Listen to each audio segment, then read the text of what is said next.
Welcome to Fiction Audiobooks. If you enjoy the content, like and subscribing would be greatly appreciated. If you have any recommendations for novels, comment below. Please join my Patreon at https://www.patreon.com/fictionaudiobook. Chapter 81, The First Business Deal. Chapter 81, The First Business Deal. If the merchants from the lands of rain and earth recognized the massive potential profits along this trade route, Ishiro wouldn't need to worry further. Merchants driven by wealth would naturally flood the route. By then, Ishiro's primary task would simply be maintaining safety on the trade route. Everything else would take care of itself. With optimism about the future, Ishiro escorted Hirosho's merchant caravan smoothly to the border between the two countries. Upon arrival, as previously arranged with Yahiko and the others, they encountered an Akatsuki team consisting of 8 ninja, divided into 2 squads.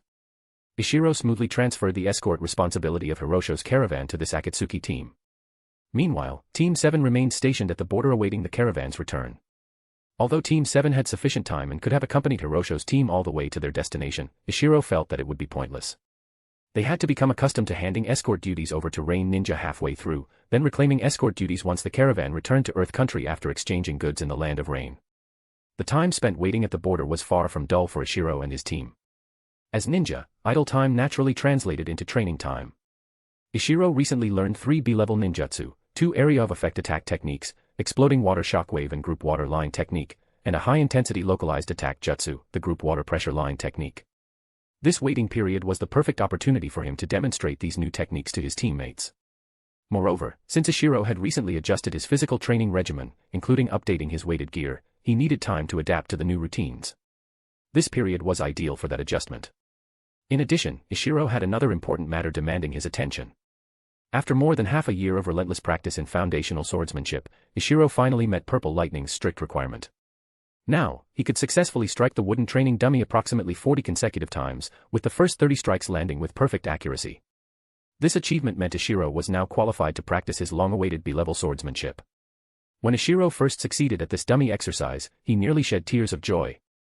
Throughout those past months, even during missions, Ishiro never missed a single session of foundational sword training, and only now had he finally reached the necessary standard.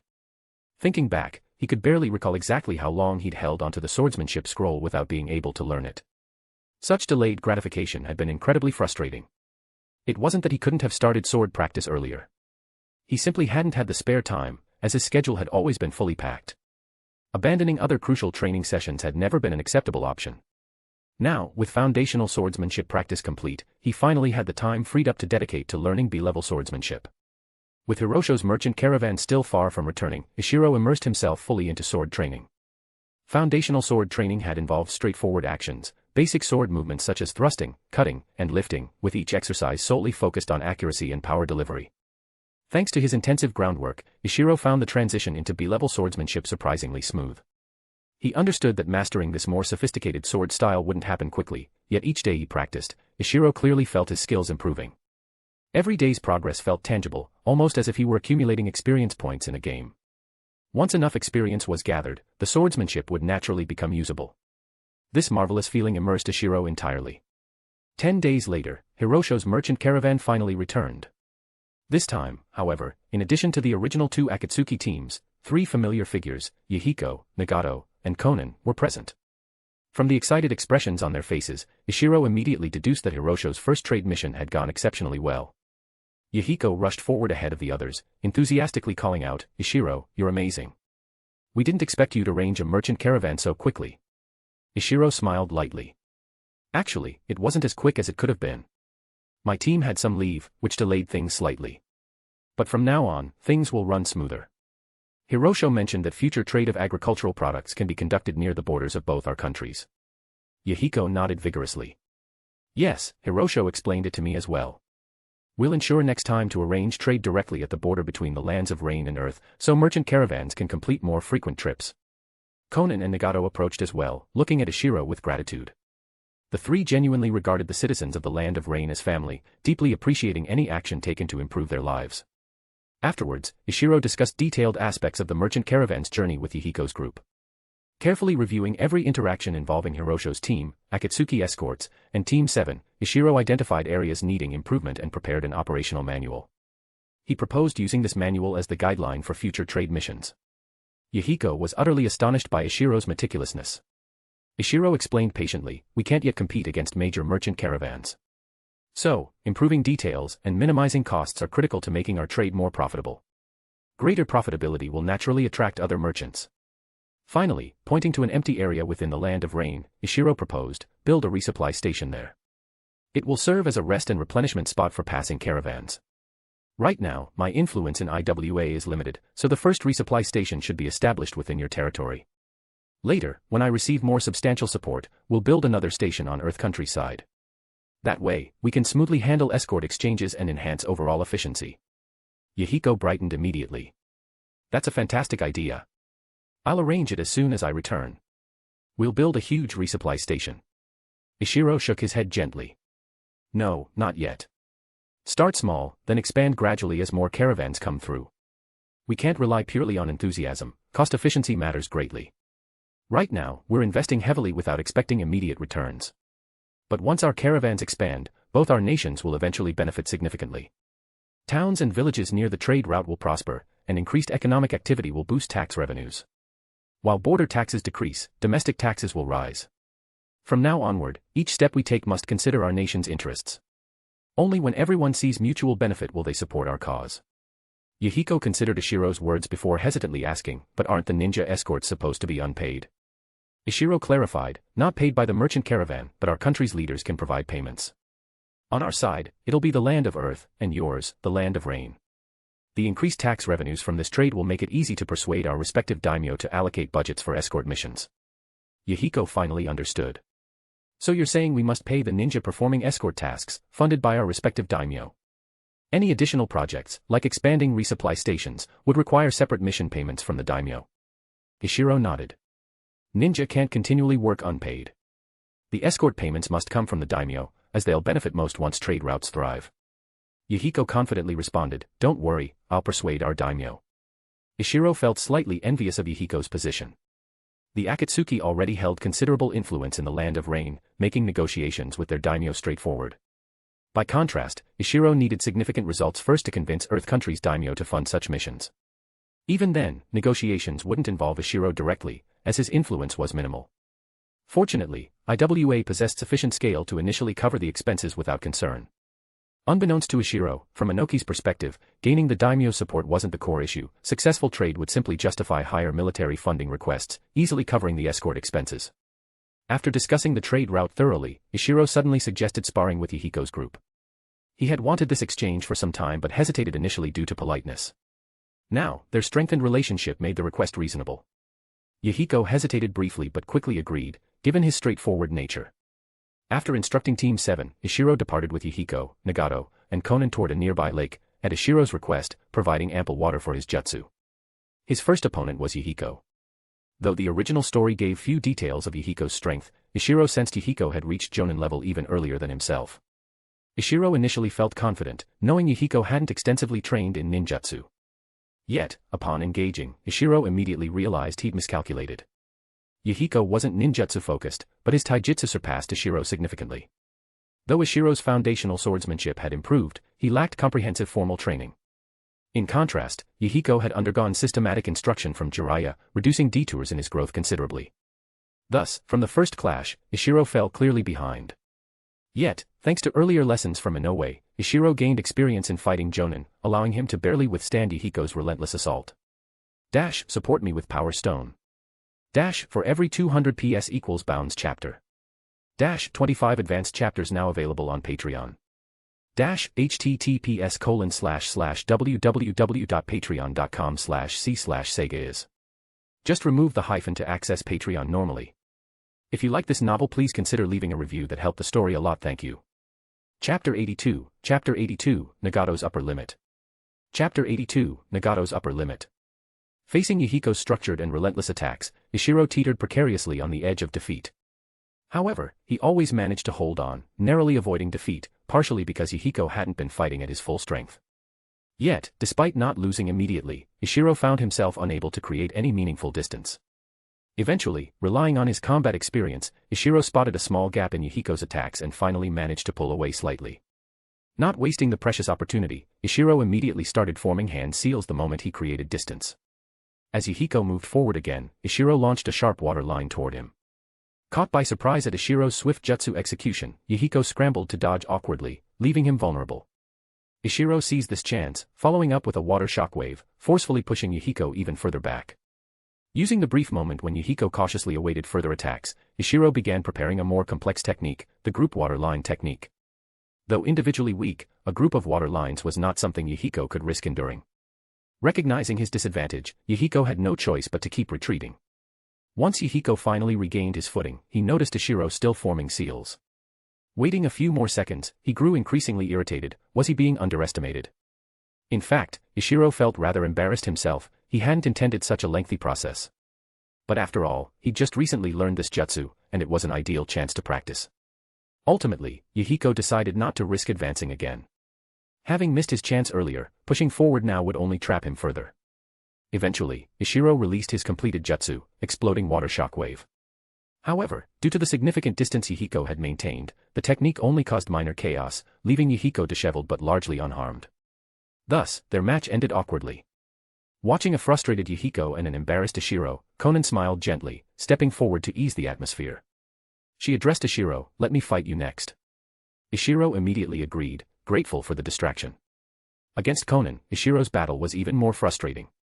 Both specialized in long-range combat, but Konan had the distinct advantage of flight. Although Ishiro didn't know how long Konan could sustain her flying state, he was certain he couldn't outlast her in a prolonged battle. Her paper release covered an enormous range. Although most of the paper was harmless, the occasional hidden explosive tags were incredibly troublesome. Worse still, her unique Kekei Genkai required no hand seals, nullifying Ishiro's greatest strength, his quick sealing speed. After desperately dodging around and unleashing numerous ninjutsu without successfully clearing the storm of paper, Ishiro finally admitted defeat. Lastly, Nagato faced Ishiro. Ishiro was deeply familiar with Nagato's Rinnegan abilities from the original story, but he naturally had to hide this knowledge. Besides, at this stage, Nagato likely hadn't fully explored the Rinnegan's potential and wouldn't rely on it heavily during their spar. Considering the monstrous physical stamina of the Uzumaki clan, Ishiro wisely avoided close-range combat, creating distance immediately and initiating a long-range ninjutsu duel. Clearly, Nagato was intentionally holding back, choosing not to engage in close combat and instead relying on ninjutsu, which wasn't his specialty. It wasn't that Nagato lacked ninjutsu talent, but rather that Jiraiya, being loyal to Konoha, avoided teaching them advanced Leaf Village techniques. Thus, Nagato's ninjutsu was mostly limited to lower-level techniques he'd picked up from Rain Ninja. Yet Ishiro also struggled in this long-range exchange. While he seemed to possess numerous ninjutsu, both single-target and area-based, few were practical in rapid combat. Plus, his elements were limited to water and earth. In contrast, Nagato wielded ninjutsu of all 5 chakra natures, though his techniques were limited mostly to sea level. Nevertheless, these diverse elemental jutsu made Ishiro's battle particularly difficult, allowing Nagato to consistently exploit Ishiro's elemental weaknesses. Fortunately, Ishiro's water pressure line technique was exceptionally powerful, nearly equivalent to B-level strength despite its simpler execution. This allowed him to hold his ground against Nagato's varied elemental attacks. Yet, it was obvious to everyone watching, without a shift in strategy, Ishiro's eventual defeat was inevitable. Thus, when Nagato launched a fire jutsu, Ishiro quickly created an earth wall to hide himself momentarily, then secretly produced an earth clone behind it. However, this move unexpectedly hastened his defeat. Before the Rinnegan, such minor tricks were laughable. Nagato immediately recognized the earth clone, countering Ishiro, who had stealthily approached via underground, with a perfectly timed Shinra Tensei, knocking him flying. Witnessing this, Yahiko burst into laughter, clearly feeling vindicated by Ishiro's even greater embarrassment. In truth, Ishiro had deliberately tested the Rinnegan's abilities by employing this obvious clone tactic. After all, his current persona shouldn't know the true extent of Nagato's abilities. Without such probing, Ishiro knew he'd never uncover Nagato's limits. Across these 3 battles, Ishiro could only hold his own against Yahiko. Against Nagato and Konan, he had virtually no room to fight back, which left him feeling somewhat dispirited. Afterward, the 4 began reviewing the sparring sessions. Although Yahiko's team had superior power, their understanding of ninja combat was limited. Ironically, it was Ishiro, the defeated one, providing most of the guidance. Ishiro shared many insights previously taught to him by Inoue, especially useful for Yahiko, a fellow taijutsu fighter. Regarding Konan, Ishiro advised her to diversify her paper ninjutsu with hidden explosive tags shaped like shuriken. Although individual shuriken posed minimal threats, mixing explosive tags into a storm of paper shuriken would become impossible to counter effectively. Lastly, when it came to Nagato, Ishiro hadn't remotely touched his upper limits and initially had nothing to offer. However, he recalled Naruto's original combat style and saw potential for Nagato to adopt a similar approach. In the original storyline, Nagato had awakened the Rinnegan under extreme conditions, rapidly releasing its powers. But at that time, he was merely an upper-level Jonan with immense chakra reserves. Consequently, that sudden release damaged his body permanently, severely limiting his physical abilities. But now, Nagato had naturally reached Jonan-level strength without forcibly activating the Rinnegan. Thus, he could gradually explore its powers without overloading himself. Now, fully capable of using Uzumaki clan-level chakra reserves, Nagato could approach combat differently. Ishiro suggested thoughtfully, "Nagato, your chakra capacity is massive, and your red hair suggests you're from the Uzumaki clan. I don't know how you ended up in the Land of Rain before the destruction of the Uzumaki homeland, but I believe this guess is correct. In our village, I have a friend my age named Uzumaki Yumi, also with immense chakra. She effectively uses solid clones during combat to wear down opponents and gather information simultaneously. Maybe this approach would suit you well." He paused briefly, adding, "Unfortunately, the Earth clone technique I use is village exclusive and can't be taught outside, otherwise I'd gladly share it." Yahiko quickly interjected, "Ishiro, please don't risk offending your village for us. That would make us feel terrible." To Yahiko, Ishiro's future within a major shinobi village was incredibly promising. He didn't want to jeopardize the career of someone they considered a like-minded friend.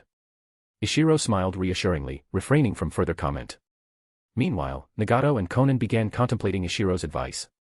Particularly Nagato, whose analytical mind quickly envisioned various tactics using solid clones, opening a vast array of combat possibilities. Nagato had momentarily pondered Ishiro's accuracy regarding his Uzumaki origins, but now, he was far too absorbed in imagining clone-based battle strategies. After a short rest by the lakeside, Ishiro curiously asked Nagato, "Nagato, how can you perform chakra nature transformations of all 5 elements?" Although Ishiro knew it was the Rinnegan's innate ability, he feigned ignorance convincingly. Nagato thoughtfully replied, "I'm not entirely sure. Wind chakra comes easiest, but using other elements hasn't posed much difficulty either." He added, "But the first time I tried each new element, I felt something awaken deep within me, like hidden attributes in my body suddenly activated." Listening carefully, Ishiro pondered how exactly the Rinnegan altered Nagato's body. Perhaps the changes were subtle, Ishiro speculated. However, Nagato's description made Ishiro reconsider, perhaps the Rinnegan wasn't subtly reshaping Nagato's body but awakening dormant potential directly. Inspired by this thought, Ishiro began to form a bold new hypothesis. Support me with Power Stone. For every 200 PS equals Bounds chapter. 25 advanced chapters now available on Patreon. https://www.patreon.com/c/sega. Just remove the hyphen to access Patreon normally. If you like this novel, please consider leaving a review that helped the story a lot. Thank you. Chapter 83, Attribute Development. Chapter 83, Attribute Development. Based on Nagato's description, Ishiro speculated that while Nagato was attempting to manipulate other chakra natures, the Rinnegan activated and intensified the wind nature, which was his original attribute. This increased the activity of wind chakra within Nagato's body, freeing it from the task of maintaining internal balance. As a result, the remaining 4 chakra natures became surplus relative to the wind element and thus could be harnessed. Ishiro then recalled that the ninja world wasn't devoid of those capable of wielding all 5 elements, like the master-student duo of Hiruzen Sarutobi and Orochimaru. So, Ishiro deduced that when a ninja reached a certain level of strength and could fully develop their primary nature, it opened the possibility of utilizing new attributes. The idea excited Ishiro. Although he possessed dual chakra attributes, they were both innate, he had never actively developed new ones. But now, Ishiro's strength had reached the Jonan level. At this rank, according to the current state of the ninja world, he should have the qualifications to begin developing new attributes. The problem was that the ninja world lacked a clear, systematic theory on how to develop new chakra attributes. It was mostly up to talent and intuition. And Ishiro clearly didn't have great talent in this area. But now things were different, he understood the underlying principle. What came next was putting it into practice. Still, now wasn't the time for training. Ishiro's initial reason for asking Nagato wasn't to learn how to develop new attributes, but to gauge Nagato's limits and how much he had mastered the Rinnegan. So Ishiro returned to the original topic, "Nagato, your talent with all 5 elements is really impressive. You should try to learn more B-rank and even A-rank jutsu. That would massively enhance your combat options. At the Kage level, relying on C-rank jutsu is practically useless." This was true. Even at the Jonan level, A-rank jutsu were typically reserved as trump cards. B-rank jutsu were often the deciding factor in battles between Jonan, and C-rank jutsu had limited utility. Ishiro's current strength placed him on the lower end of the Jonan tier. His pride, his high-speed hand seals, could only be paired with C-rank jutsu, which made them useful for taking out weaker foes like Chunin. Against his peers or stronger Jonan, it only served as a mild disruption. Ishiro understood this well. His original plan had been to first patch up his major weakness, close-quarters combat, and then work on strengthening his advantages. However, his power had progressed too quickly. The weaknesses remained unaddressed, and the strengths had yet to be reinforced. Only his rank had risen. There simply wasn't enough time. Fortunately, Ishiro had his body bind technique and mind-body disturbance technique as backup surprise attacks. Against Jonan of the same level, he still had a decent chance. If Nagato didn't pursue advanced ninjutsu, then his talent for 5 elements would be wasted. Nagato thought for a moment and said, I don't want to learn 5-element ninjutsu anymore. I plan to focus on developing the Rinnegan. I can faintly sense that the Rinnegan has many mysterious abilities. If I can unlock them one by one, I can form a unique fighting style of my own. Ishiro nodded. He now had a rough idea of Nagato's Rinnegan development. It seemed like Nagato was beginning to unlock the abilities tied to the 6 paths of reincarnation. He wondered if it would eventually lead to puppet creation like in the original story. From this, Ishiro formed a clearer judgment of Nagato's current power. His chakra reserves were vast and difficult to quantify, his taijutsu skills were unknown, while his ninjutsu talent was high, his repertoire was still low level. As for the Rinnegan, he was actively developing its various path-based applications. Overall, Nagato's current strength sat somewhere between Jonan and Elite Jonan. In a short while, he'd likely ascend directly to Kage level. And because his methods were unique, he wouldn't be among the weaker Kage. At that moment, Conan smiled and said, Ishiro, what about you? You can't even beat the 3 of us right now. Of course, Conan knew that Ishiro had been helping them all along. Their biggest disadvantage was coming from a small nation, one without even a proper ninja village. They lacked a strong foundation and institutional support. Ishiro couldn't offer them resources or ninjutsu but could provide guidance. Conan was just trying to lighten the mood.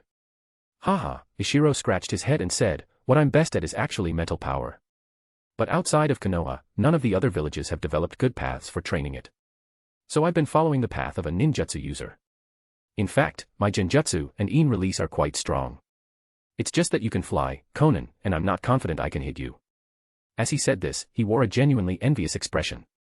He wasn't faking, flying ninja were exceedingly rare. A long-range fighter with flight could increase their battle potential by a wide margin. Conan squinted and smiled happily. Though her overall strength was the weakest of the trio, her paper release's versatility had elevated her practical combat level. Nagato, meanwhile, seemed to be mulling over something Ishiro had said. The 4 of them chatted for a while longer before parting ways. The caravan's break was over, and Ishiro had to resume his journey. Yahiko and the others also had to return to prepare for the next caravan run and begin organizing a new supply station. At the same time, Ishiro proposed that the Rain Country could start organizing their own trade caravans into the Earth Country. That alone would keep Yahiko busy for a while. Back with the caravan, Ishiro explained his disheveled appearance to his 3 subordinates and joined the return trip. This time, the destination wasn't Iwagakure but a small town near the border. Old Man Hirosho divided the caravan into smaller teams, each heading to a different town. Their mission was to trade the specialties brought from the Rain Country for Earth Country goods and promote the newly opened trade routes. Ishiro's group stayed with Hirosho in the largest town near the border. During this waiting period, Ishiro chose not to stay in the town but instead set up camp nearby in the wilderness. One reason was that towns were too crowded and complicated, security was a concern. Another was that it wasn't convenient for Squad 7 to train in town. According to Hirosho, the shipment from Rain Country was large, and the trade would take around 10 days. 10 days would be just enough for Squad 7 to make a round trip to Iwagakure, but Ishiro didn't want to waste time traveling. He had ideas he wanted to test out in his training. At the temporary campsite outside the town, his 3 subordinates were engaged in their own practice. Among them, Saiten and June were sparring. June was focusing on her earth and wind release. Ishiro had just handed her 2 wind release jutsu, which he had acquired from Sasori. June had recently completed her earth release training and could now use earth flow wall in actual combat. So Ishiro gave her 2 wind jutsu to encourage her to focus on wind release development. Fu, on the other hand, was training alone, struggling with the body flicker technique. He wasn't naturally gifted in ninjutsu, and although the body flicker was more beneficial for taijutsu users, it was still a ninjutsu, and Fu was finding it difficult. While he could perform it now, it required too many hand signs to be practical. Fortunately, his chakra reserves were decent, so he could keep trying without worry. At that moment, Ishiro was reflecting on what Nagato had said about 5-element ninjutsu. He analyzed it carefully, then acted on his theory by converting all his chakra within his body. This process wasn't particularly difficult, it happened often during jutsu casting, but normally, one only converted as much chakra as needed for the jutsu, to avoid waste. But this time, Ishiro converted all his chakra, and did it as fast as he could. Before long, he had transformed it all into water release. Then, ignoring the chakra, he used chakra extraction techniques to draw out new chakra. Sure enough, Ishiro immediately noticed something different. His theory had worked. In theory, newly extracted chakra was always of the same nature as the ninja's original attribute. That wouldn't change without intervention. But this time, after saturating his body with water nature chakra, the water attribute's activity increased dramatically, temporarily loosening the grip of the other 4 attributes that maintained internal balance. Though most of them still performed their original function, a small portion had been freed. That subtle shift was enough. Ishiro sensed something new. Unfortunately, he didn't have any chakra paper with him, or he could have tested what element the new chakra belonged to. But Ishiro had his own method. He activated a sensory jutsu and examined his own chakra, and sure enough, it felt different from before. Only, was that earth release? Ishiro was a little dumbfounded. What happened to a third attribute? After thinking it through, he realized this was normal. By activating water release, he stirred the balance, but among the remaining elements, earth release had the greatest presence. That made things awkward. If he had chakra paper, he could have tested whether this method actually worked. Did he awaken a new attribute or not? And if so, which one? It wasn't practical to test wind, fire, and lightning one by one. Even if he did confirm a new affinity, achieving nature transformation wasn't easy, and now he didn't even have a clear direction. It was even harder. Gritting his teeth, Ishiro decided to go for it. He summoned his 3 subordinates and said, "We're heading to the nearby outpost. I need to train there for a while." The 3 looked at each other, not sure why they had to go to the outpost, but none of them objected. That was one of the perks of being team leader, he could decide their movements as long as it didn't interfere with the mission. But it was also a burden. If Ishiro were still under Captain Shiden, he wouldn't have to seek out a secure location. Shiden would have handled their safety. That was exactly why Ishiro was going to the outpost, to seek protection. He planned to deplete all his chakra and attempt another experiment. But as the strongest member of Squad 7, he couldn't leave his team vulnerable. So, he chose the outpost. Support me with Power Stone. For every 200 PS equals Bounds chapter. 25 advanced chapters now available on Patreon. https://www.patreon.com/c/sega is. Just remove the hyphen to access Patreon normally. If you like this novel, please consider leaving a review. That helped the story a lot, thank you. Chapter 84, The Third Attribute. Chapter 84, The Third Attribute. Upon arriving at the border outpost, Ishiro explained the situation to the outpost commander and began training at a nearby practice field. Ishiro first released all the water nature chakra in his body using a B-rank jutsu. He cast more than 10 water release, violent water wave techniques before finally depleting his chakra, and in the process, he also gained additional practice with that jutsu. Then Ishiro started drawing out new chakra, but this time the effect wasn't as pronounced as before. Previously, his body had contained a large amount of water nature chakra, which greatly increased its activity level. But now that this water release chakra had left his body, its activity was rapidly declining. Still, there was some effect. The new chakra Ishiro extracted contained clearly less water nature energy. This time, instead of converting the freshly extracted chakra into water, Ishiro turned it into earth nature chakra. Once that was done, he extracted new chakra again. At this point, he was overexerting himself, but he decided that the minor damage caused by doing so was manageable for now. He used a sensory ninjutsu to determine which attribute was dominant in this new chakra. This time, Ishiro had a vague sense that earth and water still accounted for the majority of it, but he also faintly perceived a new attribute. Wait, were there 2 new ones? Ishiro was taken aback. Having 2 emerging attributes could be both good and bad news. Good news, in the future, developing a 4th element would be easier. Bad news, it meant his 3rd attribute was not the primary force among the remaining 3, so bringing it out would be more difficult. After scrutinizing it further, Ishiro finally identified the one that was somewhat stronger, fire. He felt a bit disappointed. It would have been better if it were wind, since June could have helped him more. As for the 4th attribute, Ishiro couldn't pinpoint it at the moment. Still, he at least knew the 3rd was fire. His next step would be to develop fire release ninjutsu. In the ANBU archives, Ishiro had 2 fire release techniques stored away. One was a B-rank fire release jutsu, Phoenix Sage fire technique, which originated from a sand ninja Umbu who had planned to infiltrate the Earth country. That sand ninja used it as a bribe for an IWA spy. The other was the C-rank Great Fireball technique that Ishiro had acquired at a Konoha outpost. However, the scrolls describing these jutsu only outlined how to apply them. Before learning the techniques themselves, a ninja first had to convert their chakra to the relevant nature, a process that required personal insight. Thus, Ishiro now had another training focus, grasping the fire nature transformation.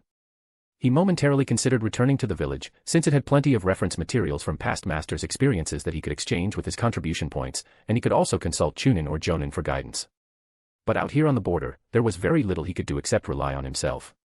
Ishiro felt less than confident, recalling how he had relied on the village's resources for his earth release insight, and how his early attempts at water release hadn't gone smoothly either. There isn't much scientific basis for how a ninja perceives and shapes chakra nature. In this field, practice far outweighs theory. Naruto in the original story was a prime example of that. However, if Ishiro wanted to practice, he still needed the right foundational chakra attribute. In other words, he had to deplete his existing chakra completely and then use the newly generated chakra for training. Otherwise, there would be no effect. Under normal circumstances, the chakra Ishiro extracted didn't contain fire nature energy, so he couldn't shape it to fire if it wasn't there in the first place. Because of this, Ishiro still couldn't leave the outpost for the time being. With no mentor available, Ishiro could only rely on his modern perspective to find ways to experiment with fire release. He lit a small fire in front of him and tried to send his newly extracted chakra into the flames to see if that would heighten or extinguish the flame. It didn't have any clear effect.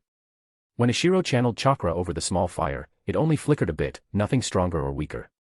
Next, he took a piece of wood that still had some embers but wasn't aflame and channeled chakra into it. The result was awkward, perhaps the chakra blocked airflow, because the embers slowly died out. Ishiro was at a loss. Yet he didn't give up easily. He tried various methods, determined to exhaust the possibilities. By noon on the third day, Ishiro suddenly had a new idea. Instead of sending chakra into an existing flame, he took a piece of dry wood and thought things over. Ninja using fire release produce flames directly, without needing an external source of fire. Therefore, his previous approach of using an existing flame might have been misguided. He should be trying to ignite an unlit object. That's the core principle behind fire nature chakra transformation. So Ishiro started channeling chakra into the dry wood while using sensory ninjutsu to carefully observe any changes. He did see a small effect, but he also realized a tricky issue. Most of his chakra was still water nature, with only a tiny portion being fire nature. Trying to ignite wood with just a trace of fire energy was nearly impossible. Noticing the difficulty, Ishiro switched from wood to dry grass, and finally to matches. After using up an untold number of matches, Ishiro finally made a breakthrough. He channeled chakra into the red phosphorus on a match head and examined it closely. Previously, his chakra flowed too quickly, and there was too little fire nature in it for any effect. This time, by holding his chakra in the red phosphorus, he actually managed to generate a spark that spread across the match head. Once it began to burn, the flame continued to travel outward. Though it took a moment to catch, once it did, it flared quickly. Ishiro didn't manage to capture that initial spark long enough to study the deeper meaning, but having a lead was enough to stir great enthusiasm in him. He promptly purchased all the matches available at the outpost and kept practicing. Finally, Ishiro managed to grasp the unique sensation he experienced in those fleeting moments, when the chakra first ignited the match head and the flame began to spread. He was so immersed in that indescribable feeling that he repeated it over and over. Only when he had used up all the matches did he come out of that state. Phew. Ishiro exhaled and looked around. At that moment, he felt as though the world had changed around him, and that he himself had changed too. Though it still wasn't a complete success, Ishiro knew he'd gotten through the initial barrier. The hardest step in comprehending fire nature chakra was behind him. With more practice, he could master fire release. Sensing he still had some chakra left, Ishiro took a handful of dry grass and channeled chakra into it following his newly acquired insight. After a short while, the grass ignited. He hurriedly tossed away the burning grass, feeling quite excited. He had finally awakened his third attribute. "Captain, did you succeed?" came Fu's voice. Naturally, his three subordinates all knew what Ishiro had been working on. Seeing him suddenly conjure flame out of thin air, they hurried over to ask. Ishiro nodded, then shook his head. "I've gotten started. I understand what fire nature means now. But calling it success is too early. Most of my chakra is still water nature. I have to deplete it all and then draw fresh chakra to get even a small portion of fire nature. And even then, I've only just begun. I'm still a long way from truly mastering it." He was being honest. Right now, he could ignite dry grass, but not wood. As for creating a jutsu-based fire from nothing, that was far off. However, the moment he sensed fire nature in his chakra, it meant he had pried open the internal balance restricting his attributes. Fire release had officially begun to emerge. Moreover, this sliver of fire nature would steadily become a fixed part of his chakra. the more he honed it, the more it would grow. At present, however, that sliver was too small. Ishiro guessed that if he used chakra paper, it might not even react. So for the time being, if he wanted to continue practicing fire release, he'd still have to deplete all his existing chakra each time to draw out the new fire nature chakra. Ishiro stayed at the outpost for several more days. When the time came to fulfill the agreement he'd made with Old Man Hirosho, he led Squad 7 back to the nearby town. At that point, the small teams Hirosho had sent out earlier were also returning one after another. Some had made it back the day before. Because this was the first run, Hirosho had received specific instructions from Inoue beforehand. Apart from everyone's wages, all profits from the trip would be used to purchase supplies. Looking at the goods, which had doubled in quantity from before, Ishiro was stunned. He asked, "Grandpa Hirosho, does that mean the profit from this run doubled compared to last time?" Hirosho laughed. "Ishiro, you can't look at it that way. Even though the goods have doubled, there's also the cost of the merchandise, the wear and tear on carts, our time, risk factors, and so on. We didn't actually earn that much." Ishiro thought it over and agreed. This trip had gone smoothly and brought in decent profit, but accidents were always possible, like sickness. If someone in the caravan had fallen ill, they wouldn't just leave them behind. Factoring in all those variables, having double the goods in one lucky journey wasn't such a tremendous profit margin. After all, doing business in the ninja world carried a significant risk to life and limb. Dropping that line of thought, Ishiro and the others waited a few more hours for the remaining separated teams to regroup. To Ishiro's surprise, the final returning team had brought along 2 other merchant caravans. These 2 caravans weren't large, each about a quarter the size of Hirosho's. Ishiro inspected their goods and found they were also carrying the same kind of regional specialties as Hirosho's group. Out of curiosity, Ishiro asked what their intentions were. It turned out these 2 caravans weren't entirely convinced Ishiro's trade route would last. They just heard that the caravan would depart again, assumed there would be a second trip, and decided to tag along and see how profitable it might be. Essentially, both caravans were just testing the waters. Ishiro felt that if the second trip also yielded good results, the scale of the next endeavor would be much larger. This was precisely what Ishiro had hoped for. Having imitators was part of his plan. He wanted the scale to keep expanding so that eventually the entire Rain and Earth countries could enjoy mutual growth. Support me with Power Stone. For every 200 PS equals Bounds chapter. 25 advanced chapters now available on Patreon. https://www.patreon.com/c/sega is.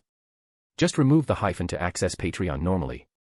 If you like this novel, please consider leaving a review that helped the story a lot. Thank you. Chapter 85, Hanzo's Hesitation. Chapter 85, Hanzo's Hesitation. Because they were close to the border, Ishiro and the merchant caravan soon reached the boundary between the Earth country and the Rain country. As expected, Yahiko and the others were not present here. Ishiro handed over the caravan to members of the Akatsuki as usual and prepared to wait at the border. However, after this handover, Ishiro noticed something unusual. Using sensory ninjutsu to scout the area, he locked onto 4 ninja about 2 kilometers away. Judging by their chakra levels, they appeared to be 4 chunin, with one of them having slightly more chakra, possibly a Tokubetsu Jonan. After some thought, Ishiro concluded that they were likely from Iwagakure's Umbu. Ishiro didn't act rashly. He had expected that Hanzo would take an interest in the cross-border trade, but he hadn't expected the response to come this quickly. This was only the second transaction, and already Iwagakure's Umbu were nearby. After the merchant caravan departed, Ishiro sensed the Rain Umbu following after it. He signaled to his team to tail them quietly. If the Umbu didn't make a move, Ishiro wouldn't either. But if they attacked the caravan, he wouldn't show mercy. This trade route had only just begun. If something happened now, it would be hard to attract other caravans without the promise of safety. Fortunately, this Rain Umbu squad seemed to have only been ordered to observe. They followed the caravan all the way to a small border town and then left, likely sensing the presence of many Akatsuki members in the area. Squad 7 tailed them for a while to confirm they had indeed withdrawn before returning to the town. After giving his 3 subordinates a few instructions, Ishiro entered the town alone. Sure enough, Yahiko, Konan, and Nagato were there. The town was lively, thanks to Hirosho's caravan carrying double the goods of last time, plus 2 additional merchant teams. The scale of this trade was significantly larger. Rain Country had also organized a caravan, so the town was bursting with activity. Children roamed the streets like it was a festival, laughing and exploring. Seeing this made Ishiro feel warm. Although his own goals weren't entirely pure, it was still nice to see ordinary people's lives improving. Due to the popularity of the first 2 trades with the Earth country, even the townsfolk's attitude toward Ishiro, a ninja bearing Iwagakure's forehead protector, had softened. Unhindered, he made his way to where Yahiko and the others were.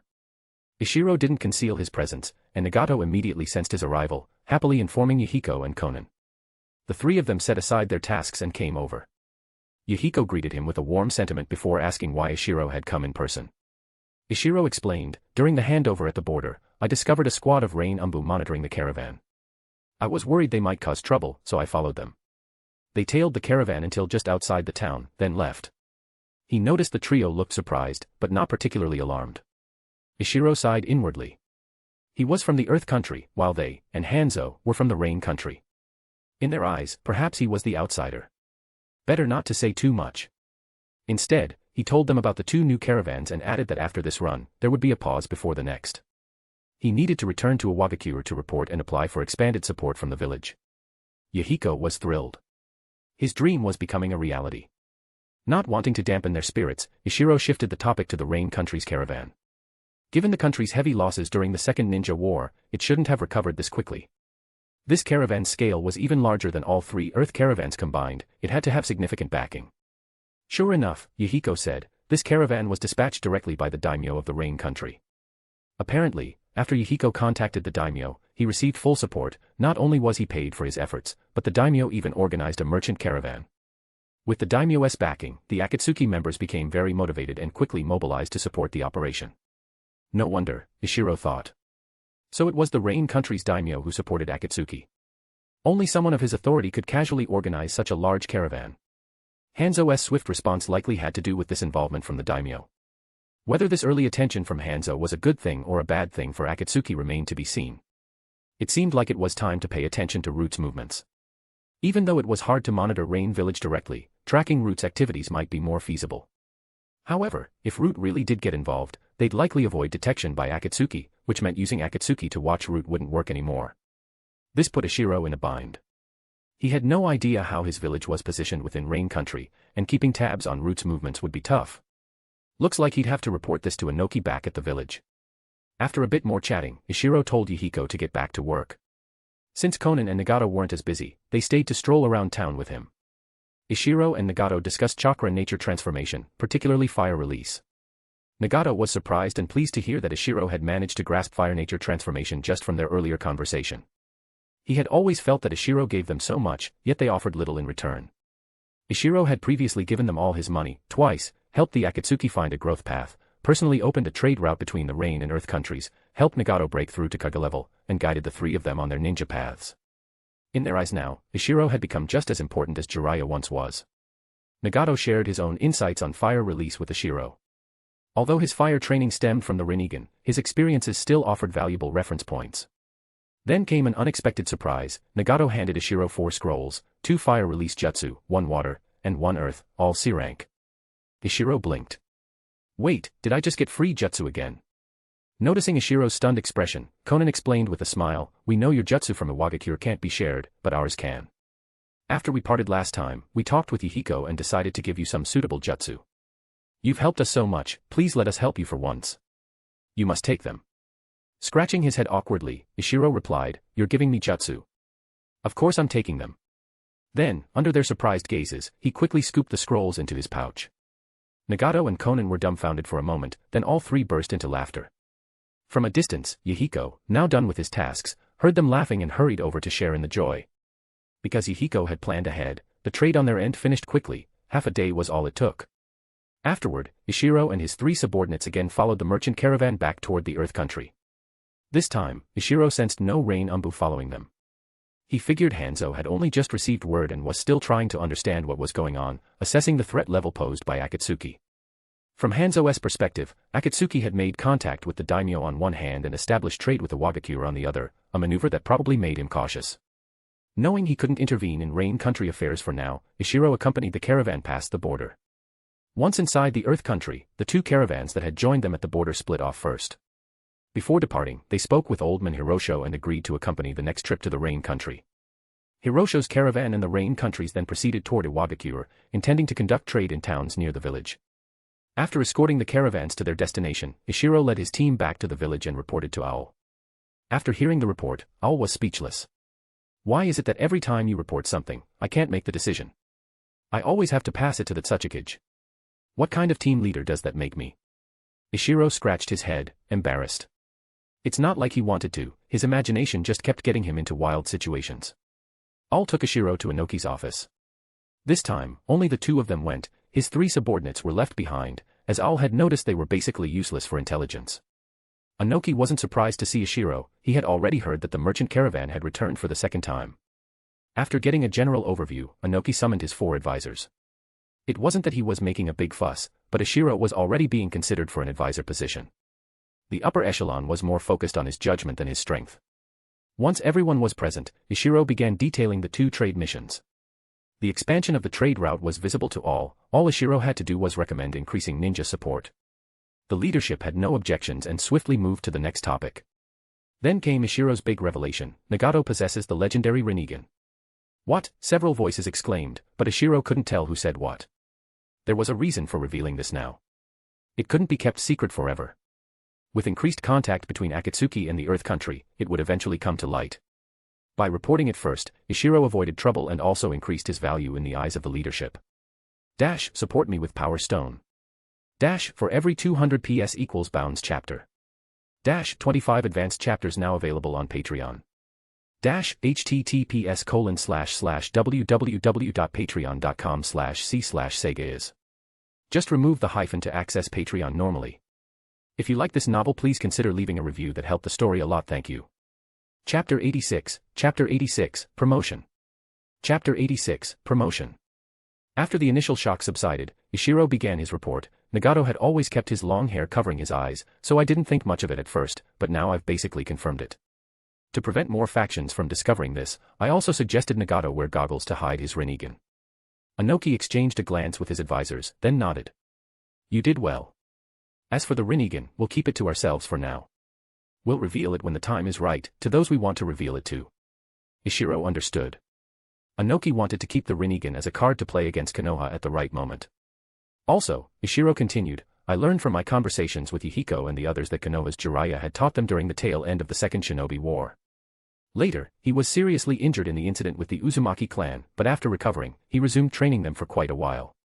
He's essentially their teacher. Judging from their skills, though, it seems Jiraiya didn't teach them many ninjutsu, more like the basics, and helped them plan their future as ninja. Judging by his chakra volume and red hair, Nagato should be from the Uzumaki clan. I don't know why he was born in the Rain Country, but his chakra reserves are unmistakable, and his hair is just like Uzumaki Yumiko's. With the help of the Rinnegan, he's able to use all 5 nature transformations. However, the Akatsuki lacks advanced jutsu, so most of Nagato's repertoire consists of C-rank techniques. The Rinnegan likely holds unique abilities, but I'm still unclear on the specifics.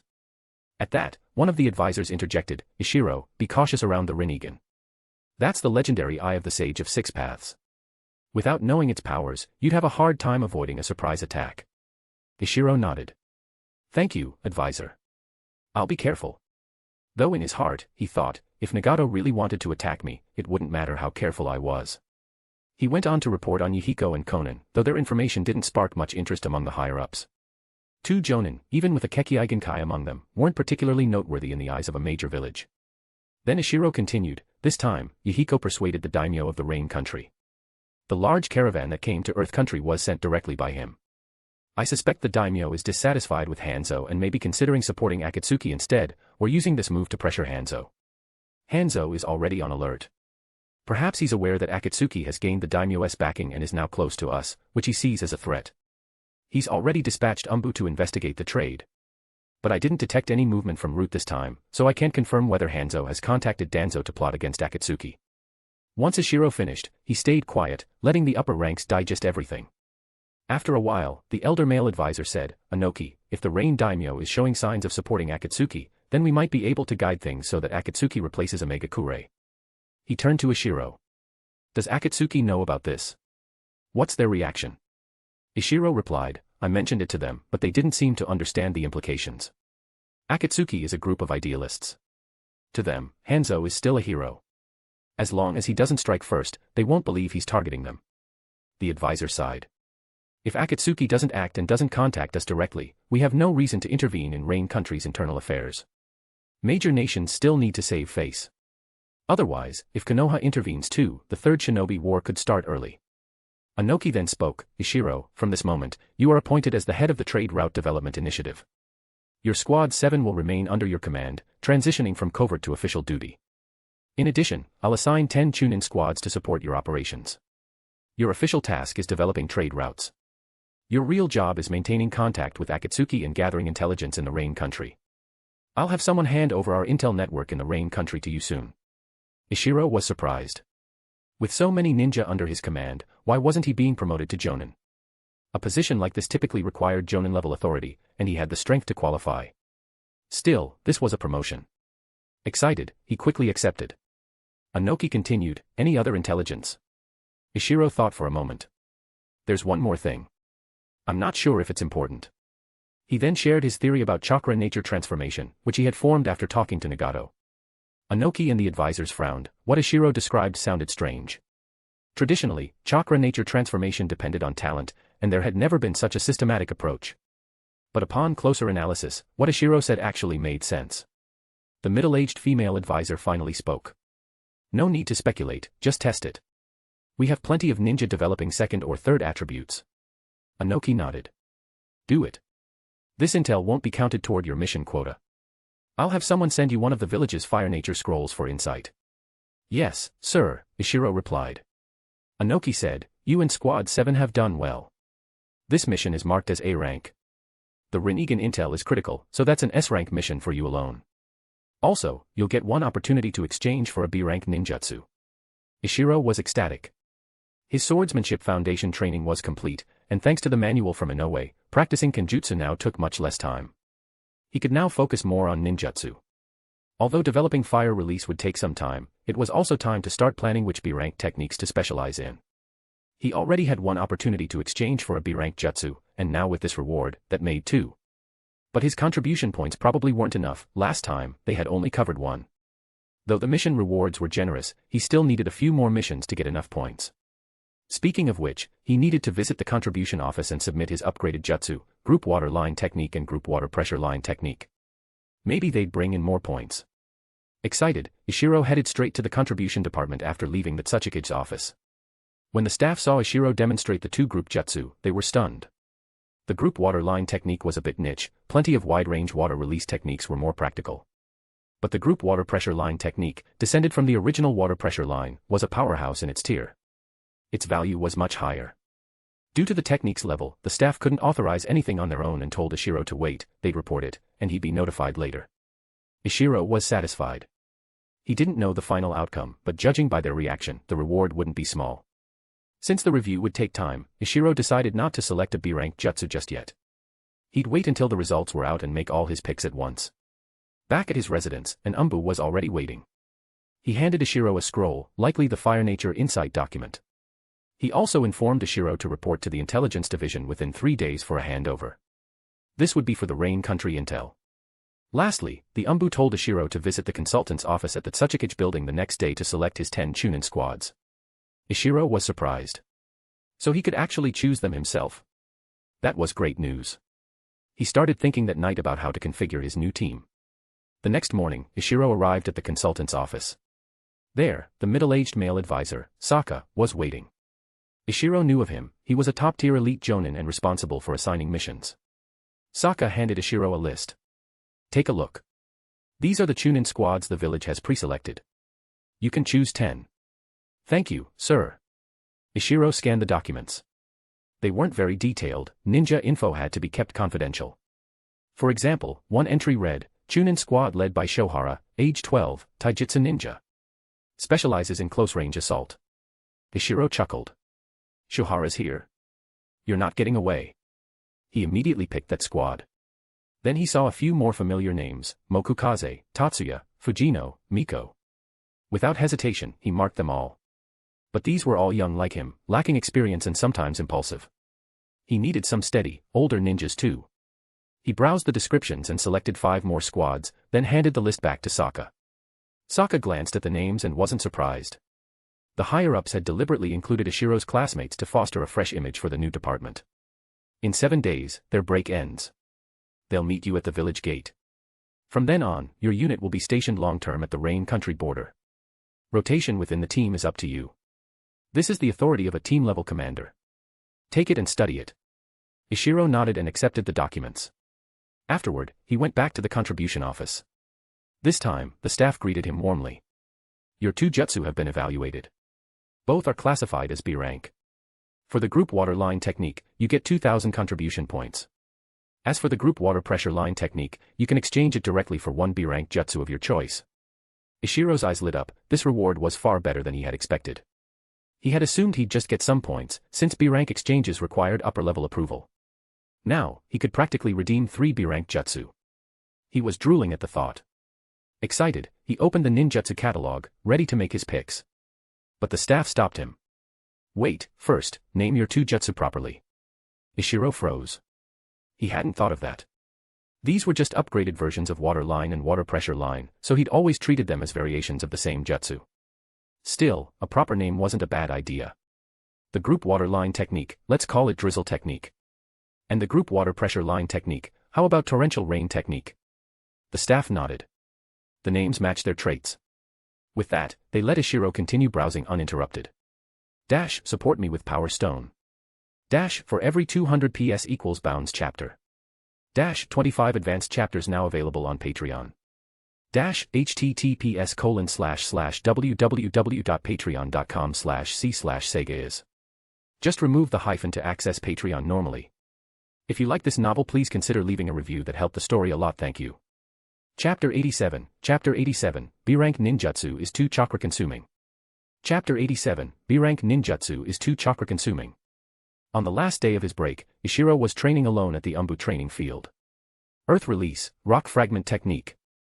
Ishiro first cast an earth flow wall, then formed 19 hand seals, consuming 35 C of chakra to activate the rock fragment technique gifted to him by Nagato.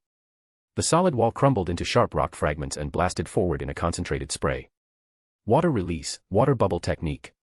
This time, Ishiro formed 20 hand seals and used 40 C of chakra. A high-speed water bubble was expelled from his mouth, and as it shot forward, Ishiro could control its size. When it reached the target area, it impacted a large boulder with enough force to shake it, while smaller rocks scattered in every direction. This was another C-rank technique from Nagato, who, unsurprisingly, selected high chakra cost jutsu even at C-rank. If Ishiro had tried this back when he'd just become a chunin, he wouldn't have been able to pull it off. B-rank earth release, double decapitation. Technique. Ishiro used earth submersion to approach a target dummy from underground. He formed 27 hand seals beneath the earth, consuming 21 B chakra, and activated the jutsu made famous by Kakashi when he bullied Sasuke. B-rank earth release, camouflage technique. Standing still, Ishiro formed 31 hand seals and used 12 B chakra. Instantly, his body vanished from sight. A mirror placed nearby confirmed his invisibility. Ishiro smiled in satisfaction, then checked his chakra consumption, 5 C per second. Not bad. He could manage that. B-rank earth release, hardening technique. Returning from invisibility, Ishiro formed 24 seals and used 35 B chakra. His arm visibly turned to stone, becoming dense and solid. Phew. Ishiro let out a long breath. In just this short session, he had used nearly a fifth of his chakra. B-rank ninjutsu were expensive. These past few days, Ishiro had returned to the days of chakra scarcity. Instead of counting training time by hours, it was now measured by how much chakra he had. Thankfully, his chakra control was excellent, and his overall reserves were at least at Jonan level. That was how he barely managed to complete practice for 5 new techniques before his break ended. As for the 2 C-rank jutsu from Nagato, Ishiro set those aside for now. The 3 B-rank jutsu he selected were carefully chosen to broaden his combat options. The double decapitation technique paired perfectly with earth submersion.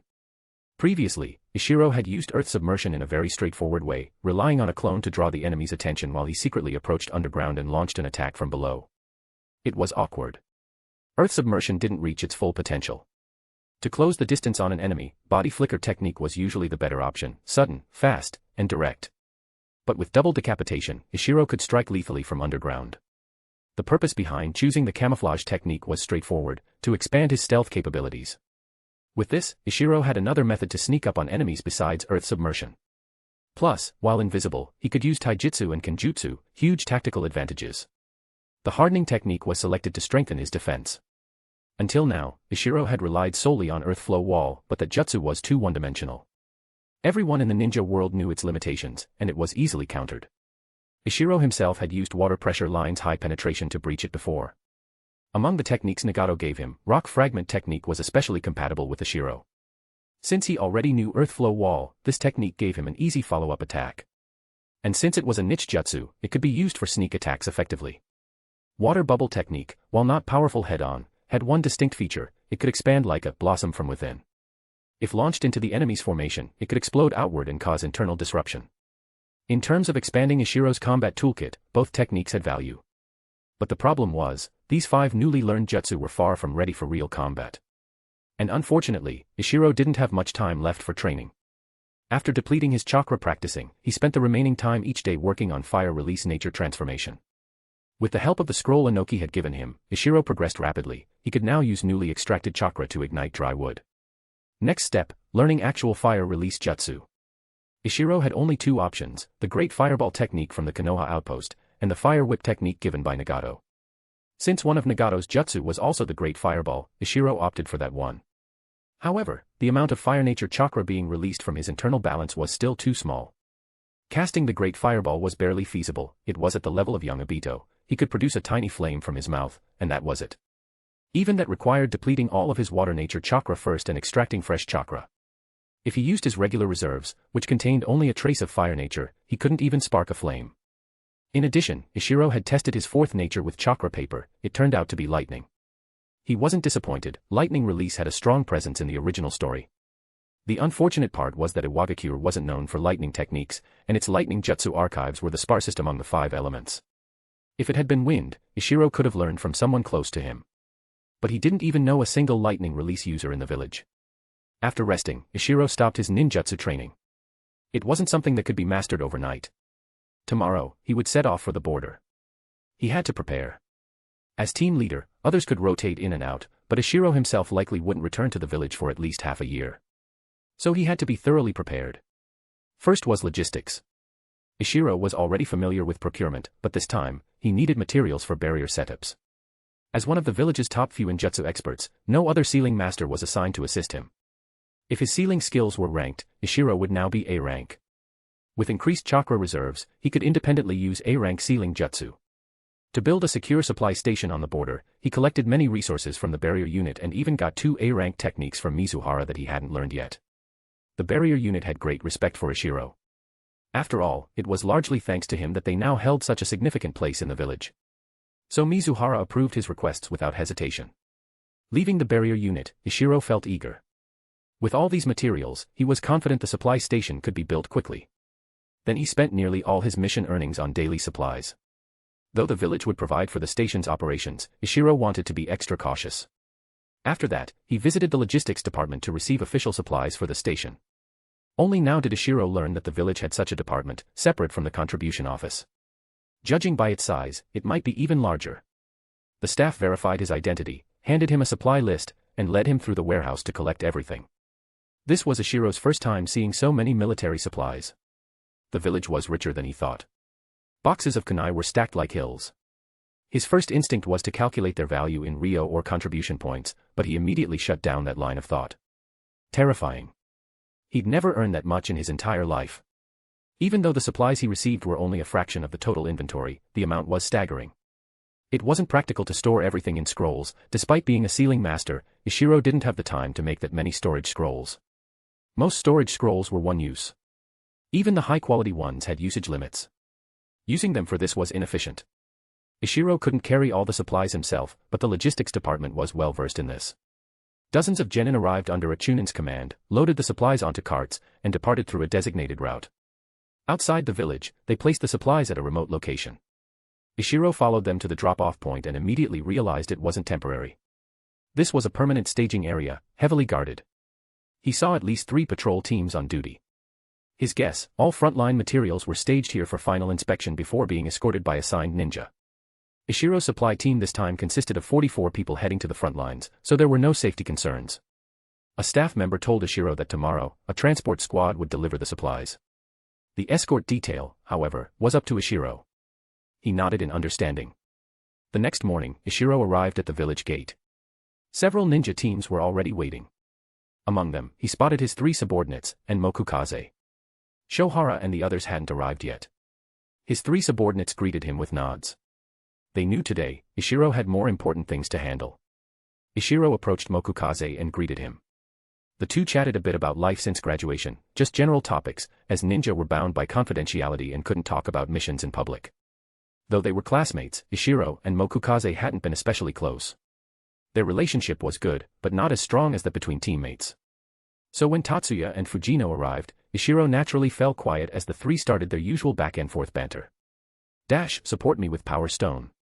Dash, for every 200 PS equals Bounds chapter. Dash, 25 advanced chapters now available on Patreon.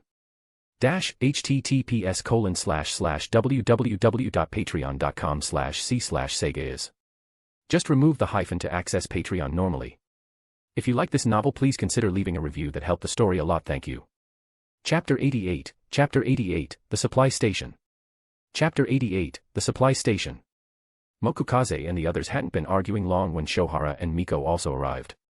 With their arrival, the number of people bantering increased, but their target of choice was Ishiro. After not seeing them for a while, Ishiro actually missed these two classmates who never saw eye to eye with him, so he enthusiastically engaged in the verbal sparring. To their subordinates, this back and forth was a strange sight. It was only in moments like this that they were reminded that Ishiro and the others were still just 12 or 13 years old. Before long, all 10 Chunin squads assigned to Ishiro had arrived. Ishiro did a head count, then said, "Hello everyone, I'm Ishiro, your squad captain from now on. Our mission is to establish a supply station at the border. The station's role is to ensure the safe handover of caravans traveling between the Earth and Rain countries. I'll explain the details once we arrive. For now, move out." Ishiro led his 43 subordinates to the transfer station they had visited the day before. After a quick inspection, they departed with all the supplies. In total, over 30 large carts were loaded with goods, pushed in rotation by more than 60 civilians. Ishiro assigned the 10 Chunin squads to guard duties and headed toward a nearby town, where Hirosho's and Rain country's caravans had just about finished their trade.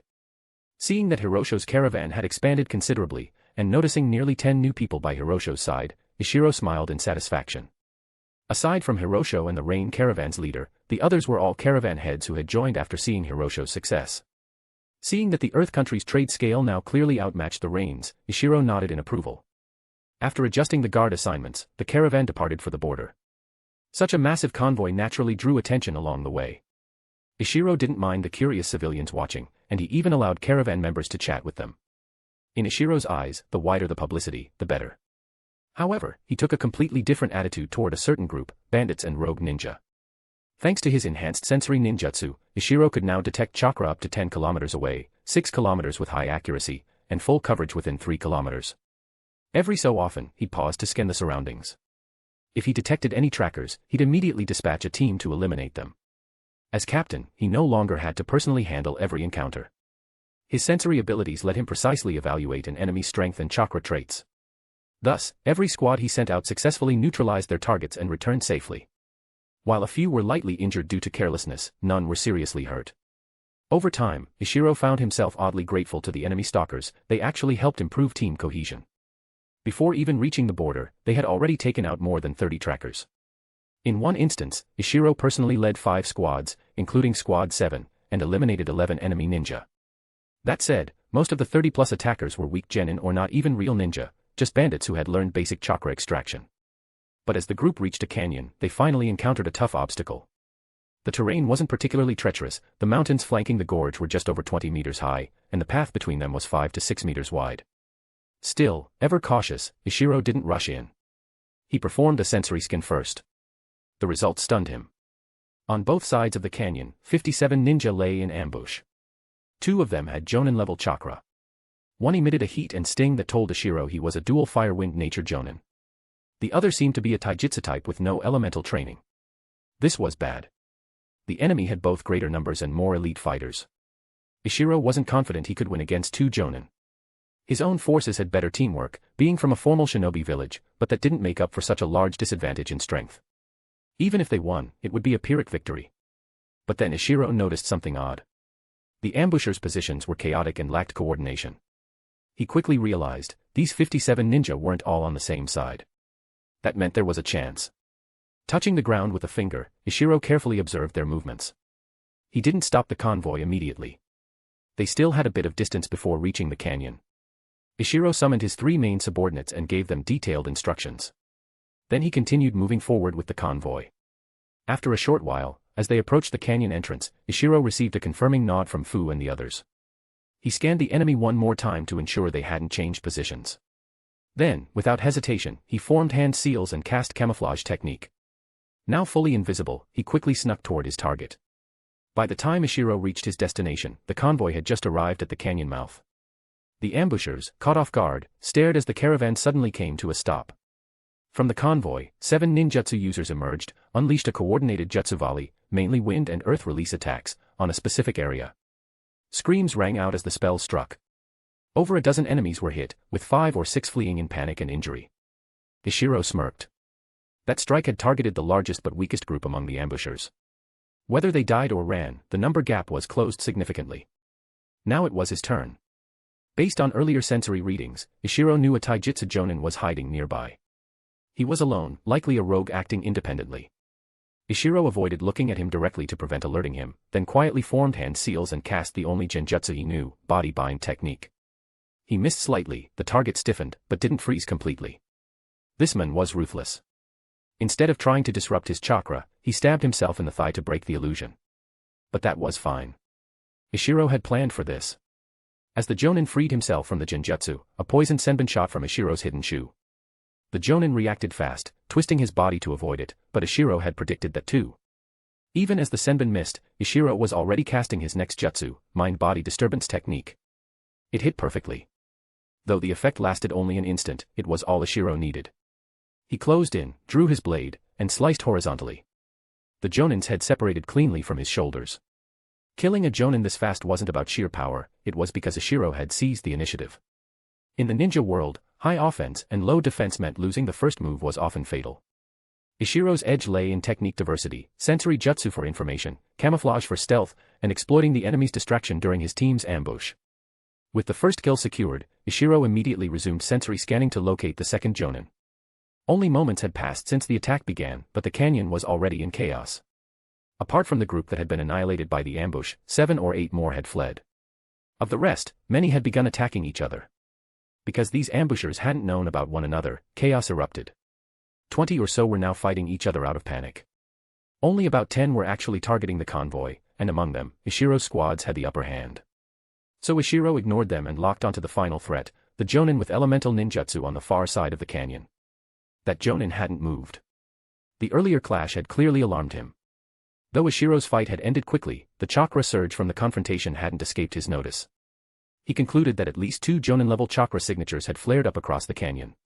The burst came and went too quickly, making the hidden foe even more frightening. He guessed, correctly, that one of their own had already died. Knowing his own strength wasn't top tier among Jonan, he judged that if the enemy could kill a peer that quickly, he'd be next if he engaged.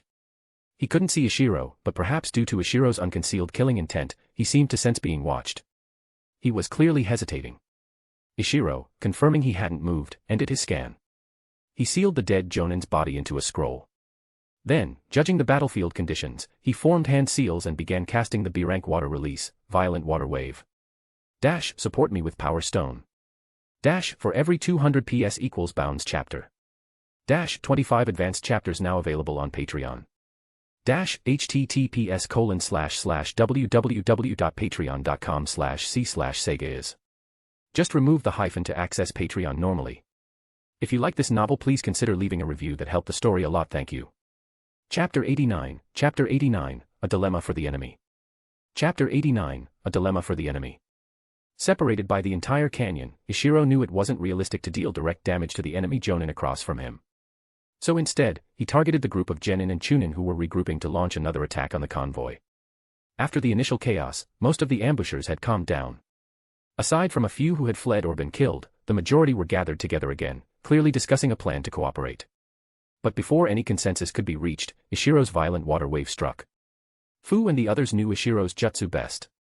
The moment they saw the water surge, they reacted immediately, rallying the others to charge into the scattered enemy formation.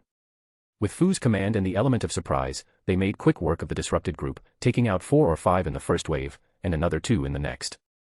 But after that, the chance to score easy kills disappeared.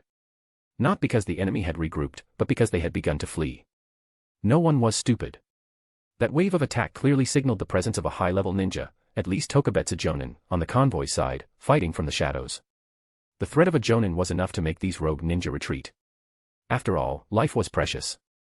Ishiro's aim in supporting the convoy was to deter the remaining Jonin from taking action. A Jonin who specialized in ninjutsu could decimate a stationary target like a caravan with just a few B-rank area attacks. But now, Ishiro had openly taken a stance on the side of the convoy, and the convoy had already crushed the enemy.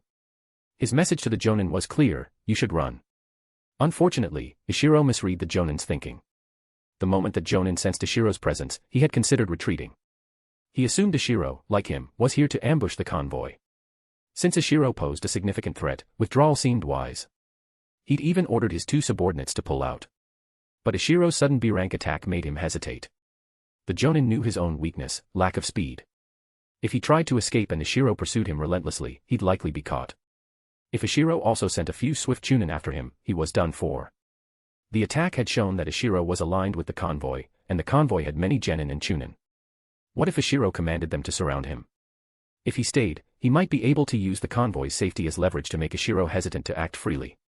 So ironically, Ishiro's bold move made the enemy Jonin more reluctant to leave. After releasing the violent water wave, Ishiro already knew how the battle below had played out, so he shifted his focus back to monitoring the remaining Jonin with sensory ninjutsu. Seeing that the enemy hadn't moved, Ishiro frowned. Why hasn't he retreated yet? Was he not here for the convoy? Both sides were now at a stalemate, neither wanted to fight to the death, but neither wanted to be the first to back off. Instead of wasting time, Ishiro made his move. He chose neither of the expected approaches, neither charging in with his men nor ordering a withdrawal. Instead, he used earth submersion to tunnel underground, moving from his side of the canyon to the other. Earth submersion wasn't fast, and it took him a few minutes to reach the designated position. Meanwhile, the convoy had mostly finished cleaning up the battlefield. The members of Squad 7 also sensed something was wrong. Since Ishiro hadn't shown up, it meant there was still danger. Knowing Ishiro's abilities, they figured he had detected a threat with his sensory ninjutsu. Fu and the others deduced that the ninjutsu Jonin was still lurking. Judging by Ishiro's earlier violent water wave, the taijutsu Jonin had already been eliminated. They conferred and decided to approach the remaining enemy's location carefully. Ishiro emerged from the ground not on the convoy's side, but the opposite, further from the caravan. After surfacing, he confirmed the enemy Jonin's location. Seeing that he hadn't moved, Ishiro's eyes flashed with killing intent. Without wasting time, he rapidly formed hand seals and unleashed another violent water wave. The enemy Jonin was still discussing options with his two subordinates. He never expected Ishiro to silently sneak across the canyon and strike without warning. Damn it, doesn't he care about the caravan? The Jonin blurted out, startled. Maybe he's not with them, one subordinate guessed. Hearing that, the Jonin hesitated. Ishiro had attacked from a direction away from the convoy, which added to his confusion. But there was no time to think.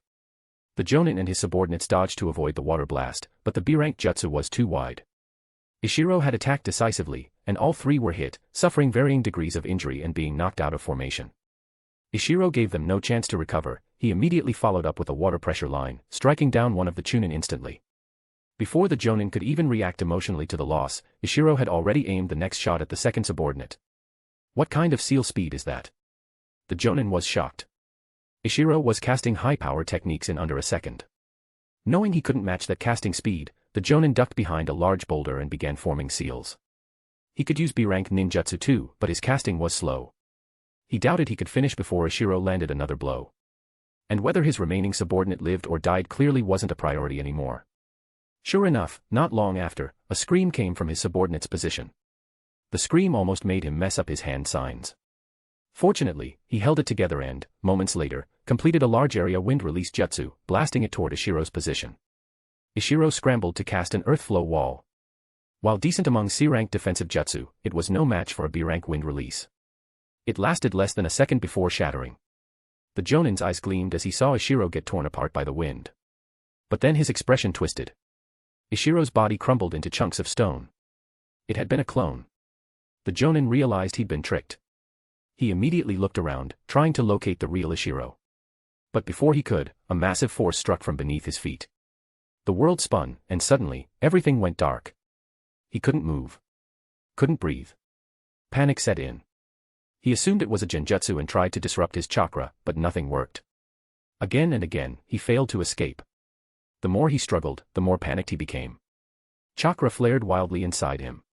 Breathing grew even more difficult. Not far away, Ishiro stood watching the patch of ground beneath which the Jonin had been buried. Chakra flared from below, but it was chaotic and directionless, unable to break through the earth. Ishiro had used double decapitation technique, not genjutsu. But the Jonan had panicked, mistakenly believing it was an illusion, and failed to respond correctly. In truth, once he was caught, the outcome was already sealed. Even if he broke free, Ishiro was standing by, ready to strike. A few moments later, the chakra below faded. Ishiro winced slightly. So much for a Jonan, couldn't even survive one B-rank jutsu. Still, he cautiously stabbed the ground twice with his sword to make sure, then pulled the body out using earth release and sealed it in a scroll. Soon after, Fu and the others arrived. Saiten was even dragging someone along, one of the escaping Chunin. Ishiro wasn't surprised. While scanning earlier, he had already sensed that his subordinates were pursuing the last runner. After regrouping and exchanging brief updates, they returned to the convoy. The battle hadn't lasted long, nor was it particularly intense, but the results were impressive. No deaths, only 7 or 8 lightly wounded during the enemy's first attack. One genin had more serious injuries but was stable, thanks to the medical Chunin Ishiro had deliberately included in his unit. After checking in on the injured, Ishiro led the convoy forward again. The canyon was no place to linger. They traveled peacefully for another hour past the canyon. Only then did Ishiro call for a rest. Dash, support me with Power Stone. Dash, for every 200 PS equals Bounds chapter. Dash, 25 advanced chapters now available on Patreon. Dash, https://www.patreon.com/c/sega is. Just remove the hyphen to access Patreon normally. If you like this novel, please consider leaving a review that helped the story a lot, thank you. Chapter 90, Distributing the Rewards. Chapter 90, Distributing the Rewards. After assigning the patrol squads, Ishiro first checked on the status of the wounded, then began tallying up the spoils of the recent battle. First were the enemy ninja corpses, 2 Jonin and 5 Chunin. As for genin, although they had killed over a dozen during the battle, there was no need to collect those bodies. Along the journey, they had also eliminated quite a few stalkers and spies, some of whom were Chunin as well.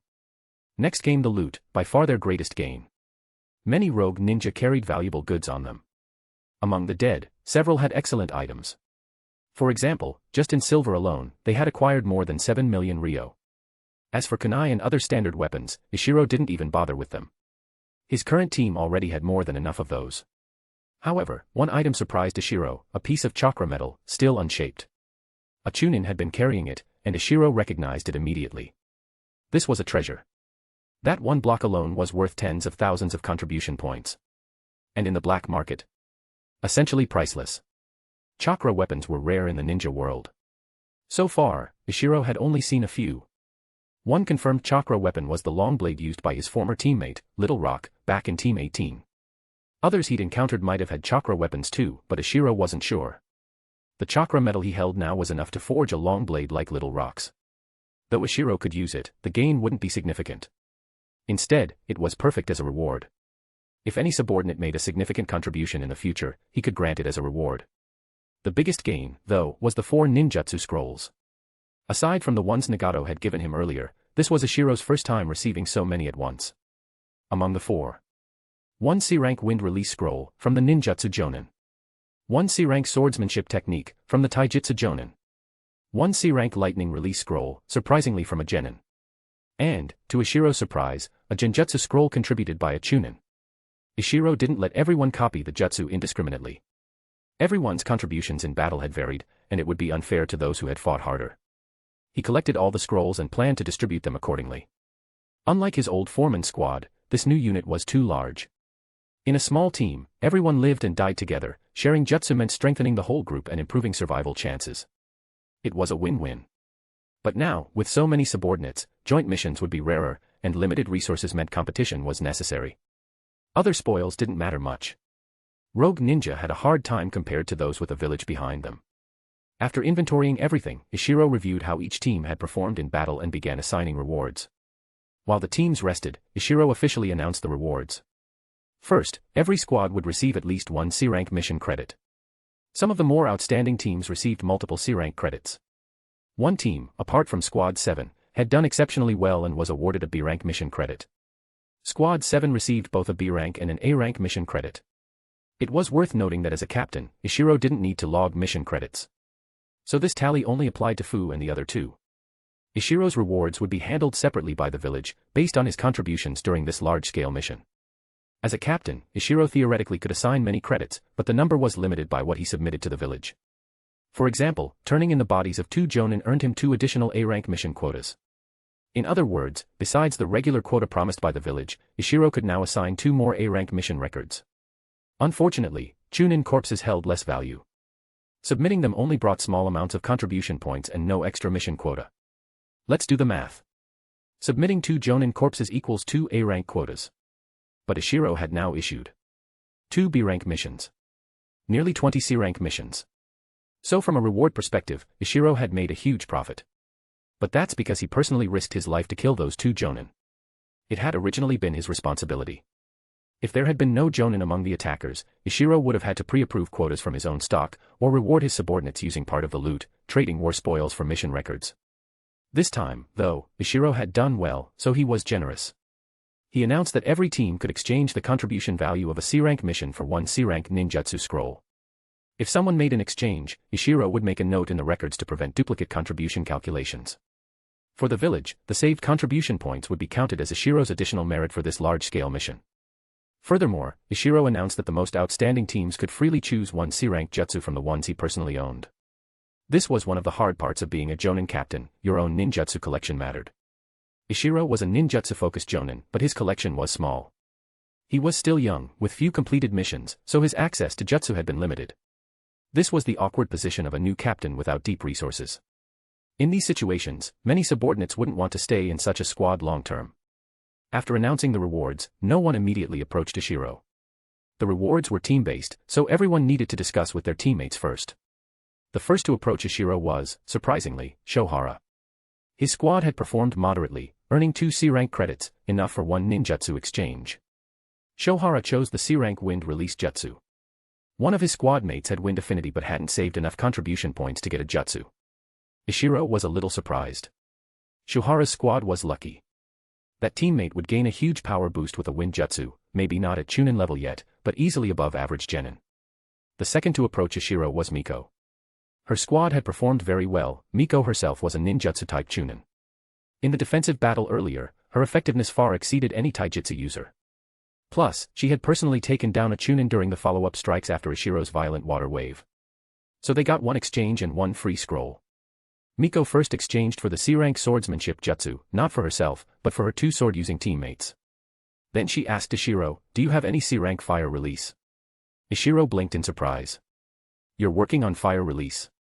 You already developed your second attribute." Miko rolled her eyes. "What's with that look? I'm not allowed to develop a second attribute." Ishiro scratched his head awkwardly. "Of course you can." He pulled out 2 C-rank fire release scrolls, Great Fireball and Fire Whip, and handed them over. "Here, take them both." Miko shot him a glare. "I don't need your generosity. I'm picking one." Ishiro chuckled. "I'm also developing fire release, just progressing slowly. Maybe you can guide me sometime. Think of the extra scroll as payment." Hearing that, Miko's eyes widened. She stared at him like he was a monster, then silently took both scrolls and walked away. Ishiro scratched his head, feeling a bit bad.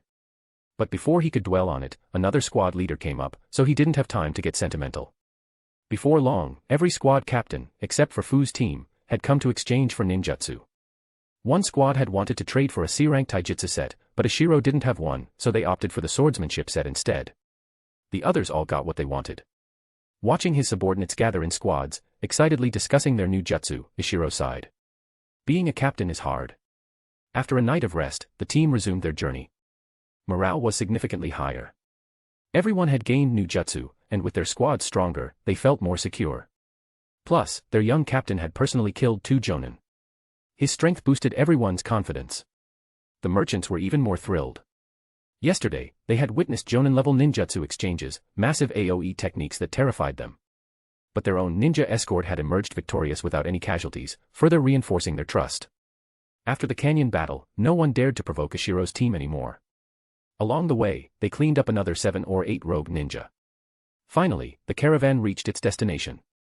Ishiro handed over the large caravan to the Akatsuki. The number of personnel they sent shocked him, a full 120 ninja, not including those stationed at the border supply station. Akatsuki was growing faster than expected.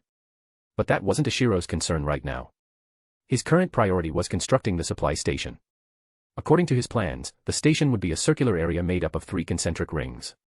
The innermost circle had a radius of 6 meters. Ishiro intended to build a sealed core structure there. Around the core would be the 5-element barrier, an A-rank defensive seal similar to the 4 Violet Flames formation. The advantage was that it only required 5 chunin of different elemental affinities to maintain and consumed relatively little chakra. The core building would only allow Iwagakure shinobi to enter, the last line of defense for the supply base. It would have an above-ground operations center, no residential space, and an underground storage zone. The storage was split into 2. Military supplies warehouse. Daily essentials warehouse. Both warehouses were protected by defensive barriers and required specific hand seals to access. The daily warehouse's seal was known by every chunin squad captain. The military warehouse's seal, however, was known only by Ishiro and his 3 squad 7 members. Dash, support me with Power Stone. Dash, for every 200 PS equals Bounds chapter. Dash, 25 advanced chapters now available on Patreon. Dash, https://www.patreon.com/c/Sega is. Just remove the hyphen to access Patreon normally. If you like this novel, please consider leaving a review. That helped the story a lot, thank you. Chapter 91, Construction. Chapter 91, Construction. The second circle, with a radius of 20 meters, wasn't a fully enclosed space. Ishiro planned to build a 2-meter-high wall around it and place a defensive barrier on the wall. The area between the second and first circles would serve as the residential zone for Ishiro and his men. Normally, caravan members would not be allowed inside, but in wartime, after inspection, they could enter to take shelter. The third circle, with a radius of around 100 meters, had several dozen marked points around its perimeter. At these points, Ishiro set up an expanded sensory barrier. This barrier had no offensive or defensive capabilities, it was purely for detection. The space between the second and third circles was designated as the caravan activity area. A warning sign was posted around the outer edge: foreign ninja were strictly prohibited from entering. Outside these 3 rings, there were 3 designated paths. Areas beyond these paths would be filled with traps. This was part of the visible defense system, and Ishiro would notify all caravans to avoid entering those areas. However, building a supply station didn't require many ninja. So before starting construction, Ishiro made rotational duty arrangements. His plan was, after escorting the caravan back to the Earth country, there would be some downtime before the next departure. This would be the team's break period. For caravans that traveled far from Iwagakure, their escort squads wouldn't have time to rest. Ishiro arranged it so teams would take turns escorting closer caravans. Since Ishiro controlled the trade routes, most caravans followed the same path. Not every caravan needed its own escort squad. So most of Ishiro's chunin squads had spare time, allowing for additional rest scheduling. After finalizing the rotations, 6 squads returned to the village for rest. They would return at staggered times to relieve the teams on active duty. The reason so many squads could be sent back was because all the caravans were currently in the Rain country. There weren't many active escort missions for now. Ishiro then contacted 2 nearby outposts. According to Iwagakure regulations, outposts of equal rank must assist each other during emergencies. So Ishiro needed to establish contact immediately, for safety and to prevent disputes during future operations. Once all that was done, construction officially began, from the outermost ring. The logistics personnel who had delivered materials had already returned to the village with the 6 resting squads. That left Ishiro with only Squad 7 and 4 chunin squads to work with. These included Miko's squad, Shohara's squad, a squad skilled in trap deployment, a squad led by a medical chunin. The trap specialist was Inagaki Koichi. Ishiro shared his plan for laying traps in the outer perimeter and assigned Inagaki and Saiten to brainstorm and handle it. Ishiro assigned the others to build signage for the third ring and walls for the second ring, while he focused on establishing the sensory barrier in the third ring and the defensive barrier on the second ring's wall. As for the core structure in the innermost circle, Ishiro wasn't in a rush. That part would be kept confidential from caravan personnel, so he planned to build it after the outer wall was up. Of course, a supply station of this scale couldn't be completed in a day or 2. Most of their energy was still focused on training. Construction would be done in their spare time. Ishiro figured 6 months would be enough to complete the base. The next morning, Ishiro began his day with physical training and B-rank Kenjutsu practice, then went to Miko to ask for guidance on fire release training. Miko had also just recently grasped fire nature transformation. Due to a lack of contribution points, she hadn't yet exchanged for any fire release jutsu. That made her current level perfect for mutual study. Their insights were similar, so communication flowed naturally. As she practiced, she explained her understanding of fire's properties to Ishiro. Ishiro listened closely and asked questions now and then. Their exchange proved mutually beneficial. In fact, Miko's gains were greater than Ishiro's. Some of Ishiro's unique insights gave her sudden flashes of understanding. By the end of the morning, her grasp of fire nature had deepened significantly. That was evident when she managed to spit out a mini fireball the size of a blue orb. Ishiro couldn't help but feel a little envious. But his own progress wasn't small. He didn't dare consume too much chakra while stationed on the border, so he hadn't been practicing fire release directly. However, with Miko's guidance and watching her progress in real time, his comprehension skyrocketed. The fire nature chakra in his body had become noticeably more active, and more was beginning to detach from the chakra balance. By the end of the morning, Ishiro could already produce a few sparks from his mouth using his regular chakra. Encouraged by the progress, he decided to continue training the next day. Everyone spent the morning training. In the afternoon, they squeezed in time for construction work. Even with limited hours, ninja worked far more efficiently than normal laborers. The supply station gradually began to take shape. Time passed quickly in such a routine. Within a few days, the first caravan returned from the Rain country. This one had only conducted trade near the border. After confirming safety with sensory ninjutsu, Ishiro assigned Shohara's squad for escort duty and didn't worry further. Over the next few days, 7 or 8 caravans returned. Ishiro then dispatched Miko's, Inagaki Goichi's, and the medical Chunin Hashikawa's squads as escorts. Fortunately, since the caravans had similar routes, each squad could cover more than one. Soon, only Squad 7 remained at the base. If another caravan returned before the rested squads came back, Ishiro would have to delay their departure and keep them at the base temporarily. Luckily, the resting squads began returning one by one, and the trade route began operating smoothly. Ishiro's daily life became more stable, rarely leaving the vicinity of the supply station except for nearby training. On the Rain countryside, the Akatsuki's trade operations also stabilized. Perhaps due to strong backing from the daimyo, Akatsuki's escort ninja numbers were at least twice those on Ishiro's side. Ishiro guessed the daimyo must have been profiting quite a bit from the trade. The merchant route now ran on its own. Ishiro didn't need to intervene much anymore. Which meant it was time to start the next mission. When Ishiro had accepted his trade route assignment, he had also received another mission: take over intelligence operations in the Rain country and create disruptions for Konoha. Since Ishiro couldn't leave the base freely, he secretly sent Fu into the Rain country to connect with their operatives. Unfortunately, the intelligence Fu returned with wasn't very useful. Everything they knew, Ishiro could have guessed from the original timeline. Since there were no major movements, Ishiro wasn't in a hurry. He settled in to wait, sending Fu periodically to gather updates. What he didn't expect was that he would end up waiting 2 years. 2 years passed. The supply station was fully completed, and the trade route between Earth and Rain had become known throughout the entire ninja world. People finally realized how trade could flourish once tariffs were eliminated. The route, established by Ishiro and the Akatsuki, now stretched from the eastern coast of the Earth country all the way to the Rain-Sand border. Ishiro estimated 70 to 80 caravans operated along the route. In addition to those from the Earth and Rain countries, there were even caravans from other small nations like the Bear, Demon, Bird, Grass, Waterfall, and Iron countries. These nations once had to pass through multiple territories and pay hefty tariffs. But by routing through the Earth country, they paid none. After witnessing the booming Earth-Rain trade, Inoki had persuaded the daimyo to abolish tariffs altogether. Now, all long-distance caravans chose the Earth country, not only for the tariff-free access, but because Iwagakure had spent the last 2 years clearing bandits along the route. While it couldn't be said the Earth country was completely free of rogue ninja, most areas were safe enough for caravans to travel without ninja escorts. Everyone in the ninja world now agreed, traveling through the Earth country saved enormous costs. Even caravans from distant lands began issuing missions like this: hire ninja to escort them to the Earth country's border, then once their trade was done, issue another mission from within the Earth country to escort them home. The flourishing trade vastly boosted the Earth country's economy. The daimyo's tax revenue didn't drop from losing tariffs, it increased. Their momentum now rivaled even the fire countries. While Iwagakure hadn't yet established a second trade route, the lack of Akatsuki-like idealists in other countries made it difficult. But Ishiro had heard that the Earth daimyo and Inoki were already negotiating with neighboring small nations. A second or third trade route might not be far off. But those matters had little to do with Ishiro now. After sitting at the supply station for 2 straight years, his efforts were about to pay off. In those 2 years, Squad 7 had only returned to Iwagakure 3 times. Fu and the others got to rotate out occasionally. Ishiro, however, could only leave if he got direct approval from the village, and only after a temporary commander was sent to replace him. He was, in short, completely stir-crazy. Support me with Power Stone. For every 200 PS equals Bounds chapter. 25 advanced chapters now available on Patreon.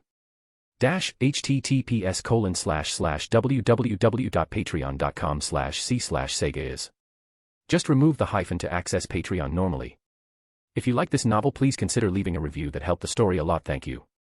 Chapter 92, The Temptation of Returning Home. Chapter 92, The Temptation of Returning Home. In the past 2 years, Ishiro had never been idle. In fact, he had experienced even more battles than during his time with Team 18. With the prosperity of the trade route, the number of enemy ninjas sent by other nations to spy was astonishing. Fortunately, with his sensory ninjutsu and the enhanced barrier system he had specifically set up during the construction of the supply station, Ishiro could detect all of them, none could escape his perception. And for Ishiro, there was only one response to enemy ninjas: kill. If it was a genin, Ishiro simply dispatched a squad or two. For lone chunin, Fu and the others could handle them with a few extra hands. If multiple chunin attacked together, Ishiro would personally lead a squad of 7 or 8 to eliminate them. With sensory ninjutsu and camouflage technique, Ishiro almost always succeeded. The most troublesome situations were when a jonin-led squad or multiple jonin came together. In such cases, Ishiro would retreat to the core structure, then alert nearby umbu or outposts. Thanks to prior coordination, they wouldn't charge in and reveal the base's defenses. Instead, they'd rendezvous at a distance and assist Ishiro in launching a coordinated counterattack. Over 2 years, Ishiro personally killed over 50 chunin and 30 jonin with his subordinates. With umbu and outpost support, they even took down more than 20 jonin, including 1 elite jonin. But this came at a cost. Casualties among Ishiro's men were high. As the trade route expanded, so did Ishiro's team, now numbering 30 chunin squads. 11 of these suffered casualties, 3 squads were completely wiped out. Yet compared to the strategic gains, the higher-ups considered this acceptable. In these 2 years, Ishiro had grown immensely. He had fully mastered his B-rank kenjutsu, although he had yet to reach proficiency. True proficiency meant being able to imbue a normal blade with chakra, a feat common in the samurai world. Even so, Ishiro's current level allowed him to stand toe-to-toe with regular jonin using kenjutsu alone. His original purpose, covering his weakness in close combat, had been more than fulfilled. In addition, he had completely mastered several B-rank ninjutsu. Violent Water Wave, reduced from 27 hand seals to Drizzle Technique, from 13 seals to Torrential Rain Technique, his signature from 21 seals to Double Decapitation Technique, from 27 to Hardening Technique, from 24 to Rock Concealment Technique, from 31 to Cold Stream Strike, close range now only 18 seals. His previously learned C-rank jutsu had also improved. Earth Clone, 14-7 seals. Earth Submersion, 15-11 seals. Rock Fragment Technique, 19-9 seals. Water Bubble Technique, 20-13 seals. Newly learned jutsu. C-rank Genjutsu, for incapacitated enemies, still needed 19 seals. Fire Release, Great Fireball, only 6 seals thanks to prior world memory. Fire Whip Technique, 18 seals, not heavily practiced. B-rank Fire Release, Phoenix Sage Fire, recently learned, still required 23 seals. Although Ishiro had mastered Fire Nature Transformation, fire wasn't one of his innate affinities. Its proportion within his chakra was low, making high-cost fire jutsu like Phoenix Sage Fire very difficult to cast effectively. His seal speed also improved, from 4.7 to 5.2 seals/second to 5.0 to 5.3. Chakra capacity. From 3.2A to approximately 13A. But Ishiro's biggest breakthrough was with Body Flicker Technique. He had achieved no seal casting. This was a game changer. After achieving this, he sparred again with Yahiko, Konan, and Nagato. The results shocked them. Yahiko, a taijutsu user, couldn't beat Ishiro anymore. His body flicker still required seals, and his base speed wasn't fast enough to overpower Ishiro. The combat distance was always under Ishiro's control. A ninjutsu user who couldn't be approached was terrifying. Yahiko had nothing to say. Konan didn't fare much better. Their duel ended in a draw. Ishiro couldn't touch the flying Konan, so he used Earth Submersion to vanish. Neither could defeat the other. Nagato still beat Ishiro, but this time, Ishiro felt they were almost evenly matched. Had Nagato not possessed so many Rinnegan abilities, Ishiro might have won. Of course, Nagato held back, suppressing his power to upper Jonin level. If he went all out, he could body flicker in front of Ishiro before Ishiro could react, instant loss. Nagato's combination of seal-less teleportation and chakra-absorbing black rods made him nearly unstoppable. Once hit, an enemy was basically incapacitated. Add in the Rinnegan's other absurd abilities. Ishiro couldn't imagine who in the ninja world could fight a full-powered, 6-paths combined Kage-level Nagato. After seeing Nagato's strength, Ishiro gave him a toy dagger, a joke gift. The blade was hollow. If stabbed, it would retract into itself. Ishiro hoped that if the original timeline came to pass, Nagato would use it to save Yuhiko, and go settle the score with Konoha. Yes, Konoha. After 2 years, Hanzo finally lost patience and contacted Danzo. It was after receiving intelligence about Root's increasing activity in the Rain country that Ishiro decided it was time to return to the village and consult Inoki about the next move. If Ishiro was going to stir up trouble in the Rain country, someone else had to be assigned to hold the supply station. And there was another reason for Ishiro's return: promotion to Jonan. As previously discussed by the upper echelon, this trade route mission was Ishiro's Jonan trial. Now that the mission was complete, it was time to return and receive his reward, official promotion. After briefing the new station commander on important matters, Ishiro rushed back to the village. But he kept glancing at his 3 subordinates, thinking, why are they so slow? They're holding me back. Among the 3, Jun, the slowest, gave Ishiro a deadpan look. This guy's clearly a ninjutsu user like me, but he's faster than the 2 taijutsu types. And now he's blaming us for being normal. Fu and Saiten read Jun's expression and felt awkward. Especially Fu, he used to be the fastest. But ever since Ishiro learned Sealless Body Flicker, that title was gone. Fu needed 3 hand seals to cast it, and he could only use it once per fight. He wanted to cry.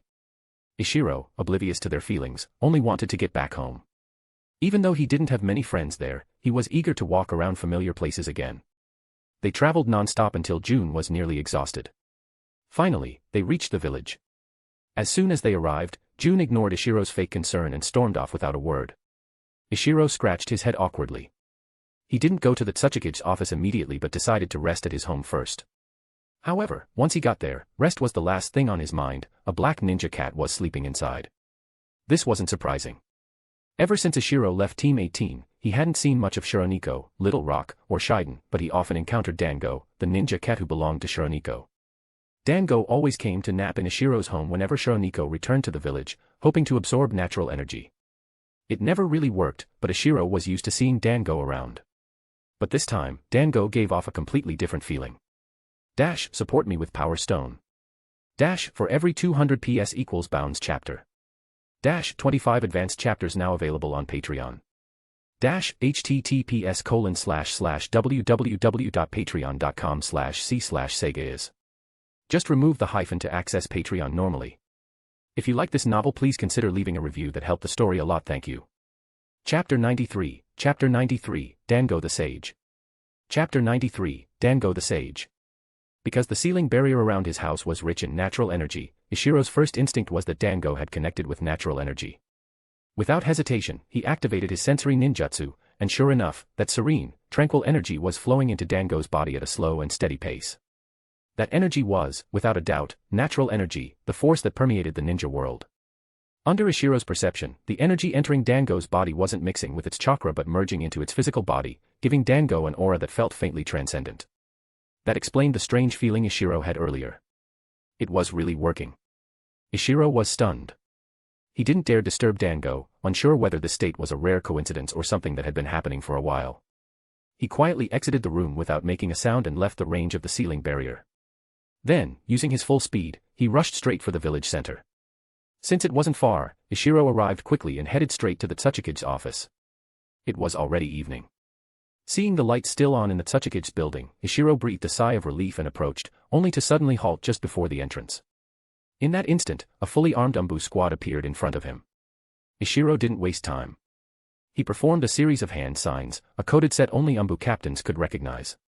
The opposing Umbu squad leader responded in kind and asked, "Name?" "Ishiro." "I have urgent business with the Tsuchikage." The Umbu captain nodded, whispered to a subordinate, and sent them into the building. The rest of the squad remained facing Ishiro cautiously. Ishiro didn't mind and waited patiently. Moments later, the Umbu returned and quietly reported to the captain. The squad leader nodded and stepped aside. "The Tsuchikage will see you." Without delay, Ishiro entered the building and went straight to Inoki's office. Upon entering, he skipped all formalities. "Tsuchikage-sama, I have news, there's progress with natural energy." Inoki's body jolted. He had already been informed of Ishiro's return and had assumed the boy would report the next morning.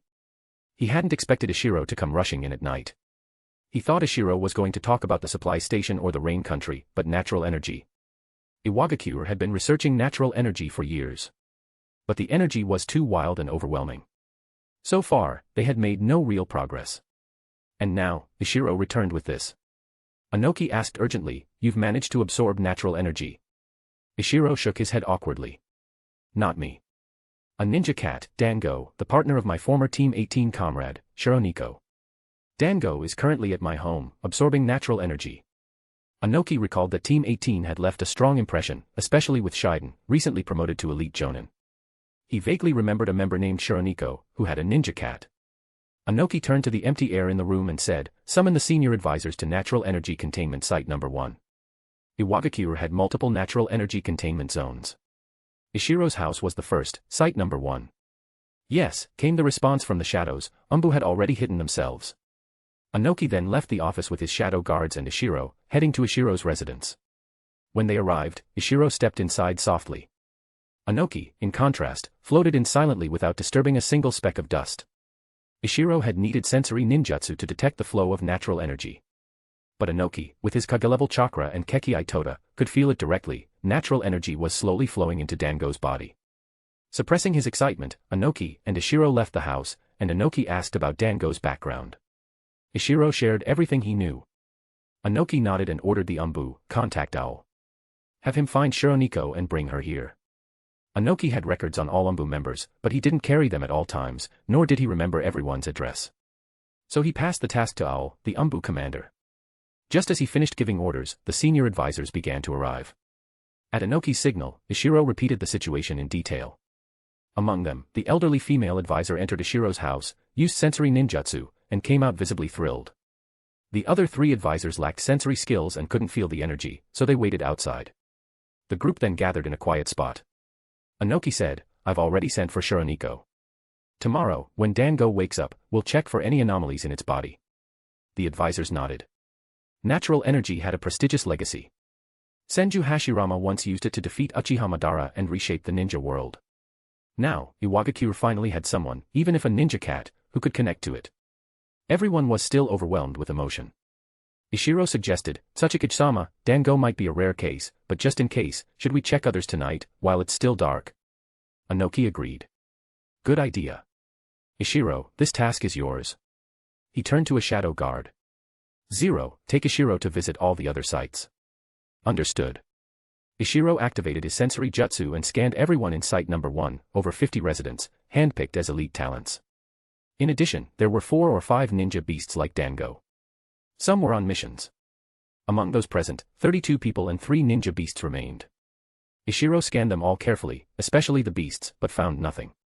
He shook his head at the waiting officials, then followed Zero to the next site. Site Number 2 yielded nothing. So did Sites 3, 4, 5, and 6. But at Site Number 7, something unusual appeared. This site was different from the others. It functioned more like a rehabilitation facility or medical ward, housing injured shinobi. The village had long intended it as a place to recover light injuries. In one of the rooms, Ishiro detected a significantly higher concentration of natural energy. But strangely, it wasn't being absorbed by the person, an injured Jonan. After verifying, Ishiro realized the energy was concentrating around a weapon, not the Jonan himself. He and Zero peeked through the window. As they suspected, the natural energy was pooling around the Jonan's weapon. Ishiro relayed this to Zero, and they left for the next site. They checked all the remaining containment sites. By the time Ishiro returned home, several hours had passed. There, he found Shironiko had arrived. She stood at the door to his house, wearing a look of excitement and nervousness.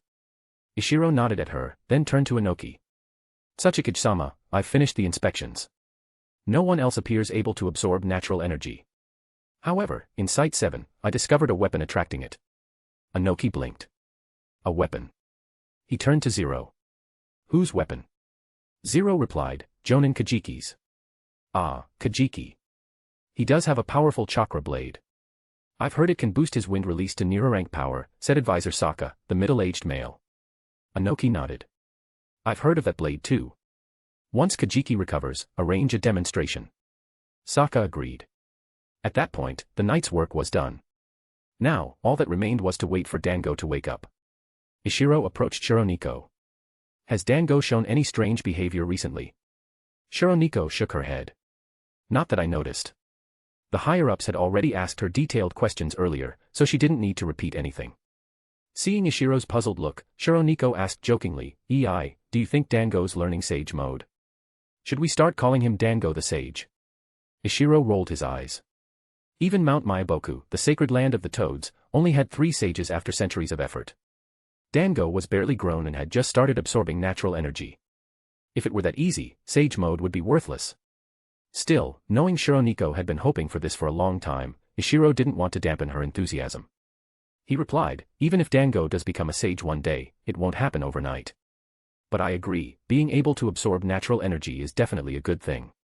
Especially at this slow pace. It probably won't have any side effects. Natural energy was overwhelming. If it mixed with chakra immediately, it became difficult to control, that's why sage mode was so hard to master. But natural energy was undoubtedly beneficial to the body. In large enough quantities, it could enhance life itself, extending lifespan and unlocking powers that touched on universal laws. Dash, support me with Power Stone. Dash, for every 200 PS equals Bounds chapter. Dash, 25 advanced chapters now available on Patreon. Dash, https://www.patreon.com/c/sega is. Just remove the hyphen to access Patreon normally. If you like this novel, please consider leaving a review that helped the story a lot, thank you. Chapter 94, Promotion to Jonan. Chapter 94, Promotion to Jonan. Although Kajiki's weapon was remarkable, tools were ultimately inanimate. Its importance could never compare to something like Dango, a living ninja beast. Unlike weapons, ninja beasts could communicate. While Dango couldn't speak, Shironeko could communicate with him effortlessly. With Dango's intelligence, he could understand human speech and even express fairly complex ideas. If Dango had truly grasped some mysterious aspect of natural energy, he might be able to pass it on to other ninja beasts or even human shinobi. Some of the village advisors were already fantasizing about the dream of Iwagakure cultivating its own holy land, just from Dango alone. Everyone waited outside Ishiro's house for half the night. Just before dawn, Dango finally woke up. He stretched, sniffed the air, and gave a soft meow. Hearing the sound, Shironeko immediately responded from outside, Dango. Recognizing her voice, Dango bolted out of the house and leapt into Shiraneko's arms. She nuzzled her face against his, then asked, "Do you feel any discomfort? Did you notice any natural energy?" Dango shook his head and meowed a few times in response. After communicating with him, Shironeko told the others, Dango didn't feel any natural energy. He says the sleep was just especially comfortable. The upper brass looked slightly disappointed. Unconscious absorption meant it was uncontrolled and unteachable. It couldn't be replicated or used to instruct others. Anoki asked, Shironeko, ask him, how long has he been feeling that kind of restful sleep in this house? Dango wasn't unfamiliar with Anoki. As a ninja beast from Umbu, he had seen the Tsuchikage as much as, if not more than, Ishiro. Dango meowed a bit more. Shironeko translated, he says it's been quite a while, though he can't remember the exact number. But definitely more than 30 nights. That meant Dango had absorbed quite a bit of natural energy by now. After a moment of thought, Anoki said, let's go to the training grounds and test Dango's current strength. A few years ago, Dango had barely qualified as a Chunin, and even then was heavily unbalanced in his capabilities. His overall performance was below average for his rank. His talent was limited, and his potential was easy to see. Without a miracle, his peak would have been special Jonan. With harsh training and luck, he might have just touched Jonan level. But that would have been his absolute limit. His natural talent was about on par with Shironeko.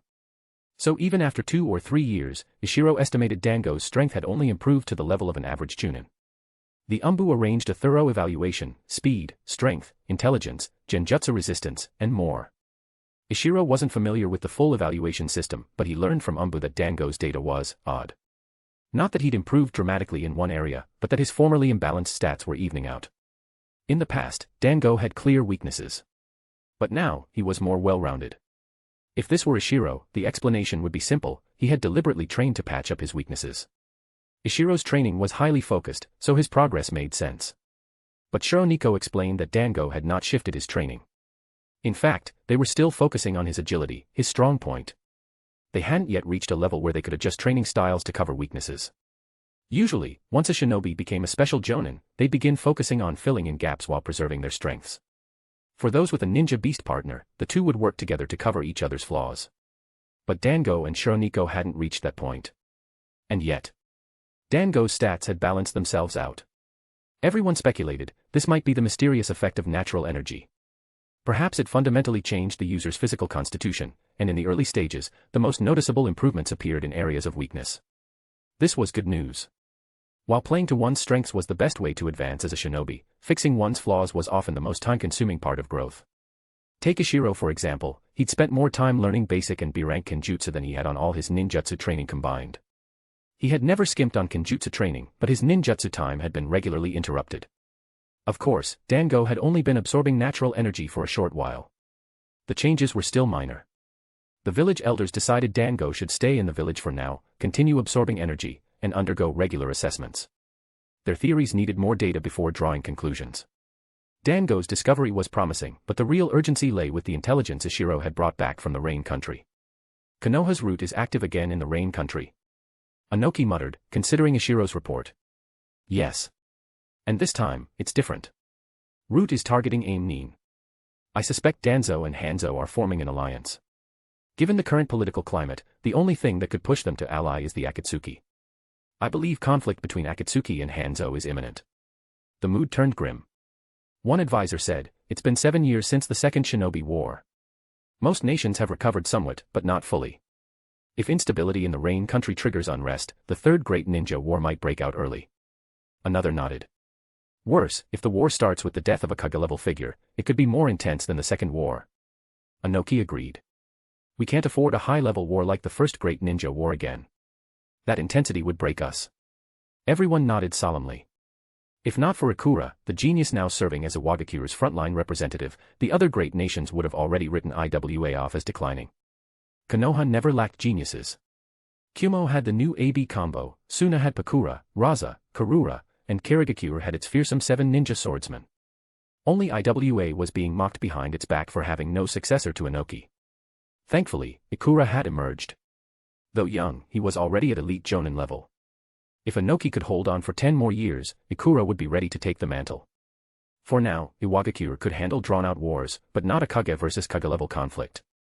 If Inoki died in the next few years, Iwa would be in a crisis, much like Suna was in the original timeline after the Leaf Collapse plan. Suna had managed to survive only by groveling before Konoha and buying time for Gaara to rise to power. But Iwa would never cling to Konoha's leg. If Inoki fell and Ikura couldn't reach Kage level in time, they'd be in deep trouble. That's why Ikura was under special protection, but also frequent assassination attempts. Rumor had it 2 elite Jonin had already been sent after him. When Ishiro first heard that, he was stunned. He finally understood why the village had delayed his Jonin promotion, they were protecting him. But that protection was about to end. Because today, Ishiro would officially be promoted to Jonin. After discussing the Rain Country situation, Inoki turned to him with a serious expression. Ishiro, the trade route assignment was your Jonin trial. And you passed it with flying colors. I now formally declare you a Jonin of Iwagakure. Ishiro couldn't contain his emotions. He'd known he was long qualified. He'd expected this day. But hearing it aloud, he was overwhelmed. Not because of the rank, but because it was official recognition from the village. Thinking back over 11 years of hard work, Ishiro felt a little emotional. His talent was average. His physique was weak. His only advantage was spiritual power, which Iwagakure hadn't developed properly. His childhood had been lonely and monotonous. With no family and few friends, his life had revolved around training. He adjusted his schedule constantly, experimented tirelessly. He'd fought tooth and nail for every step forward. But now, he was finally recognized. After taking several deep breaths, Ishiro dropped to one knee and said firmly, "Yes, sir." The elders, who had watched him grow, all understood his emotions. Once he stood again, Inoki added, "You completed this task with excellence. As a pioneering assignment, we're counting it as 4 S-rank missions and 10 A-rank missions.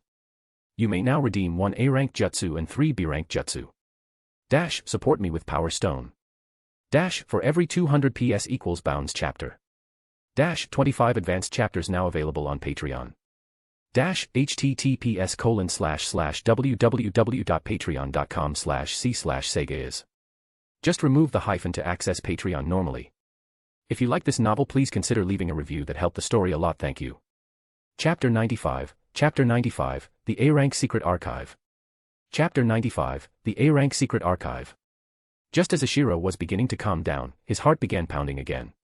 While the mission credits awarded by the village seemed generous, they were all within his expectations. After all, he had personally killed dozens of Jonin, these rewards were well earned.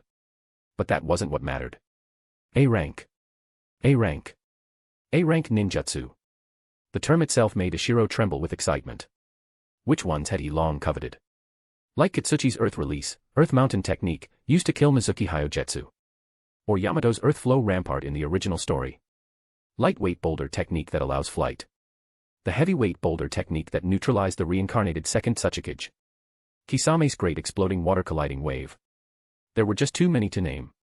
But before he could lose himself in those dreams, another surprise arrived. Inoki continued, as your Jonan promotion reward, you may choose one of the following: an A-rank jutsu exchange, 80,000 contribution points, 3 B-rank jutsu exchanges, a custom-made chakra weapon, the opportunity to take over a vacant captain-level position, access to an S-rank sealing jutsu, or A-rank secret archive reading privileges. You may choose one of these. Knowing Ishiro might not decide right away, Inoki added, there's no rush. Think it over and go to the contribution department when you're ready to redeem it. Ishiro nodded and left the Tsuchikage's building, still overwhelmed. He was now officially a Jonan at age 14. A genius by any standard in the ninja world, but not an outstanding prodigy. Ikura had made Jonan at 12, which was considered top-tier genius, drawing attention from every nation. And as for Kakashi, who became Jonan at 11. That was the kind of figure who could boost national morale single-handedly. Some people said wartime promotions were easier, but that wasn't true. During war, there was less personal time and even less time for training. While there were more opportunities to gain real combat experience, it wasn't necessarily good for the younger generation. So Ishiro believed Kakashi's feat was simply because Kakashi was ridiculously talented. Still, Ishiro had the mind of an adult. After his initial excitement, he began to plan his next steps. From this moment on, he was essentially no longer the commander of the border supply station. Until a new appointment arrived, he had free time, a long vacation granted by the village. After that, he would likely be sent to the Rain country. The upper ranks hadn't said anything yet, but Ishiro had already guessed. Which meant he needed to prepare. With that in mind, he headed to the contribution office to calculate his current contribution point total. 4 S-rank missions, each worth a lot. 10 A-rank missions, 3,000 points each, 30,000 points. In addition, the shinobi Ishiro had killed over the past 2 years, either solo or in collaboration with Umbu and outposts, also counted toward his total. Each Chunin killed, 100 points. Each Jonan, roughly the equivalent of an A-rank mission, almost equals 1,200 points. Ishiro had taken out around 60 Chunin and 30-plus Jonan on his own. His subordinates had killed another 30-plus Chunin. That was already a significant amount. He had also assisted in eliminating over 20 Jonan alongside Umbu and outposts. Each of those gave him roughly 200 points, and one elite Jonan gave him about 1,000 points. That totaled around 6,000 points. Loot from captured enemies and battlefield spoils also earned him additional points. But Ishiro had expenses too. He'd been very generous when rewarding his subordinates, far more than what the village officially allowed. These bonuses cost him tens of thousands of contribution points. This included material and jutsu rewards, which didn't cost contribution points if drawn from recovered loot. For example, when Tanya helped Ishiro take down a Jonan, he could have been rewarded with 2 B-rank missions, almost equals 3,000 points, but instead chose a piece of chakra metal, saving Ishiro the points. All these factors combined, Ishiro's current balance was around 160,000 contribution points. For the old Ishiro, that would have felt astronomical. But reality was cruel. He'd hoped to use his promotion reward to redeem an A-rank jutsu, but had given up. Because even after 2 years of hard work, he still couldn't afford a single A-rank jutsu. That's right, not even one. Most A-rank techniques started at 200,000 plus contribution points. Seeing this, Ishiro felt like crying. Truly, poverty limits my imagination. He now realized, in the ninja world, the real power move is finding a Kage as your teacher. Freeloading was the secret to success. Sigh. Ishiro began planning how best to use his contribution. He knew he wanted at least one A-rank jutsu. But should he spend his promotion reward on the 80,000 points to top off his balance? With that, he could unlock several A-rank techniques. Just as he was hesitating, the staff gave him good news. Ishiro Jonan, you have another contribution deposit here. The staffer handed him a document. This was sent over by the advisory council. It's for your chakra nature transformation training method. Ishiro was stunned. He couldn't remember this at first, until he looked at the description and recalled his theoretical paper based on insights from Nagato. That little theory earned me contribution points. And this many. Are you sure it's not a mistake? The staffer smiled. I'm not sure why the council was so generous, but it's not an error. What Ishiro didn't know was, his method was extremely practical, especially for training second and third chakra attributes. Iwagakure had countless ninjas working on such transformations. Since Earth release was easy to train in IWA, the number was even higher. His report saved them time, and it was especially helpful to Jonan, or soon-to-be Jonan, the village's backbone. The village felt this significantly boosted its overall strength. So the reward was very generous. Seeing this bonus, Ishiro felt like his past 2 years hadn't been wasted after all. The new deposit added 50,000 points, pushing his total to over 160,000 plus. Now he had more than enough for an A-rank jutsu. After carefully reviewing the catalog, Ishiro ultimately selected the lightweight boulder technique. He didn't even consider anything else. Why? Because this one lets him fly. Flight greatly boosted survivability in dangerous situations. As a range-type fighter, being airborne and out of melee range made him near untouchable. Most importantly, with the chaos looming in the Rain country, even if he learned an offensive A-rank technique, it wouldn't turn the tide of battle, it might just get him killed. Just imagine, Danzo brings a squad of elite root ninja. Ishiro shows up with one flashy jutsu, they shrug it off, and then unleash a barrage in return. He'd be dead before the fight even started. Flight was the smarter play. In addition to redeeming the A-rank technique, Ishiro used his promotion reward to unlock the A-rank secret archive. It sounded mysterious, but it was just like choosing a jutsu, except these documents help with insight and theory, not practical application. For example, the village had an A-rank archive on spacetime ninjutsu. But since IWA wasn't strong in that area, Ishiro found it unhelpful. Instead, he chose one about fusing 2 chakra attributes to create a Kekkei. If this archive had been in Konoha, it would have been S-rank level. Even Hiruzen Sarutobi would have studied it seriously. Why? Because this was Iwagakure's specialty. Iwa's demolition core was full of explosion release users. Many weren't born with it, they trained into it. The village had developed a complete system for chakra fusion. Above this A-rank archive, there was even an S-rank one detailing the fusion of 3 chakra natures, dust release. Simply put, this A-rank secret archive could realistically help someone unlock a Kekkei. Ishiro read it over and over, absorbing every detail. Once he fully understood, he sealed it back in its special container. Soon after, a barrier core ninja arrived and applied a mind seal to Ishiro's brain. This was standard protocol. Anyone who had accessed A-rank or above techniques would have a mental seal placed, preventing intel leaks. Even after death, mind-reading jutsu couldn't retrieve full A-rank techniques because of this protection. Dash, support me with Power Stone. Dash, for every 200 PS equals Bounds chapter. Dash, 25 advanced chapters now available on Patreon. Dash, https://www.patreon.com/c/sega is. Just remove the hyphen to access Patreon normally. If you like this novel, please consider leaving a review that helped the story a lot, thank you. Chapter 96, Planning for Earth Release. Chapter 96, Planning for Earth Release. Chakra is a mysterious force that grants humans extraordinary power. This power can be broadly divided into 2 categories, external and internal. The external is easy to understand, chakra can create immense destructive power. The internal, simply put, is this: chakra can alter the essence of life itself. To describe it in layman's terms, chakra can modify a ninja's body at the genetic level. That's why in the ninja world, the descendants of ninja are more likely to become ninja, not just due to better access to resources, but also due to innate talent. And powerful individuals tend to produce strong heirs, like Kakashi, the son of White Fang, or the 3rd and 4th Raikage, who were father and son. Even stronger proof lies in the existence of Kekkei clans. If an ancestor possessed a bloodline limit, there was a chance their descendants could awaken it too. A Kekkei is simply a higher-tier application of chakra. Its modifications to the body are more profound and far easier to pass on through bloodline inheritance. This characteristic was thoroughly explained in the secret archive, making it easy for Ishiro to understand. The archive was clearly the result of contributions from numerous Iwagakure ninja. It was incredibly detailed and included not only theories and insights into chakra, but also speculation and practical training methods. It greatly increased a ninja's odds of successfully awakening a Kekkei. Especially helpful were its detailed methods for controlling and merging chakra natures, an extremely hands-on guide. All signs pointed to one thing: this archive was priceless and filled with practical value. However, there was one thing that made Ishiro nearly cough up blood. According to the archive, he didn't yet meet the standard to begin training in chakra fusion. The archive stated clearly that the minimum threshold for fusion was to have achieved mastery of both chakra attributes involved. Thankfully, it also provided a way to determine that mastery, the amount of chakra required to cast a particular jutsu. After a moment's thought, Ishiro realized that his water release had likely reached this level, thanks to the development of his water pressure line techniques. But his earth release? Far from it. He'd only studied a few B and C-rank earth jutsu and had never developed or explored the nature deeply. According to the archive, chakra fusion had to involve two dominant attributes.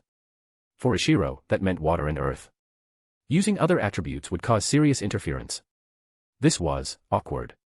He had exchanged such a valuable reward just to access this archive, only to find he wasn't ready. Ishiro sat there in stunned silence. Just how much did I lose on this deal? A staff member's reminder brought him back to reality. He stood up and slowly walked out of the contribution office. Turning to glance at the building behind him, he finally understood a saying, "The world is not worth it." His reaction was understandable. After all, in his original plan, earth release was merely a support tool, water release was his true core path. He had never intended to develop earth release as deeply as he had with water pressure line. His goal had always been to further refine his water-based techniques, especially water pressure line. In fact, he'd been quietly working on it for years, and although progress was slow, he had never given up. But now, the archive was telling him, if you want chakra fusion, you must go all in on earth release too. This put Ishiro in a tough spot. Chakra fusion to achieve a Kekkei Genkai and the deep development of water pressure line were two goals he had firmly committed to. He wasn't about to give either one up. But deep development of earth release hadn't even been on the list, not because Ishiro didn't want to, but because he lacked the energy. His talent in ninjutsu was decent, but mostly due to his exceptional chakra control, not any innate affinity for elemental transformations. In Ishiro's personal long-term plan, chakra fusion and the refinement of water pressure line ranked even above training in Sage mode, because Sage mode required massive chakra reserves, which was exactly what Ishiro lacked and couldn't fix in the short term. Even if his natural energy affinity hit maximum, it wouldn't help much without chakra volume. Feeling discouraged and doubting everything, Ishiro wandered over to the barrier core to clear his head and check in on any updates they might have. The barrier core had been quite busy over the past few years, particularly working to decipher the two S-rank sealing fragments Ishiro had once submitted, the remnants of the fire domain technique. One of them remained unresolved. When Ishiro arrived, the barrier core was as active as ever. Some were exploring new theoretical applications, while others were preparing tests and prototypes. Seeing him arrive, most greeted him casually and returned to their tasks. Only Elder Mayusha noticed something off about Ishiro. Though technically retired, the old man couldn't stay idle. He loved sealing techniques and spent every day at the barrier core, often appearing on the roster despite his retirement. Seeing Ishiro's low spirits, he walked over and asked what was wrong. Recognizing the men who had mentored him in sealing arts, Ishiro didn't hide anything. I got promoted to Jonan and used my reward to access the chakra fusion archive. But I'm not qualified to start training. I haven't developed earth release enough. I never plan to either. It feels like I've wasted the reward. Mayusha laughed heartily. Ah, so that's what it was. I thought something serious happened. Listen, little Ishiro, a ninja's life has limited energy, we can't do everything. You know that better than anyone. If not, with your sealing talent, you'd have learned a lot more advanced techniques by now. We all make choices. Some are made for us. Some are obvious. And others, we hesitate, struggle, and finally decide. But once the choice is made, that's it. You're the one walking the path. Whether you succeed or fail depends on you. If you don't put in the work, then no matter what path you pick, it won't matter. But if you do, any path can lead to greatness. If you'd chosen to train in release back then, maybe you'd have achieved even more. So what? Choose boldly and walk forward. Ishiro didn't fully agree, after all, direction matters. The village couldn't support all paths equally. Some paths yielded more aid and opportunity than others. Still, Mayusha's example reminded him of his abandoned talents in genjutsu and in release, skills he had neglected due to lack of village support. But that realization helped him resolve the issue. Back then, he'd made the right choice. And now, the same logic applied, the village could help him far more with chakra fusion than with other things. If it meant developing earth release more seriously, so be it. With his mental block cleared, Ishiro felt significantly lighter. He even thought his chakra felt more active. Shaking his head, he thanked Mayusha and eagerly asked about the progress on the fire domain fragments. After spending half a day with the barrier core, Ishiro returned to his house in Sealing Zone 1. He found that not only was Dango still there, but Shironiko had moved in too. Shironiko had decided that as long as she wasn't on a mission, she'd stay inside the sealing barrier with Dango. After all, Inoki had given her full clearance. The village had even granted her a month-long leave, so she just moved in with Ishiro. As for Dango, he continued to live at Ishiro's because the village hadn't arranged a separate room for him. Ishiro's sensory ninjutsu allowed him to monitor Dango's absorption of natural energy. If anything went wrong, he could intervene immediately. The next day, after his regular physical training and kenjutsu practice, Ishiro headed to the training field. Back when he first transmigrated, he dreamed of casually becoming a Kage-level powerhouse and unlocking all kinds of Kekkei Genkai. But reality had been harsh. His current body had only average talent. Still, Ishiro had a long-standing dream, to slowly merge chakra natures, 2, then 3, then 4, 5, until he achieved the power of someone like Kagaya Otsutsuki. So despite the difficulty, he was still young. The final war was still far away. He could afford to wait. But dreams were dreams. Reality was reality. Ishiro had to work hard, starting with developing his earth release understanding. After thinking things through the night before, he had a plan. Just yesterday, he had received the A-rank earth release jutsu, lightweight boulder technique. After studying it, Ishiro decided to reduce the time spent on other jutsu and focus entirely on mastering it. Once that was done, he intended to develop heavyweight boulder technique from it. He believed mastering lightweight boulder technique would boost his comprehension of earth nature chakra, maybe not dramatically, but enough to make a difference. And if he could personally develop heavyweight boulder from that base, that would mean his understanding of earth release had finally reached the level needed to begin chakra fusion training. Dash, support me with Power Stone. Dash, for every 200 PS equals bounds chapter. Dash, 25 advanced chapters now available on Patreon. Dash, https://www.patreon.com/c/sega is. Just remove the hyphen to access Patreon normally. If you like this novel, please consider leaving a review that helped the story a lot. Thank you. Chapter 97, The Difficulty of Mastering an A-rank Ninjutsu. Chapter 97, The Difficulty of Mastering an A-rank Ninjutsu. With a clear direction in mind, Ishiro wasted no time and began training the lightweight boulder technique early the next morning. One of the key reasons he had chosen this A-rank technique was because it consumed very little chakra. Given Ishiro's exceptional chakra control, the only thing limiting his progress with advanced techniques was his chakra pool, which, at 13A, was still below average for a Jonan. Other offensive A-rank ninjutsu were simply too taxing for him. For instance, Ishiro had seen in the archive the water dragon bullet technique, used by Kakashi and Zabuza in the original story. The chakra cost was a staggering 18A. Ishiro was so horrified he quickly turned the page without looking further.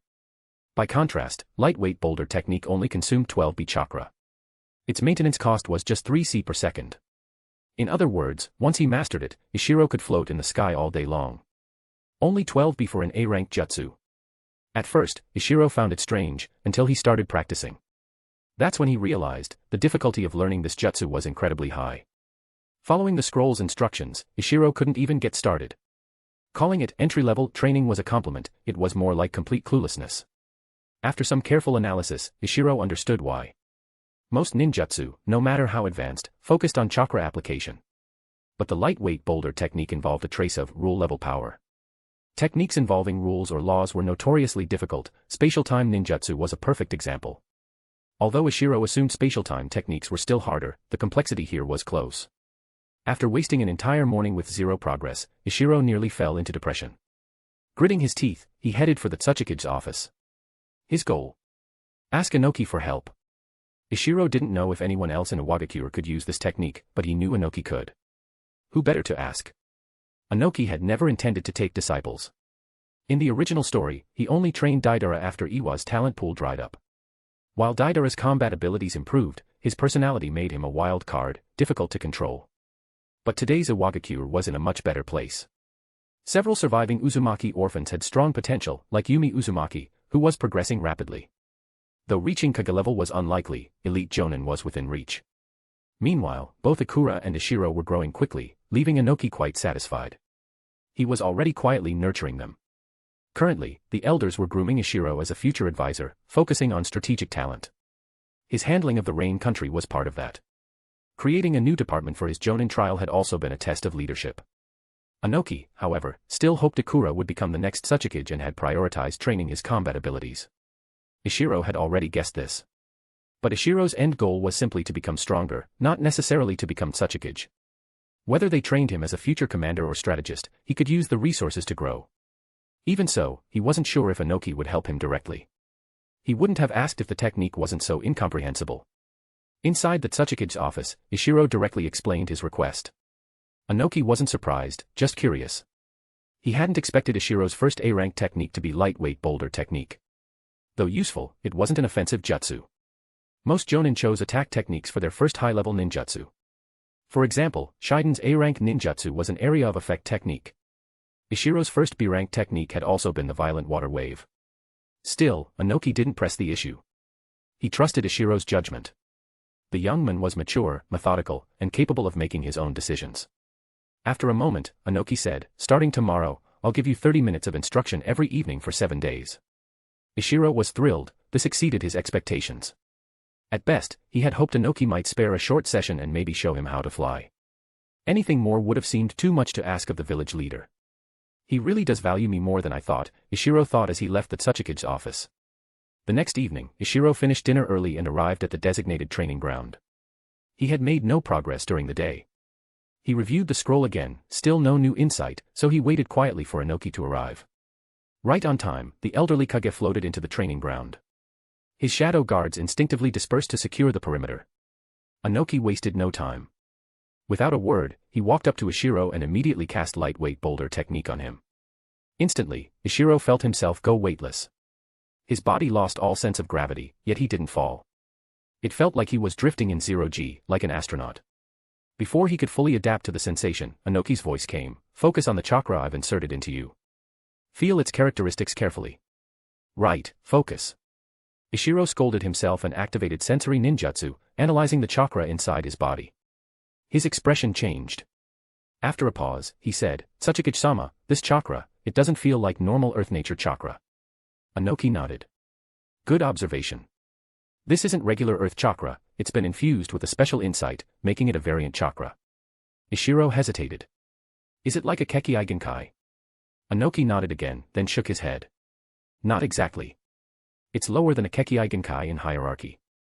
Though mutated, it's not necessarily stronger, just different. But its difficulty rivals that of mastering a Kekkai Genkai." Ishiro paled. If he couldn't master it, then the 160,000 plus contribution points he'd spent would be wasted. Not to mention the A-rank archive, which would become useless too. Would all of his 2 years of effort go down the drain? Inoki, seeing his distress, said calmly, "Your strong spiritual power allowed you to sense the difference right away, that means you're naturally suited to this jutsu. This chakra variation was developed by the second Tsuchikage, my teacher. He perceived it directly from the earth through powerful sensory ability." Inoki then began to explain the origins and theory behind lightweight boulder technique. Some of this was written in the scroll, but much of it wasn't. Even if it had been, reading alone wouldn't help. But by combining hands-on demonstration with live explanation, Inoki gave Ishiro a real chance to grasp the meaning behind the technique. To demonstrate, Inoki used the jutsu on a stone, continuously adjusting its gravitational force. Ishiro observed with fascination. He hadn't expected his first A-rank technique to involve altering natural laws. As expected, his exceptional sensory talent made a big difference. Though he wasn't proficient yet, Ishiro successfully reached entry level with the jutsu during their first session. Inoki warned him, "Don't try this on yourself just yet. Start with inanimate objects. If you misuse this technique, the consequences can be severe." Ishiro nodded solemnly. After Inoki left, Ishiro trained for a long while, not just out of diligence, but because the sensation of manipulating natural law was addictively exhilarating. With Inoki's guidance, Ishiro had touched the threshold of altering gravity. But problems remained, he couldn't yet control the degree of change precisely, and his control wasn't evenly distributed. As for reaching the level where he could use this technique in battle while flying, like Inoki, it was still far away.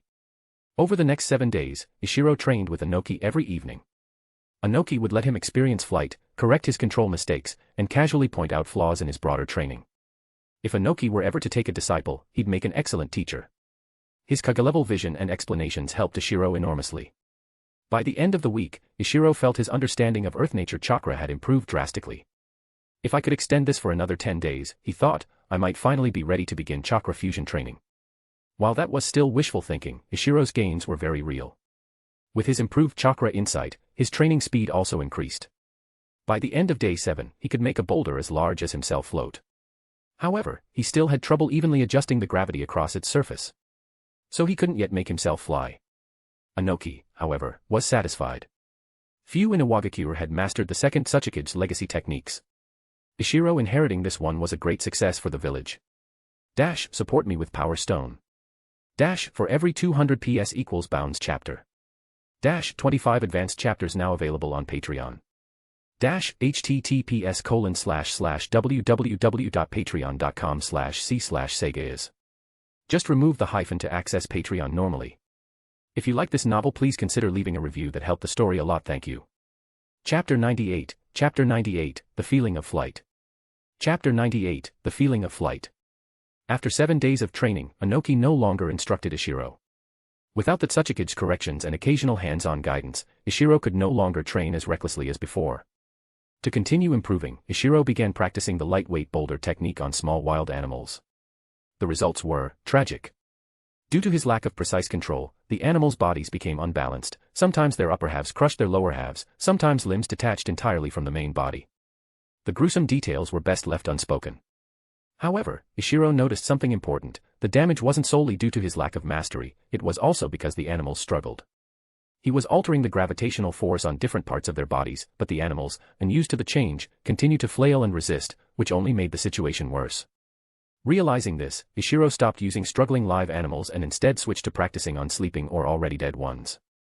And it worked, especially with sleeping animals. After applying the technique, which took some time, he'd gently wake them, and they'd suddenly find themselves bouncing around like astronauts on the moon. They could float for minutes until the chakra within them wore off.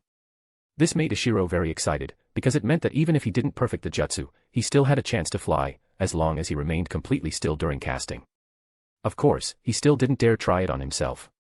After all, he only had one body. What if something went wrong? But seeing the results with animals gave Ishiro confidence. He was determined to keep practicing.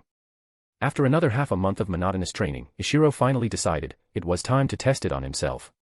Unlike before, where he stood to cast jutsu, this time Ishiro lay down flat. He didn't take any chances. Fearing the jutsu might harm him, he asked Shironiko and Dango to keep watch. Once everything was in place, he formed the hand seals. Despite its high rank, lightweight boulder technique had surprisingly few hand seals, only 4 originally, and after Inoki's guidance, Ishiro had reduced it to just 2. He formed the 2 seals, then slowly channeled chakra throughout his body. After a long pause to confirm everything was normal, he began to move just slightly. Even the smallest movement caused him to float. His body, freed from gravity, began to rise. Thanks to his prior flight experience with Inoki, Ishiro quickly stabilized himself in midair. Hovering half a meter above the ground, he spun gently in place to test his balance. Once confirmed, he deactivated the jutsu and landed safely. Seeing him land unscathed, Shironiko and Dango, who had been holding their breath, rushed over. The jealousy on Shironiko's face made Ishiro proud. He had finally mastered a high-level jutsu, an A-rank technique that gave him a unique trump card. He practiced it over and over, more than a dozen times. As he became more confident, his casting speed increased. Eventually, he even took Shironiko and Dango into the air with him, the 3 of them flying in circles 10 meters above the ground. He didn't go higher, not because he couldn't, but because he didn't want to draw attention. After all, this was his secret trump card, and if enemy spies found out, it would be far less effective in battle. After playing for a while, they returned and performed Dango's daily tests. Recently, Dango had become used to being tested, and since the data clearly showed he was growing stronger, he looked forward to the routine. The tests went smoothly. Dango was indeed improving, albeit slowly. But after 20 straight days of data, the trend was clear. As the higher-ups had guessed, natural energy was improving Dango's fundamentals. Compared to 20 days ago, his strength stat had improved the most, and it was previously his weakest trait. In contrast, his agility, already his strong suit, had shown less improvement. Between Ishiro's A-rank jutsu mastery and Dango's miraculous growth, Ishiro felt that Dango's encounter was the truly enviable one. A steady, balanced power-up, starting from his weakest area, was this the makings of a perfect, 6-sided warrior? If possible, Ishiro would have gladly swapped places with him. Not that such a swap was possible, of course, but perhaps he could still benefit indirectly. Ishiro had been using sensory ninjutsu to observe Dango during his energy absorption each day. Although he didn't know the exact reason Dango could absorb natural energy, Ishiro felt his own affinity with it increasing slightly. Maybe it was psychological, but Ishiro had a theory. He wasn't envious of Dango, he was genuinely happy for him.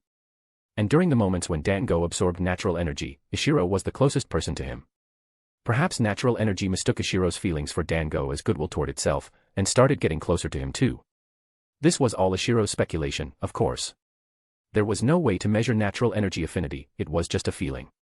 He shared the theory with Shironiko and asked if she felt anything similar, considering her bond with Dango was even deeper. But Shironiko rolled her eyes. I can't even sense natural energy. How would I know? Embarrassed, Ishiro scratched his head. Well, how about this, try sleeping with Dango at night. Maybe you'll absorb some natural energy through osmosis or something. After all, the area around them was full of natural energy. In theory, just breathing it in should do something. But Ishiro wasn't sure if such passive exposure had any real effect. It was probably just wishful thinking. Still, if his theory was correct, then Shironiko, who was even closer to Dango, might also begin to benefit. After the test, Shironiko hugged Dango and returned to Ishiro's cabin in Sealing Zone 1. She wasn't wasting a second of their 1-month window. Lately, she and Dango had been training entirely inside the zone. The village had even relocated some ninja to make space just for them. Other than the daily tests, they rarely left. In fact, if Ishiro hadn't needed their help earlier, they wouldn't have come out at all. Watching them head off without delay, Ishiro shook his head.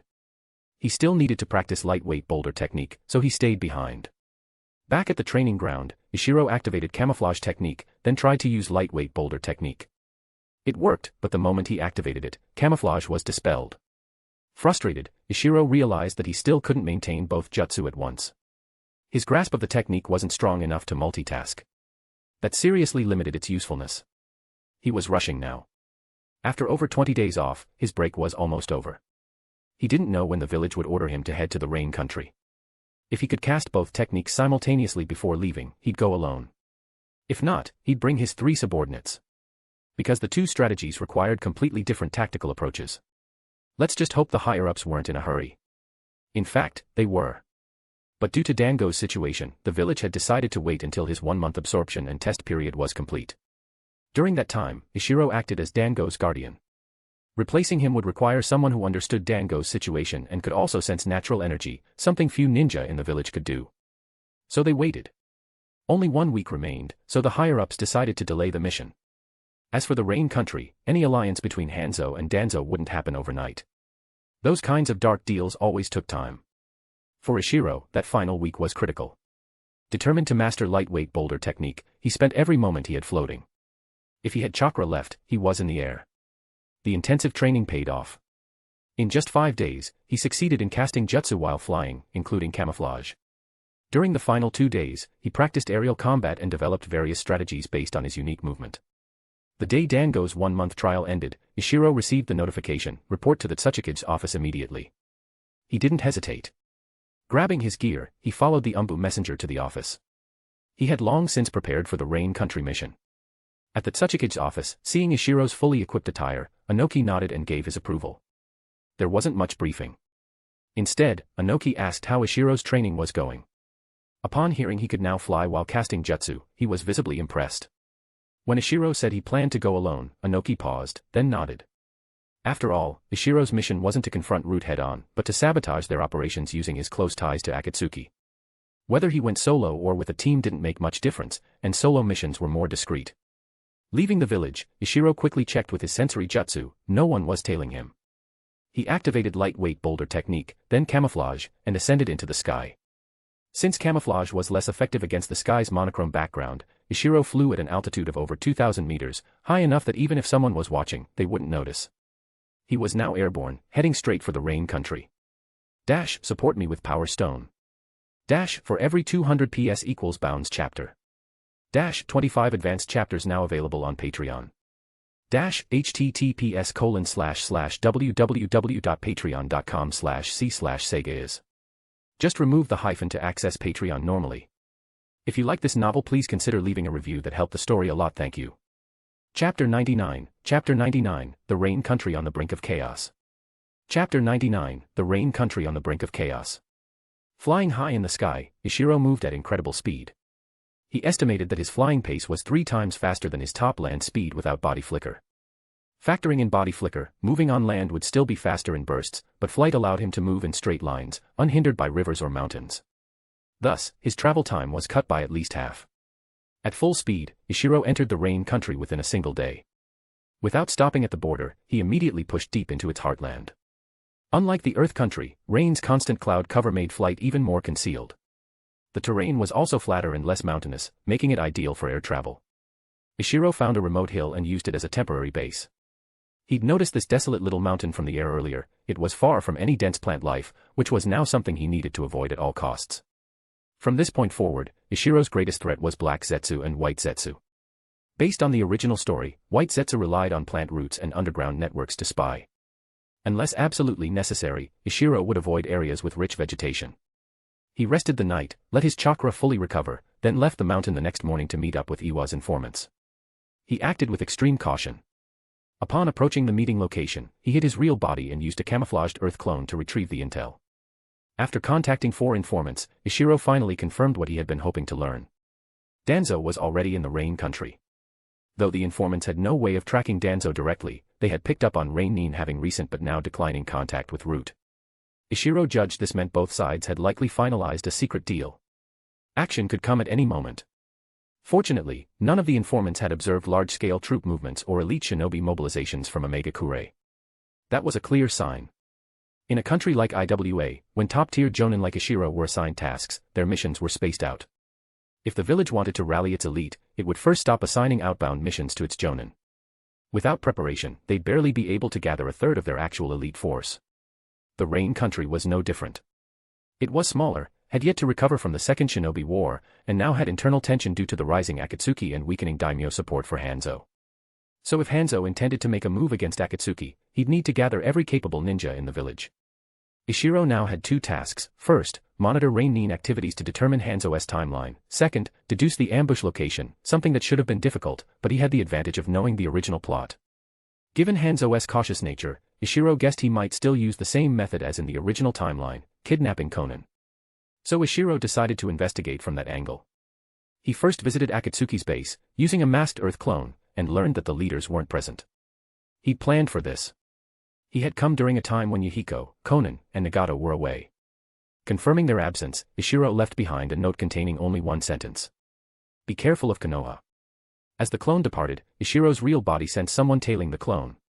He couldn't be sure if it was a white Zetsu, so he stayed hidden. The clone followed a pre-selected route and arrived at an abandoned shack, then dispelled itself. This shack was within Ishiro's sensory range but far enough to be a safe observation spot. Soon after, the pursuer, likely a Chunin, arrived, observed the shack for a few minutes, then entered to investigate. Only to be riddled with traps Ishiro had set inside. Then, something strange happened. Ishiro could clearly tell when someone was dead using his sensory jutsu, but this person's signature didn't vanish. Instead, it changed. And Ishiro recognized this new life signature. It was one plants would have. Judging by its vitality, this person had become a tree. Ishiro took a deep breath, calming his suddenly pounding heart. He didn't move. He needed to confirm whether he could detect White Zetsu's presence. From what the original story told him, White Zetsu didn't seem to have anti-detection abilities. So he wasn't worried about revealing himself just yet. He was hiding inside a building, not on the ground, but perched on a stone beam. Sensory ninjutsu remained active for hours, 1, 2, 5, and nothing happened. But Ishiro didn't panic. He had already decided, if he couldn't detect White Zetsu at all, he would abandon the mission. No point trying to play games with a hidden mastermind like Uchiha Madara. Finally, after 2 full days, Ishiro sensed something. He had memorized every plant around the transformed White Zetsu site. But now, one of the trees had slightly more life force. Gotcha. If White Zetsu had hidden in the tree from the beginning, Ishiro never would have noticed. But the sudden increase in vitality was the giveaway. After a moment of analysis, Ishiro detected natural energy in that tree's life force. He was certain of it. After a month of observing Dango in Sealing Zone 1, Ishiro knew what natural energy felt like. It made sense, the divine tree used natural energy, and White Zetsu was made from it. Ishiro had the impulse to capture one and research it for natural energy secrets. But he restrained himself. Then he had a new idea. As he watched, a second White Zetsu emerged from the tree. Unlike the first, this one had no trace of natural energy. Then, something stranger happened. The second Zetsu absorbed the life force of the first, and the first tree form died. Interesting. Maybe capturing a living White Zetsu was risky. But bringing back a tree form might not alert Madara. Still, it wasn't urgent. He waited a bit longer and saw the new Zetsu re-enter a tree and vanish. Once it was gone, Ishiro stayed one more day to ensure no movement, then used camouflage and lightweight boulder techniques to quietly withdraw. Days later, Ishiro made contact with the informants again. This time, he got the news he had been waiting for. Iwagakure was summoning its elite forces. It was happening. He gathered more clues from other agents about Root's positioning, then used everything he knew about the Rain country's terrain to deduce Hanzo's target site. He wasn't sure whether Hanzo would ambush them on a cliff, like in the original story. But it was a good starting point. He factored in Root's known positions, the Akatsuki base, and Iwagakure's location, looking for places that would allow Hanzo to lay traps, like an explosive tag array. There weren't many places that fit the criteria: high, open terrain, good for laying seals and allowing Hanzo's side to control the battlefield. He narrowed it down to a few potential locations and began focusing his surveillance on them. At first, there was no movement. But 3 days later, Ishiro finally spotted signs of Root activity at one of the sites. Again using his flight and camouflage, he stayed hidden while watching a Root squad scout the area. To his surprise, they didn't stay, they just surveyed briefly, then left in a different direction. Ishiro puzzled over this until he realized Hanzo and Dango hadn't finalized the ambush site yet. These Root ninja were scouting for terrain. Ishiro didn't dare tail them directly, so he used sensory jutsu to track their movements instead. And that's when something went wrong. One of the Root members reacted to his detection. Ishiro hadn't experienced this since sensing Hyojutsu of the Hozuki clan. The Root ninja's body shuddered. Chakra surged. Ishiro suddenly sensed something different about him. He froze, he'd been detected. Thankfully, they were far apart. He wasn't worried about being immediately pursued. But what startled him most was the strange reaction this ninja gave off. It was familiar. Like Nagato, whose enormous chakra stood out like a sun. But this person's eye area gave Ishiro an eerie chill. He remembered the feeling, Rinnegan. But now that Nagato had learned to hide its presence, Ishiro couldn't sense it anymore. This Root ninja had that same wrongness in the eyes. Given his heightened sensitivity to natural energy, Ishiro noticed the anomaly from afar. Then, it clicked. Uchiha. Sharingan. Damn it. Sharingan could see through camouflage technique. His stealth plan just fell apart. Frustrated, Ishiro quietly moved away while rethinking his approach. The Hyuga clan had the caged bird seal. Root's curse marks could suppress Hyuga, but not guarantee loyalty. That's why Root never recruited Hyuga. But Uchiha were a different story. In canon, Root had only accepted Shisui and Itachi. Ishiro had assumed the Uchiha were confined to the Konoha police force. But after the White Fang incident, Konoha's leadership used the Uchiha as scapegoats, pushing the clan from secret dissatisfaction into open defiance. That event, orchestrated by Hiruzen Sarutobi and Danzo, forced moderate Uchiha to begin secretly aligning with Danzo. Danzo, burned by Hiruzen's betrayal, welcomed them with open arms, and quietly inducted a few Uchiha into Root. Dash, support me with Power Stone. Dash, for every 200 PS equals Bounds chapter. Dash, 25 advanced chapters now available on Patreon. Dash, https://www.patreon.com/c/Sega is.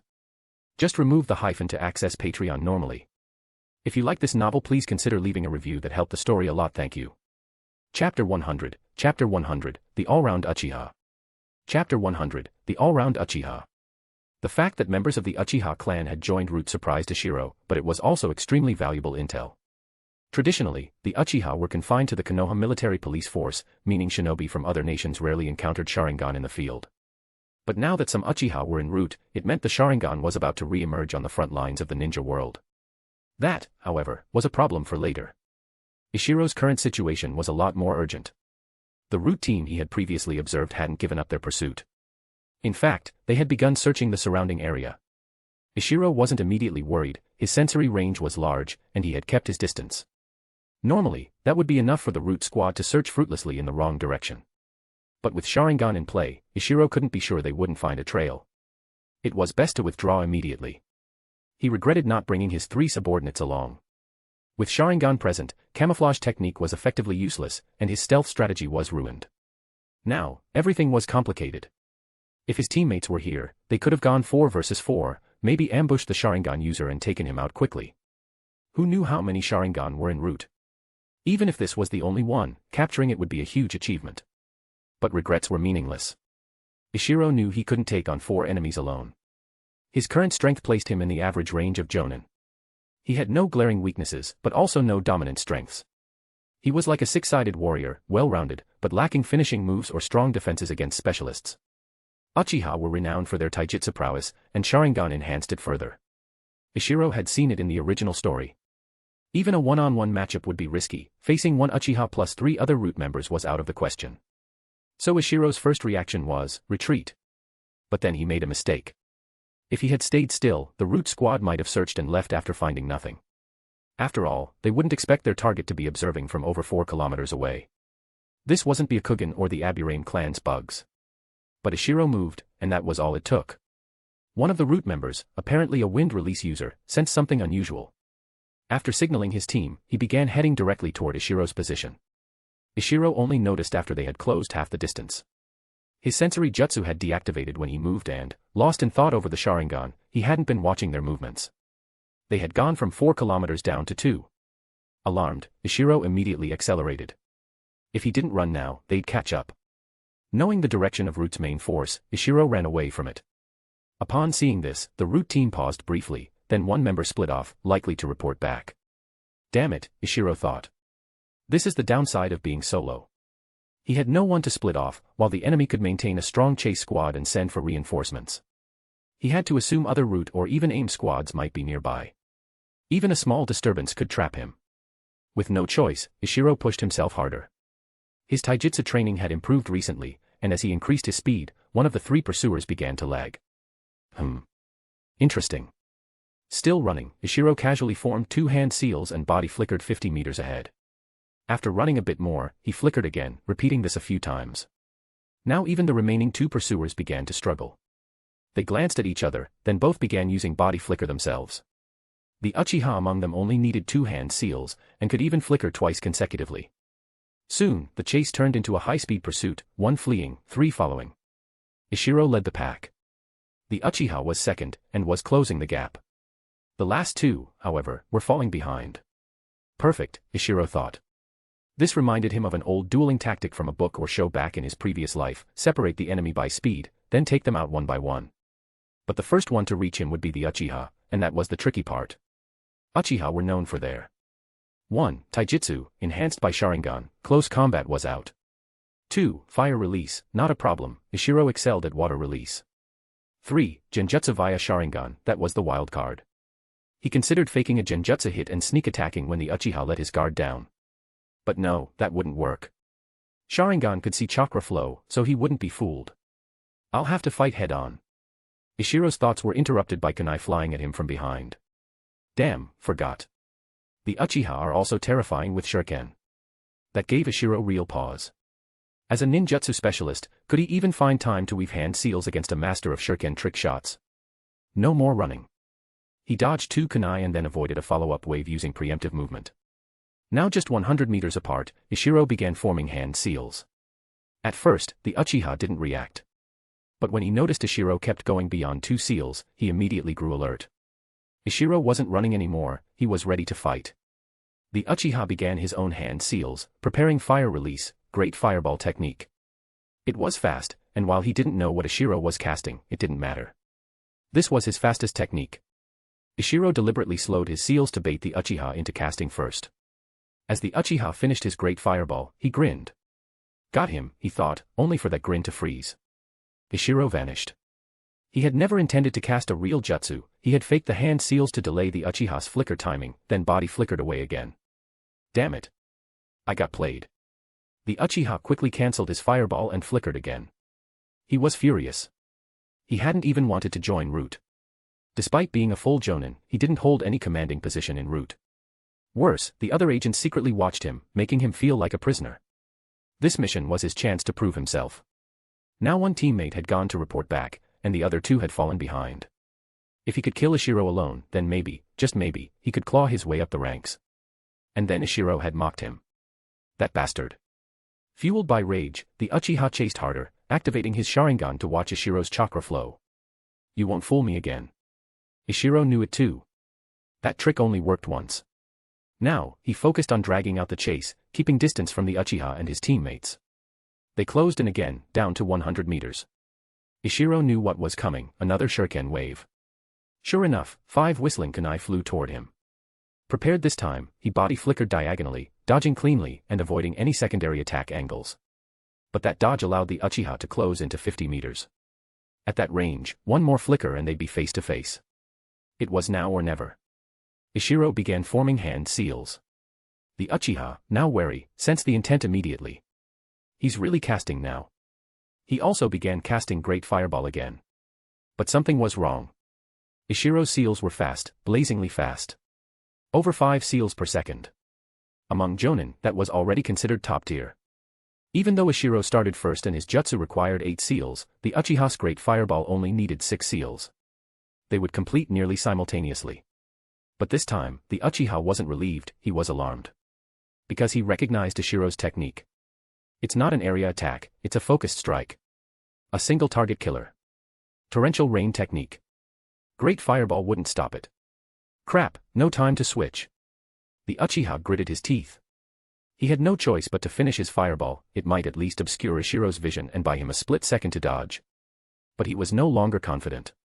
He had underestimated the ordinary Jonan before him. And now, that miscalculation might cost him his life. Dash, support me with Power Stone. Dash, for every 200 PS equals Bounds chapter. Dash, 25 advanced chapters now available on Patreon. Dash, https://www.patreon.com/c/Sega. Just remove the hyphen to access Patreon normally. If you like this novel, please consider leaving a review that helped the story a lot, thank you. Chapter 101, Chapter 101, Uchiha of Root. Chapter 101, Uchiha of Root. That Uchiha's judgment was spot on. Compared to projectiles, the advantage of ninjutsu lay in its postcast control, and that control could be incredibly flexible. Dodging thrown weapons was one thing, but dodging ninjutsu was a whole different beast. The Uchiha did use his Great Fireball technique to successfully obscure Ishiro's vision. But by then, Torrential Rain technique was already close. Uncertain of which direction his target might dodge, Ishiro chose to scatter the water pressure lines, expanding the attack range and lowering the density. Originally, his jutsu had about 20 pressure lines all concentrated into a single square meter. But now, he fanned them out to cover an area of over 10 square meters. Sure enough, a muffled grunt followed. Ishiro knew he had scored a hit. Without hesitation, he used Sealless Body Flicker to evade the incoming Great Fireball. As he observed the enemy's condition, he immediately began forming hand seals for violent water wave. The Uchiha had been hit by 2 water pressure lines, one in the leg, the other in the shoulder, neither fatal. That was the pressure line's drawback, great penetration but low damage. Even after cutting through the Great Fireball, its power hadn't lessened, but its wounds weren't debilitating. The enemy was just bleeding heavily and had no time to treat it. In a one-on-one, Ishiro could just drag things out and win. But reinforcements were on the way, and he couldn't afford delays. As expected, the Uchiha ignored his wounds and charged again, preparing another ninjutsu. Torrential Rain had caught him off guard, but Violent Water Wave was familiar. He predicted it correctly and countered with a wide-range fire release. The moment water and fire clashed, thick steam filled the area, a battlefield tailor-made for the Uchiha. Because Sharingan wasn't affected by the mist, but Ishiro's vision was badly obscured. As soon as the jutsu ended, Ishiro cast Mind-Body Disturbance Technique, a 1-seal-in release move. The speed of the cast startled the Uchiha, and while he resisted it almost instantly, thanks to Sharingan's resistance to Genjutsu, that fraction of a second was enough for Ishiro to pull away. As he retreated, he formed more seals, this time for Earth Flow Wall. The earth rose just in time to block a wave of shuriken. Because it went up fast enough, the Uchiha's second stage trick shots also failed to land. So fast, the Uchiha thought. Casting a wall in under a second. This guy's ridiculous. Water release, earth release, body flicker, sensory ninjutsu, and he's no slouch in mobility or ceiling speed. Who is this guy? Why haven't I seen his file before? Iwagakure? Kirigakure? He's got a sword too, a bluff. Or can he really use Kenjutsu? If he hasn't gone close, maybe he's wary of our Uchiha Taijutsu. Very cautious. As the wall blocked his view, the Uchiha decided not to rush in. Ishiro's jutsu speed was just too fast. Until he could fully track him with his Sharingan, it was too risky. His caution was justified. 2 seconds later, the earth wall exploded into rock fragments, flying at him in a concentrated blast. Had he pressed forward, he might have had no time to dodge. But he wasn't safe. He had expected Ishiro to appear from the wall's side, not turn the defensive wall into a trap. He was too focused on watching the edges and failed to predict this. There was no time to counter with ninjutsu. He had to rely on his kunai and Sharingan to deflect the fragments. He managed, barely. More injuries, but still alive. Yet that wasn't the end. Because rock fragment technique required no maintenance, Ishiro had been forming seals while the Uchiha was dodging. By the time the Uchiha finished deflecting debris, another wave of torrential rain was already flying at him. This time, there was no Great Fireball to block it. A roar of unwillingness echoed across the battlefield, just before 10+ water pressure lines pierced him. 2 hit vital points. Just like that, this unnamed Uchiha Jonan fell, bitter and full of regret. He still had so many trump cards, Genjutsu, Taijutsu, enhanced fire ninjutsu, and his famed shuriken techniques. But that's how battles between shinobi often ended. Your strongest technique might die with you, never unleashed. Just like Ishiro hadn't used camouflage, genjutsu, or lightweight boulder technique in this fight. If he had died, he would have felt just as bitter. This Uchiha's body would have fetched a hefty reward if brought back. But Ishiro didn't have time. From a safe distance, he threw 3 kunai to check for signs of life. The body didn't respond. Because the second pursuer was nearly here. Fortunately, the area was now filled with thick mist, meaning the incoming root ninja couldn't see clearly. The root captain had heard the Uchiha's earlier scream but didn't believe he could have died so easily. He still had confidence in the Uchiha's prowess. So, despite his personal dislike, as team leader, he couldn't ignore it. Without hesitation, he dashed into the mist. And this was exactly what Ishiro had been waiting for. The root captain burst into the fog and saw a bizarre scene, the Uchiha, preparing to cast Great Fireball, while Ishiro stood motionless, clearly under genjutsu. Strange, he thought. Didn't he just scream in pain a second ago? Now he's about to finish him off. Still, the tide had clearly turned in their favor, so he relaxed a bit. But being a root ninja, he didn't let his guard down completely. He kept watching Ishiro, ready for sudden resistance. That's when he felt it. Killing intent, from the Uchiha's direction. He turned, and saw a massive fireball barreling toward him. What? Betrayal? Is the Uchiha trying to kill me? It wasn't an unreasonable thought. Root and the Uchiha had always had a tense relationship. This Uchiha had never hidden his dissatisfaction either. The captain reacted quickly. While retreating and forming seals, he shouted. Uchiha-2, are you betraying Lord Danzo? But it was too late. The fire engulfed him. Though he used water release to escape, he was already severely burned. Ishiro wasn't careless. He immediately followed up with mind-body disturbance, then torrential rain, shattering the man's limbs. As the captain collapsed, Ishiro landed and knocked him unconscious with a knife-hand strike. He stood there for a moment, catching his breath. Then activated sensory ninjutsu. Just as I thought. The last root member was retreating, faster than before, likely using a speed-enhancing jutsu. He hadn't come to help, he was running home. Ishiro sneered but didn't pursue. Let Danzo believe Uchiha had turned traitor, that would be useful. He sealed 2's body into a scroll, tidied the battlefield, and carried the unconscious root captain away. 2 Jonan from root. 1 a 3-tomo Sharingan user. Not a bad haul.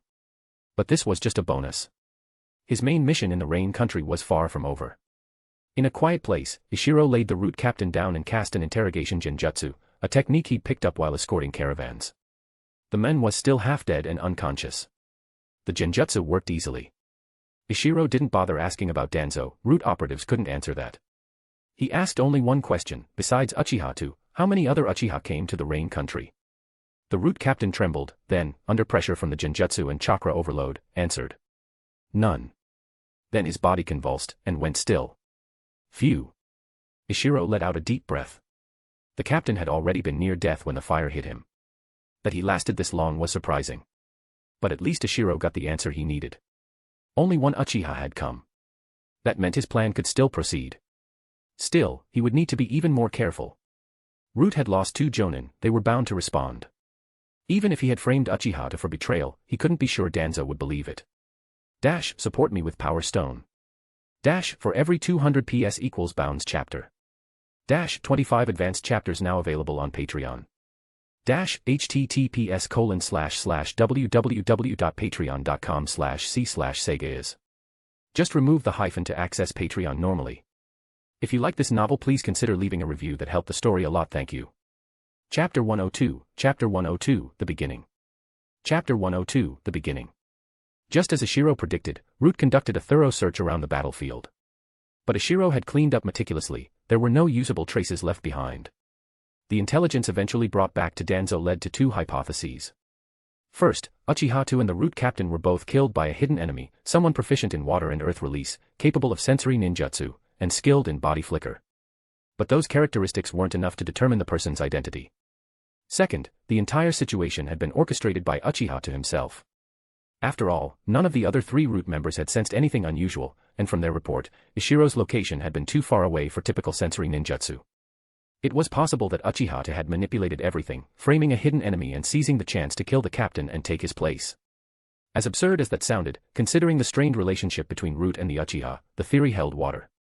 If Uchiha to replace the Root captain, he might gain access to even deeper intelligence within Root.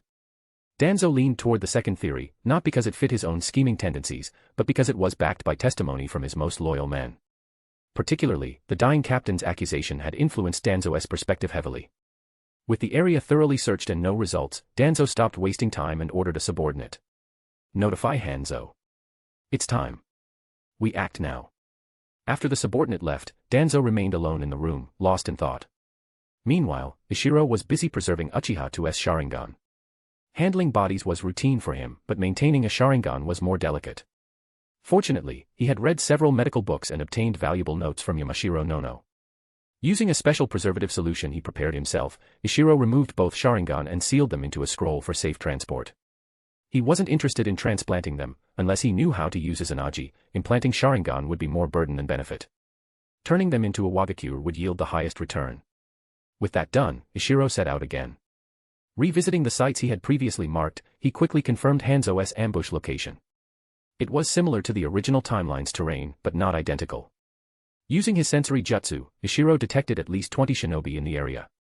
Staying far enough to avoid notice, he couldn't determine how many were Root and how many were Amagekyure's ANBU. Carefully inspecting the surrounding vegetation, he found at least 3 trees whose chakra signatures resembled natural energy, clear signs of White Zetsu clones. I wonder, does White Zetsu know that Nagato is Kage level now? If White Zetsu had been tailing him, and Nagato hadn't taken precautions, then yes. But if Nagato's Rinnegan could detect White Zetsu, then maybe not. Ishiro couldn't be sure, but if Uchiha Madara was still alive, he probably knew. Which meant Madara might intervene. That gave Ishiro second thoughts. But after a long moment, he made a decision. He had to act. If he could save Yahiko, great. If not, he would at least demonstrate his goodwill to Nagato. That way, Rain Country would be less likely to side against Earth Country in the future. Meanwhile, Konoha would be forced to split forces to monitor Rain due to Danzo's involvement. That was a net win for Earth Country. At minimum, Ishiro's trip would build rapport with Akatsuki.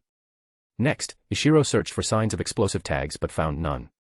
Either Hanzo was very good at hiding them, or they simply hadn't been placed yet. Not wanting to risk detection, Ishiro pulled back. He found a vantage point with a clear view and activated camouflage technique, waiting patiently. Soon after, he saw a group entering the ambush zone. Though too far to make out their faces, a flash of blue confirmed to Ishiro that the plot was still following canon. He activated lightweight boulder technique, followed by camouflage, and began a slow aerial approach, circling around the outer edge and moving to the downwind side of the ambush zone. Flying too quickly while camouflaged made him visible in open sky. So Ishiro advanced slower than Yahiko and Nagato's walking pace. He hovered at about 1 kilometer altitude, roughly 5 kilometers away from the center. That was the farthest he dared go. He was certain both Root and Aim had sensory types. An hour later, Yahiko and Nagato arrived, with no one else. Ishiro shook his head. Akatsuki had grown powerful. Hanzo had hesitated for years. If Yahiko had brought his elites and demanded Conan's release, Hanzo might have backed off. But instead, they came alone, confirming to Hanzo that his hostage strategy had worked, and worse, emboldened him to escalate. As they entered the center, Ishiro noted that many of the ambushers shifted their focus to them. Some even began circling behind to cut off their retreat. Ishiro seized the chance and moved closer. He advanced slowly and stopped when he was 2 kilometers from the center, about as close as he dared with the perimeter patrols now alert. He could faintly hear raised voices. Clearly Yahiko was arguing with Hanzo. Ishiro inched forward again. Then, Nagato noticed him. Being Kage level with Rinnegan, Nagato could easily see through camouflage. Ishiro had anticipated this and gently waved, signaling that he meant no harm. Nagato, knowing Ishiro was clever and well-prepared, said nothing. He subtly shifted his gaze back, ready to assist if needed. When Ishiro was 1 kilometer away, he heard it, Hanzo telling Nagato to kill Yahiko. Nagato froze. Ishiro acted immediately. He held up a kunai and pointed to himself. Nagato, understanding the cue, pulled out his own kunai rather than use the one Hanzo had tossed. Hanzo frowned but didn't object. Most shinobi refused to use unfamiliar weapons. However, when Nagato had looked toward Ishiro, his expression gave it away. A nearby Root captain noticed and moved discreetly to a sensor ninja, whispering something. The sensor ninja, confused, began casting a sensory jutsu toward the sky. Ishiro saw this and realized he'd been exposed. Just then, Yahiko suddenly lunged into Nagato's kunai. It happened too fast. Nagato froze, only to realize there was no pain. The kunai was fake. Yahiko, having been ready to die, was stunned. Conan, watching from afar, screamed. Hanzo, still unsure whether Yahiko was truly dead, leaned in to inspect. Seizing the distraction, Ishiro began flying toward Conan's side, forming hand seals for violent water wave. At the same moment, the sensor ninja shouted, "Too late." Most thought he was just reacting to Yahiko's dramatic move. Only two people realized the truth, the Root captain who had noticed Nagato's glance, and Nagato himself, who had already recovered his composure. Ishiro's camouflage vanished when he cast the jutsu, and under normal circumstances, Hanzo would have reacted immediately. But the sensor's shout made Hanzo suspect that Yahiko had used a clone, so he was scanning the area for a second figure, giving Ishiro the opening. By the time Hanzo sensed Ishiro's chakra surge, the violent water wave was already midair. Even someone as seasoned as Hanzo was startled by the sudden attack from aerial range. He could have killed Conan then and there, but with explosive tags buried in the ground, he chose to retreat instead, feigning evasion. Ishiro had anticipated this and kept his distance, he wasn't falling for any traps. Then, he shouted. "Nagato. Universal pull." Nagato jolted, instantly understood, and reached toward Conan, grabbing her with Shinra Tensei.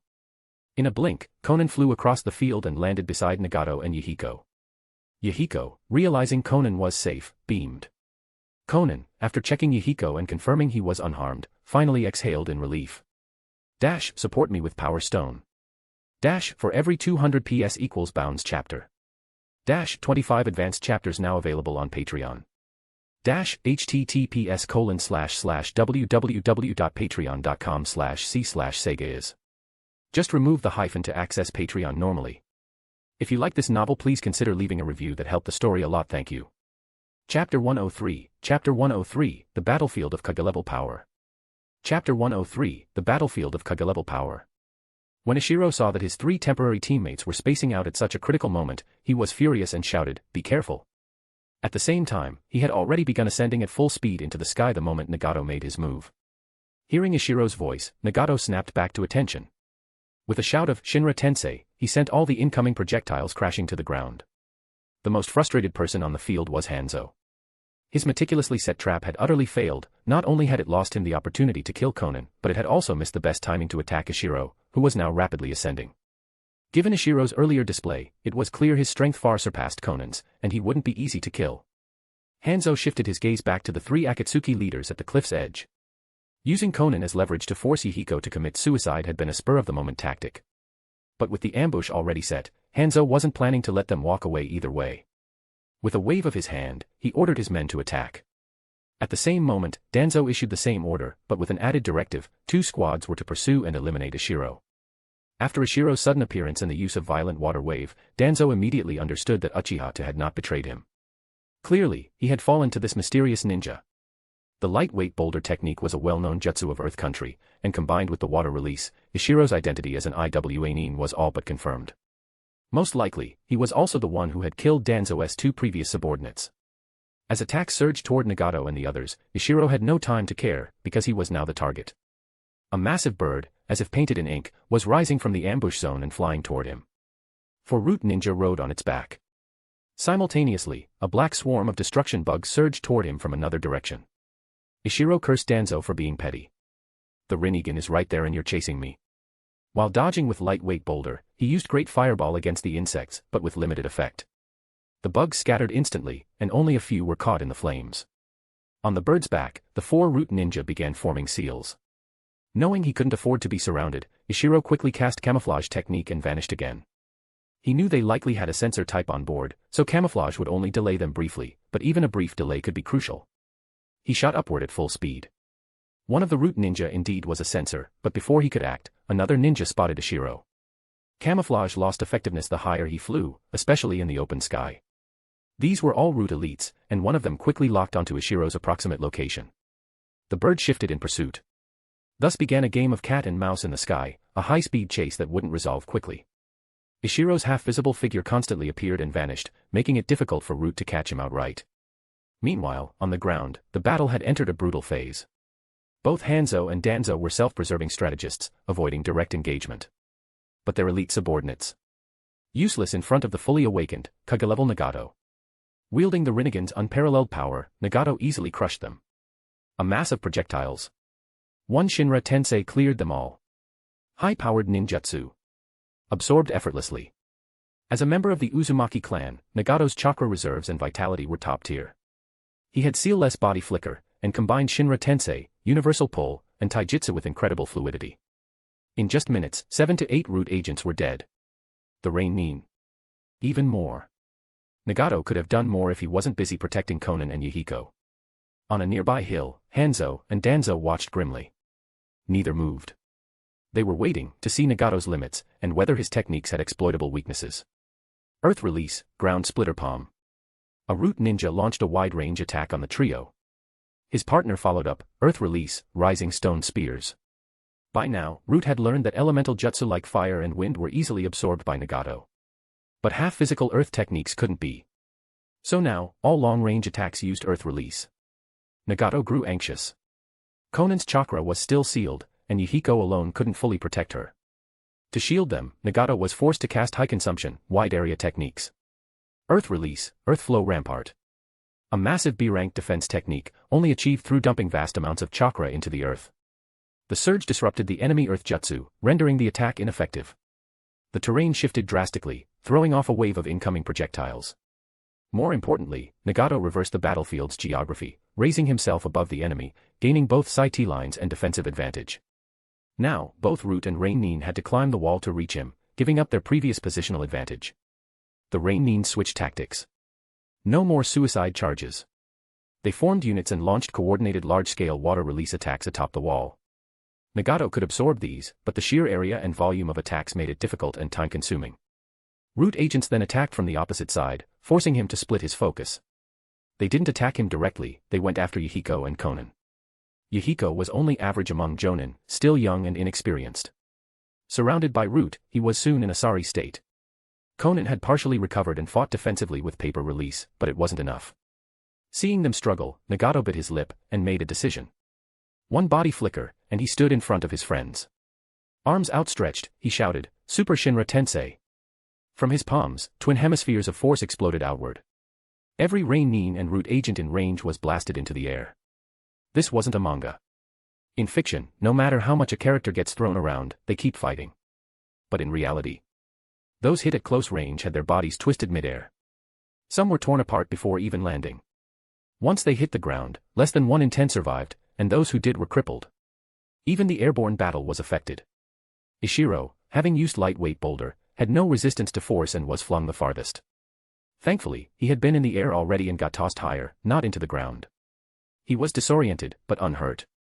His camouflage and lightweight boulder both dispelled. Mid-air, he recovered and recast both techniques before analyzing the battlefield. No other flyers remained. The artist Nin who had conjured the giant bird had vanished, possibly still alive, but his squadmates likely perished in the shockwave. Most Root agents couldn't fly, so they were probably dead from the fall. The wave that had climbed the earth rampart to fight Nagato was completely gone. Those still below, who hadn't climbed yet, were mostly intact. Rain Nin had rushed up first for combo jutsu, and now they were all dead. Root had been more cautious. Only a few teams climbed, and at least 7 or 8 squads remained intact. But none dared attack again, they were waiting for Danzo's orders. Danzo, watching the carnage, looked like a gambler on the edge. He knew another charge would cost more lives, but he still signaled, attack again. His reasoning was simple, he had noticed a cooldown on Nagato's Shinra Tensei. The ability hadn't been used enough times to determine its interval, but the super version surely had a longer delay. Now was the time.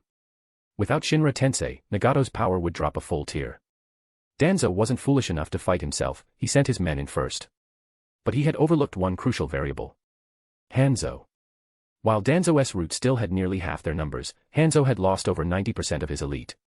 Even if he killed the 3 Akatsuki leaders, how would he control the Rain country? How would he deal with the rest of Akatsuki? What would he offer Danzo in future negotiations? As a man with no army, did he still have value? Steeling himself, Hanzo gave his last subordinates a signal to retreat from his side, then subtly lifted his poison mask. Hanzo's body contained deadly poison, his every breath lethal. Normally, he wore a mask to protect those around him. Now, he no longer cared. He intended to let Akatsuki and Root perish together. If he could kill Danzo in the process, even better. After all, if he was going to fall, he was taking them with him. Dash, support me with Power Stone. Dash, for every 200 PS equals Bounds chapter. Dash, 25 advanced chapters now available on Patreon. Dash, https://www.patreon.com/c/sega is. Just remove the hyphen to access Patreon normally. If you like this novel, please consider leaving a review that helped the story a lot, thank you. Chapter 104, Danzo's Breakdown. Chapter 104, Danzo's Breakdown. Danzo had no idea that Hanzo had already regarded him as a threat just as dangerous as Akatsuki. In Danzo's mind, Hanzo had already lost most of Amagakure's elites and was no longer qualified to negotiate as an equal with Konoha. Once Akatsuki was dealt with, Danzo planned to threaten Hanzo into turning the Rain village into a vassal of Konoha. For now, though, Akatsuki remained the most immediate danger. Nagato, in particular, was the primary threat, and Hanzo was still needed to take him down, so Danzo continued pretending to view Hanzo as an ally. But Nagato was in dire straits. Though the battle had only been going for a short time, every move he made consumed a massive amount of chakra. After using Super Shinra Tensei, not only had his reserves been cut drastically, but the still developing Rinnegan began to show signs of instability. His control was weakening. Nagato didn't regret it. As long as he could save Yuhiko and Konan, he was willing to destroy his own body. But he knew he was in trouble. He had no idea Danzo was present, but he did know Hanzo hadn't joined the fight yet. A worse battle was coming. When he saw Ishiro floating nearby and the Root members who had been pursuing Ishiro now absent, he grabbed Yuhiko and Konan and hurled them toward Ishiro. Ishiro was startled at first, but quickly understood. He soared to catch them and cast lightweight boulder technique on both. By now, Root had started climbing the earth rampart again under Danzo's orders. Ishiro couldn't stay put, he was too close to the surface and might be hit by long-range attacks. Holding Yuhiko and Konan, he continued to ascend. The two didn't struggle. They cooperated fully. After the earlier skirmish, they had clearly realized they were liabilities. Their presence only held Nagato back. As expected, once Ishiro evacuated them, Nagato stopped defending and began attacking with full force. Leveraging his Uzumaki vitality and the deadly chakra-absorbing black rods, he launched into brutal close combat. Root wasn't familiar with the rods. In their first exchange, 3 to 4 were killed immediately. But Root adapted quickly.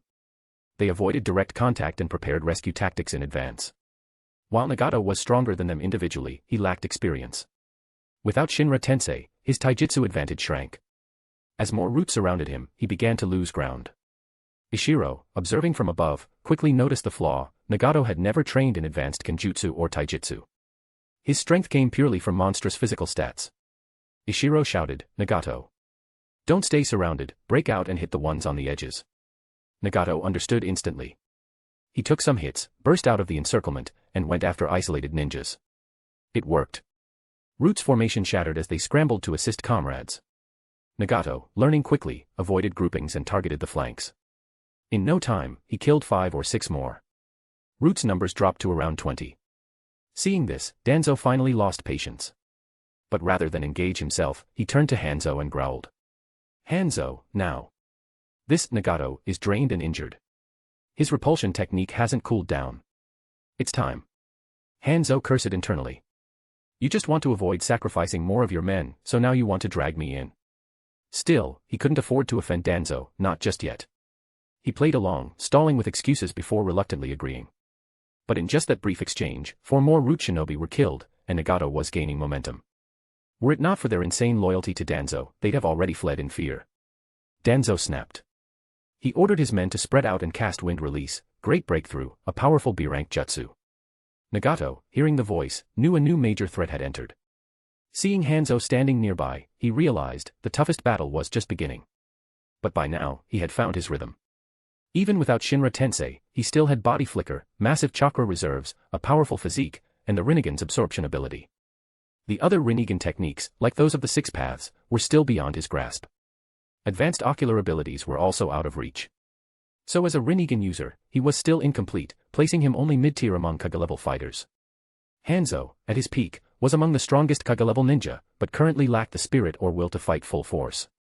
Danzo was the same, cautious, calculating, and unwilling to risk his life. Both were now hesitant fighters, held back by self-preservation.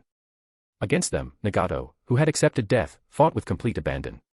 He charged at Danzo, black rod in hand, ignoring the ninjutsu forming in Danzo's hands, feinting an all-out suicide strike. Danzo was startled and backpedaled, edging toward Hanzo and calling for help. Hanzo, meanwhile, used body flicker to flee, pretending he was preparing a big technique. Nagato, seeing Danzo busy, turned on Hanzo. Hanzo, terrified, refused to engage directly, especially when he saw Danzo forming a massive A-rank wind jutsu, clearly hoping to hit both enemies. And so, the three of them entered a ridiculous game of cat and mouse. Nagato chased both. Danzo tried to redirect Nagato toward Hanzo. Hanzo, in turn, tried to get Nagato to attack Danzo. Strangely, fighting two Kage-level opponents felt easier to Nagato than fighting a mob of Jonan.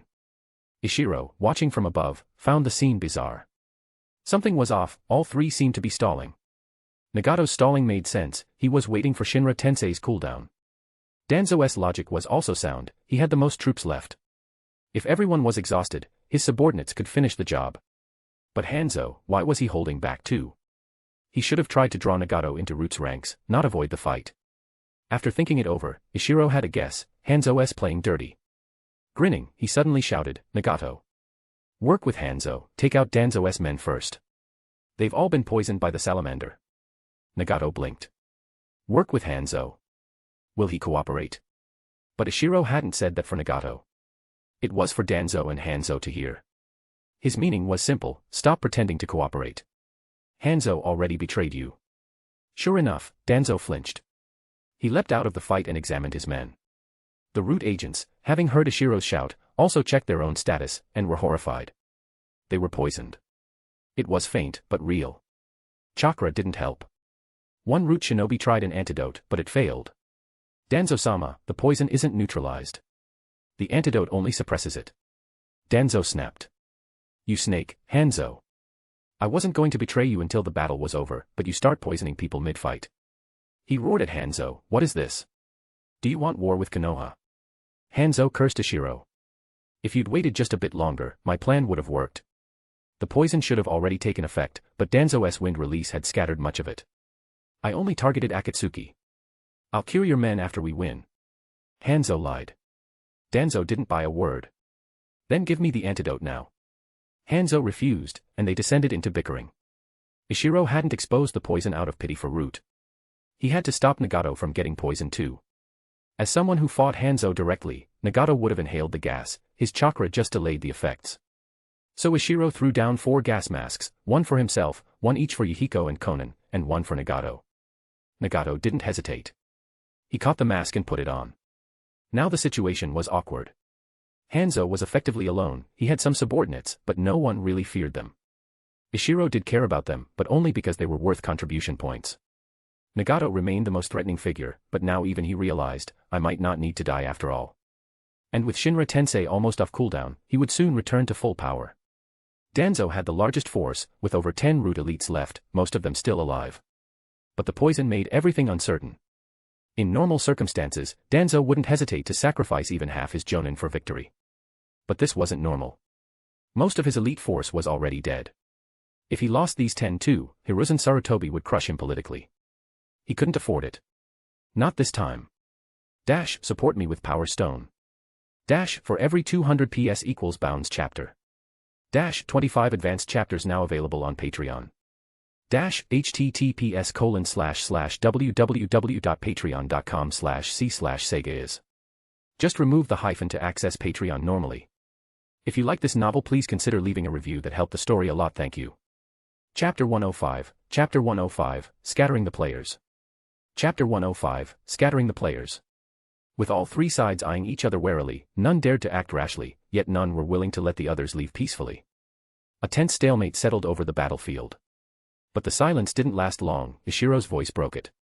Hanzo, do you really think Danzo will let you off the hook after this? Even if you hadn't poisoned his men, he still would have turned on you the moment Akatsuki was dead. Now that you've made the first move, he'll make sure the Hidden Rain village is punished when he gets back to Konoha. You don't have many choices left. If you side with Nagato and help eliminate what's left of Root, I represent Iwagakure and will help mediate a truce between you and Akatsuki. I came to the Rain country on the Tsuchikage orders, to handle its civil conflict. Danzo's face turned stormy, his eyes full of killing intent as he glared at Ishiro. He barked at Hanzo. Hanzo. Don't forget, we're allies. Konoha doesn't betray its allies. You're not seriously going to believe the lies of the kid up there, are you? Danzo might be untrustworthy, but Konoha's reputation still held weight. At the mention of allies, Hanzo hesitated. But Ishiro spoke again. Konoha values its allies, yes, but it values traitors even more. They abandoned Uchiha Madara, remember? Do you think a minor ally who struck first like you stands a chance? We Iwagakure are different. Earth Country now has major trade routes with the Rain Country. Right now, we're only trading with Akatsuki, but if you want in, we're open to it. And we understand, if you're backed into a corner, you could destroy those trade routes. That would be bad for us too. So we won't attack you. In fact, we'll do everything we can to preserve peace in the Rain. Even if that means going against Konoha. At that, Hanzo's heart began to waver. What he wanted now was a dignified way out, and more importantly, a new backer. The Rain village had grown too weak to stand on its own. He had originally hoped for support from Konoha, but now that bridge was burned. If Iwagakure was extending a hand, that wasn't bad. His gaze toward Danzo turned cold. Realizing he was losing Hanzo, Danzo prepared to give the order. But Ishiro was faster. Hanzo, hold Danzo back. Nagato, take out the remaining root. Nagato didn't hesitate. With a body flicker, he rushed the surviving root squads. His Shinra Tensei was already off cooldown, he unleashed it immediately. Meanwhile, Hanzo, seeing Nagato's move, committed. He took a step forward, toward Danzo. Danzo's face turned dark. He bit his thumb, formed hand seals, and shouted. Summoning Jutsu. A massive Baku appeared with a roar, unleashing a wind-release attack at Hanzo. Hanzo hesitated over whether to summon his salamander, but realized Danzo had only summoned the Baku to buy time, the man was already retreating. Danzo's voice echoed behind him. Fall back. The remaining root members hesitated for a moment, then followed orders. 4 stayed behind to cover the retreat, while 10 or so fled with Danzo. The Baku held Hanzo up for a moment before vanishing. The 4 rearguard root ninja couldn't hold Nagato off long, he killed them quickly. Now, only Hanzo and Nagato remained. Still high in the air, Ishiro called out. That's enough for today, Hanzo. Take your men and return to Iwagakure. We Iwagakure will send someone to mediate between you and Akatsuki. Hanzo stared up at him for a long moment. Very well, young man. I'll await your word in the Rain village.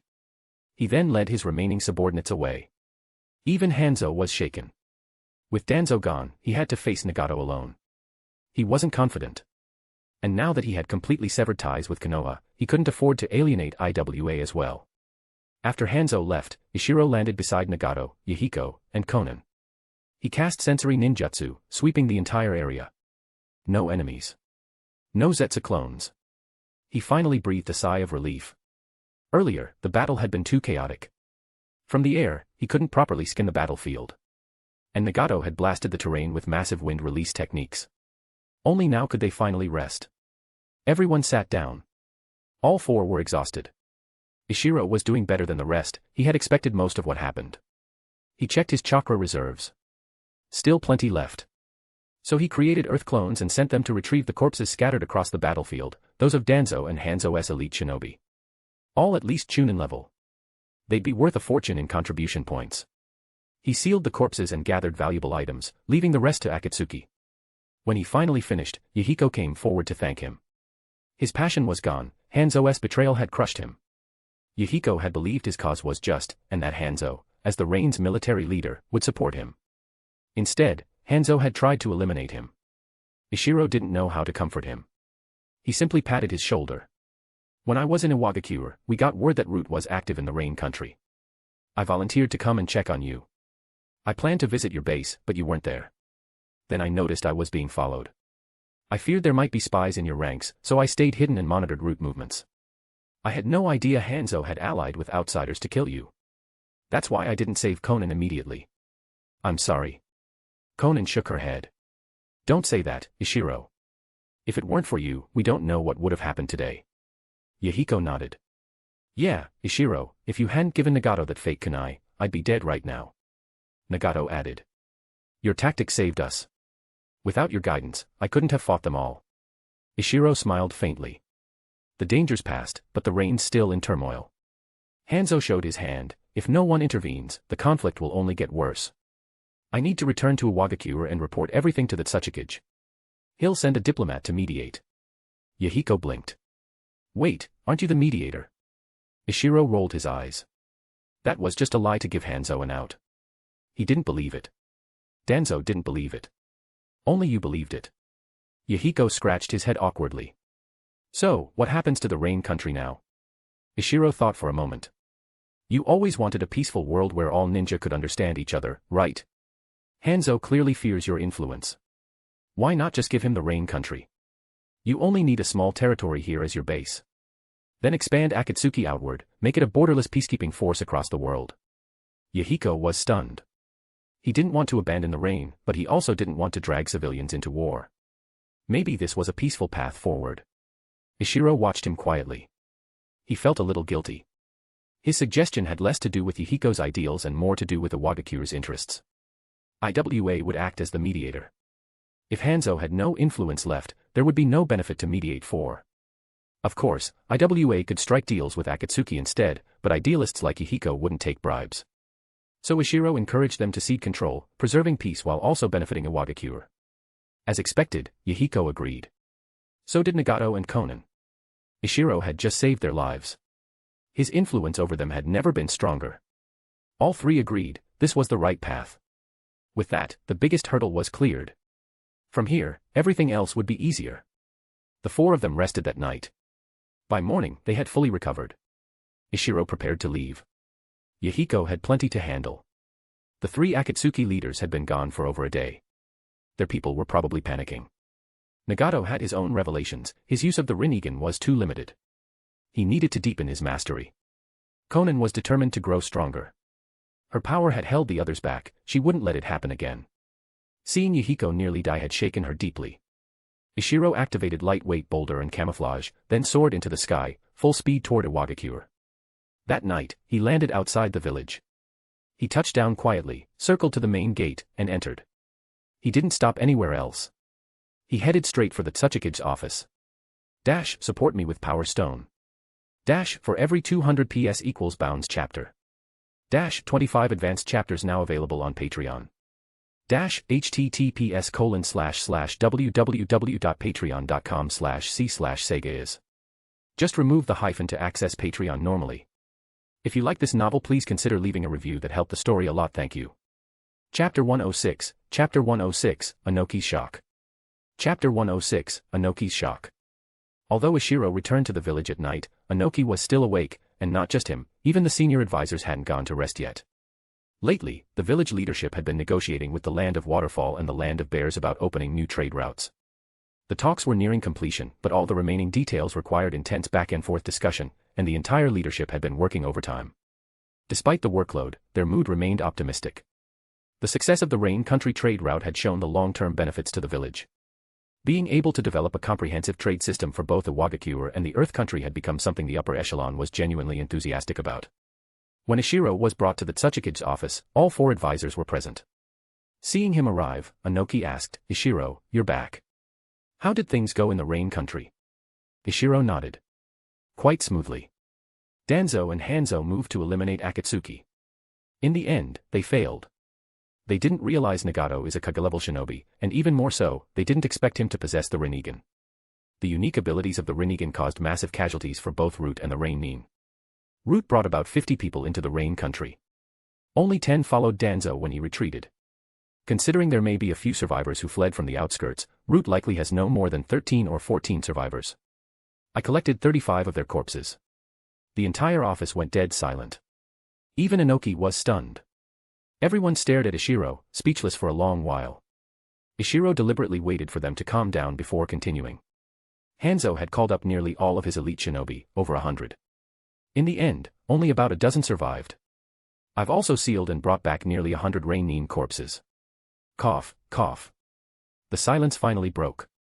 The advisors couldn't stay quiet anymore. You went out alone, and brought back over 100 elite corpses. Are you trying to drain the entire village's contribution pool? But that wasn't the most important point. The middle-aged advisor Saka immediately asked, "Ishiro, what about Akatsuki? What are their losses?" Ishiro gave him a strange look. It was clear what Saka was assuming, that Akatsuki had suffered heavy losses or even been annihilated. Ishiro said flatly, aside from the three leaders sustaining minor injuries, Akatsuki had 0 casualties. In fact, only the 3 of them participated in the battle. The room went quiet again, but this time, the silence was filled with disbelief. 0 casualties. Not even a scratch on the subordinates. Was Root really that weak, or was Akatsuki far too strong? Or maybe, they were all too old to keep up with the times. Before Anoki could speak, Ishiro took the initiative and recounted everything in detail. He especially emphasized how Nagato used Super Shinra Tensei to alter the terrain and wipe out dozens of Root and Rain Nin in a single blow, giving everyone a more concrete understanding of how terrifying the Rinnegan was. Inoki asked Ishiro about the range of the Super Shinra Tensei. Ishiro and the advisors realized he was comparing Nagato's feat to his own, and chose to stay quiet, awaiting his assessment. After a long pause, Inoki finally shook his head and said, I might not be able to beat this Nagato. The only chance I'd have is to sneak attack with Dust Release. But I'm not sure if the Rinnegan can detect stealth attacks. Also, since he can absorb jutsu, who knows if Dust Release would even work. Ishiro thought for a moment and nodded. Nagato has all 5 chakra natures. I think that's also a Rinnegan ability. If it grants access to all 5 natures, it might also be able to absorb Kekkei Genkai made from them. He then took out the scroll containing Uchiha to S body and Sharingan. After unsealing it, he handed a bottle containing the eyes to Inoki. I also discovered an Uchiha among the Root Ninja. His name was Uchiha too. These are his 3 Tomo Sharingan. One of the advisors examined the bottle, his face grave. Uchiha joined Root, this is no small matter. The others nodded seriously. Ishiro added, this Uchiha didn't get along with the other Root members. Despite being Jonan level, he wasn't even a squad captain. It was precisely because he tried to prove himself that I managed to catch him off guard. The advisors exchanged glances.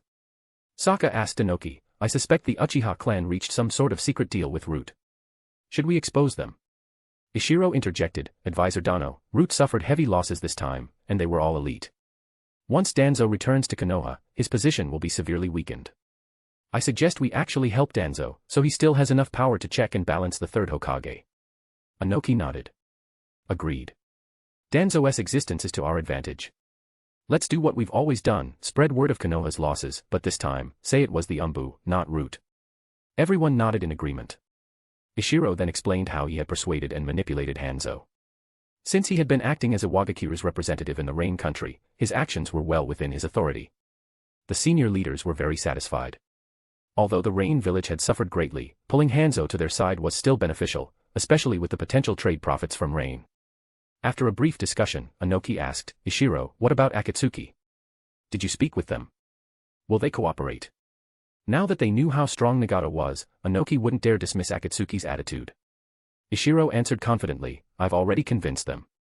They'll now expand into nearby small countries and promote trade routes. They're committed to economic development. Eyes lit up around the room. Everyone had already seen the benefits of trade. If Akatsuki could stimulate the economies of small nations, Earth Country and Iwagakure would undoubtedly profit the most. After a moment of silent thought, Inoki turned to Sokka. Sokka, tomorrow, go to the capital and speak with the daimyo. Then lead a team to the Rain country. Sokka nodded in acknowledgement. Inoki then turned back to Ishiro and paused slightly. Ishiro straightened up. He knew it was reward time, and he was ready. Inoki didn't keep him waiting. Ishiro, your mission in the Rain country was outstanding. We'll skip the usual rewards. Go to the contribution department and claim any A-rank jutsu for free. We're logging 3 S-rank missions for your record, but no contribution points will be given. Do you have any other requests? Ishiro quickly shook his head. No, thank you, Tsuchikage-sama. A free A-rank jutsu, this far exceeded his expectations. The corpses Ishiro brought back included over 100 Jonan, many of them elite, plus hundreds of Chunin. Total contributions would have been nearly 200,000 points. Adding in the S-rank mission rewards and the Sharingan bounty, it might total a little over 200,000. But a free A-rank jutsu, with no price cap, meant Ishiro could choose one worth far more than that. Back when he was at the supply station, he had accumulated only 100,000 points in 2 years, which wasn't enough for even the cheapest A-rank jutsu. In the end, it took a stroke of luck to afford lightweight boulder technique. Now, after just 10 days in the Rain country, he had earned a free pick.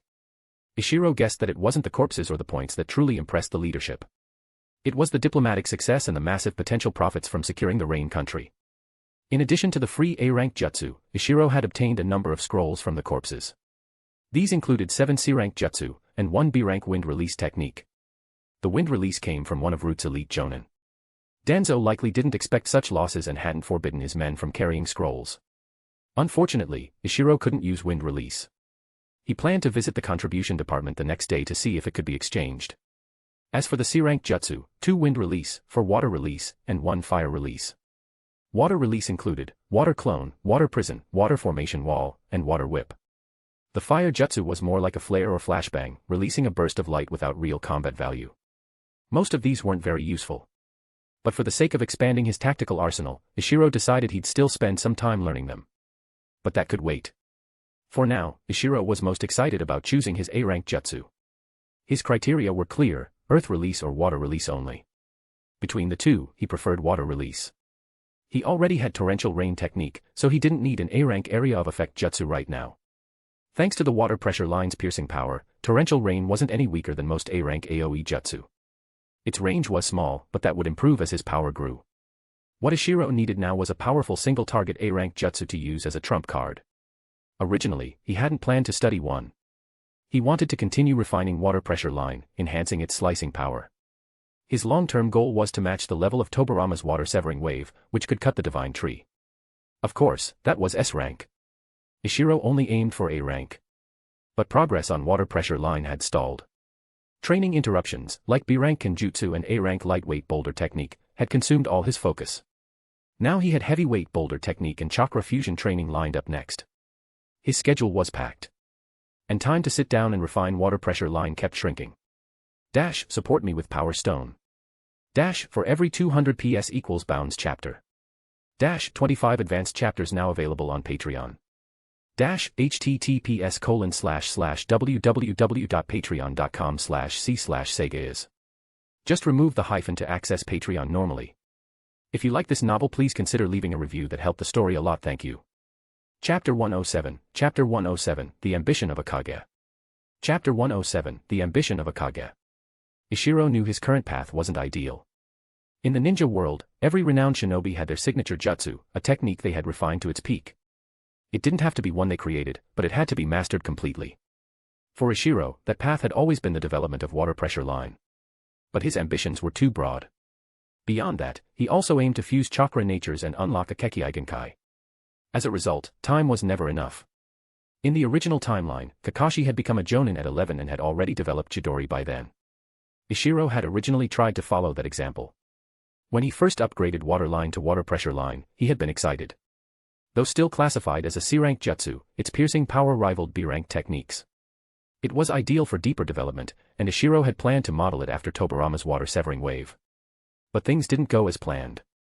Maybe he progressed too quickly, opportunities to learn high-level jutsu kept piling up. He ended up learning 8 B-rank jutsu, spending considerable time refining their hand seals for real combat use. Then came the A-rank lightweight boulder technique.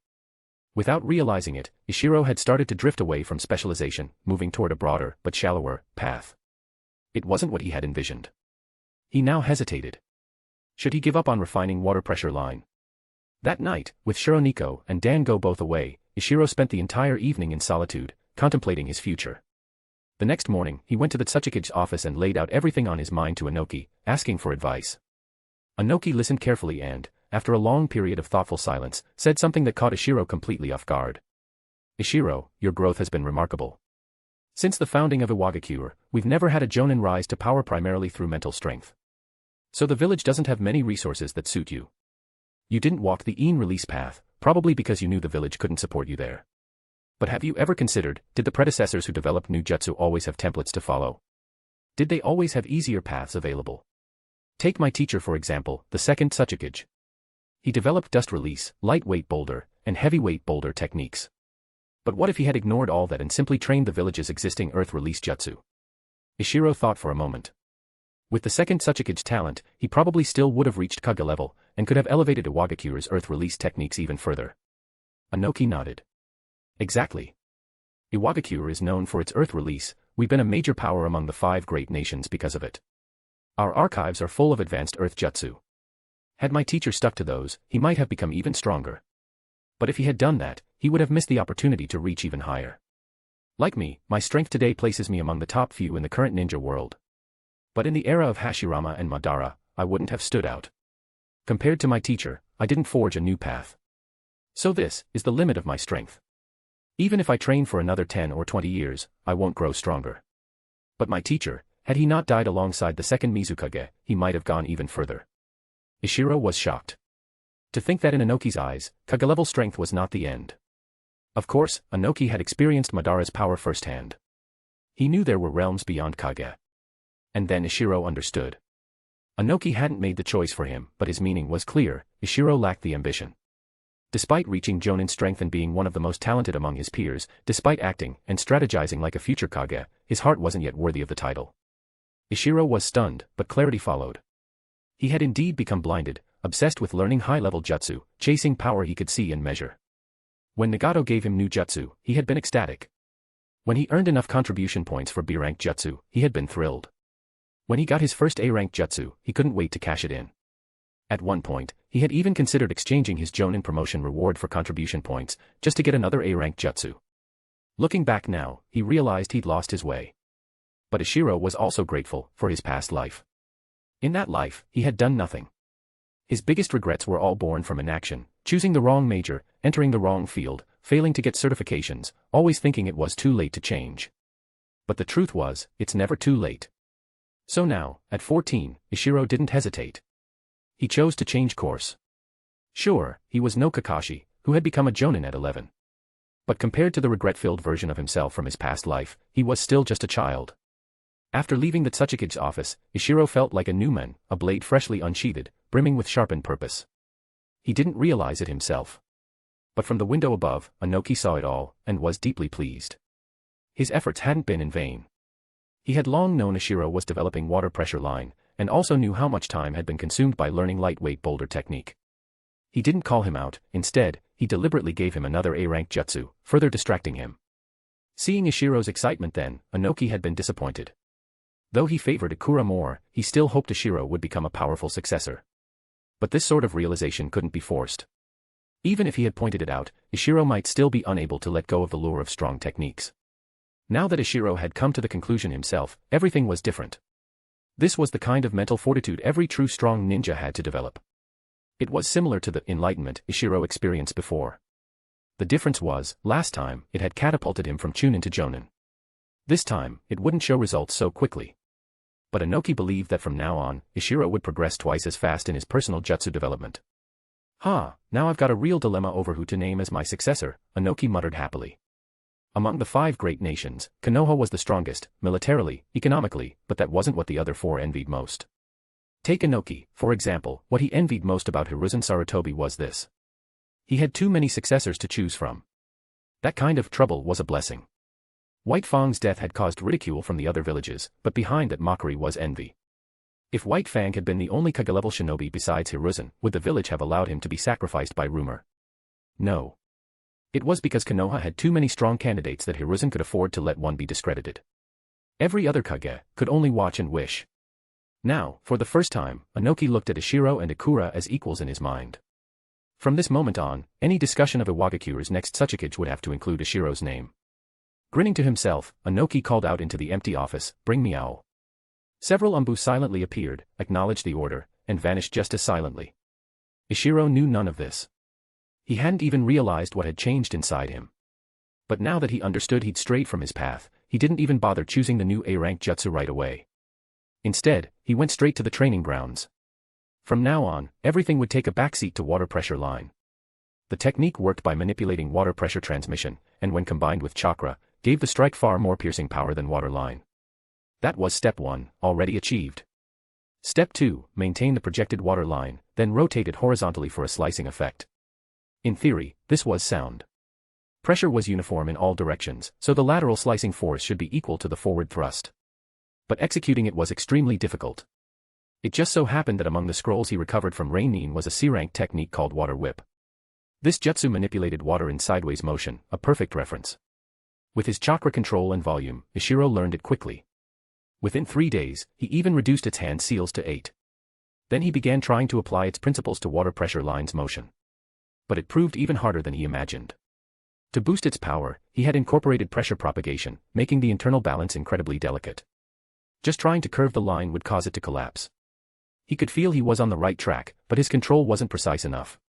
The water line extended up to 100 meters, sometimes. Keeping it stable while moving it sideways was beyond his current ability. So he scaled it down. He practiced using shorter water lines, just 1 or 2 meters long, and slowly experimented with lateral control. It was slow, but it was working. He was finally making progress. Now it was just a matter of patience, and chiseling away at it like water over stone. We've hit 200 Power Stones goal as promised this week. Here's the bonus chapter. Thank you for your support, please keep it coming. Chapter 108, Chapter 108, The Ninja World on the Verge of War.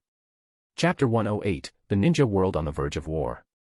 Once Ishiro made up his mind to retreat into closed training, he completely disconnected from the outside world, even declining the request to act as mediator in the Rain Country.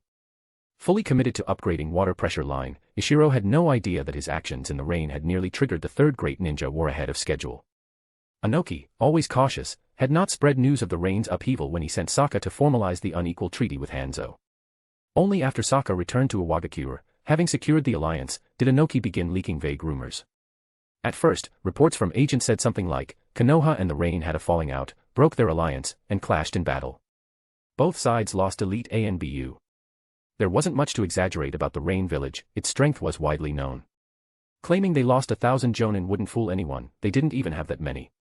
But when it came to Konoha, Inoki deliberately doubled the numbers. He claimed Hanzo himself had acted and released his salamander's poison, killing over 100 of Konoha's elite A and BU.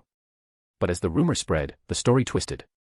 First, it turned into, Konoha tried to secretly take over the Rain, sending a Kage-level ninja who was killed by Hanzo during a massive ambush. No one believed that at first. A Kage-level dying in secret. Sounded fake. Then someone claimed the unknown Kage-level was one of the legendary Sannin, trying to reclaim their honor after their previous loss to Hanzo. Then it escalated, all three Sannin went together. Hanzo, holding nothing back this time, may have killed Jiraiya or Tsunade, the two who hadn't appeared publicly in a while. Versions varied, but they all shared one thing, Konoha's A and BU suffered heavy losses. Normally, such rumors would be ignored.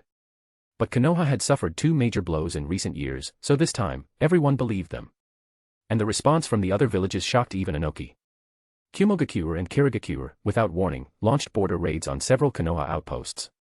When news of this spread, Tsunagakure joined in, sending their rising stars Sasori and Raza. Not only did three great nations act, but even several minor countries took the chance to sneak in small provocations.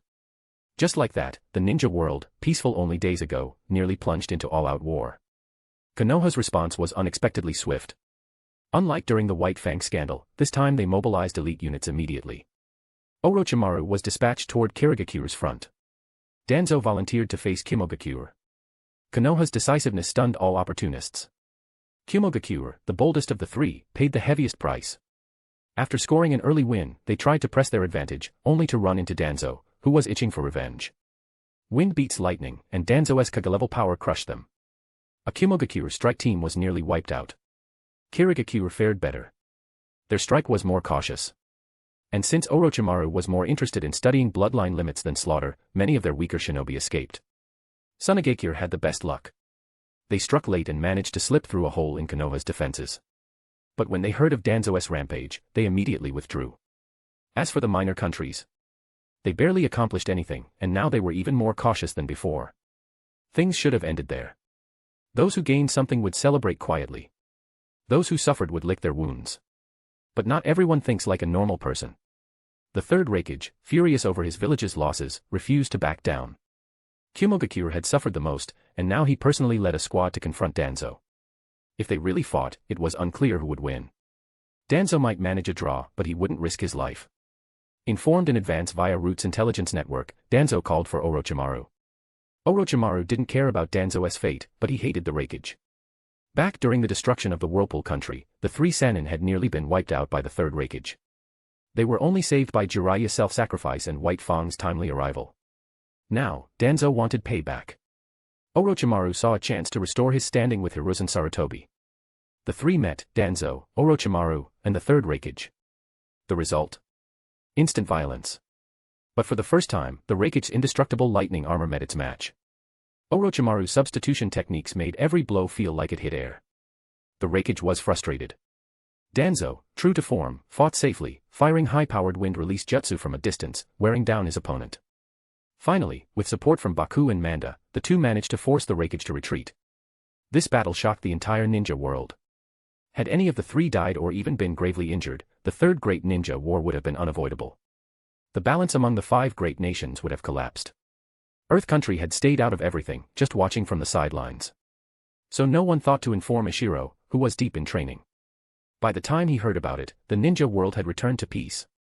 He listened to all recount the whole story like it was some epic tale. Afterward, Ishiro sighed in amazement. The relationships between nations were far more fragile than he had imagined. Having read the original timeline, he saw the ninja world as divided into war and peace eras. But the people of this world didn't see it that way. They viewed the world as a powder keg, one spark from going off. And many ninja lived with that constant pressure. Ishiro had never felt that. In his mind, the Third War was set to begin only after Sasori assassinated the third Tsuchikage. But now, after hearing from Owl, he realized something. When Iwagakure got word of the Raikage personally heading toward Konoha's border, Owl had sent urgent alerts to every Umbu unit in the field. They weren't told to return, but they were told. 1. Be cautious of enemy nations, especially the other four great powers. 2. If anything happened to Danzo, Orochimaru, or the Raikage, return immediately. Only now did Ishiro fully grasp, he lived in an era of chaos. He was 14. Sasori was a bit older, already making a name for himself. No one knew when he'd strike. Even if the butterfly effect had changed Sasori's timeline, Ishiro was certain he'd still go after the Tsuchikage. Unless Chiyo truly found a way to bring back Sasori's parents, his path was set. So even if this recent flare-up didn't ignite the war, the Third Great Ninja War wasn't far off. That, however, wasn't something Ishiro could stop. Today, Owl had summoned him for a different reason, to handle his departure from the Umbu. That's right. Ishiro had been relieved of his position as Umbu's squad leader. The graduating class at the Ninja Academy was about to graduate, and the higher-ups had decided to assign Ishiro as a team leader for the new genin. At first, Ishiro was surprised and asked Owl why. Owl answered bluntly, you need time to develop your jutsu. Leading new genin is an easy job. You'll have plenty of time to train. Ishiro thought about it, and agreed. A jonin overseeing D and C rank missions. That would leave him with a lot of free time. After filing his resignation from Umbu, Ishiro went to advisor Sokka's office. Sokka was in charge of team assignments and would pair each new genin squad with a jonin or chunin leader. Knowing Ishiro's new role, Sokka gave him a list of students from the top class and let him choose for himself. As far as the leadership was concerned, Ishiro was far more important than any other jonin. He had earned the right to pick his own subordinates. After reviewing the list, Ishiro requested to visit the academy in person. Sokka was surprised, he hadn't expected Ishiro to be so invested. Typically, jonin didn't care much about who they led. Only a few chose students with matching chakra types to pass on their jutsu and form a master-disciple bond. Most jonin simply led missions and trained their squads until they became standard ninja. But Ishiro's attitude suggested he was looking for an apprentice. That was unusual, he was only 14. Most jonin at that age didn't even consider teaching. The graduates were only around 9, barely younger than him. Still, Sokka didn't interfere. He nodded and approved the visit, giving Ishiro 1 day to observe the class and report back with his chosen team. Dash, support me with Power Stone. Dash, for every 200 PS equals Bounds chapter. Dash, 25 advanced chapters now available on Patreon. Dash, https://www.patreon.com/c/Sega is. Just remove the hyphen to access Patreon normally. If you like this novel, please consider leaving a review that helped the story a lot. Thank you. Chapter 109, Chapter 109, Choosing a Disciple. Chapter 109, Choosing a Disciple. Having read the original story, Ishiro knew that the third Hokage was most proud of one thing, having trained the legendary Sannin. Although Hiruzen Sarutobi had become Hokage early on and it didn't seem like the Sannin helped his political career much, Ishiro understood that this was just on the surface. Hiruzen's rise to the Hokage seat had been sudden, and his foundation shaky. He relied heavily on comrades like Danzo and his other senior peers. But once he and his close allies consolidated power, those same comrades, especially the ambitious Danzo, became the very people restraining him. To suppress this internal opposition, Sarutobi personally taught the Sannin. When their fame spread across the ninja world, his position as Hokage became far more secure and much harder to challenge. That's why Ishiro understood that a teacher who could raise outstanding disciples was more likely to gain wide recognition and support. So, from the moment he was appointed as a jonin instructor, Ishiro had decided to approach it through a true master-disciple bond. But choosing the right disciple had to be done carefully. First was talent. If the student's potential was too low, they would eventually hit a wall and become more of a burden than an asset. Next was character. A person with poor moral fiber, no matter how well taught, could never be trusted. Someone like Deidara, for example, would be a disaster. Lastly, there was chakra affinity. Ishiro had a wide range of skills, but not many mastered. Ideally, his disciple would be someone who matched his core types, otherwise, there wouldn't be much he could teach. With the list he'd received from Sokka, Ishiro headed to the academy's top class. As a graduating class, these students no longer had theory lessons. Some were training on the school grounds, while others were already off-site. Those who weren't at school were harder to assess, so Ishiro set them aside for the moment and began observing the ones still training. Based on his own experiences and their outfits, he quickly realized that the ones still at school were mostly from civilian families or minor ninja clans. Several of the elite classes' training grounds were nearby, so Ishiro picked a spot with a clear view and began his observations. Before long, a Jonan named Yoshihara appeared beside him, one of the veteran Jonan who helped maintain order at the academy.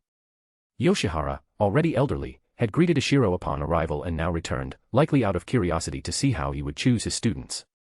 Having someone familiar with the academy was helpful. Yoshihara-senpai, that student in black training with kunai, his name is Matsuhashi, right?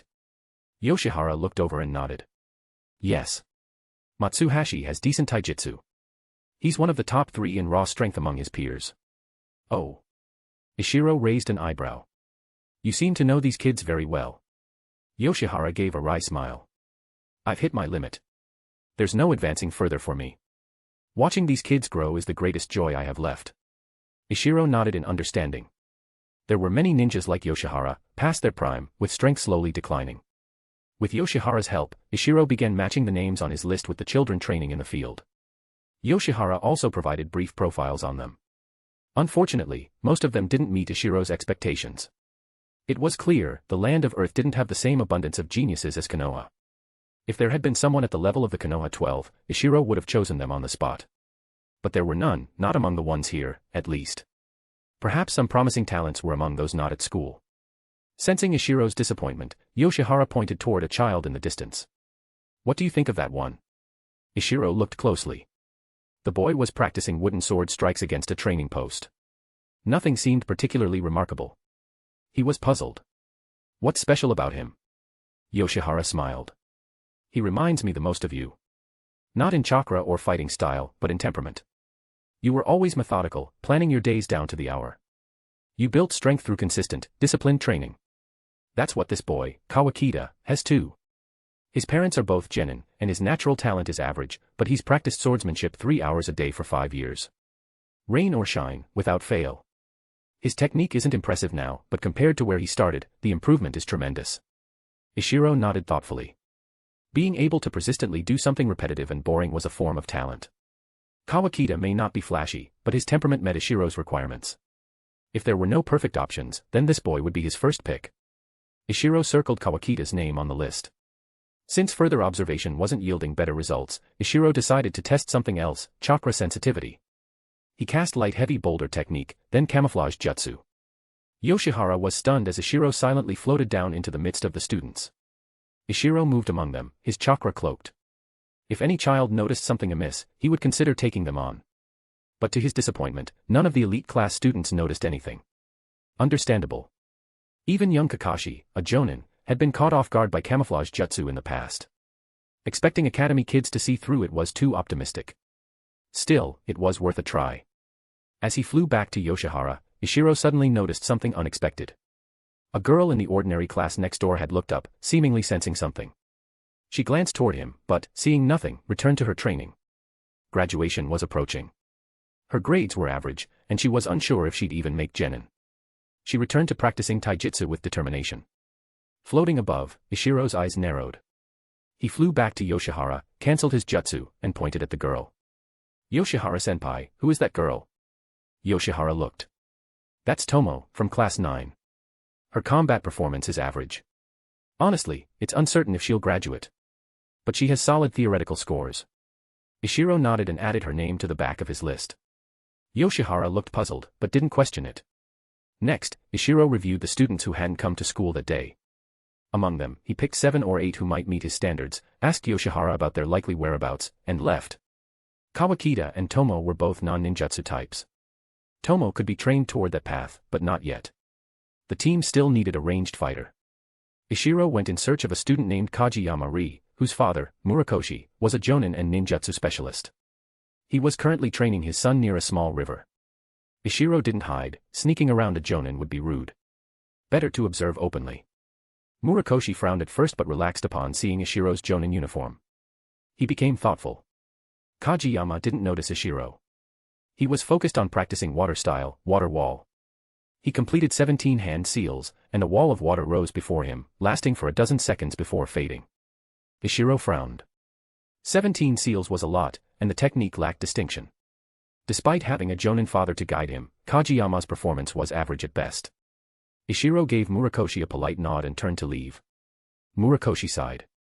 As a Jonan, he could guess Ishiro's purpose, scouting potential disciples. A young Jonan handpicking students must be someone the village valued highly. From his age alone, Ishiro's future clearly outshined Murakoshi's. What disappointed him wasn't just that Ishiro had come, but that he hadn't taken interest in his son. But just as Ishiro turned to go, Kageyama spoke to his father thoughtfully. "Dad, this water wall only defends the front, right? Is there a way to make it protect all sides?" Ishiro paused mid-step. Although Kageyama lacked jutsu talent, he clearly had a clever mind, a hidden kind of talent. Ishiro turned around and asked, "If you were to modify it to defend all sides, how would you do it?" Kageyama was surprised to see him, then glanced at his father. Murakoshi ruffled his hair. "Go ahead. Answer the question." Murakoshi was hopeful, his son's curiosity had reignited Ishiro's interest. Kageyama thought for a moment and said, "Maybe using the tiger seal to reshape chakra flow into a curve. It wouldn't create a full sphere, but it could increase the angle of defense." Ishiro smiled. "Not bad." Then, he turned and left, leaving behind a beaming Murakoshi and a confused Kageyama. Dash, support me with Power Stone. Dash, for every 200 PS equals Bounds chapter. Dash, 25 advanced chapters now available on Patreon. Dash, https://www.patreon.com/c/Sega is. Just remove the hyphen to access Patreon normally. If you like this novel, please consider leaving a review that helped the story a lot. Thank you. Chapter 110, Team 1. Chapter 110, Team 1. Ishiro returned to Advisor Saka's office and reported the 3 students he had chosen. Upon seeing Ishiro's selection, Saka was at a loss for words. It was one thing not to pick from the same class, but he had chosen 2 elite students and 1 from a regular class. How was Saka supposed to organize the rest? The academy assigned students in groups of 3 precisely for the sake of easy future team formations. Back when Ishiro's year had an extra student, Uzumaki Yumi, it had already given Saka a major headache during class placements. Now Ishiro was causing another mess. Saka waved him off impatiently, clearly exasperated. Ishiro realized the issue too. Scratching his head awkwardly, he quickly took his leave. News that Ishiro had gone to the academy to choose disciples spread the same day, even those students who hadn't shown up heard about it. Many began to regret their choices. Why had they trained with their clan instead of showing up at school like everyone else? But they all knew Ishiro had likely made his choices already. Now everyone was guessing who the lucky ones were. Everyone hoped it would be them. After all, Ishiro's reputation in the village was not small. A 14-year-old Jonan, something rare in Iwagakure, a village not exactly known for producing prodigies. He had also opened trade routes, bringing attention and recognition. Being from a civilian background, Ishiro was frequently used by teachers as an inspirational example to students, so he had quite a few fans. With 3 days left until graduation, the academy was packed with students. Even those who usually trained elsewhere showed up, hoping to be seen. Maybe someone else besides Ishiro would come to pick disciples.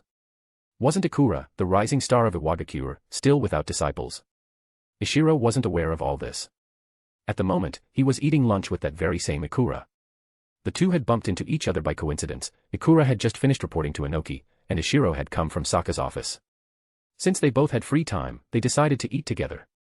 They headed to the barbecue shop where their class used to gather. It was still early, so there weren't many people. The two started chatting about their respective experiences over the years. Ikura's story was the stuff of shonen manga, defeating stronger opponents, surviving assassination attempts, and getting placed on multiple enemy hit lists. Compared to that, Ishiro's path seemed dull, until the trade route success. That had brought him some spotlight. As they talked, Ishiro said, "I'm going to be a Jonan instructor in a few days. I've already decided to take on 3 disciples." Ikura was surprised. "You're only 14 and already taking students." "I'm working on developing a new water release technique. I need a lot of time and can't afford to go on difficult missions for now. So I figured I'd train some students while handling simple missions." Ikura nodded, then asked about the details of the technique.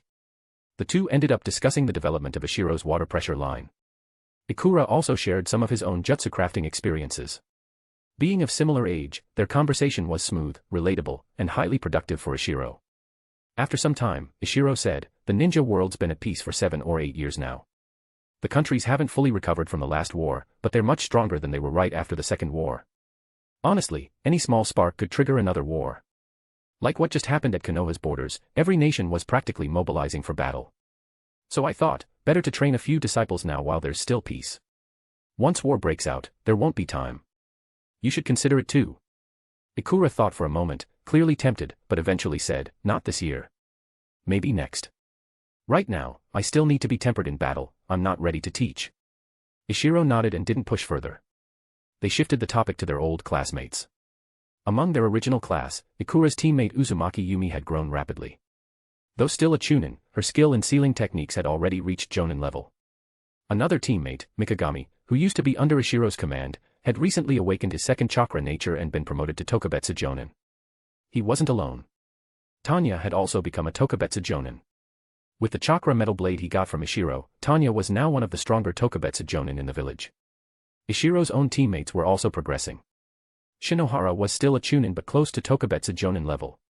Tanaka, now in ANBU, hadn't yet been promoted, but her strength was already there, just lacking the opportunity. Most of their peers were also at chunin level. People like Kabuki and Fujino were preparing for Tokubetsu Jonin exams. Eventually, Ishiro playfully asked Ikura about his love life, and was shocked to see him blush. That got Ishiro really interested. Ikura had always been the center of gossip, but never once showed embarrassment. Now, this reaction could only mean one thing, something was going on. Pressed for answers, Ikura finally admitted to having a budding relationship with Uzumaki Yumi. Ishiro sighed in his heart. Tanaka, you've lost. Ishiro had expected this, after all, their team composition had been deliberately arranged by the village. Unable to handle Ishiro's burning gossip-fueled gaze, Ikura made his escape.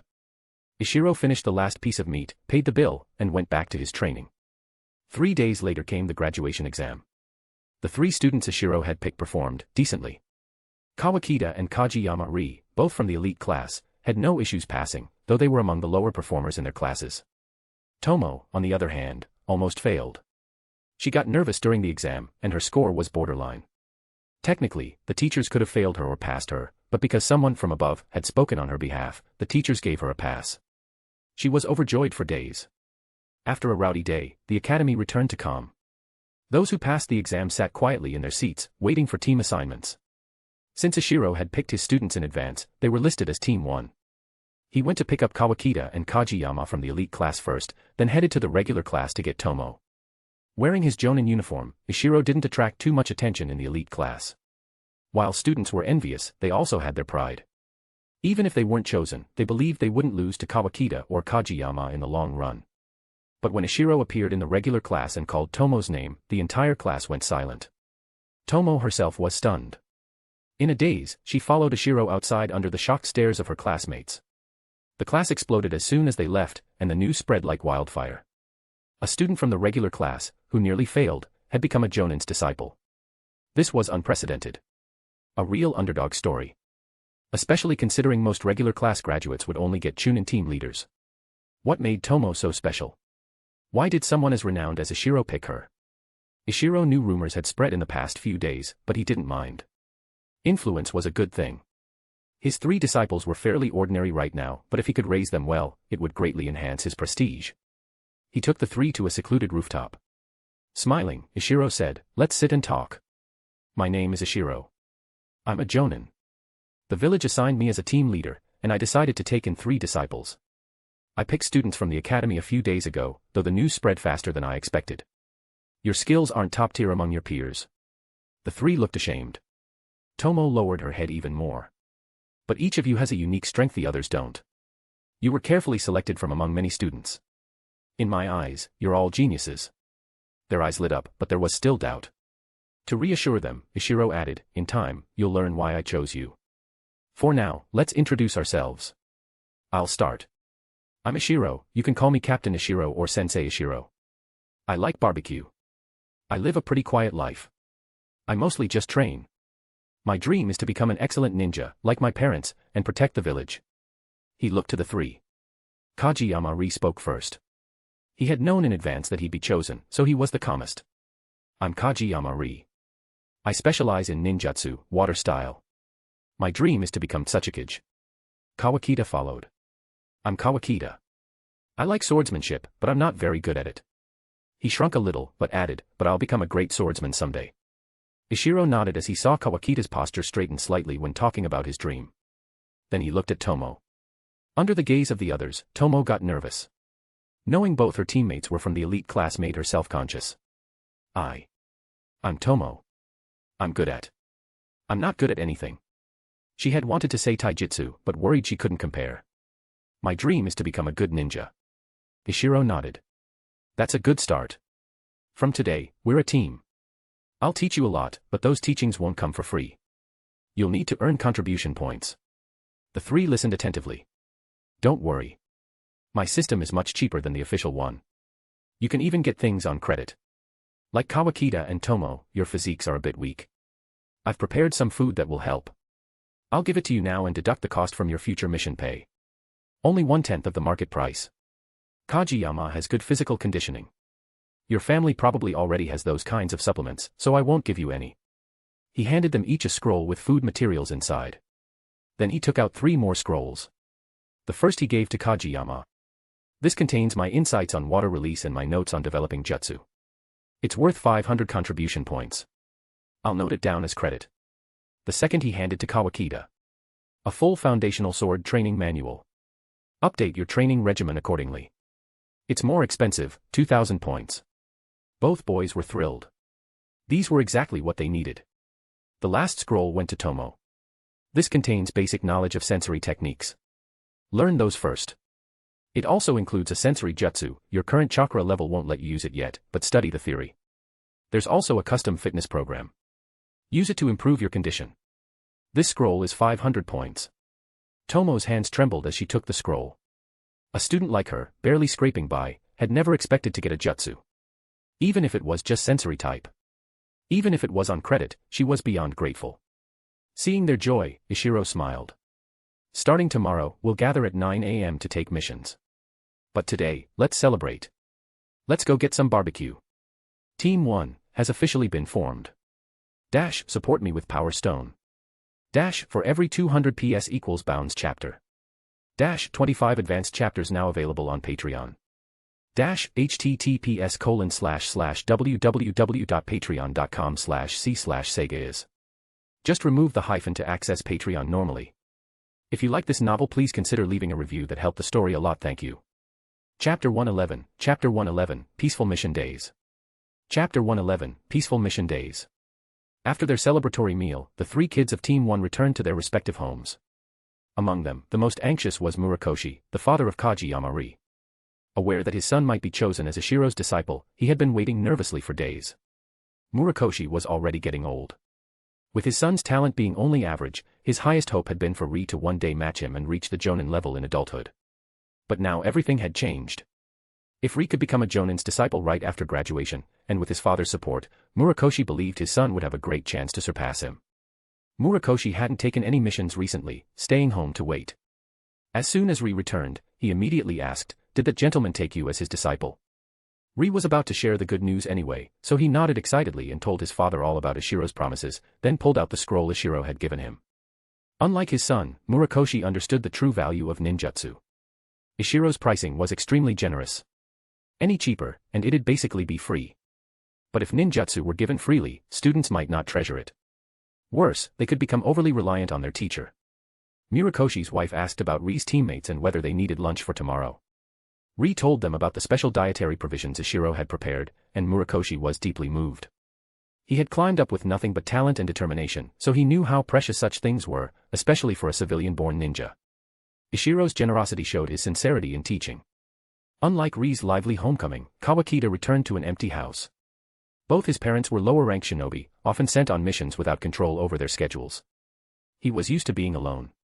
He took out the scroll with dietary materials, cooked his own dinner, and began studying the swordsmanship manual Ishiro gave him. That night, he made himself a strict daily training plan, starting the next day. Meanwhile, Tomo had the liveliest home of all. Besides her parents, she had a younger sister and both grandparents living with her. Knowing she'd officially become a ninja that day, they had all gathered to celebrate. When Tomo told them she had been chosen by a Jonan, the whole household lit up like New Year's Day. While they didn't understand the details of the ninja system, they knew the difference between a Chunin and a Jonan. To them, Tomo had barely scraped by as a ninja, getting a Jonan teacher was a miracle. Her younger sister, also a student at the academy, was stunned. She had heard the rumors about a Jonan coming to pick disciples, but thought it only applied to the elite class. She never imagined it would involve her ordinary sister. Afterward, she kept pestering Tomo to retell everything the Jonan had said. The next day, Team 1 officially began taking missions, starting with D-rank missions to accommodate Tomo, the weakest among them. D-rank missions were tasks even regular people could handle. Their first job was fruit picking for a wealthy landowner near the village, who owned a large orchard. In the land of Earth, fruit was a luxury item. The landowner felt regular workers were too slow, so he posted the task to Iwagakure. When Ishiro arrived with his 3 rookie students, the landowner didn't mind their youthful appearance. He was clearly used to working with ninja. He explained the rules, watched the kids pick a few fruits, then left them alone once satisfied with their methods. As a Jonan leader, Ishiro didn't need to participate directly, just supervise and collect the reward. So once his students got started, he went to a nearby stream and continued studying how to upgrade his water pressure line technique. Though appearing immersed in his own work, Ishiro never stopped observing his students. To him, Team 1 was more promising than most realized. None of the 3 had exceptional innate talent. Tomo's was actually below average. But each had their own strengths. They might never become well-rounded six-path warriors, but with proper guidance, they could excel in their fields. However, there was one problem that bothered Ishiro: the team dynamics. Kawakita was quiet and reserved from years of solitude. Tomo, though naturally talkative, felt inferior compared to her teammates and rarely spoke. Kageyama Ri, who came from a better household, was more open, but still hesitant due to unfamiliarity. Altogether, Team 1 felt a bit too quiet. As team leader, Ishiro had to do something about it. After watching them work individually for a while, he called out, "You're being inefficient like this. You need to learn to cooperate. Kageyama, organize the team. Work together to get the job done faster." Then he walked off toward the stream, leaving them to figure it out. The 3 were still somewhat intimidated by Ishiro, so they followed instructions without complaint. They began discussing who would pick, who would carry, and who would sort. That first conversation broke the ice. Perhaps realizing Ishiro's intention, Kageyama was the first to chat about funny incidents from the academy. Laughter followed, and the 3 quickly began to bond. Watching this from a distance, Ishiro felt genuinely pleased. Kageyama was definitely a good pick. Leading his teammates into teamwork was worth praise on its own. By the end of the day, the orchard was cleared. Thanks to their ninja stamina, the job was easy. Even Tomo, the weakest of the 3, had no problem keeping up. Though it was a long day, none of them were truly tired. The landowner had originally planned to serve lunch, but Ishiro brought their prepared nutrient meals, which ended that idea quickly. In the ninja world, strength came first. Right now, building a solid foundation was vital for all 3 students. Tomo and Kawakita, especially, needed nutritional support for physical growth. Kawakita's sword training required energy. Without it, he wouldn't be able to maintain his regimen. Since Ishiro had taken them in as disciples, he was not going to skimp on resources. Back in the village, Ishiro assigned the mission report to the students and said they would take turns writing it. Kageyama would go first. To Ishiro's amusement, they didn't see it as a chore, but rather as a sign that he trusted them. He smiled, remembering the days when Katsuchi had tricked him into thinking the same thing. That night, Ishiro returned to continue his own jutsu development. The 3 students also went home and trained for another 2 to 3 hours before bed. The next morning, they would all be up early for physical training. And so began their peaceful routine, 1 D-rank mission a day. In the calm before the storm of war, Ishiro experienced a rare period of stability and peace. After more than 10 missions, Ishiro noticed the kids were now very comfortable with each other, so he decided to take a day off and test their strength, then provide individual guidance. First came a sparring match. Facing 3 genin, Ishiro easily handled them using only taijutsu. He didn't even bother with ninjutsu or shunshin. It didn't take long for him to force out all their trump cards. When the fight ended, Ishiro looked at the 3 of them and sighed. Their battle techniques were basic. Most of their offense came from kunai and shuriken. Kawakita at least had a sword, but it wasn't refined. Kageyama only knew water wall, and had 0 offensive jutsu. Tomo hadn't even fully mastered the basic 3 body techniques. After a short rest, Ishiro began personalized guidance. Kageyama was the easiest. Ishiro was a water-style specialist, so even without teaching him new jutsu, he could help streamline his hand seals, improving efficiency. Next was Kawakita. Ishiro took out the same wooden dummy he had used years ago to test chakra blade control. He had Kawakita perform a series of drills to better understand his own strengths. Ishiro also promised that once his fundamentals were solid, he would teach him a C-rank kenjutsu technique. The most difficult, yet also easiest, was Tomo. Her foundation was too weak. It would take time just to improve her physical condition, and without that, learning jutsu would be incredibly slow. But because her skills were so basic, anything Ishiro taught her made a big difference. Whether it was the theory behind sensory ninjutsu or refining the three body techniques, Ishiro's casual pointers saved her weeks of trial and error. From here on out, their training had truly begun. Dash, support me with Power Stone. Dash, for every 200 PS equals Bounds chapter. Dash, 25 advanced chapters now available on Patreon. Dash, https://www.patreon.com/c/sega is. Just remove the hyphen to access Patreon normally. If you like this novel, please consider leaving a review that helped the story a lot. Thank you. Chapter 112, Guiding the Three Juniors. Chapter 112, Guiding the Three Juniors. Starting from the simplest fundamentals, Ishiro first instructed Tomo on the three body techniques. This was something Ishiro himself had once spent a lot of effort mastering. Back then, his chakra reserves were even less than Tomo's current level, he could only use one jutsu a day, and just learning the transformation technique took him a long time. Because of his solid foundation, teaching Tomo came easily to him. In just half an hour, she felt like her previous understanding had been completely wrong. Watching her excitedly run to a corner to practice, Ishiro nodded in satisfaction. Tomo's physical condition was poor and her chakra quantity was low, plus she had no proper guidance growing up. No wonder her performance had been so lacking. But she had decent comprehension and an innate sensitivity to chakra. Ishiro couldn't say for sure what long-term benefits chakra sensitivity might bring, but the immediate advantage was evident: chakra control. Unfortunately, her previous training methods had been completely off track, resulting in her putting in a lot of effort with little to show for it. On top of that, with the pressure of the graduation exam hanging over her, Tomo had focused her meager chakra reserves on physical training. Her results were predictably poor. Now with Ishiro's guidance, her mindset and understanding had been corrected. Suddenly, everything that once seemed difficult felt easy. Of the three body techniques, Tomo was most adept at the transformation technique, so she practiced that first. After listening to Ishiro's explanation, she began her next attempt. This time, everything felt different. Her chakra was more obedient, and she even instinctively omitted a hand seal. Poof. She successfully transformed into her younger sister, her face full of disbelief. Realizing what had just happened, she let out a joyful cheer. This was her first time simplifying a jutsu. She never imagined that she too could do something she once believed only geniuses could. At that moment, Ishiro had just called over Kawakita. The two glanced toward Tomo's celebration, then began their session. For Kawakita, theory wasn't as important, demonstration was key. Ishiro used the wooden dummy from his own training days, striking pressure points with his blade to teach how Kawakita could assess his own progress. Then, one by one, he analyzed each basic movement of swordsmanship, breaking it down and explaining the logic behind it. Kawakita listened intently. The academy didn't teach anything like this. Its curriculum focused on generalized fundamentals, not weapons. And with his parents being only low-ranking shinobi, they couldn't offer much help either. Until now, Kawakita had relied entirely on self-teaching. Thanks to Ishiro's guidance, he corrected several training movements and habits. Then he went off to practice. But progress in swordsmanship required time, there was no quick path to mastery. Last came Kageyama-ri.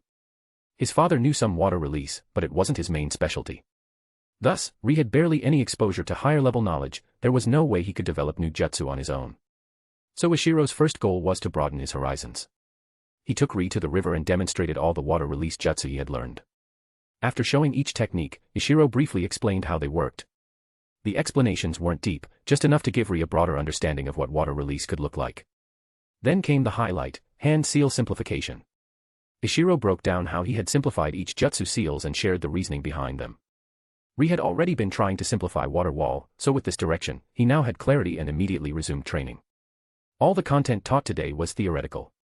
Ishiro didn't dive into practical training like Kakashi did, because his students' level was far below Naruto and friends. Sakura and Sasuke already had excellent theoretical knowledge. Naruto, on the other hand, was so weak in theory that it was better to skip it altogether and just throw him into practice. But Ishiro's students weren't the same. Tomo's theory was decent, for a regular class student. The other two weren't strong in theory either. So he had to start with foundation building. Once the three were fully engaged, Ishiro resumed developing his water pressure line jutsu. Maybe it was the good mood. Or maybe his students' progress brought him luck. For the first time, Ishiro managed to move the water pressure line after casting it. He held the line steady at 1.5 meters in length and nudged it a tiny bit to the right, about 1 degree of arc, before it collapsed. The entire process took him 30 seconds. It was far too slow for actual combat, but it was a real breakthrough. Encouraged, he tried again. This time, he moved the same length water pressure line about 2 degrees, and it took even less time. Elated, Ishiro grinned. After all these years of grinding, he had long become adept at jutsu development. Thanks to chakra's strange properties, getting past the initial hurdle was the hardest part. Once you crossed that, everything else came with practice. Chakra almost seemed to remember techniques on its own. The rest of the day flew by. All 4 members of Team 1 made great progress. Tomo had the fastest growth. She'd now learned the third of the 3 body techniques, substitution technique. The other 2 techniques also required fewer seals. Honestly, Ishiro was surprised. He'd had high hopes, but this was beyond expectations. Tomo was smart, aware that her chakra was limited, so she spent most of her time thinking. She only used jutsu when she was sure it would work. This alone gave her an edge over Ishiro's younger self. Back then, his chakra sensitivity was poor. He relied purely on strong spiritual power and endless repetition to build mastery. As for Ishiro's own progress, he had achieved the first major milestone in evolving water pressure line. His short-term goal was now complete. Kageyama regained the most in perspective. Seeing 12 different water release techniques, including the 3 C-rank jutsu Ishiro had recently acquired, gave him a deeper appreciation for how flexible and powerful the element could be. Strengthened in basics, he now felt more confident about simplifying hand seals, and even had new ideas for reshaping water wall. While he hadn't succeeded yet, it felt within reach. Kawakita, on the surface, had the least progress, but his was the most consistent and enduring. Swordsmanship had no shortcuts, but Ishiro's corrections helped him accelerate meaningfully. His improvements were subtle but steady. By the end of the day, Team 1 was riding high. Ishiro waved his hand and declared, "Let's go eat some grilled meat." This had become their tradition, but the 3 kids groaned in unison. "We're sick of grilled meat." Ishiro ignored their protests and led the way. The 3 disciples exchanged a resigned glance and followed. Despite their complaints, they still ate like beasts. Training burned too much energy. Watching them wolf down meat, Ishiro chuckled. Even if they were tired of it, grilled meat was one of the best recovery meals. Then he joined in the scramble for food. Afterward, the 3 disciples rushed home to share their progress with their families. Ishiro, mentally drained from overusing water pressure line, returned to his hut and went to bed early. The next morning, he resumed the usual 1 D-rank mission per day routine. Every few days, he'd hold another round of sparring and personalized instruction. And each time, his 3 students grew stronger and stronger. But peaceful times can't last forever.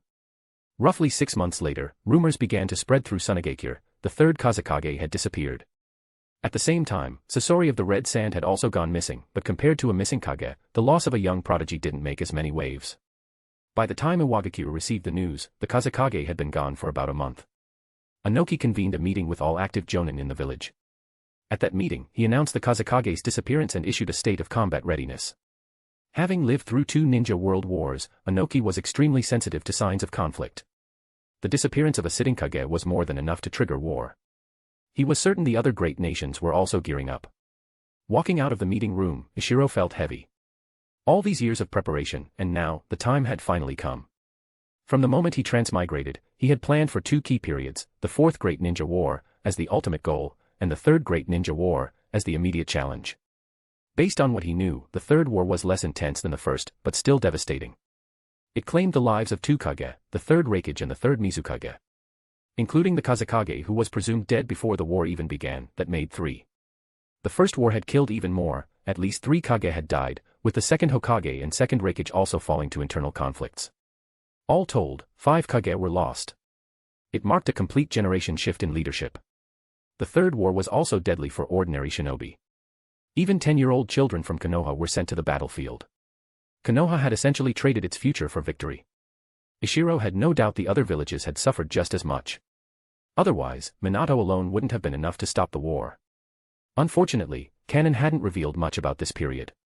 That meant Ishiro had few references, but in the ninja world, personal strength was everything. So all these years, his best preparation for war was training. Support me with Power Stone. For every 200 PS equals Bounds chapter. 25 advanced chapters now available on Patreon. https://www.patreon.com/c/Sega is. Just remove the hyphen to access Patreon normally. If you like this novel, please consider leaving a review that helped the story a lot. Thank you.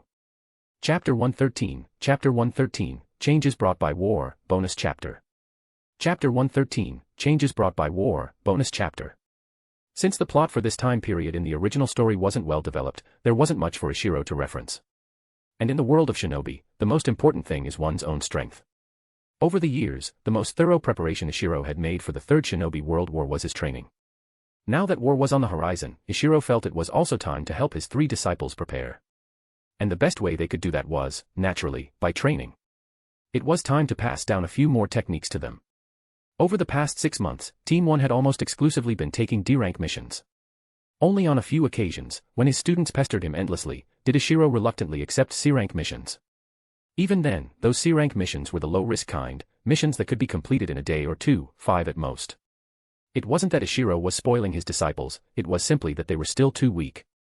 Back when Ishiro was under Katsuchi, his very first mission after graduation had been a C-rank. But that was because he and his teammates were top elites from the special class. His current students, however, were far less developed. If they wanted to grow quickly, what they needed most was focused training time.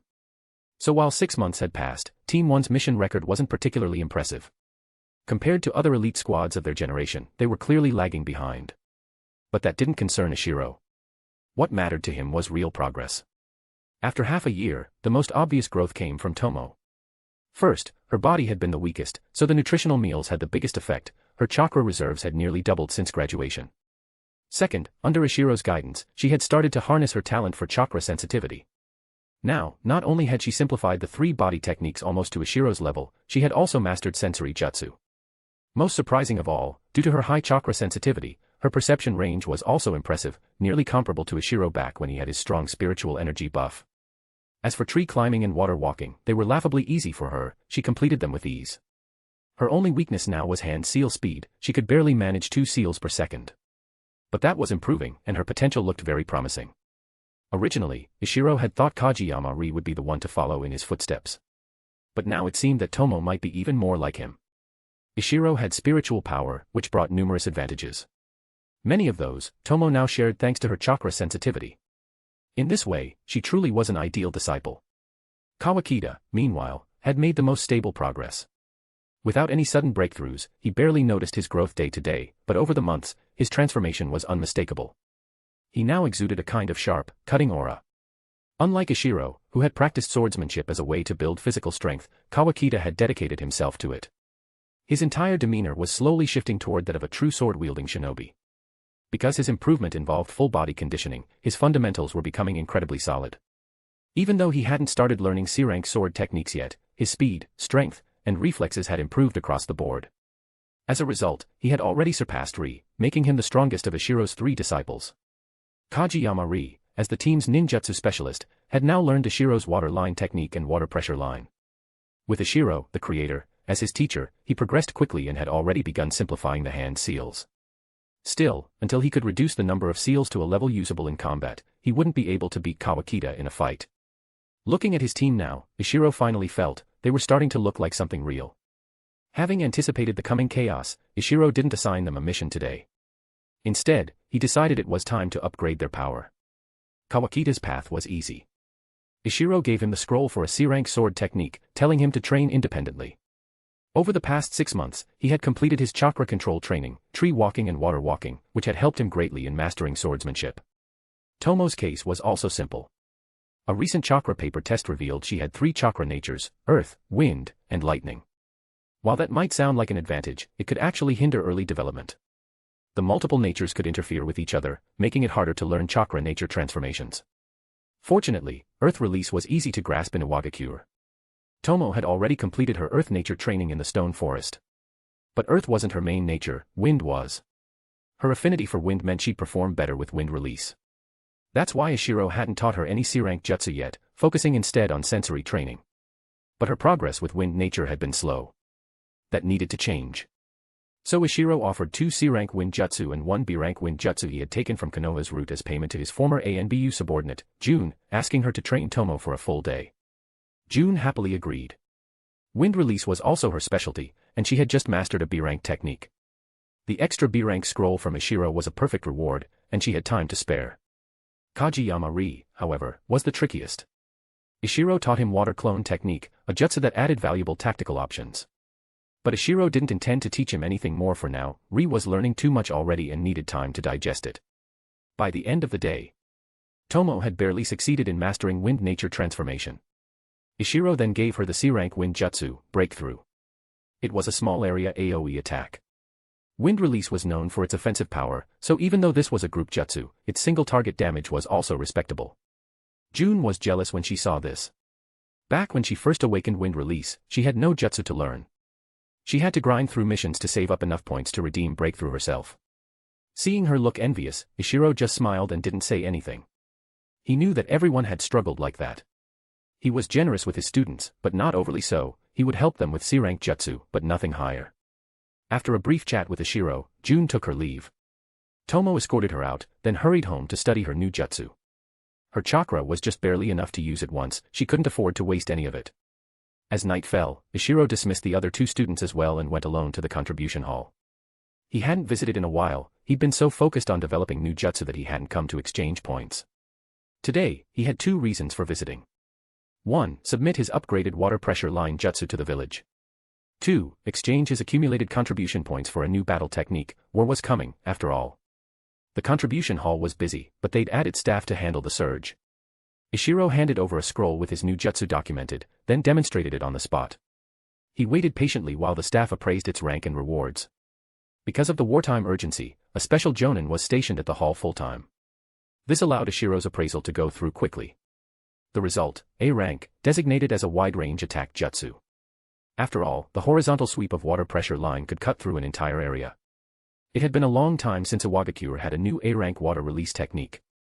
This was a big deal. The Jonan in charge said he couldn't make the final decision himself and would escalate it to the higher-ups.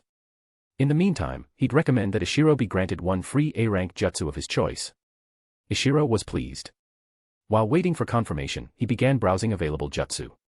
His first pick, A-rank Earth Release, Mountain Earth Technique. He chose it for one simple reason, versatility in war. The chakra input could be scaled up or down depending on need.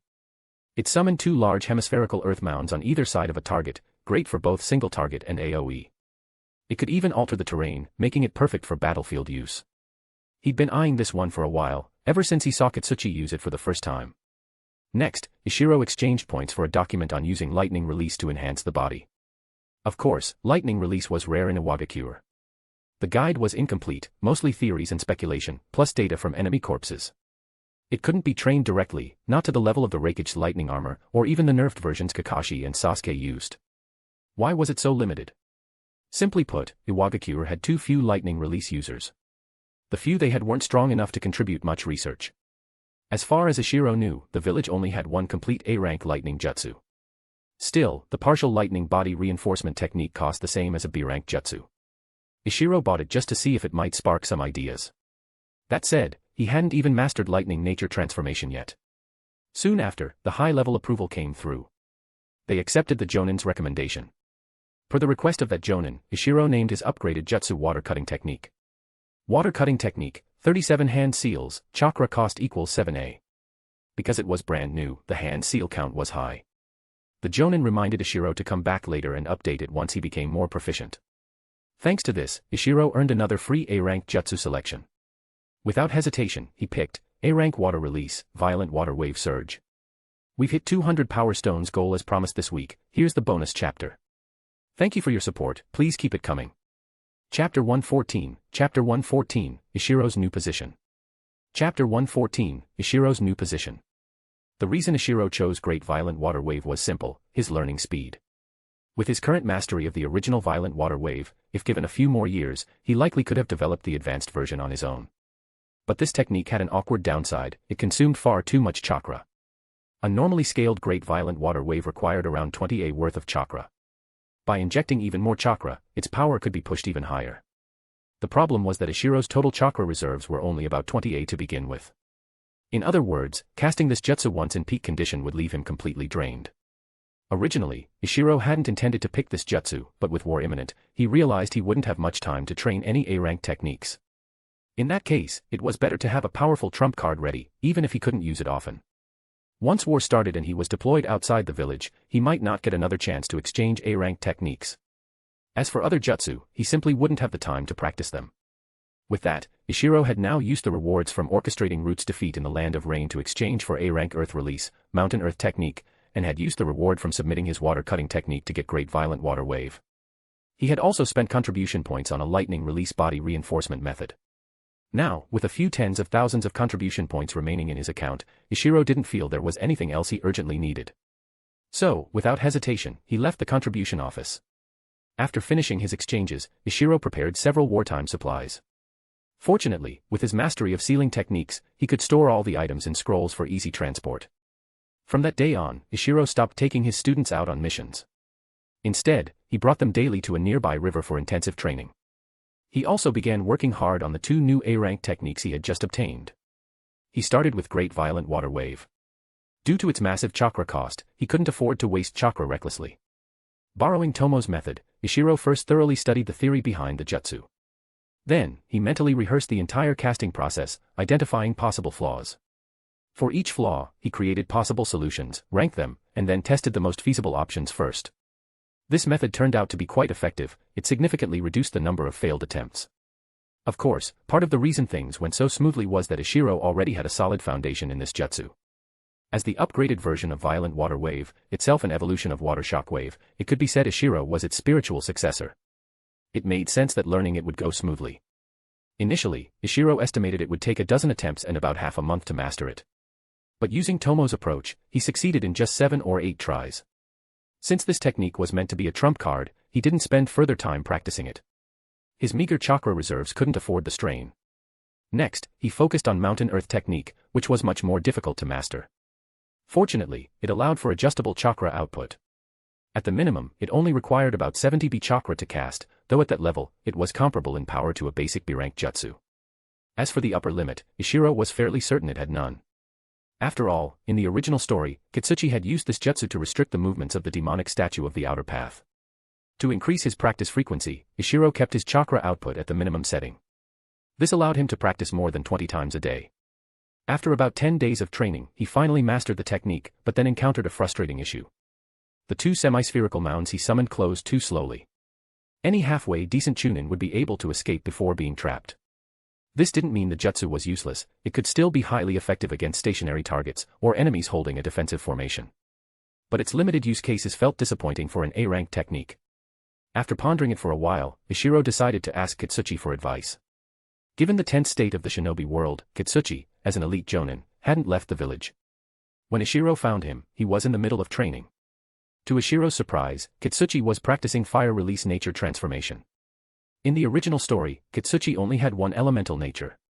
Judging by his actions now, it seemed he was deviating from canon. Ishiro didn't jump to conclusions. He watched quietly for a while. Seeing that Katsuchi wasn't making much progress, Ishiro finally stepped forward and greeted him. Katsuchi had already noticed Ishiro earlier but had been too focused to say hello. Seeing him approach now, he stopped what he was doing. Ishiro first asked about Katsuchi's fire training. Apparently, Katsuchi hadn't planned to learn fire release at all. His personality wasn't particularly suited for chakra nature transformation. Even earth release had been something he grasped through meditation in the stone forest, it wasn't truly self-developed. In this regard, Ishiro had surpassed Katsuchi. Ishiro had already developed 3 elemental natures.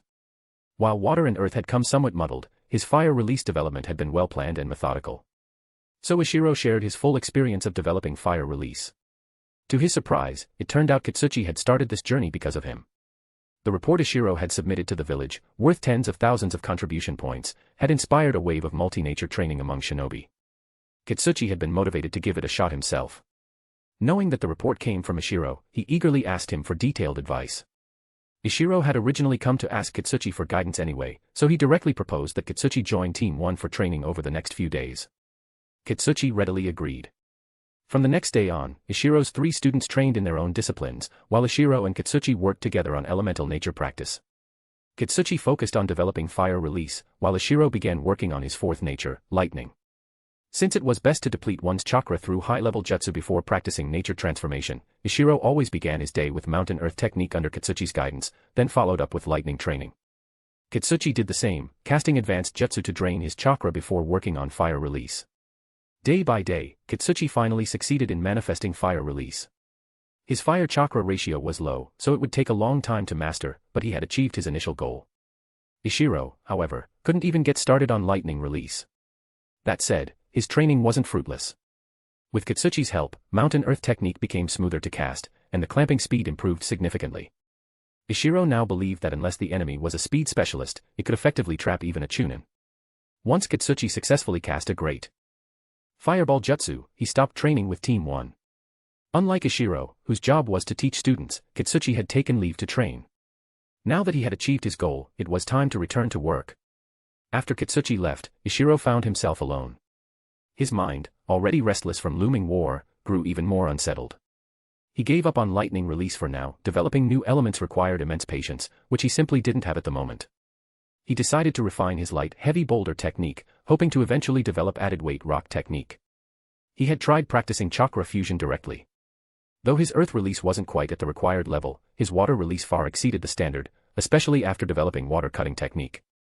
He hoped that his strength in water could compensate. Unfortunately, the result was disappointing.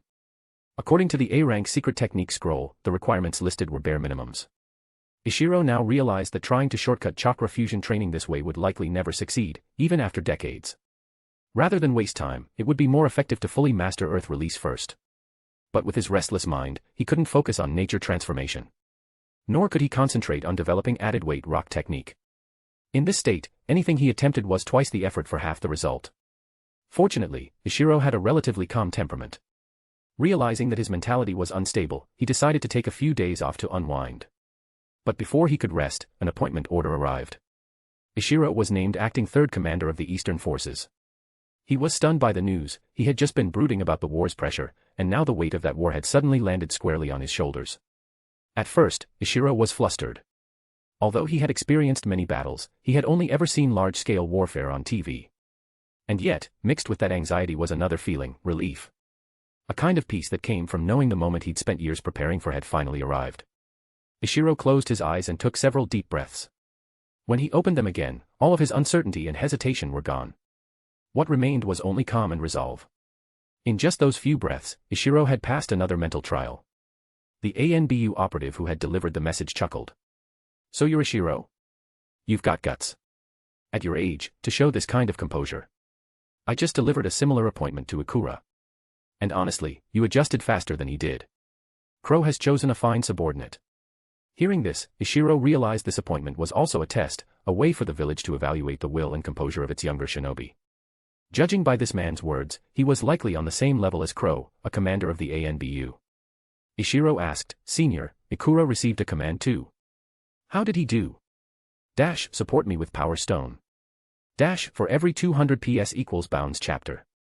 25 advanced chapters now available on Patreon. https://www.patreon.com/c/Sega. Just remove the hyphen to access Patreon normally. If you like this novel, please consider leaving a review. That helped the story a lot. Thank you. Chapter 115, Ikura of the Five Elements. Chapter 115, Ikura of the Five Elements. When Ishiro asked how Ikura performed, the ANBU commander chuckled again and said, "Your mental fortitude is better than Ikura's, but in terms of talent, he far surpasses you. Just moments ago, after I delivered the command to him, it took him over 10 seconds to calm down." He paused here, clearly trying to build suspense. Ishiro guessed the outcome from the man's tone, and under that mask, there was definitely a smug smile. Ishiro tried to probe. "Don't tell me," he broke through. "Ah." The ANBU commander was clearly caught off guard by Ishiro's accurate guess. His smile stiffened as he tried to recover the conversation. After a brief awkward silence, he finally admitted, "Yes. Just a few minutes ago, Ikura crossed the threshold into the Kage-level path. All that's left now is time. He'll become a true Kage-level ninja soon enough." From his voice, Ishiro could sense a kind of pride and satisfaction. It was the kind of pride a village elder had when watching the younger generation thrive under their guidance. When Ishiro got that confirmation, his heart clenched a little. Damn, he was a step behind. He hadn't even officially reached Elite Jonan, and Ikura had already surpassed that crucial threshold toward becoming Kage-level. After analyzing it carefully, it was clear Ishiro had been left behind during his 2 years of confusion. At the time, he had been too fixated on flashy high-level jutsu, losing sight of the most vital part of being a ninja, willpower. But that disappointment lasted only a few seconds. It led him to reflect on his mistakes, and almost immediately, his fighting spirit returned stronger than before. So what if he wasted 2 years? He had already realized and corrected his course.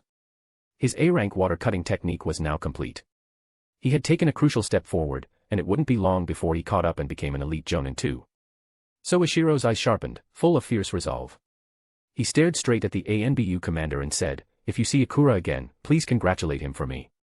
And tell him, he'd better wait, because I'll catch up soon."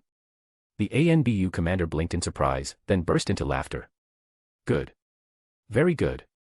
Today I've seen two promising youngsters break through, what an honor. Before I go congratulate Ikura, let me congratulate you first. Ishiro, congratulations on becoming an elite Jonan. Make sure you report to Advisor Saka tomorrow, he's the commanding officer of the Eastern Front." After saying this, the ANBU commander vanished in a body flicker, still visibly excited. He couldn't wait to bring the good news to Inoki. Ishiro stood there stunned for a moment, then joy washed over him. He had broken through. The line between Jonan and elite Jonan wasn't dramatic, but the biggest difference was the quality of chakra.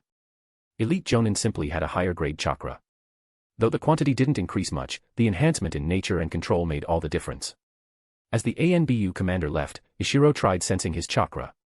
There wasn't an obvious difference, maybe this kind of transformation needed time to fully settle in. Still, all of a sudden, a strange urge overtook him. He had originally planned to relax, but now he had this intense craving to try practicing lightning release nature transformation. He didn't know why, but it just felt like the right time. As a skilled ninja familiar with chakra's mysterious nature, Ishiro didn't doubt this instinct. He returned to the training ground, expended all his chakra as usual, and then began meditating on lightning release. Maybe it was due to the spike in mental and spiritual energy after his breakthrough. This time, all 5 elemental natures within him were active. And in one of his fingers, a faint arc of lightning sparked into life. Staring at the tiny flash, Ishiro was speechless. Really? All those times I tried and failed, and now that I wasn't even planning to succeed, it works. He chuckled and shook his head. Back when he trained fire release, it had taken him way longer than this. Compared to that, this had been effortless. Not wasting the opportunity, Ishiro dove into lightning training. Perhaps due to his recent breakthrough, his internal chakra balance had shifted.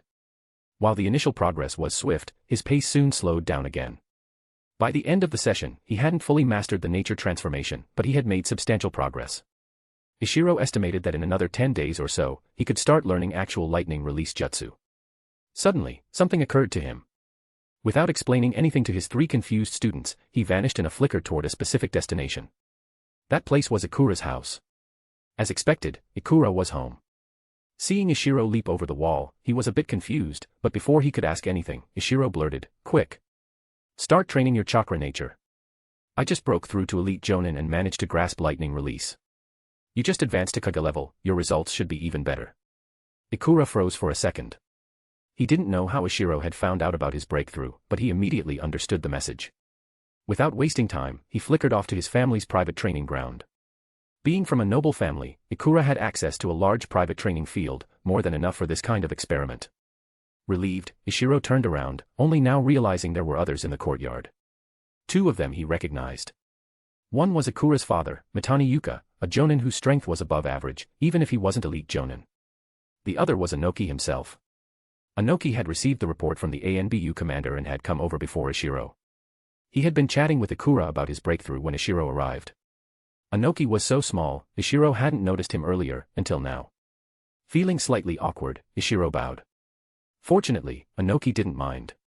He curiously asked, "Ishiro, are you sure chakra nature training right after a breakthrough helps?" Ishiro nodded, then shook his head. "I'm not sure, but I did feel my lightning release progress was much faster right after my breakthrough. The effect faded over time though." Inoki hummed and didn't press further. He and Mitani Yuka followed Ikura into the training field, with Ishiro tagging along. By the time they arrived, Ikura had already expended his chakra and was meditating to practice nature transformation. He was now attempting to grasp his 5th element. It was extremely rare, even unheard of in Iwagakure, for a ninja to possess all 5 chakra natures. Ikura had previously used Ishiro's method to master his 4th nature, water release. But he had always struggled with the 5th, wind release, and had all but given up. Still, gaining a 5th chakra nature, even if rarely used, was undeniably advantageous. And if what Ishiro said was true, now was the best time to try. Ikura used the same technique Naruto did in the original series, chakra paper. Clutching the paper between both palms, he stood still, eyes closed, face tense. Inoki, Mitani Yuka, Ishiro, and several others, whom Ishiro didn't know, stood silently nearby, waiting. The process was long. Ikura didn't make much progress. After 2 full hours, he still hadn't opened his eyes. But no one was discouraged. They knew if he hadn't made any progress, he would have given up by now. The fact that he was still focused meant that Ishiro's theory might truly hold water. Another hour passed. Then, after a full 3 hours, Ikura finally opened his eyes. He slowly parted his hands, revealing a chakra paper with a faint crack running through it. Yes. Ishiro shouted, unable to hold back anymore. 3 hours of waiting had tested his patience. If Inoki hadn't been here, he would have left long ago. Watching his students train would have been way better than this suspense. Others also cried out in amazement.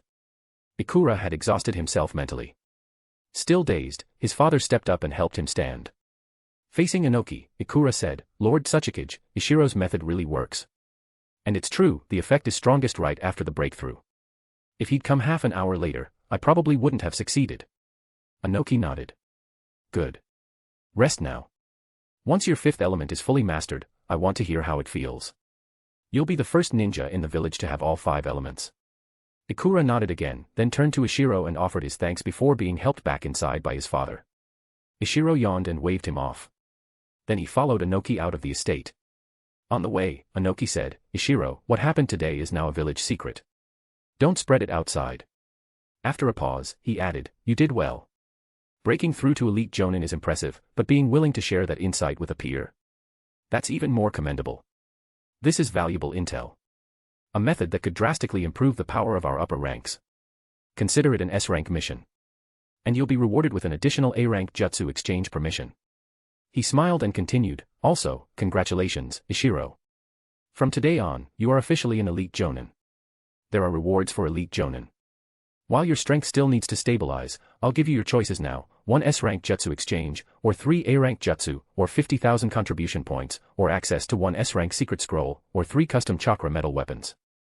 Ishiro took a deep breath and replied, "Lord Tsuchikage, I'm not sure what I need most yet. Please allow me to decide after I've advanced a bit more." Inoki nodded. He was clearly pleased. With talents like Ishiro and Ikura rising, he could finally rest a little easier.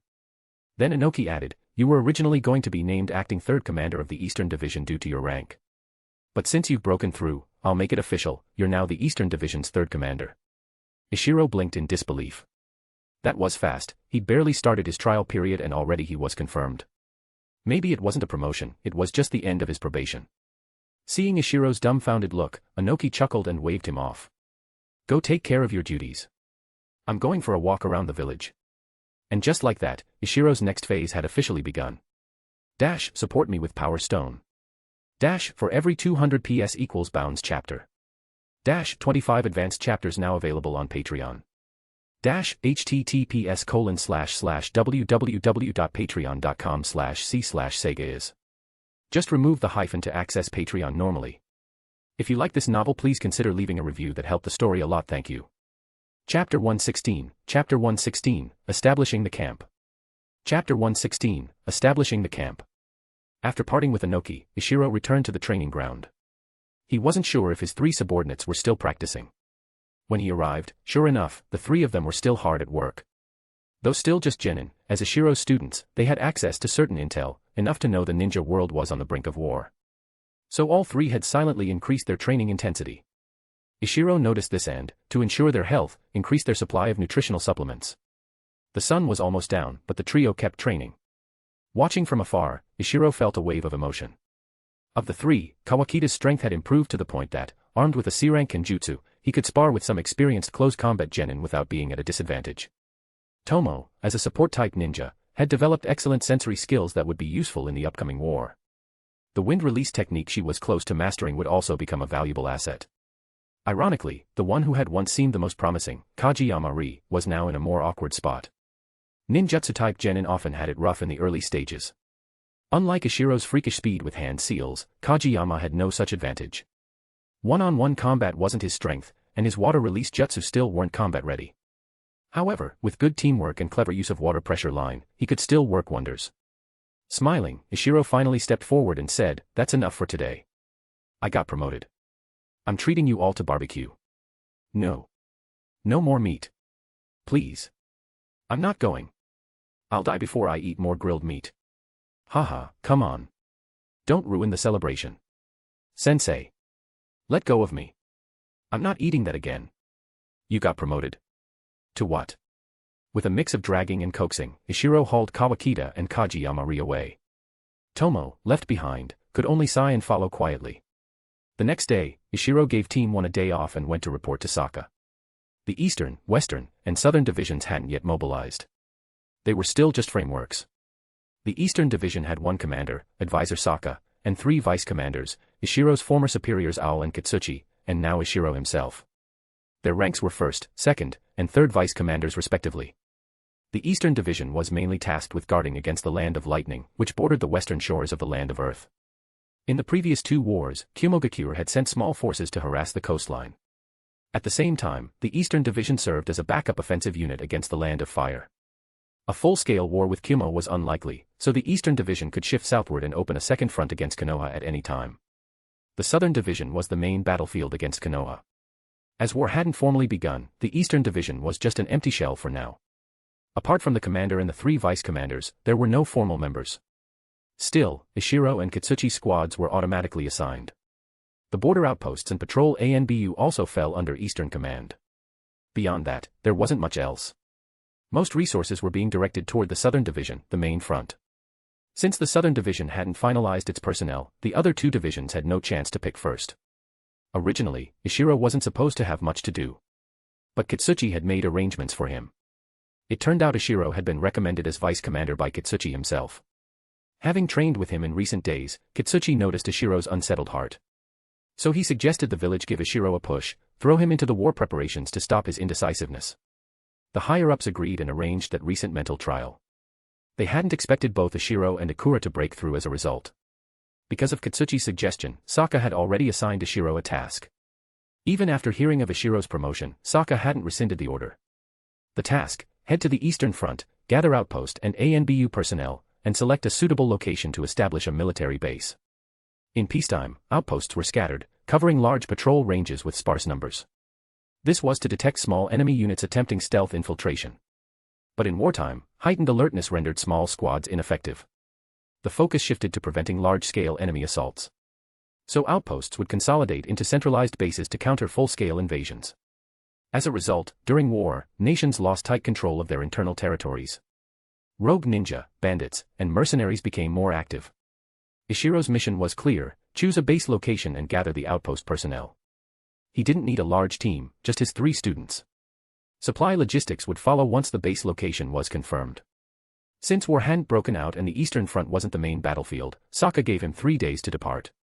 But Ishiro had long since prepared and could leave any time. Now that he was a commander, even if 4th in line, it was time to bring his full arsenal. He brought all of his scrolls and personal notes. Some were spoils of war, some were obtained through official exchanges, and some were his own creations. By village regulation, B rank and higher jutsu obtained from official exchange couldn't be transferred privately, except through master-disciple transmission.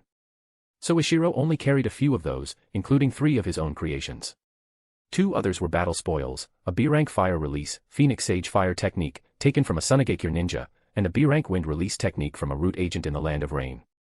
C-rank jutsu, however, were more flexible. Ishiro already had about 30, mostly earth and water release.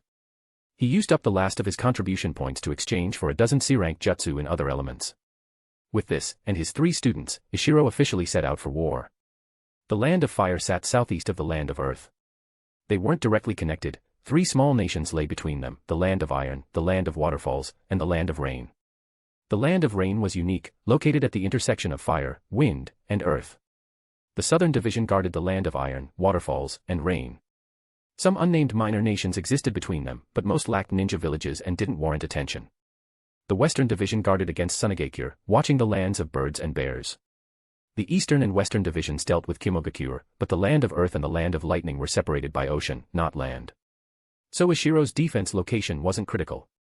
Any coastal location was a potential landing site for Iwagakure. Thanks to ninja techniques, they didn't need harbors to land.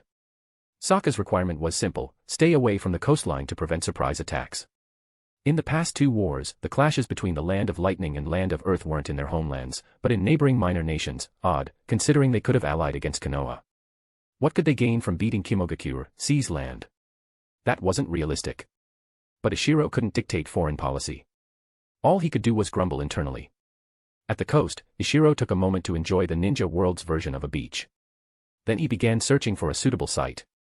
His criteria: don't provoke Iwagakure, and be positioned for quick reinforcement of the southern front. He selected a location southeast along the coast, a small hill. It offered decent terrain advantage and wouldn't hinder his own troops' movement. Afterward, he contacted nearby ANBU squads and issued orders through them to all outposts and patrol teams to rendezvous at the chosen location. Over the next few days, all patrol and outpost ninja along the eastern front would gather. Ishiro's first task: build the base. For now, it would be a rough setup, supplies hadn't arrived. He also had to reassign patrols along the coastline. If time allowed, he planned to train the assembled troops. The Second Ninja War had cost Iwagakure heavily. Many veterans had died. Now, among the active lower ranks, many were young and inexperienced, just like Ishiro. Sokka's list showed plenty of ninja even younger than Ishiro stationed in the east. None had seen war before. Ishiro had to prepare them, and the best way to ease fear was to boost their strength. 3 days later, at the newly established camp, all ninja had arrived. Ishiro called an assembly. "Everyone, I'm Ishiro, the 3rd Vice Commander of the Eastern Division. I'll be overseeing the camp for now." Seeing no objections, he nodded with satisfaction. He had prepared a demonstration of hand seals in case someone challenged him, but clearly that wasn't needed, his reputation was already known. "Next, I'll assign tasks. There are 2 main duties: patrol and camp construction. Patrols will be handled by the original ANBU squads on rotation. Squad leaders, come see me afterward for the schedule. Camp construction will be handled by the original outpost units. I've drawn up blueprints. Supplies haven't arrived yet, so let's lay the groundwork. Additionally, we'll form an administration team, a medical unit, an intelligence unit, a logistics unit, a reconnaissance squad, and a sealing corps. Interested parties can apply at headquarters. To prepare for war, we'll also begin combined ninjutsu training. From now on, you may use mission rewards to exchange for discounted C-rank jutsu." Then Ishiro turned to the ANBU. "Those wanting B-rank jutsu can register with me. I'll submit requests to the village on your behalf." For ANBU, C-rank jutsu weren't much, they aimed higher. But Ishiro couldn't satisfy that need, yet. Other than on-duty teams, all ninjutsu-type ninja must learn assigned jutsu. These will be distributed freely but are mandatory to learn. This was Ishiro's idea. During the 4th Great Ninja War in the original story, allied shinobi forces had tried something similar.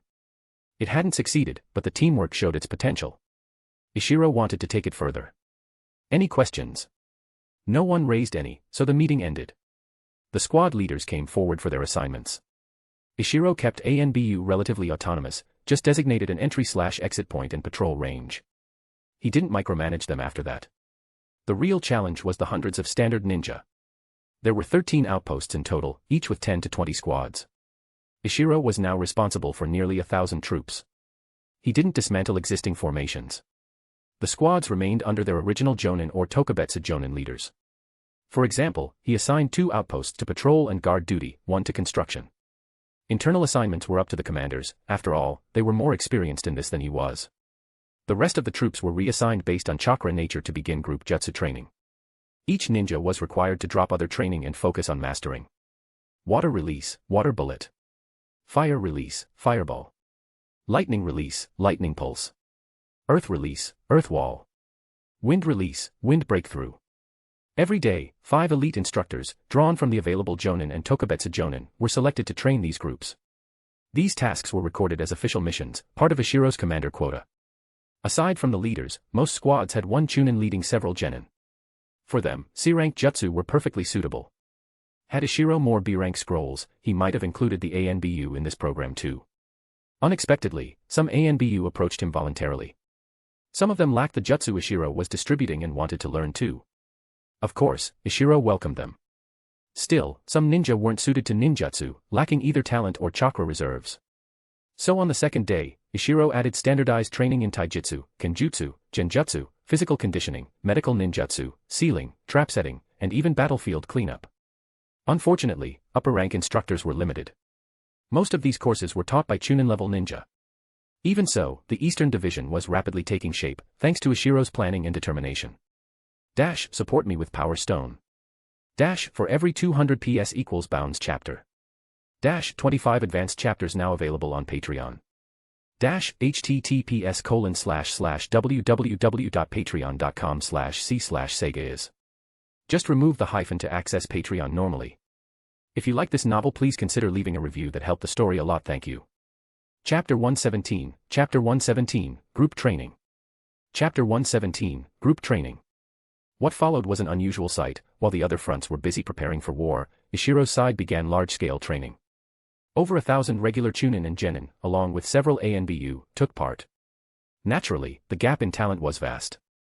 The quick learners mastered C-rank ninjutsu in 4 or 5 days, while the slower ones struggled even after a week, not even grasping the basics. Despite the fact that most shinobi had average aptitude for ninjutsu, the majority still chose to learn it.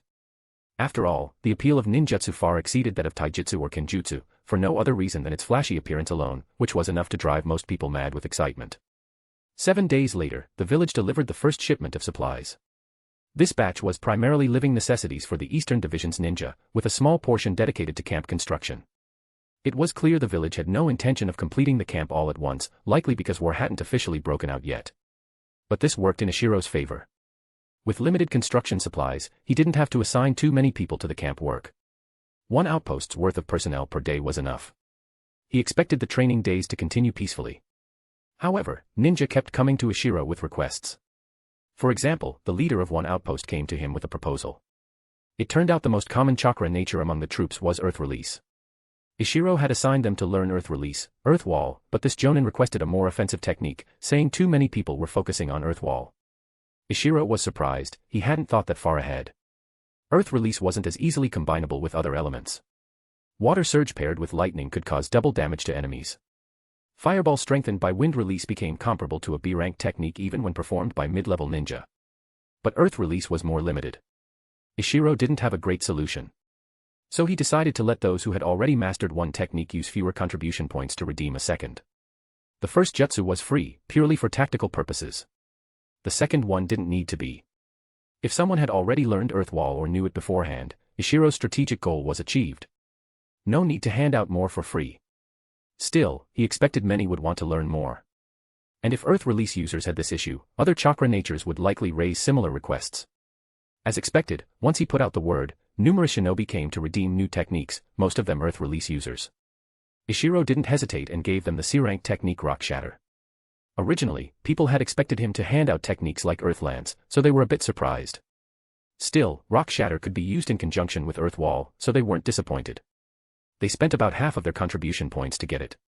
Since most of them had only recently joined the Eastern Division, few had enough contribution points. But Ishiro allowed them to redeem on credit. They could make up the difference with future missions. Though it wasn't free like the first jutsu, being able to get a C-rank technique at half price was more than satisfactory for most. Shinobi with other elemental affinities also came to redeem jutsu. Unlike Earth Release, Ishiro didn't assign specific techniques for the others. He simply let them choose based on what he had in stock.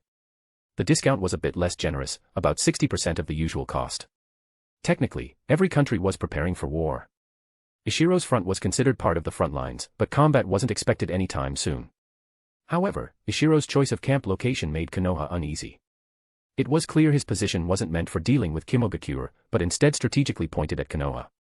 As a result, Konoha began dispatching small teams to gather intelligence. Ishiro, being a sensory-type ninja, easily noticed these scouts during his routine surveillance. Even if they belonged to the Aburame clan and used Kakechu, he still detected them. In fact, he didn't just find traces of Kakechu, he also discovered signs of White Zetsu. White Zetsu's appearance immediately raised Ishiro's alertness. He increased the number of patrol ninjas and intensified his personal training. After all, nothing was more important than increasing one's own strength. A while back, Ishiro had achieved a minor breakthrough. But converting that mental breakthrough into actual power took time and effort. So recently, he cut back on ninjutsu practice and lightning chakra training to focus more on physical conditioning. This was his fastest method for adjusting to his enhanced willpower. Through physical testing, he could better understand his limits and master his newfound strength. Over 10 days passed, and Ishiro finally adapted to the unstable period following his breakthrough. At last, he could truly be called an elite Jonan. So what had changed since reaching that level? In one word, control. Ishiro's command over his body and chakra had improved significantly. In practical terms, this meant faster movement, quicker reactions, and a higher degree of efficiency. Several jutsu that couldn't be simplified before now required fewer hand seals. Earth Wall dropped from 4 seals to 3. Water pressure line went from 5 to 4. Raging water surge decreased from 9 to 8. Torrential rain dropped from 8 to 7. Several other techniques saw similar reductions. Even more importantly, his hand seal speed had increased, from 5.0 to 5.5 seals per second to 5.3 to 5.8. Ishiro considered this more impactful than the reduced number of seals. His body flicker technique also improved, from 3 consecutive uses to 5. But since he could already perform it without hand seals, this improvement didn't add much value. Finally, his body binding technique and body disturbance technique had also become more potent. Looking at it holistically, Ishiro had undeniably ascended to a new tier. It made sense that elite Jonin were ranked separately from standard Jonin. With his strength stabilized, Ishiro grew eager to act. He decided it was time to deal with the Konoha ninja who had been spying near the camp. After several days of careful sensing, he determined there were 6 Konoha ninja, each of them Jonin, and one likely an elite Jonin. That single individual was the reason Ishiro hadn't made a move yet. He clearly remembered that 2 years ago at a supply station, it had taken multiple ANBU teams, including one elite Jonin, to take down a single elite Jonin enemy. If that elite Jonin hadn't risked their life to pin the enemy down, the target might have escaped. Now Konoha had sent another elite Jonin, accompanied by 5 subordinates. It wasn't an easy problem to solve. Currently, Ishiro was the strongest in the Eastern Division, having just become an elite Jonin. If he gathered ANBU squads and outpost leaders, he could muster over 30 Jonin or Tokubetsu Jonin. That should be enough. However, he couldn't disrupt patrols just to launch a surprise attack, or the enemy would sense something. That meant there were fewer than 20 Jonin available at the camp, still more than the enemy, but not enough for a guaranteed clean sweep. Worse, Konoha's side included an Aburaim, skilled in scouting. Discovering them was hard enough, trying to ambush them undetected was another matter entirely. Ishiro summoned the Jonin currently stationed at the camp and briefed them on the situation. The mood turned heavy. After all, elite Jonin were no joke. Trying to capture one might cost several lives, even if they succeeded. Only after Ishiro said he could personally deal with the elite Jonin did the others relax. Then, an ANBU with the codename Moto spoke up, with only 20 Jonin at the camp, this could still go south. I recommend waiting for reinforcements. Tomorrow morning, I'll take 4 ANBU squads and circle around behind the Konoha group. Around noon, 2 or 3 more squads will return to the camp. We strike from both sides at once. Let ANBU move in squads, they're used to working together and can coordinate better than unfamiliar Jonin. Ishiro hesitated. His initial plan was to deploy a large Jonin force without involving Chunin. But Moto made a good point, sending out a group of strangers could lead to mistakes. After some thought, Ishiro said, "All right, if ANBU are deploying in squads, then we'll adjust our strategy." The next morning, Moto's squad and 3 others left the camp one after another. It looked routine, ANBU had been coming and going frequently, so Konoha wouldn't be suspicious. Sure enough, Ishiro's sensing confirmed that the Konoha scouts didn't react. By noon, 3 more ANBU squads returned to camp. Ishiro gathered them before they could rest and explained the battle plan. A little while later, at the appointed time, Ishiro walked out of the command center. Around him, ANBU members and the 13 outpost leaders quickly converged from their training spots. Together, Ishiro led 5 ANBU squads, plus 13 Jonin and Tokubetsu Jonin, and rushed toward the Konoha shinobi. At the same time, 10 kilometers away, the other 4 ANBU squads began their charge from behind the enemy.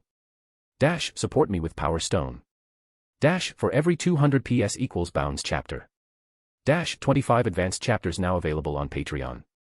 Dash, https://www.patreon.com/c/Sega.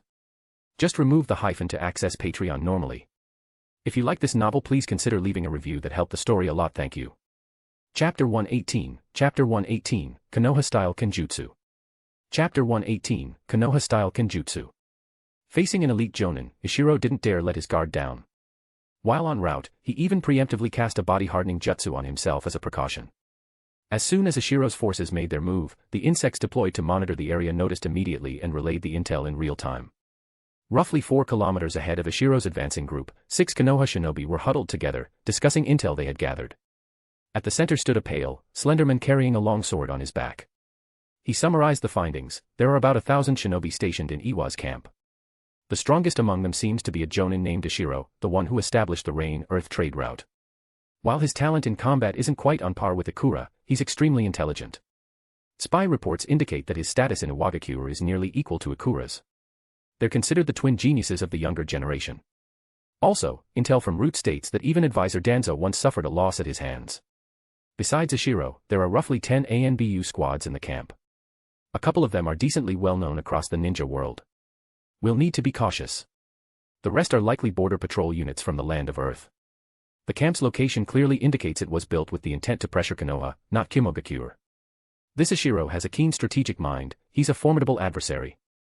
Our mission is just about complete. Let's prepare to return to the village. At that, a resolute young Jonan stepped forward.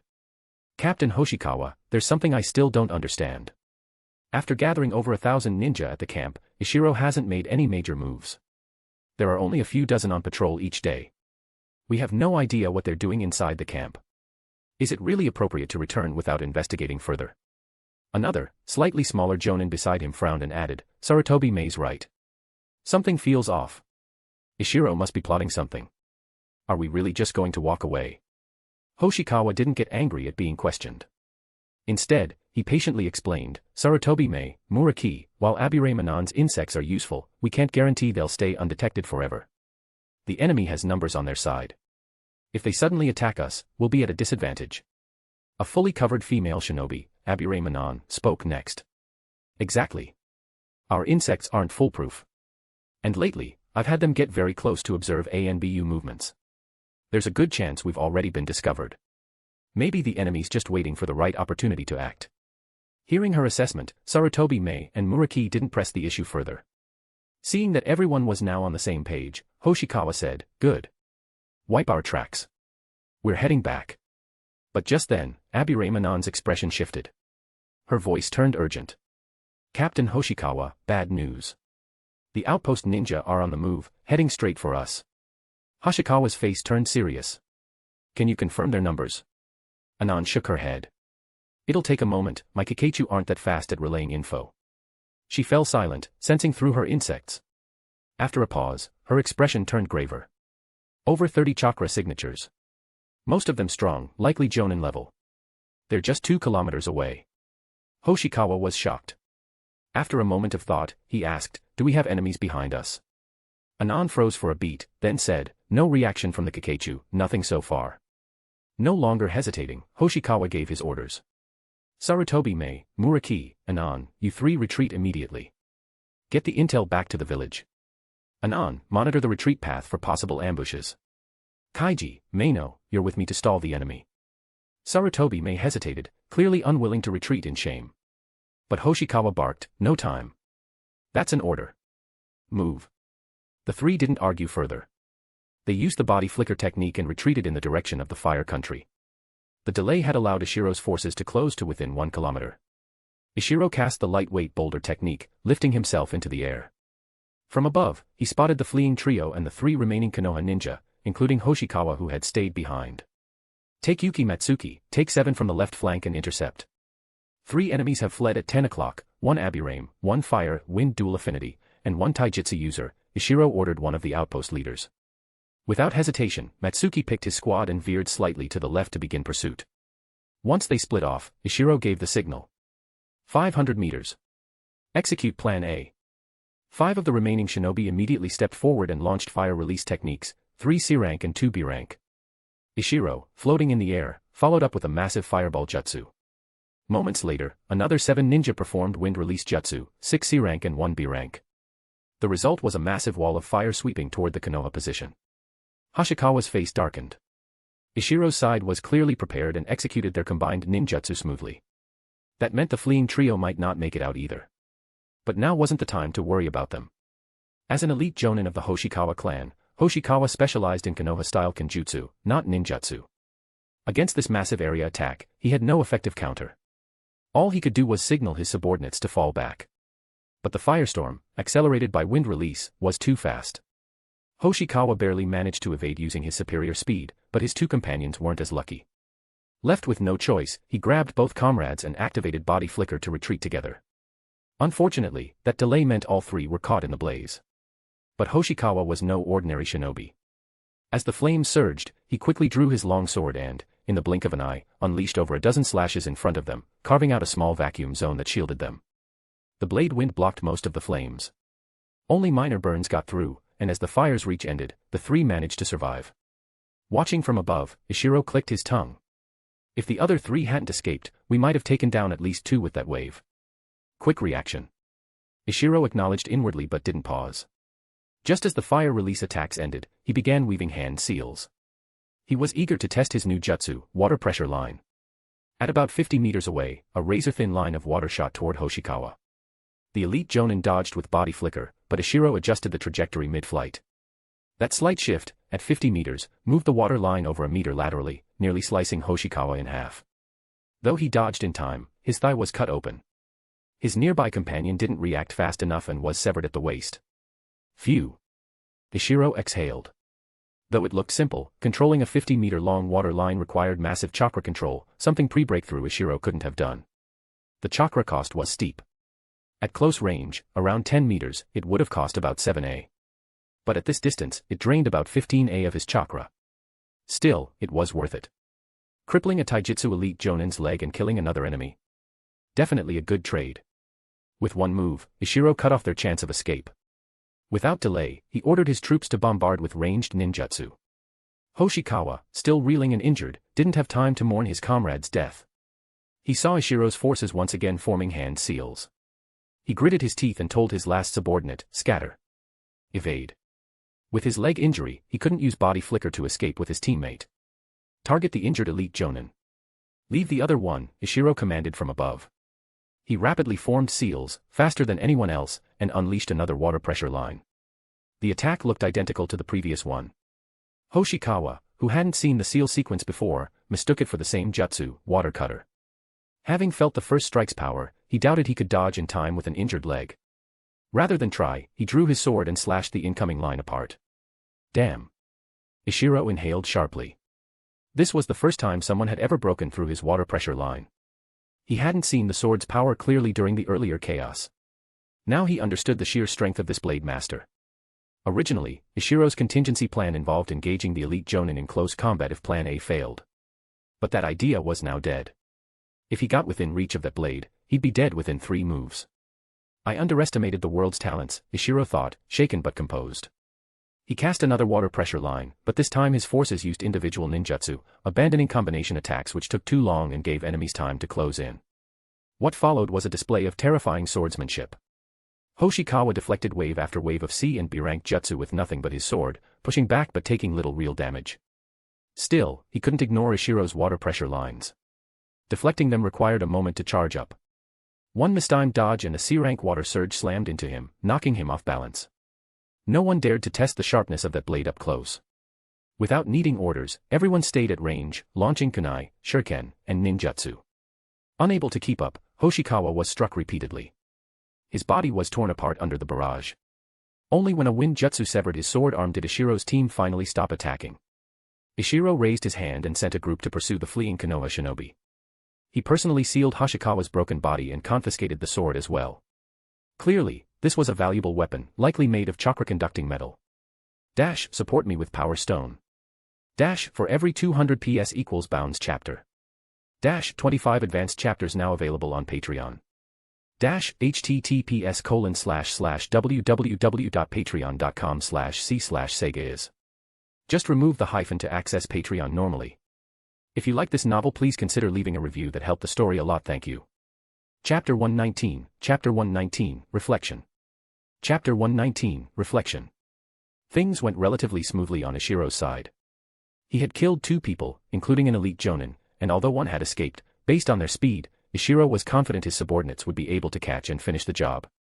However, things on the other front were less certain. After sealing away Hoshikawa's corpse, Ishiro used the lightweight boulder technique and flew in the direction Sarutobi May had fled. From the air, Ishiro had a wide field of vision. Not far away, he spotted an area scorched by fire release jutsu. When he arrived, he found his subordinates cleaning up the battlefield. He quickly counted their numbers, none had died. Good. After checking in on the injuries of 2 wounded shinobi, he asked for a rundown of what had happened. As it turned out, Sarutobi May and his companions had not panicked during the pursuit by Matsuki and the others. Thanks to Abure Manon's Kikeichu, they had successfully evaded the ambush from the other 4 ANBU squads. Failing to cut off the retreat, Moto had shifted his focus to direct pursuit. At that point, Sarutobi May and Anon, both recognizing their own limitations in speed, volunteered to stay behind and cover the retreat of Muraki, the taijutsu-focused Jonan. As expected, both were eventually killed by Moto's team. But Muraki managed to escape. Based on their clothing and dialogue, Ishiro's subordinates deduced that among the rear guard, one was from the Aburame clan and the other from the Sarutobi clan. The one who escaped, the taijutsu user, appeared to be a civilian-born ninja. 2 elite clan members giving their lives for a civilian shinobi. Konoha really is something, Ishiro thought to himself. He didn't say it aloud though, not wanting to dampen morale. Looking out over the distant forest, Ishiro chose not to pursue further. Though he had the means, flight and sensory techniques, to do so and a good chance of success, he was not a lone wolf. As the commander of the Eastern Division, he couldn't afford to be away from camp too long. Calling for his team to finish the battlefield cleanup, Ishiro used the lightweight boulder technique to return ahead of them. As expected, the camp had entered the highest level of alert. Everyone was nervously guarding their assigned positions. This was due to an order issued by Ishiro's 3 disciples, who had acted in his name. For secrecy, no one in the camp had been informed of the mission in advance. From the moment Ishiro issued the order until all the Jonan and ANBU left, only a few seconds passed. Most hadn't even realized what had happened before Ishiro's group vanished. Naturally, this had caused panic. Fortunately, Ishiro had prearranged with his 3 disciples to assume temporary command. While the others were still confused, they quickly stepped up and organized the camp's defenses. By the time Ishiro flew back, only a short while had passed since they'd left. The camp was still on high alert, with people both maintaining vigilance and discussing the sudden departure of their commander. Flying openly, Ishiro didn't bother concealing himself. The moment he returned, he was spotted by those in the camp. Seeing their superior return, everyone's anxiety eased. A few veteran Chunin, who had previously served as instructors, quickly approached to ask what had happened. Understanding their concern, and realizing that this had been a major victory, Ishiro chose to stabilize morale by first announcing that the operation had been a success. He then asked them to wait until the rest of the team returned before sharing the full report. Before long, the rest of the Jonan and ANBU returned. Ishiro personally briefed everyone on the details of the mission, placing special emphasis on the devastating effect of the initial combined ninjutsu assault. The results were inspiring. Everyone's interest in learning ninjutsu soared. Especially after realizing that combined ninjutsu could threaten even elite Jonan, many taijutsu-focused shinobi who had previously given up on ninjutsu training decided to join the study sessions once more. Ishiro was very pleased. In large-scale ninja warfare, genin who specialized only in taijutsu had minimal value. Their only long-range attacks were thrown weapons, and they had to survive enemy fire just to get close. Essentially, they were cannon fodder.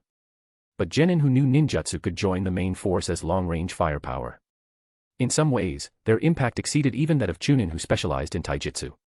Ishiro felt the same way about his fellow Iwagakure shinobi. Now that he was temporarily the highest-ranking commander of the division, he intended to do what he could for their survival. A genin who could perform ninjutsu, and better yet, participate in combined ninjutsu, would be far more valuable than a standard genin. He hoped his efforts would give them a better chance of making it home alive. After boosting morale, Ishiro announced the rewards for those who had taken part in the operation. Because the mission involved taking down an elite enemy Jonan, Ishiro received extra mission credit. Generously, he awarded each participating Jonan an A-rank mission entry, and each ANBU squad also received 1 A-rank mission. In wartime, the value of an elite enemy Jonan was far greater than in peacetime. So although Ishiro handed out 20 A-rank entries at once, it wasn't a huge loss. If anything, having defeated an elite Jonan added to his resume was worth far more. After lifting the alert status and rearranging camp defenses and training duties, Ishiro finally had time to reflect on the operation, its gains and its mistakes. First off, he realized he'd made a major error in bringing every Jonan with him. Looking back, he should have left at least 1 Tokubetsu Jonan behind.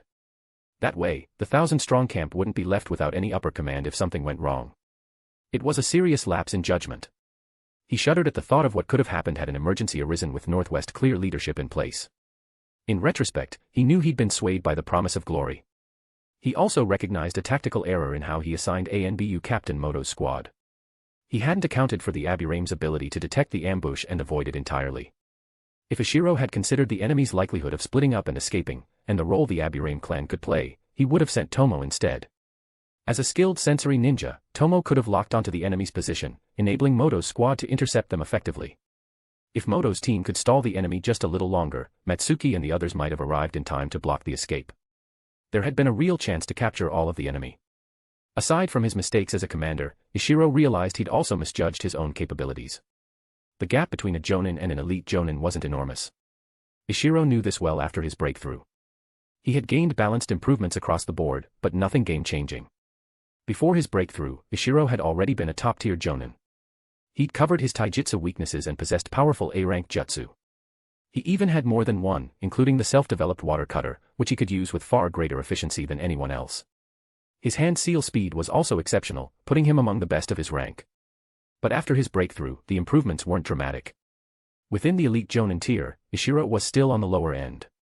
Against a seasoned elite Jonin, unless he used his flight technique to retreat, Ishiro would have likely been killed. Sadly, Ishiro hadn't realized this at the time. He naively believed he could take on Hoshikawa alone. Worse still, he hadn't considered the existence of specialists among elite Jonin. Hoshikawa was a swordsmanship specialist. His overall rank may not have been at the Kage level, but his kenjutsu was top tier even among elite Jonin.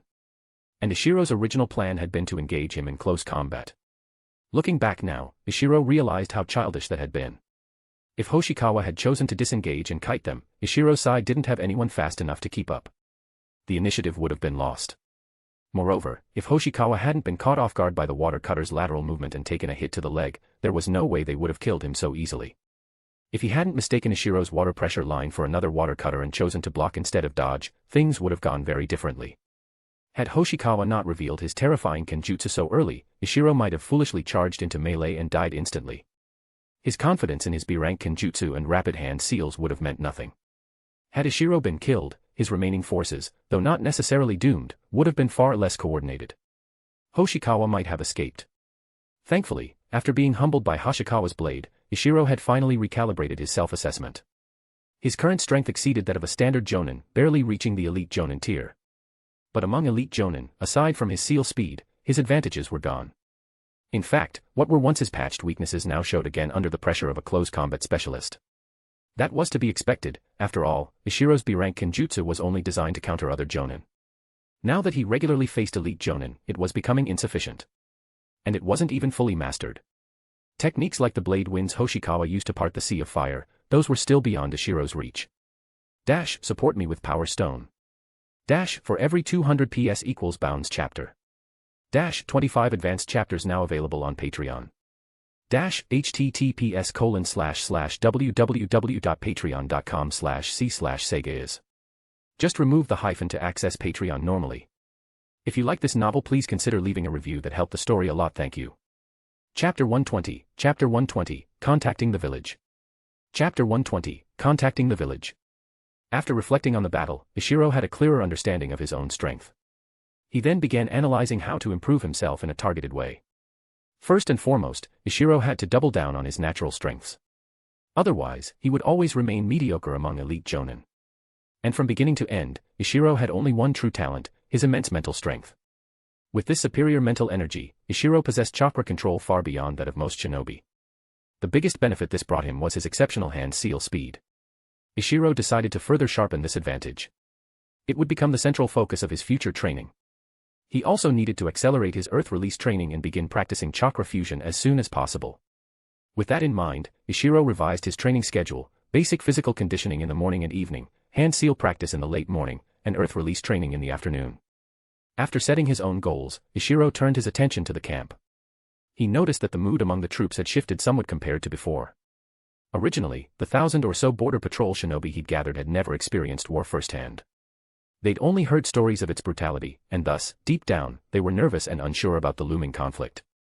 But after this first engagement, their anxiety had largely subsided. There were two reasons for this. First, the Eastern Division had achieved a clear victory. While this may not have qualified as a real battle, it had greatly boosted morale. Second, Ishiro had generously rewarded all participating Jonin and ANBU squads with A-rank mission credits. Everyone knew the value of an A-rank mission. Ishiro's actions unintentionally created an illusion that participating in the war would yield high returns. Before, they fought for the village. Now, they had an additional reason to fight for themselves.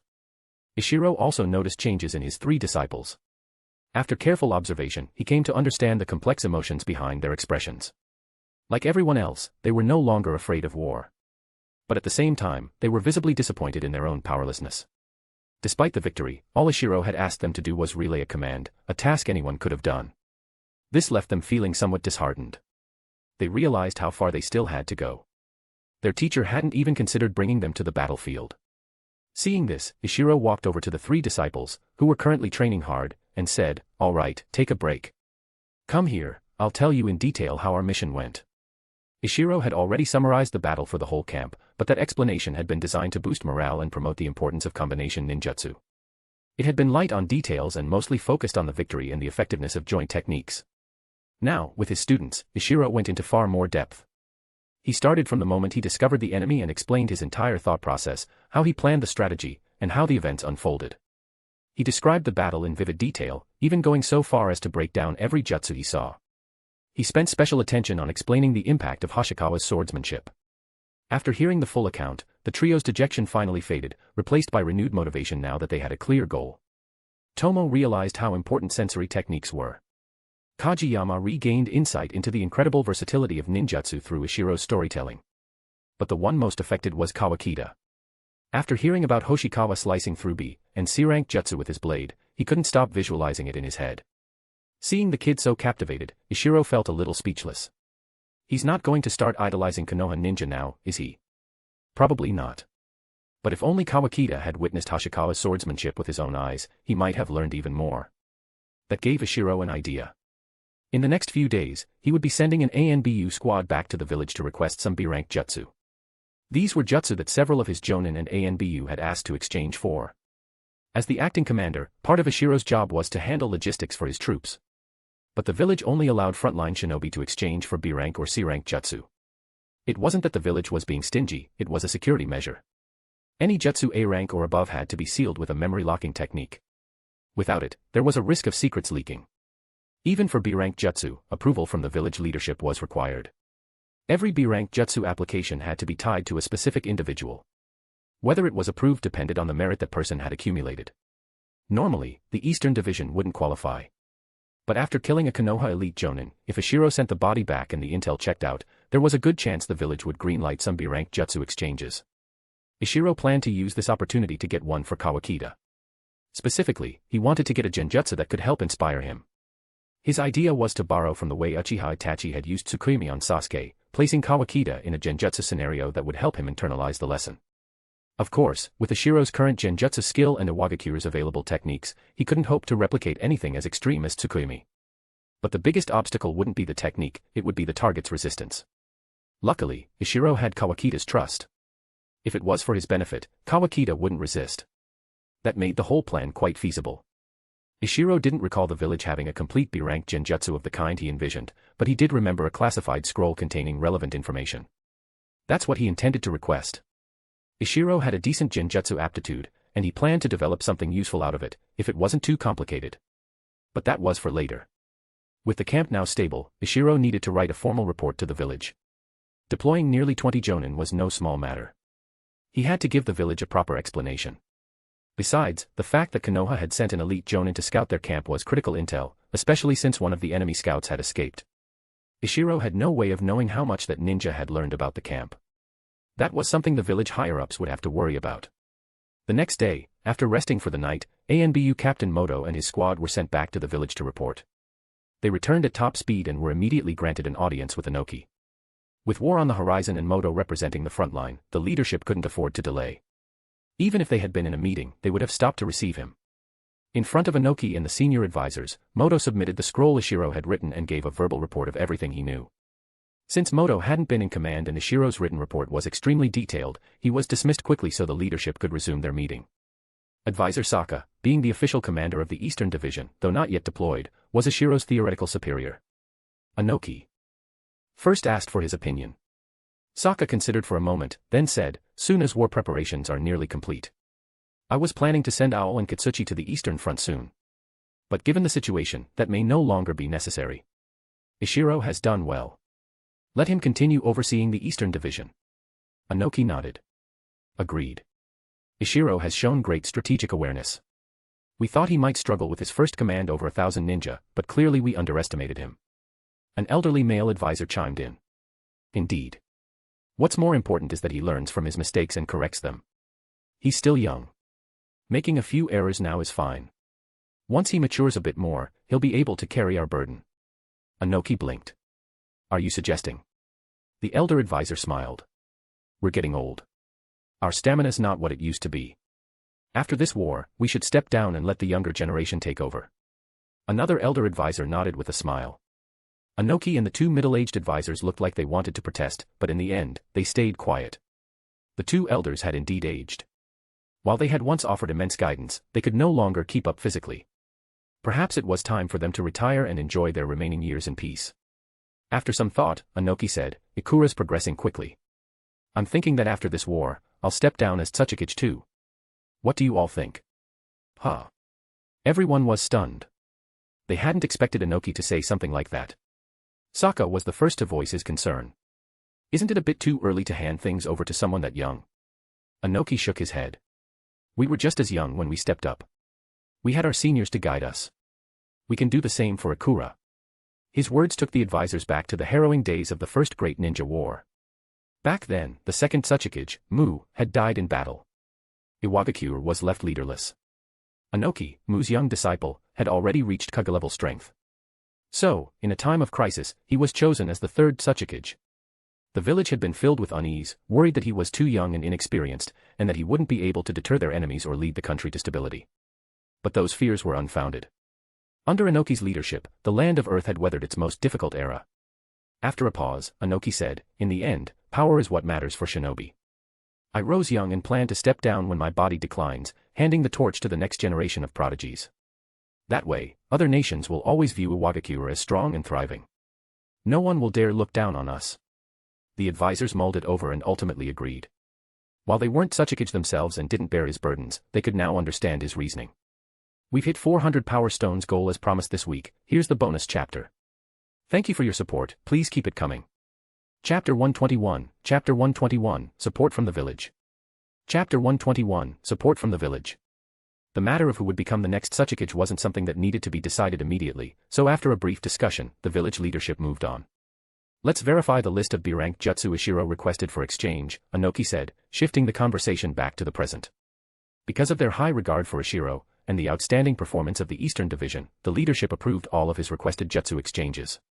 Even the B-rank classified scroll Ishiro personally wanted was approved without hesitation. An additional ANBU team was assigned to escort the jutsu alongside Moto's returning squad. Furthermore, the village sent along a batch of frontline supplies that wasn't scheduled to be delivered for some time. When Moto returned to the eastern camp with the supplies, 5 days had passed. During that time, the ninja world had grown increasingly tense. Sunagakure had dispatched nearly 10,000 troops to the border, and an unyielding Konoha had sent 5,000 shinobi in response. With both villages now facing off across the land of rivers, war was on the verge of eruption.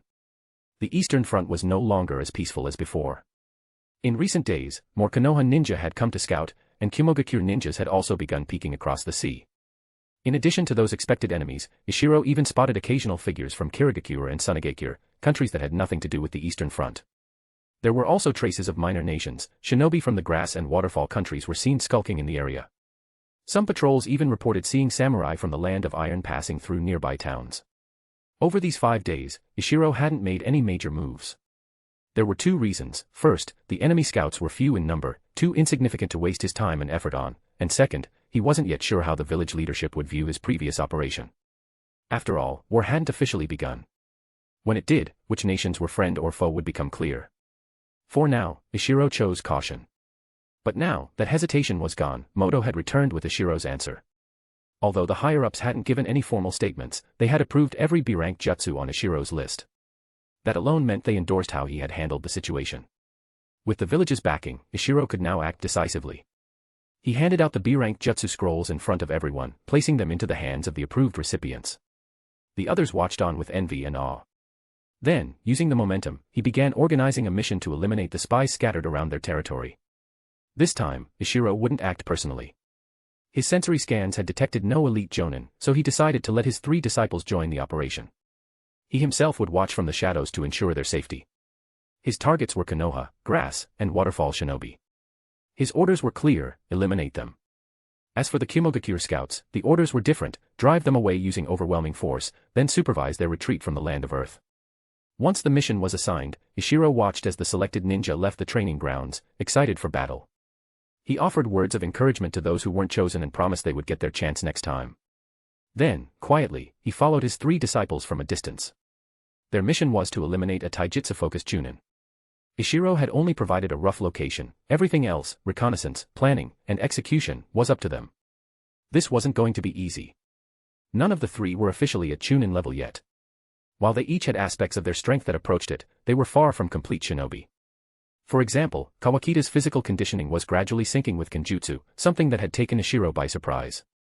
Perhaps it was the boy's love for an obsession with swords that had brought out this potential. Tomo, the weakest among the three, had reached a standard Chunin level hand seal speed. Although her newly learned wind release jutsu hadn't been simplified yet, with proper teamwork she could still make a difference. Kageyama Ri, meanwhile, had surpassed the average Chunin in terms of the number of jutsu he knew. His hand seal speed was still slow, but if he successfully cast water pressure line, its B-rank level power could definitely catch the enemy off guard. In short, while they each had individual strengths, none of them had the comprehensive strength of a Chunin. More importantly, they had never faced true life-or-death battle, a trial of blood and fire. Ishiro himself had faced such a trial as a child, when he was forced to confront a Kirigakure spy. Though it hadn't immediately made him stronger, the experience left a lasting impact. That generation of shinobi, thanks to Ishiro's example, saw many students venture out into real battle early on. Ikura was one of them.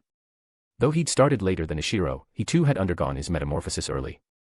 Sometimes Ishiro wondered, maybe the reason Ikura had never appeared in the original story was because that version of him never experienced such a formative test. Without a ninja's will forged in childhood, perhaps he'd grown up as just another ordinary prodigy. That was only a guess. Maybe the canon Ikura died young. No one could say for sure. But regardless, Ishiro knew one thing: to become a real shinobi, this trial was unavoidable. Until now, he hadn't let his three disciples take that step because he hadn't found a suitable mission. But now he had. This lone taijutsu Chunin was the perfect test. Floating about 7 or 8 meters above the ground using the lightweight boulder technique and camouflage jutsu, Ishiro quietly followed the three. Among his students, Tomo's sensory skills were sharp. If he followed on foot, he'd risk being detected. But by staying in the air, his presence would likely go unnoticed. After all, most sensory types only monitored ground movement, something Ishiro, as one of Iwagakure's top sensory shinobi, knew all too well. The three moved in battle formation, advancing at a steady pace toward their target's location. At the front, Kawakita asked their temporary team leader, Kageyama Ri, "How far now?" Though he tried to keep his voice calm, both Kageyama and Tomo could hear the tension. But they didn't laugh, because they were just as nervous. After all, they were about to face a Chunin alone. That was a tall order for three recent graduates. Tomo in particular was deeply anxious. Her long-term goal had only ever been to reach Chunin. Now she had to kill one. Kageyama, thanks to his upbringing, was a bit more composed. But as team leader, the pressure on him was greater than the others. He swallowed hard and replied as confidently as he could, "Around 3 kilometers.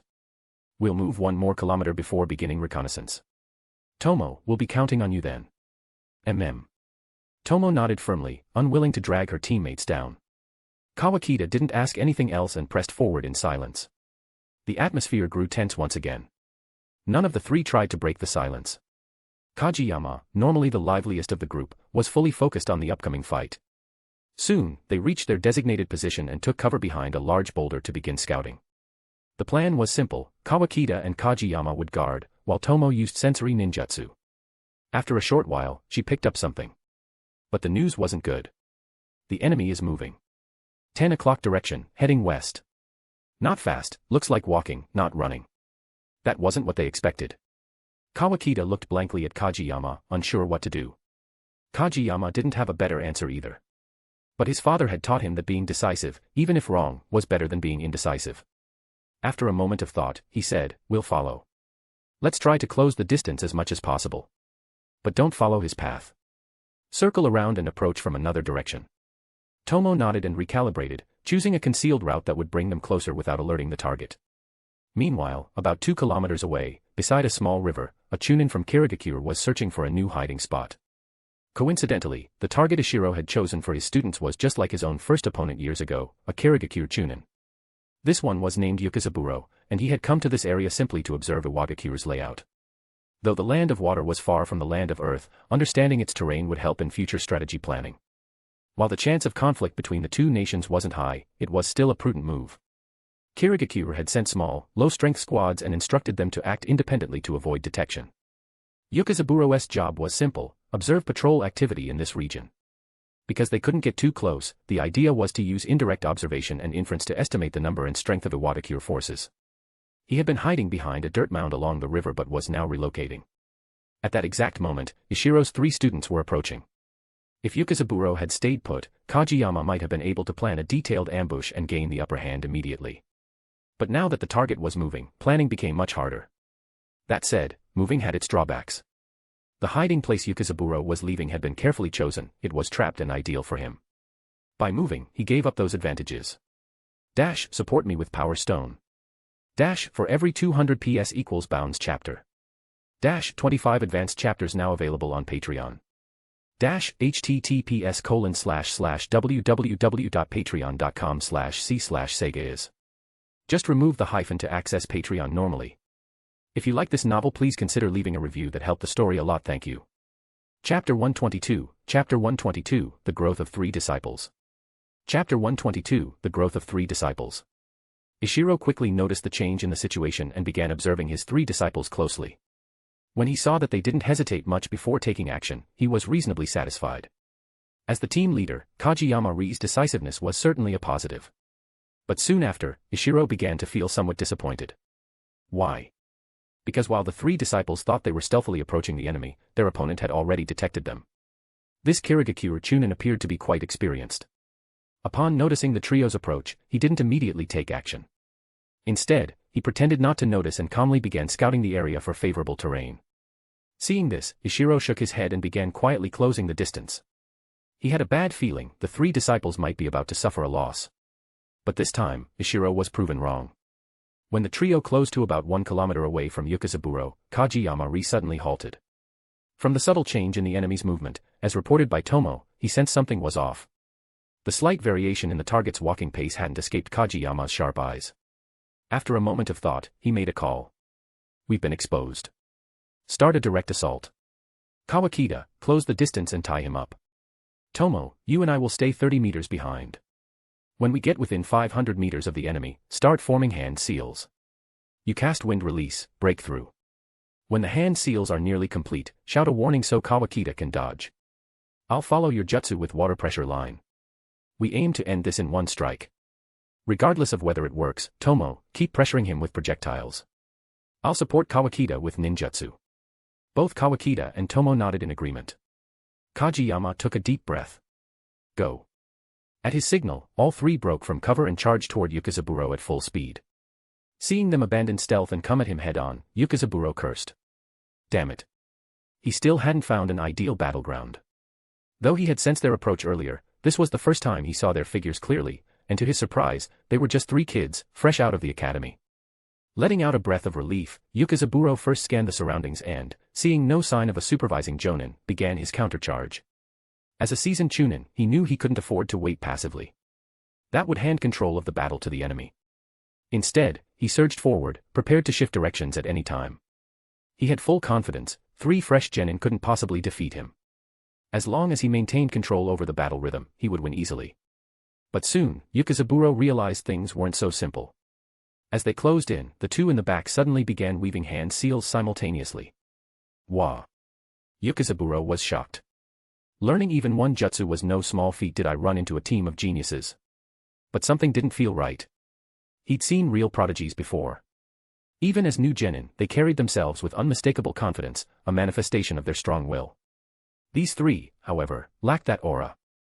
If they weren't prodigies, how could two of them already be capable of casting jutsu? It didn't make sense. Regardless of the answer, one thing was clear, he couldn't afford to take the brunt of two jutsu head-on. Aware that he'd lost the initiative, Yukazaburo didn't retreat blindly. Instead, he angled his approach sideways, breaking from a head-on path. He knew most ninjutsu were straightforward.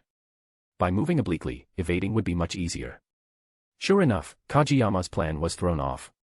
At about 50 meters away, Tomo completed her hand seals first and cast wind release, breakthrough. Kawakita, already alerted, dashed aside just in time. Wind release, breakthrough had a decent range but limited coverage. Yukazaburo, having shifted his path and avoided getting pinned by Kawakita, easily dodged the gust with a burst of speed. But Kageyama had timed everything precisely. Just as Yukazaburo evaded the wind blast, a water line shot toward him. Simultaneously, Tomo and Kawakita threw shuriken and kunai to cut off his escape routes. Yukazaburo's expression turned serious. Evading a single C-rank jutsu was one thing, but dodging both a jutsu and a barrage of projectiles was dangerous. So he made a decision he would later regret. He chose to block the jutsu head-on. From the seal sequence and execution, he assumed the water line was another C-rank jutsu. Given the low power of Tomo's earlier wind technique, he figured this one wouldn't be much stronger. Yukazaburo was a taijutsu-type ninja skilled in kenjutsu. He thought he could block it. But he had misjudged. While water pressure line was technically C-rank, its pinpoint power was nearly on par with a B-rank jutsu. When Yukazaburo slashed at the front of the water line with his sword, the immense force shattered his blade and staggered him sideways, nearly knocking him over. Though he wasn't wounded, he'd lost his best weapon and his balance. Suddenly, the battlefield was no longer in his favor. Tomo, following Kageyama's orders, launched another wave of projectiles. Kawakita seized the chance and rushed in. Kageyama, having startled Yukazaburo with his last attack, began forming seals again. Now Yukazaburo was in serious trouble. He had spare weapons in his pouch, but no time to draw them. While dodging Tomo's shuriken, he was caught by Kawakita. Normally, Yukazaburo wouldn't mind close combat, in fact, it was his specialty. But this was different. Among the three, Kawakita was the only one capable of matching him in melee. If he got caught up fighting Kawakita, the other two would snipe him from range. Worse, the waterline jutsu's strength had deeply unsettled him. If given a choice, he would have rather taken out the other two first. Now, faced with Kawakita's charge, Yukazaburo fought back fiercely, hoping to push him back in one blow. Yet once again, things didn't go his way. Though Kawakita's physical prowess was average, his swordsmanship was solid. One-on-one, Yukazaburo could have easily killed him in under a minute. But he didn't have a minute. Even if Kageyama was slow, he wouldn't take that long to complete his jutsu. And Tomo kept throwing projectiles, preventing a quick victory. Desperate, Yukazaburo made a bold move. He let Kawakita slash his left arm, drew two explosive tags with his right, and charged at him recklessly. Startled by the sudden aggression, Kawakita instinctively backed off. Yukazaburo seemed to follow through, but at the moment Kawakita retreated, he spun and dashed toward Kageyama and Tomo instead, the explosive tags already lit. The tide of battle turned once more. If Yukazaburo reached them, the two ninjutsu users would be finished. A taijutsu-focused chunin in close range was a death sentence. From afar, Ishiro began forming hand seals, ready to intervene. But then he stopped. Because what he saw next surprised even him. Tomo, realizing the danger first, made a split-second decision to shield Kageyama with her body, willing to die to buy him time. If Kageyama could get off another jutsu, they might hold out long enough for Kawakita to return. To Ishiro's shock, Kageyama managed to simplify the water pressure line hand seals mid-battle, cutting one seal. It wasn't much, but it was significant for someone who had only recently learned the technique. And then came Kawakita. Having realized that his retreat had endangered his comrades, Kawakita pushed past his fear, and something inside him clicked. Ishiro saw it clearly, as Kawakita threw his sword at Yukazaburo, a faint blade glow shimmered along its edge. That brief flash of sword energy caused Yukazaburo to misjudge. He thought he could dodge the flying blade with a slight lean, but the hidden blade wave slashed across his waist.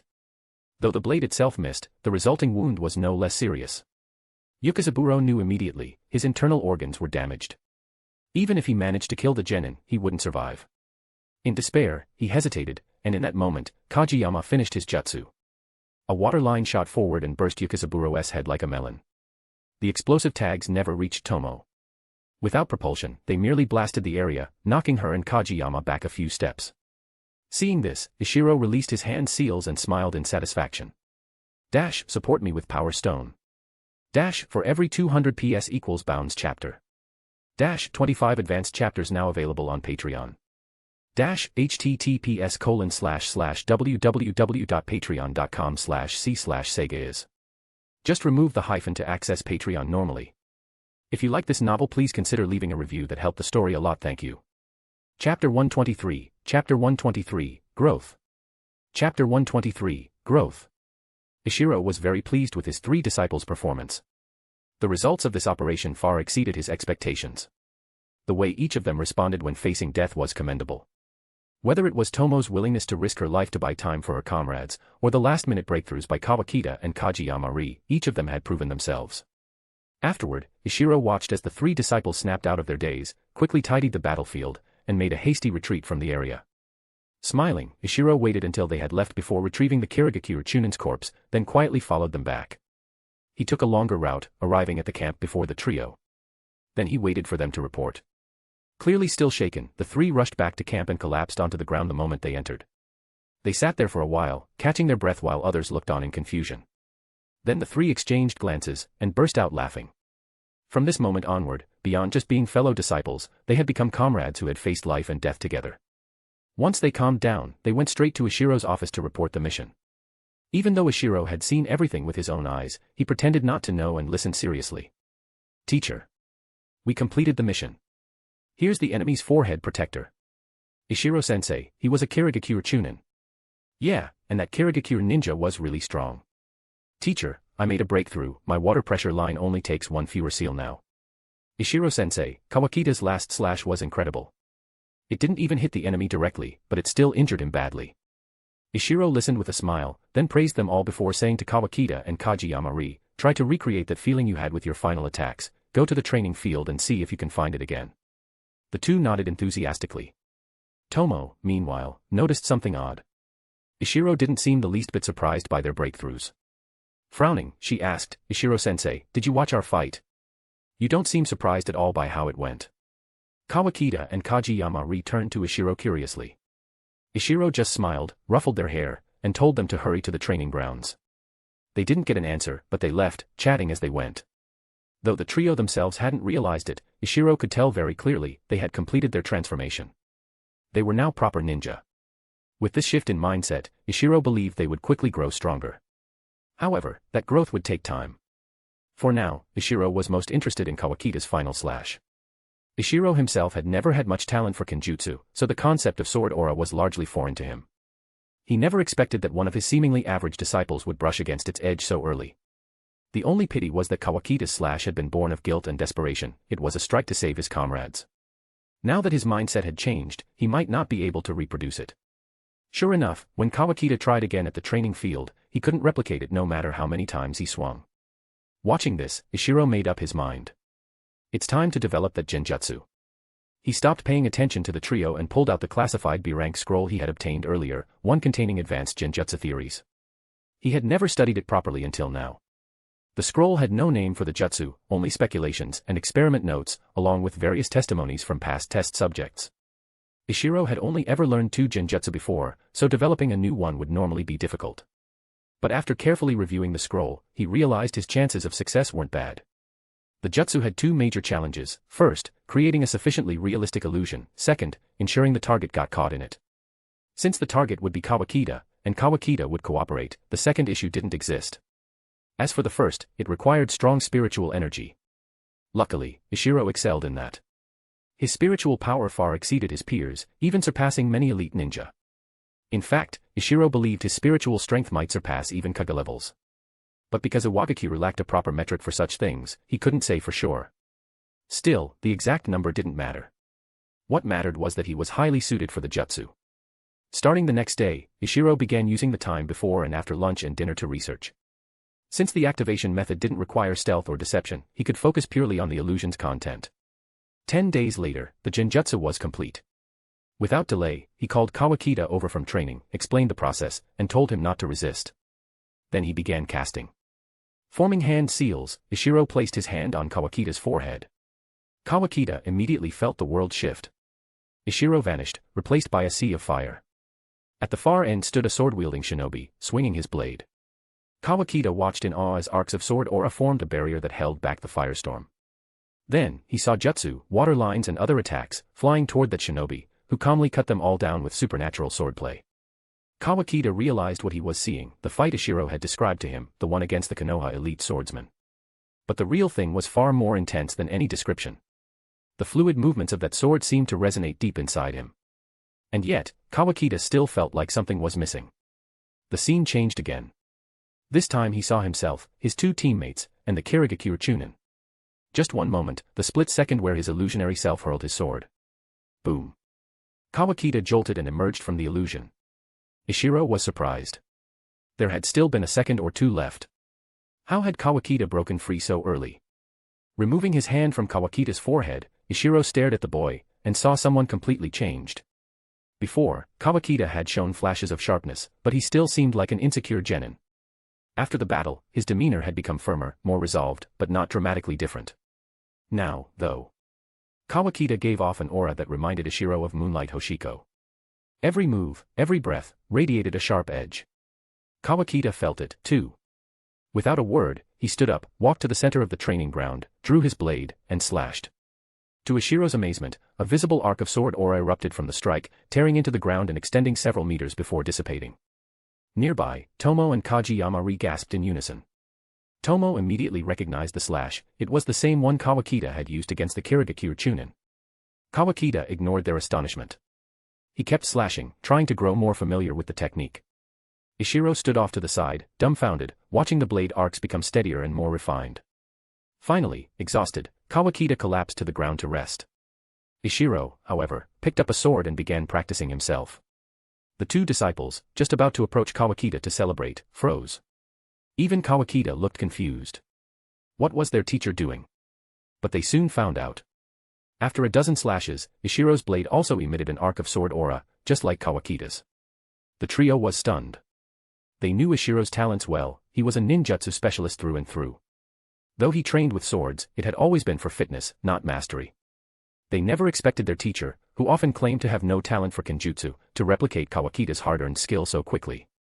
Eventually, Ishiro sheathed the sword, let out a long breath, and looked at Kawakita a bit sheepishly. As a teacher, he hadn't given Kawakita much guidance in swordsmanship, and now, he had learned from his student. But Ishiro wasn't shy. He ruffled Kawakita's hair and said, "I didn't expect you to help me this much. I thought my swordsmanship had reached its limit. I guess sometimes fate works in strange ways."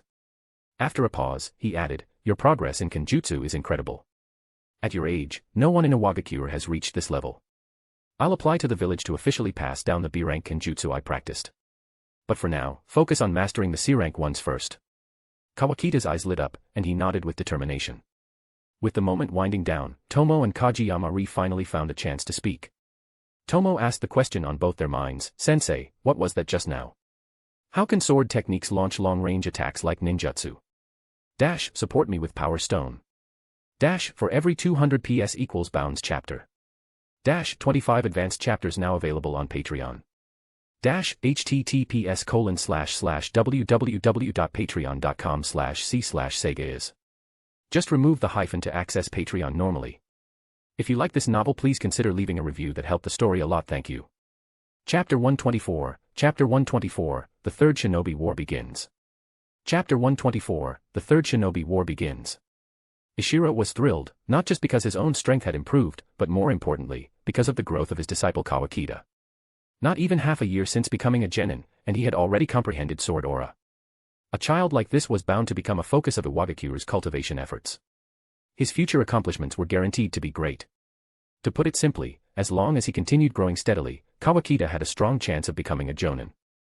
Even if he eventually plateaued at the barrier between Chunin and Jonan, the destructive power of his sword aura would still make him a Tokubetsu Jonan, and one of the stronger ones at that. Since Kawakita began practicing Ishiro's foundational body training methods, he had improved bit by bit every day. Ishiro was satisfied with the results, though he hadn't initially placed much hope in Kawakita. After all, Kawakita was the only disciple he hadn't handpicked. Ishiro's greatest hopes had originally been placed on Kageyama. What Ishiro valued most in him was his way of thinking. Someone capable of forming original insights about ninjutsu had the potential to create his own techniques. Ishiro himself had developed water pressure line and water cutter through this path. More than anyone, Ishiro understood how great the advantage was for a ninja who could create their own jutsu. His water cutter consumed far less chakra than a typical A-rank jutsu. And since he hadn't fully mastered it yet, there was still plenty of room to improve. He had intended to wait a few more years, until Kageyama's strength had grown further, before guiding him toward creating his own jutsu. If Kageyama succeeded, he would undoubtedly reach the Jonin level. But Kawakita's unexpected success changed Ishiro's mind. Perhaps it was time to start guiding Kageyama now. As for Tomo, she was the one Ishiro felt most confident about as a testament to his teaching ability. Not because she had the highest potential, but because of how far she could go from such a weak starting point. She had been at the very bottom of the ordinary class. If Ishiro could raise her to the level of a Chunin, it would prove the effectiveness of his teaching. If she could become a Tokubetsu Jonin, Ishiro would be praised as a master instructor, and that reputation could greatly benefit his future promotions. So far, Tomo's performance had lived up to expectations. Her unusual chakra sensitivity allowed her to learn many things faster than others. Come to think of it, it had taken her even less time than Ishiro to learn a C-rank jutsu. And her hand seal speed was already quick. If she simply continued on this path and reached her physical peak, becoming a Tokubetsu Jonin was well within reach. Originally, that would have been enough for Ishiro, but after seeing Kawakita's breakthrough, his mindset changed. He began wondering if he could push Tomo even further. Tomo currently had 2 chakra natures, wind and earth. However, due to her low chakra reserves, she hadn't learned many jutsu. And with few jutsu under her belt, walking the path of ninjutsu development would be difficult. She had too little to draw inspiration from. Ishiro had 2 ideas. 1. Gradually teach her the C-rank earth release jutsu he knew, building up her repertoire so she could one day develop her own technique. 2. Train her to become a master of sealing techniques. Her sensitivity to chakra made her a good candidate. After thinking it through, Ishiro decided to let her choose for herself. He gathered the 3 disciples and said, "Today surprised me, not just because I learned sword aura, but because Kawakita broke through. Originally, I hadn't expected such a sudden leap from you, so I kept your training rather relaxed. But now I've changed my mind. Since Kawakita could break his limits, I believe Tomo and Kageyama can too." The 2 immediately perked up, their confidence renewed. Ishiro nodded in satisfaction and continued, "Kageyama, I've always had one goal for your future, to develop a jutsu of your own. A ninja who can do that has no theoretical upper limit. And that's not just my opinion, Lord Inoki himself said that." Hearing this, all 3 straightened up, listening intently. "Kawakita, do you remember when I was selecting disciples? I wasn't too impressed when you used water formation wall, but one question you asked made me reconsider." Kawakita nodded. He remembered that day clearly. "You're a ninja who thinks for himself. That's a rare and valuable trait. Your next step should be to find a jutsu you're familiar with, preferably a water release one, and begin modifying it to create something new. When I developed water pressure line, it took years. Upgrading it to water cutter took even longer. I nearly gave up more than once." Reflecting on those hardships, Ishiro said, "Kageyama, what jutsu you develop is entirely up to you. You'll have to explore the path alone at first. Only once you have a direction can I help you. It will be hard. Can you endure that?" Without hesitation, Kageyama nodded. "Yes, sensei. I will. I'll create a jutsu of my own, just like you did." Ishiro nodded in approval, then turned to Tomo. "Tomo, your talents are a lot like mine, low chakra, high control. But unlike me, you didn't start improving your body at age 3. If you try that now, it'll be a hard road. I've thought it over, and I'll give you 2 options." He laid out the 2 paths. 1. Build her earth release jutsu collection to eventually create her own. 2. Focus on becoming a sealing technique master. To Ishiro's surprise, Tomo shook her head and said, "Ishiro-sensei, I want to develop wind release. I feel a strong affinity for it. I believe it might be my path." Ishiro was startled, then warned, "You've thought this through. If you choose wind, I won't be able to help you much. Of the 5 chakra natures, wind is the only one I haven't mastered." Tomo nodded seriously. "Yes, I've thought it through. I don't know why, but after hearing what you said to Kageyama, I had a feeling, this is the right path for me. You once told us that when you developed lightning release, you had a similar feeling, and you said we should never ignore that. I believe in you, and I believe in my instincts." Ishiro blinked, seeing Tomo in a new light. She had always seemed timid, but now he realized she might be the smartest and most self-aware of the 3. He smiled and ruffled her hair. "I'm glad you're staying true to yourself. With that kind of conviction, your path forward will be smoother." Having helped his students find their respective directions, Ishiro felt a great weight lifted from his shoulders. Glancing around, he said, "If we were back in the village, I'd treat you all to your favorite grilled meat." "I don't even like grilled meat." "It's clearly you who likes it, sensei. I'm sick of it already. Good thing we're not in the village." "Yeah, lucky us." "Haha, how about I grill it myself for you?" "No thanks." "Nope. Please don't." The next day, Ishiro sent an ANBU squad back to the village to report on their multi-front offensive and the clearing of enemy scouts. He also reported Kawakita's progress and submitted a request to officially teach him a B-rank ninjutsu. Only a day later, the village responded. Not because they were urgently focused on Kawakita, though they were certainly pleased a sword genius had emerged, but because news had just come in, soon as army had entered the land of rivers. The Third Shinobi War had begun. Ishiro immediately gathered all the ninja in the camp and announced the news. Though some of the 1,000+ ninja looked uneasy, the overall mood was stable. Clearly, they had been mentally preparing for this day. And with their recent power-ups, many had lost their initial fear of war. After making the announcement, Ishiro upgraded the camp's defenses and increased patrols. Seizing the heightened morale, he also initiated another round of intensive training. Ishiro remained calm. War might have started, and though Suna and Konoha were at each other's throats, Iwa hadn't officially entered the fray yet. His daily life wouldn't change much for the time being. Once he received permission from the village, Ishiro passed on the B-rank ninjutsu to Kawakita. His request to the village hadn't just been about Kawakita. He'd also submitted one more idea. That day, when Tomo spoke of her affinity for wind, it gave Ishiro inspiration. He requested to place a natural energy sealing formation near the eastern front. The village, perhaps for its own reasons, approved it. However, the materials needed to create the seal had not yet arrived. They would come with the next supply shipment. Dash, support me with Power Stone. Dash, for every 200 PS equals Bounds chapter. Dash, 25 advanced chapters now available on Patreon. Dash, https://www.patreon.com/c/Sega is. Just remove the hyphen to access Patreon normally. If you like this novel, please consider leaving a review that helped the story a lot. Thank you. Chapter 125, Chapter 125, Katsuchi arrives. Chapter 125, Katsuchi arrives. With the Third Great Ninja War underway, the biggest impact for Ishiro came from Konoha. In addition to concentrating a large force near the Land of Grass to counter Iwa's southern main forces, Konoha also stationed around 600 shinobi on the border of the Land of Taki. This 600-strong force was clearly meant to contain Ishiro's eastern division. Though he suspected that Konoha wouldn't attack such a larger force with a smaller one, Ishiro didn't take chances. First, he ramped up patrol frequency again, and then redirected ANBU operations to focus primarily on the Taki border. While a 600-man army wasn't enough to concern him deeply, the commander of this Konoha force did. The spy report named him Namikaze Minato. When Ishiro heard that his opponent would be the future Yellow Flash, his heart nearly stopped. As a Jonan of Iwagakure, Ishiro had access to a fair number of classified files, including detailed profiles on significant ninja from other nations. Naturally, the men who would one day become the fourth Hokage was a subject of focused observation. Namikaze Minato was 3 years older than Ishiro, now 18. He had graduated from the academy a year earlier than Ishiro, and for reasons unknown, had later been taken as a personal disciple by one of the Sannin, Jiraiya. But according to intel, Jiraiya had not been his first squad leader, suggesting that the personal tutelage came later. Despite being a civilian-born ninja, Minato's natural talent was exceptional. Yet during his school days, he hadn't been among the very top of his class. His reputation exploded only after becoming Jiraiya's student. It took barely more than a year for him to reach Jonan under Jiraiya's guidance. From there, his fame continued to skyrocket.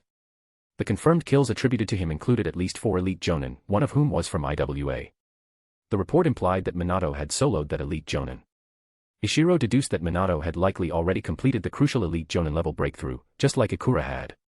What Ishiro wasn't sure of, however, was whether Minato had already mastered the Flying Thunder God technique. The intelligence lacked confirmation. All they knew was that Minato's body flicker was incredibly fast and that he also had a powerful melee technique. Given the lack of detail, Ishiro couldn't confirm if that technique was the Raise-Non. His mindset became conflicted. One part of him wanted to test himself against this future legend, the other part wanted nothing to do with him. This contradiction, fear of death clashing with the thrill of a dangerous encounter, weighed heavily on him. But he didn't have to hesitate long. The village made the decision for him. Katsuchi arrived at the eastern front. Originally, the plan had been to send Kuratsuchi's father, but the elders changed their mind and instead deployed ANBU Team 18, a unit Ishiro once served with. The current captain of Team 18 was Shiden, now an elite Jonan. While not as formidable as the Owl, he was still strong. And with Ishiro's rapid rise in influence, sending Shiden was considered sufficient. Most importantly, Ishiro's proposal to set up a natural energy seal on the eastern front provided the perfect excuse to transfer Shiden, and with him, the Ninken Dango, Shiraniko's summoned beast companion, to the east. In wartime, the village couldn't afford to let an elite Jonan like Shiden go unused. But if Shiden continued to take Dango into missions, it would hinder the creature's natural energy absorption. Just when the higher-ups were worrying about this dilemma, Ishiro's plan arrived as the perfect solution. With Shiden stationed on the eastern front and Dango free to absorb natural energy uninterrupted, Kuratsuchi could be reassigned elsewhere. Everyone benefited. So, the higher-ups approved Ishiro's request swiftly and sent the necessary sealing materials along with Katsuchi. Katsuchi's arrival greatly eased Ishiro's pressure. Although both were elite Jonin, Katsuchi was clearly the stronger of the two. Shiden, with his sharp experience and blade, also exceeded Ishiro in real combat. With their support, Ishiro now felt more confident about facing Namikaze Minato. Not to gang up on him, but to let them help analyze Minato's tactics and build a strategy to match. But before he could confront Minato, Ishiro had 2 pressing tasks. First, set up the natural energy sealing formation. Despite claiming he could handle it alone, the village sent several specialists to assist. With help from a few Barrier Corps members, Ishiro completed the seal in less than half a day. Thanks to years of improvements, the latest version only required 5 chakra sources of differing attributes to maintain. With over 1,000 ninja in his unit, finding 5 fitting volunteers wasn't hard. The second task was to spar with Katsuchi and Shiden. Until now, Ishiro occasionally sparred with his own Jonan, but the gap in strength made the experience less valuable. Katsuchi and Shiden were rare equals, sparring with them was a gift. He brought his 3 students along to watch and learn. His battles with Katsuchi were fierce but one-sided, he was completely suppressed. Not because Katsuchi's strength vastly exceeded his, but because Katsuchi's mastery over earth release techniques outshone Ishiro's in both depth and fluidity. Their styles were similar, both ninjutsu-focused. Ishiro's only edge was hand seal speed. After changing his daily schedule, Ishiro had been practicing one-handed hand seals. But he soon realized how hard it was. Some basic hand signs could be performed one-handed, but chaining them together into a full technique was nearly impossible. He found that simplified jutsu, those he'd already reduced the seal count for, refused to activate at all with one-handed seals. And for unsimplified jutsu, there were simply too many seals to perform one-handed. Take Earth Release, Earth-style wall for example, it needed over 20 seals. Ishiro could only do a few one-handed. The rest still needed both hands. This made the entire endeavor mostly pointless. Still, it wasn't a total loss. The effort helped him further refine his chakra control, and his seal speed had improved again, now at 5.2 to 5.7 seals per second. This alone let him survive longer against Katsuchi. Katsuchi's advantage was simple, powerful earth release, backed by a huge chakra pool. He could cast versions of jutsu that far exceeded the standard. Ishiro, whose chakra had never been abundant, never used excessive chakra to power up his jutsu. It simply wasn't worth it. Take water release, water surge and water release, violent water wave. Both were similar. The former was C rank, the latter B rank. Even if Ishiro dumped B rank chakra amounts into the C rank version, it would still fall short in power. The only benefit was fewer hand seals. But for Ishiro, whose hand seal speed was already fast and chakra was limited, that wasn't a good trade-off. If Katsuchi's only advantage was power, Ishiro might still put up a fight. But Katsuchi had also been through real war. His adaptability and tactical response were leagues above Ishiro's. He strung together ninjutsu seamlessly. Ishiro, by contrast, relied heavily on his sensory ninjutsu to anticipate threats and plan his battles in advance. But because he always had the advantage of foresight, his reaction instincts had atrophied. Seeing this, Katsuchi deliberately toyed with him, stretching out what could have been a 5-minute win into an hour-long training session. He used only C and B rank jutsu, yet Ishiro couldn't fight back at all. It was in that moment that Ishiro finally understood the biggest gap between himself and the native-born ninja of this world. They had lived their whole lives in danger. They lived like ninja, constantly on edge, integrating survival skills into everyday life. For them, combat was second nature. Ishiro didn't have that. Katsuchi realized it too, but had no good way to fix it. All he could do was forge Ishiro's instincts through pressure. Shiden's approach was similar. When they sparred, he was shocked that Ishiro had learned sword aura. But while Ishiro had aura, his actual swordsmanship was far behind. Shiden, who also wielded aura, easily handled Ishiro in close combat without even unsheathing his blade. That hit Ishiro hard. He had trained so much, how could he still have no way to fight back? He wondered why there was such a gap. The best genjutsu in Iwagakure only went up to B rank. A rank sword styles were incomplete fragments, just theories and scattered notes. Ishiro's own training used a B rank sword art. It shouldn't have left him this overwhelmed. Shiden's explanation was blunt. You don't have a swordsman's heart. I don't know how you learned sword aura, but your blade has form without spirit. In short, just flashy technique. Ishiro's 3 students didn't understand, but Ishiro did. He'd read enough wuxia novels in his past life to know what that meant. Understanding was one thing. Changing it was another. Good thing he wasn't aiming to be a close-range fighter. His lack of sword mastery wasn't critical. Still, since Namikaze Minato was a melee specialist, Ishiro figured he'd better spar with Shiden a few more times, just in case. Dash, support me with Power Stone. Dash, for every 200 PS equals Bounds chapter. Dash, 25 advanced chapters now available on Patreon. Dash, https://www.patreon.com/c/sega is. Just remove the hyphen to access Patreon normally.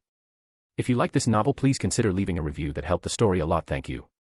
Chapter 126, Chapter 126, Sparring. Chapter 126, Sparring. In order to prepare himself for the inevitable confrontation with Minato Namikaze, Ishiro relentlessly sought sparring matches with Katsuchi and Shiden. Though both could tell Ishiro had something in mind, they didn't press for answers. After all, any improvement in Ishiro's strength would ultimately benefit the village. Despite getting beaten every day, sometimes multiple times a day, Ishiro felt nothing but satisfaction. It wasn't every day he got the chance to spar against experienced veterans whose power matched his own. Back when he was a genin or chunin, there were indeed veteran ninja to learn from, but their talent and insight were limited. The feedback he received back then was shallow and scattered. Now that he was an elite jonin, however, those he crossed blades with were without exception geniuses. And it was these experienced geniuses who could offer the kind of guidance he truly needed. Over a full month of sparring, Ishiro's combat instincts grew exponentially. Many of the tactical reactions that previously required thought now occurred to him instinctively. His ability to react without conscious thought had become battle-hardened. Earth Style, Earth Flow River. Katsuchi launched a powerful A-rank Earth Style technique. Recently, only A-rank techniques could pressure Ishiro. Facing the rushing torrent of mud and rocks, Ishiro calmly responded with, Earth Style Wall. Thanks to his fast hand seals, he summoned a massive stone wall just in time and leapt atop it using body flicker technique, neutralizing the attack with practiced ease. Earth Style, Mountain Soil Technique. Katsuchi followed up immediately. Given the terrain, Ishiro had nowhere to run. Attempting to flee would only mire him in the stream of mud and rocks. The overwhelming coverage of high-level jutsu gave the target no room to escape. Still calm, Ishiro knelt atop his stone wall and performed another jutsu, Earth Style, Crumbling Rock Technique. Instead of breaking the wall into numerous fragments, he split it into 4 large slabs and hurled them toward predetermined points in the terrain. Using body flicker again, he stepped across the airborne slabs and escaped the danger zone. Katsuchi responded quickly, using a faster B-rank jutsu, Earth Style, Earth Dragon Bullet. A dragon-shaped mass of earth shot toward Ishiro at breakneck speed, too fast to dodge. Surprised by how quickly Katsuchi cast such a powerful jutsu, only 3 hand seals, Ishiro gripped his sword. With a horizontal slash, he unleashed over a dozen sword strikes, each one laced with blade energy. While he didn't destroy the earthen dragon, he disrupted its momentum enough to dodge at the last second. This technique, inspired by Moonlight Hoshikage, was one he had finally mastered under Shiden's tutelage. It allowed him to bypass the limitations of his less agile swordsmanship.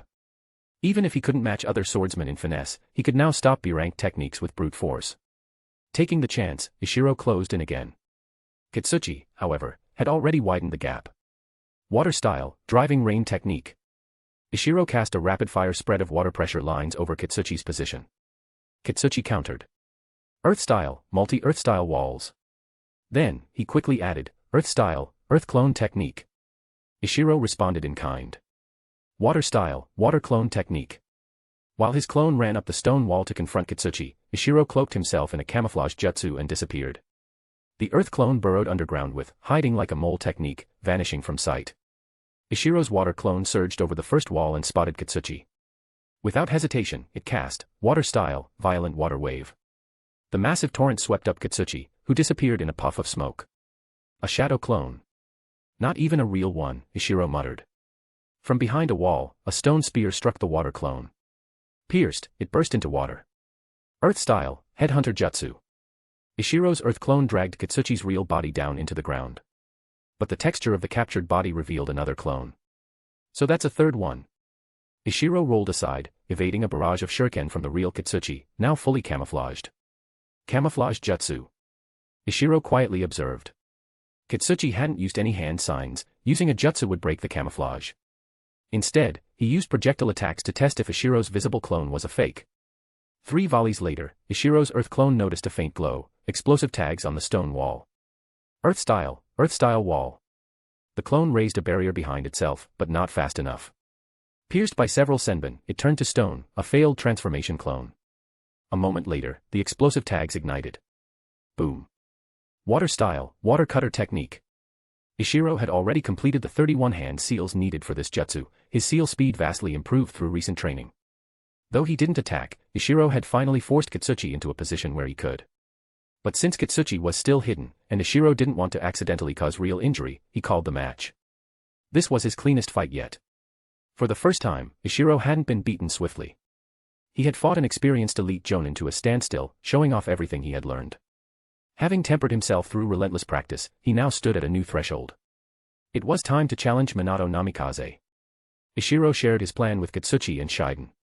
Neither objected. Before, Ishiro's lack of combat experience would have made such a duel suicidal.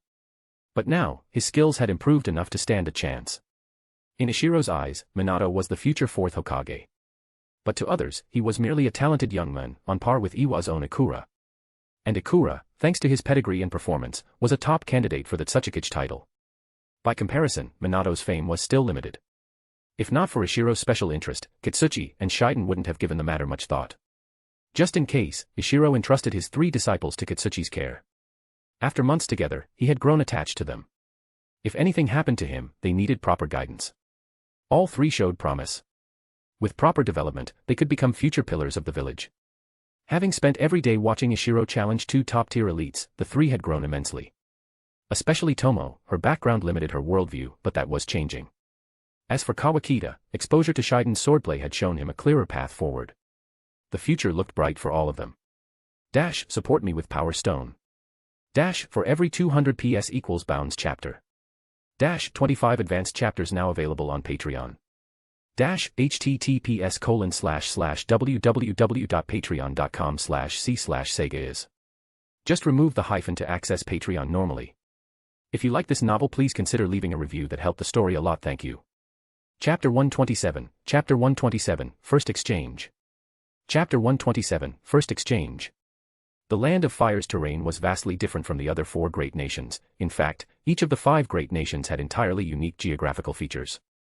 The Land of Wind was filled with deserts. The Land of Earth was slightly better, with large stretches of barely arable land. Ishiro hadn't visited the lands of lightning or water, but he assumed their conditions were similar to the Land of Earth. Only the Land of Fire possessed extraordinarily fertile soil. Its uninhabited regions were blanketed in thick forests, while the areas settled by humans had been heavily cultivated, producing yields far beyond what the other 4 nations could manage. Thanks to this, although the Land of Fire couldn't defeat all 4 other nations militarily, its economic strength far surpassed the sum of the others. This economic advantage allowed it to allocate significantly more funding to Konoha than any other nation provided to their own villages. And it was precisely due to this financial backing that Konoha could remain far ahead in so many fields. Take medical ninjutsu, for example. Its advancement couldn't simply be attributed to Tsunade's natural talent. The research funding involved was so vast that it would make the other nations' Kage wince in pain. Aside from medical jutsu, Konoha also developed a variety of forbidden techniques, none of which came cheaply. Ishiro had experienced this firsthand. Back when he was experimenting with the fire domain fragment in the barrier division, the cost had already been astronomical, and that was just for his solo research. Later, once the entire barrier division received full backing from the village, they spent nearly a decade conducting various studies. While Ishiro wasn't sure of the exact figures, he knew the expenses had reached astronomical levels. It was precisely because Ishiro secured the village's full support for the barrier division that he was able to access resources others could only dream of. This, in turn, greatly accelerated his personal development. While Iwagakure only had the fire domain fragment as its sole major research project, barely enough to sustain it, Konoha had begun developing forbidden techniques as early as the second Hokage's time. During the third Hokage's era, figures like Danzo and Orochimaru continued the trend with extensive human experimentation. Particularly the cultivation of Hashirama cells, the funding that project consumed alone might have been enough to support another full-scale ninja world war. Shaking off those drifting thoughts, Ishiro focused back on the present. The Land of Fire's environment far surpassed the others, filled with lush greenery. With such terrain, a Jonan-level ninja could easily move undetected. Especially someone like Ishiro, who could use both sensory and camouflage techniques. Traveling unhindered, he passed through the Land of Waterfalls and soon arrived near the Konoha encampment. However, approaching any closer without being detected was no longer feasible. Not that he planned to sneak in, doing so would be suicidal. Instead, Ishiro acted boldly. He approached a patrolling Konoha squad from the north, a team consisting of a Chunin leader and 3 genin. With a body flicker, he instantly closed the distance and landed a straight punch to the Chunin's abdomen before the latter could react. The Chunin was sent flying and only then realized they'd been ambushed. His 3 subordinates were even slower, only shouting, "Enemy attack," after he hit the ground. Ishiro didn't follow up with another strike. He simply stood there, calmly watching the genin scramble to their leader's side. They checked his condition before finally forming a defensive stance, eyeing Ishiro warily. When the Chunin regained his breath from the earlier blow, Ishiro finally spoke. "I am Ishiro, deputy commander of Iwa's eastern forces. Go and tell Namikaze Minato, I challenge him." Hearing that this Iwa nin dared to challenge their beloved Minato-sama, the 3 genin, also of civilian origin, were visibly infuriated and looked ready to attack. But their superior had recognized the vast gap in power. Upon hearing Ishiro's name, he knew he was merely a messenger. "Please wait here, sir," the Chunin said respectfully. "We'll deliver your message to Minato-sama immediately." He shot a fierce glare at his hot-headed subordinates before turning and sprinting toward the camp. Watching them leave, Ishiro didn't mock their reaction. He understood that without his own innate talent and mental strength, he might have been just another one of those genin. After the patrol departed, Ishiro chose a relatively open area nearby to wait. As a long-range fighter, he didn't want the battlefield too cluttered. Back at the Konoha camp, Minato was discussing strategic matters with two senior shinobi when the patrol team returned. When they heard the messenger was injured and had urgent news, the leaders didn't delay. They summoned him in immediately. After hearing the report, the three high-ranking shinobi were surprised. While no official war had broken out between the lands of fire and earth, everyone knew it was inevitable. For Ishiro to come alone was certainly noteworthy. One Jonan wrapped in a long coat remarked, "This Ishiro's talent in combat might be uncertain, but he's a dangerous strategist." "You're right, Abirame Shimi-senpai," Minato nodded. "Even Jiraiya-sensei once said that Ishiro likely holds more influence in Iwagakure than we imagined." "Wait, Jiraiya-sensei," a second Jonan, Akimichi Dingmei, looked shocked. "Wasn't the destruction of the Uzumaki clan orchestrated by Iwa? That happened when Ishiro would have still been in the academy." Minato explained with a sigh. Jiraiya-sensei couldn't confirm it, but there are signs suggesting the idea came from him.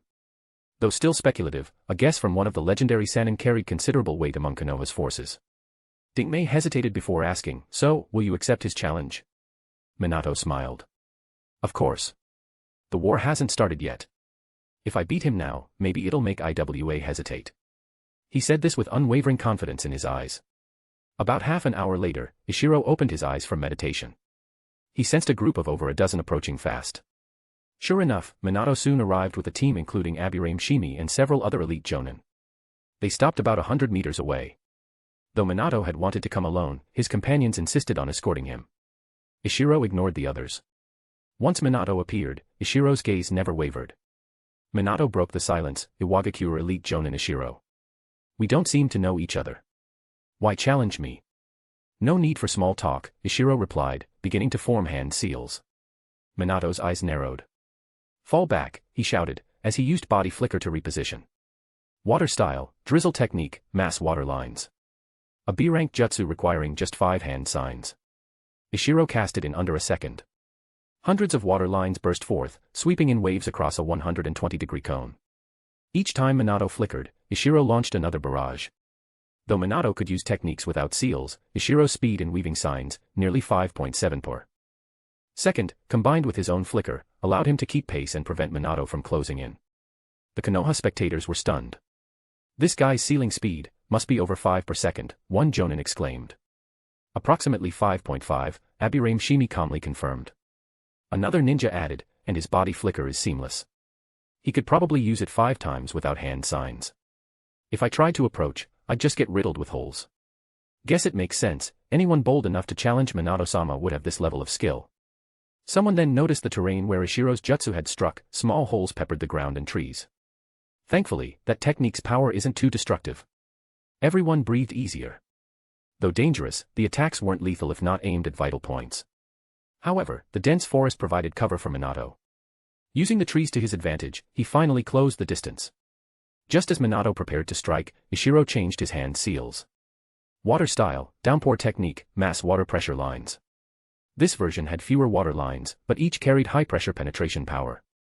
Sensing the change, despite it being only 2 extra seals, under 0.2 seconds, Minato instinctively veered sideways.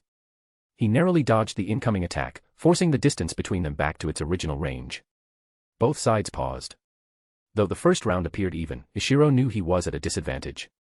His B-rank jutsu consumed more chakra, and while his hand seal speed had been showcased fully, Minato had only used basic body flicker. Dash, support me with Power Stone. Dash, for every 200 PS equals Bounds chapter. Dash, 25 advanced chapters now available on Patreon. Dash, https://www.patreon.com/c/sega is. Just remove the hyphen to access Patreon normally. If you like this novel, please consider leaving a review that helped the story a lot. Thank you. Chapter 128, One-Handed Seals. Chapter 128, One-Handed Seals. During the battle between Namikaze Minato and Ishiro, the surrounding Konoha shinobi still had room to chat at first.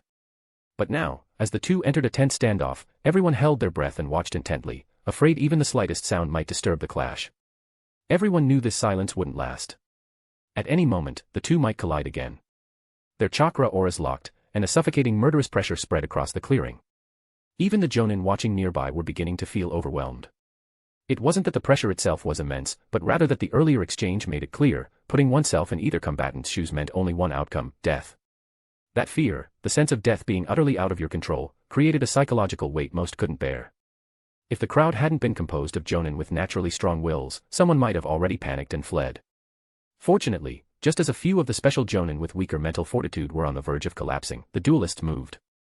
Ishiro did something unexpected. He gave up his advantage as a long-range ninjutsu user and charged toward Minato, just like the latter had done. The moment they moved, several spectators audibly sighed in relief. They'd been holding their breath so long for fear of disturbing the fight, they were starting to go lightheaded. Embarrassed at their reactions, a few exchanged sheepish looks. Luckily, no one was paying them any mind, everyone's eyes were glued to the combatants. As the two clashed mid-charge, they drew their respective weapons, Ishiro with a long sword, Minato with a standard kunai. Seeing that Minato didn't use his signature special kunai, Ishiro realized that the Flying Thunder God technique wasn't in play, yet. Minato, on the other hand, noted that Ishiro's sword was just a standard iron-forged weapon, not a chakra-enhanced blade. This made him suspect Ishiro wasn't proficient in close combat. Given Ishiro's position and strength, Minato thought he should at least be wielding a higher-grade custom weapon. But once they actually exchanged blows, Minato revised his assessment. Ishiro's swordsmanship wasn't extraordinary, but the occasional bursts of blade aura, kenki, he unleashed forced Minato to stay alert. Getting struck by his earlier water needle jutsu might only result in injuries. But those slashes. One clean hit could cripple, or worse. So Minato kept a cautious approach. Ishiro's B-rank kenjutsu was a defensive style, and though Minato's superior reaction speed and more advanced flicker technique gave him a clear edge, he couldn't break through Ishiro's defense in the short term. This defensive strategy had been honed under the guidance of Zayden, pairing solid defense with unpredictable bursts of offensive blade aura. The sword's reach granted him additional range, exploiting the old truth, a longer weapon is a stronger weapon. This formed a structured approach for Ishiro when facing melee-focused enemies, defend with B-rank kenjutsu, counter with kenki, and maneuver using silent flickers. This was Ishiro's first time deploying this strategy in live combat, and it worked quite well. Though Minato had the upper hand and forced Ishiro into retreating repeatedly, Ishiro still managed to hold his ground. Seeing this, the observing Konoha Jonin could no longer remain calm. Until now, many of them were still pondering ways to close in on Ishiro, hoping that through clones or coordinated pincer attacks, they could get within striking distance. They hadn't really considered what they'd do once they got close, simply assuming that as melee experts, they could handle a ninjutsu specialist up close. But now reality hit them square in the face. Ishiro was casually wielding blade aura, a skill even many kenjutsu specialists hadn't mastered. Demoralized, the Jonin began exchanging desperate ideas on how to deal with Ishiro if they ever encountered him in battle. None of them cared if Ishiro could hear their chatter. At this point, they just wanted to shake off the helplessness gnawing at their pride. But not everyone was panicked. Abirame Shimi, a seasoned elite Jonin, took a deep breath. What he felt was more shock than fear. To think that Iwagakure had someone like this in addition to Ikura. We've all been fooled by the persona Ishiro crafted for himself, Shimi muttered. Until now, the other villages had viewed Ishiro as a strategist, much like Konoha's Nara clan, intelligent and capable, but not someone to fear on the battlefield. People like that were important, yes, but they weren't seen as true threats. Because of this perception, despite being highly monitored by other nations, Ishiro had never been targeted for assassination and passed through his vulnerable genius years unscathed. What a calculating mind, what composure, Shimi murmured in awe. He didn't realize, however, that Ishiro's combat style had only recently solidified. Its two core pillars, blade aura and combat experience against elite Jonin, had only come together in the past few weeks. Especially the blade aura, which Ishiro had unlocked entirely by accident. If he hadn't used Genjutsu to help Kawakita experience an epiphany during his own training, Ishiro might never have learned it. Ishiro remained unaware of the psychological bomb he'd just dropped on the Konoha Jonin, and even more unaware that, in Shimi's eyes, he had become a deeply cunning tactician. Not that he would have cared. To Ishiro, what his enemies thought of him meant little. Despite looking composed, Ishiro felt immense pressure. He may not have sustained any injuries during the melee, but the intensity of Minato's assault was unlike anything he'd experienced. Minato was fast. His rhythm, his pressure, the frequency of his attacks, everything was relentless. If not for Ishiro's flicker technique creating those vital moments of escape, he'd already be dead. Yes, Ishiro was still unscathed, but he knew the margin for error was zero. If he slipped, there would be no injuries, only death. And now, an even greater threat loomed. Minato was rapidly adapting to Ishiro's tactics, especially his use of the flicker technique. What had once given Ishiro the chance to reset the battlefield now barely bought him time. Previously, when he used flicker to create space, he could catch his breath. Now, the moment he flickered away, Minato was already on him again. That gap was shrinking. His window to recover was closing. It felt like he was feeding the main character EXP. If this went on, he'd surely lose. Left with no choice, Ishiro decided to play his trump card first. Flicker. He vanished again, creating distance, but, as expected, Minato followed immediately. This time, however, Ishiro changed his approach. While defending with his long sword in his right hand, he began forming seals with his left.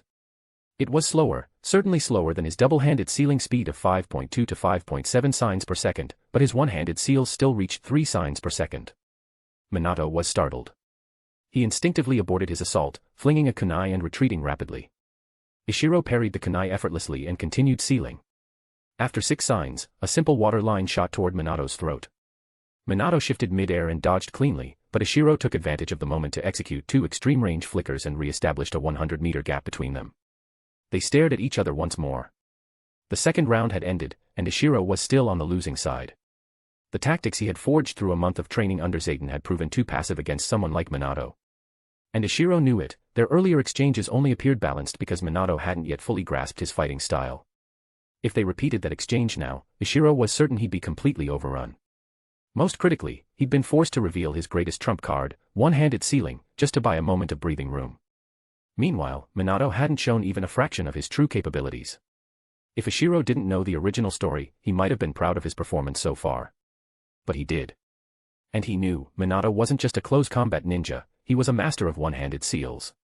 Even if Minato hadn't reached his peak yet, Ishiro believed his sealing technique couldn't be far behind. Even if not quite as fast, it wouldn't be slow either. While Ishiro's one-handed seals looked impressive, he alone knew their limitations. He could only perform 3 jutsu this way, the clone technique, water line, and water pressure line. And those required nearly double the number of seals compared to using both hands. Water line normally required 3, now 6, water pressure line required 4, now 8. On top of that, one-handed sealing was slower overall. This greatly limited his tactical options. Ishiro knew just how far behind he was. But the spectators didn't. All they saw was a shinobi casually using one-handed seals, a legendary skill. No one cared how fast his seals were or how strong the jutsu was. They'd already been thoroughly shocked. At this point, the Konoha shinobi stopped comparing themselves to Ishiro entirely. They no longer imagined themselves in Minato's place, now they were just observers. The gap was simply too vast. They didn't even dare to compete. Dash, support me with Power Stone. Dash, for every 200 PS equals Bounds chapter. Dash, 25 advanced chapters now available on Patreon.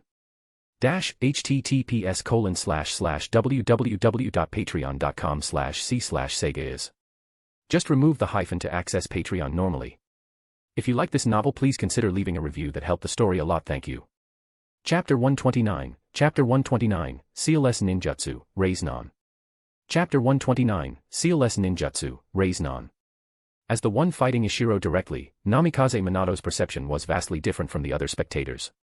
He could clearly sense the differences in Ishiro's one-handed seals. The number of seals and the speed were both inferior to using 2 hands.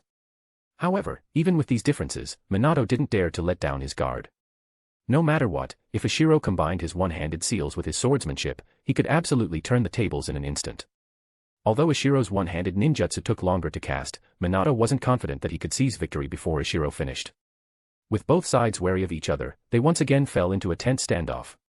But this time, the atmosphere among the spectators was completely different from the previous tense silence. Now, they were chatting enthusiastically. One-handed sealing. It's incredible. I never thought I'd live to see such a legendary technique. Yeah, I always thought it was just a myth, nothing more than a rumor. But it's real. Pity that man's not a Konoha ninja. Their chatter, however, didn't disturb the two combatants at all. After a brief face-off, Ishiro and Minato tacitly started a new round of battle. This time, Ishiro didn't foolishly insist on close combat. Having already tested the strength of his new tactics, there was no need to take unnecessary risks. He instantly flickered behind a large tree. Minato, who had been charging forward, froze for a moment before realizing the danger. Ishiro had voluntarily left his line of sight. He must be preparing to use some kind of clone jutsu. Knowing Ishiro's attacks could be highly unpredictable, Minato chose not to body flicker directly toward him. Instead, he decisively formed hand seals, using a B-rank wind release jutsu, Wind Blade. A massive horizontal wind blade slashed across the trees at extreme speed. The large tree was instantly severed, but Ishiro, hidden behind it, managed to dodge by rolling away. Minato didn't immediately attack the scrambling Ishiro. Instead, he carefully surveyed his surroundings, looking for any sign of Ishiro's true body. But he found nothing. "This is trouble," Minato muttered under his breath. He didn't believe Ishiro would simply run and hide after breaking contact. During the time Minato cast the wind release jutsu, Ishiro could have easily performed one or two other jutsu. Still, whether the scrambling Ishiro was real or fake, Minato had no choice but to deal with him first. Flicking his wrist, Minato threw a kunai at Ishiro while simultaneously forming hand seals. Seeing this, Ishiro instantly realized what was coming: Shuriken Shadow Clone Technique. Knowing that dodging such a large barrage was useless, Ishiro immediately began forming seals for Earth Release, Earth-style wall. Minato's eyes narrowed slightly. His use of the Shuriken Shadow Clone Technique had been information that should have been secret. He instinctively assumed that his technique had somehow been leaked. A rain of shuriken embedded themselves into Ishiro's earth wall but caused no real harm. Minato didn't want to waste time. It would delay his search for the real Ishiro if he lingered here. He immediately body flickered to the side of the earth wall, and upon seeing Ishiro mid-seal formation, flickered again for a close-range assault. Caught off guard by Minato's decisive actions, Ishiro was forced to interrupt his technique. Within a few quick exchanges, Ishiro was blown apart at close range. But when Ishiro's body shattered into chunks of rock, Minato's heart sank. It was a clone. So he really used a clone technique. But where's the real body? Water and earth dual affinity. When I used Wind Blade earlier, I didn't sense any anomalies around me. Could he have gone underground? But, resolving even just this earth clone wasted quite a bit of time. Now, where is he hiding? Thinking this, Minato quickly formed hand seals and activated his sensory technique again. Before long, he detected Ishiro hiding behind a distant tree. In a few flashes, Minato instantly closed the distance. Seeing Minato suddenly appear, Ishiro was shocked. First, because his hiding spot had been discovered. Second, because Minato didn't hesitate at all, he directly launched a full-strength assault without any probes or tests, catching Ishiro off guard. Forced to react hastily, Ishiro didn't have time to employ his defensive B-rank genjutsu. He could only launch a desperate blade aura slash, trying to force Minato to retreat. But this time, Minato was clearly prepared. He deftly avoided the slash and parried Ishiro's retreating sword arm with his kunai in his left hand. At the same time, with his right hand, Minato's palm formed a spiraling blue chakra sphere at breathtaking speed. Seeing this, Ishiro's body froze slightly, and a thought surfaced. Finally. It's here. Seal-less ninjutsu, Raise-non. Without any pause, Minato smashed the Raise-non into Ishiro's chest. Boom. Ishiro's body, along with the tree he was hiding behind, exploded into fragments. Yet Minato's face showed no trace of satisfaction from landing a hit. Instead, his brow furrowed deeply. Another clone. It wasn't negligence on Minato's part. At that moment, his sensory jutsu had only detected this one chakra source.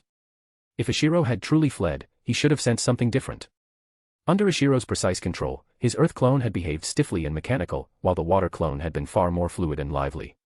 Thus, even Minato had been briefly deceived during their exchange. Of course, part of Minato's thinking was that even if it was just a clone, eliminating it would bring him closer to the real body. The spectators didn't know what was happening inside Minato's mind. They were simply stunned once again, but this time, it was Minato who shocked them. Seal-less ninjutsu. Haha, it's seal-less ninjutsu. Minato-sama has mastered it. As expected of the pride of Konoha's younger generation. Minato-sama is amazing. Of course. Minato-sama is Jiraiya-sama's student, after all. Pity. I heard Minato-sama already has a girlfriend. Muttered a female Jonan wistfully. The crowd, whose morale had been crushed by Ishiro's one-handed seals earlier, finally began to recover their spirits. Only Aburame Shimi remained extremely grim. Previously, no matter how flashy Ishiro's techniques had been, all he had managed was to struggle under Minato's pressure.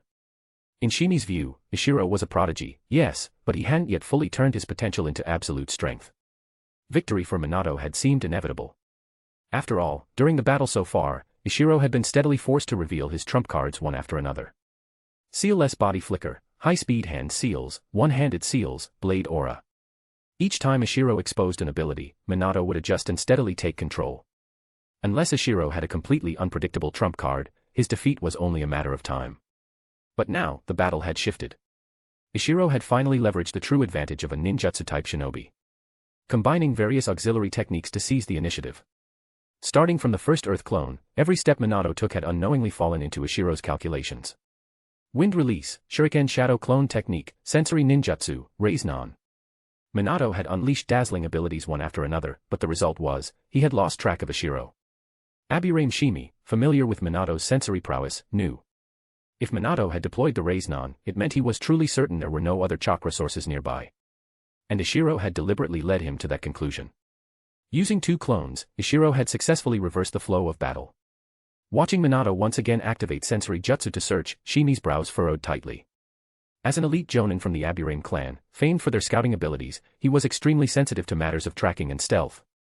By habit, he began analyzing Ishiro's possible hiding spots. Ishiro used both water and earth techniques. Most likely, he's underground, but surely Minato would think of that too. And Minato's sensory jutsu can detect underground. Wait, the sky. Shimi's eyes sharpened. Ordinary sensory ninjutsu didn't focus on the sky. In open skies without obstructions, hiding was nearly impossible, no one even bothered checking above. Ishiro had exploited this mental blind spot. Using lightweight boulder technique and camouflage technique, he had hidden himself midair, searching for the perfect opportunity to strike.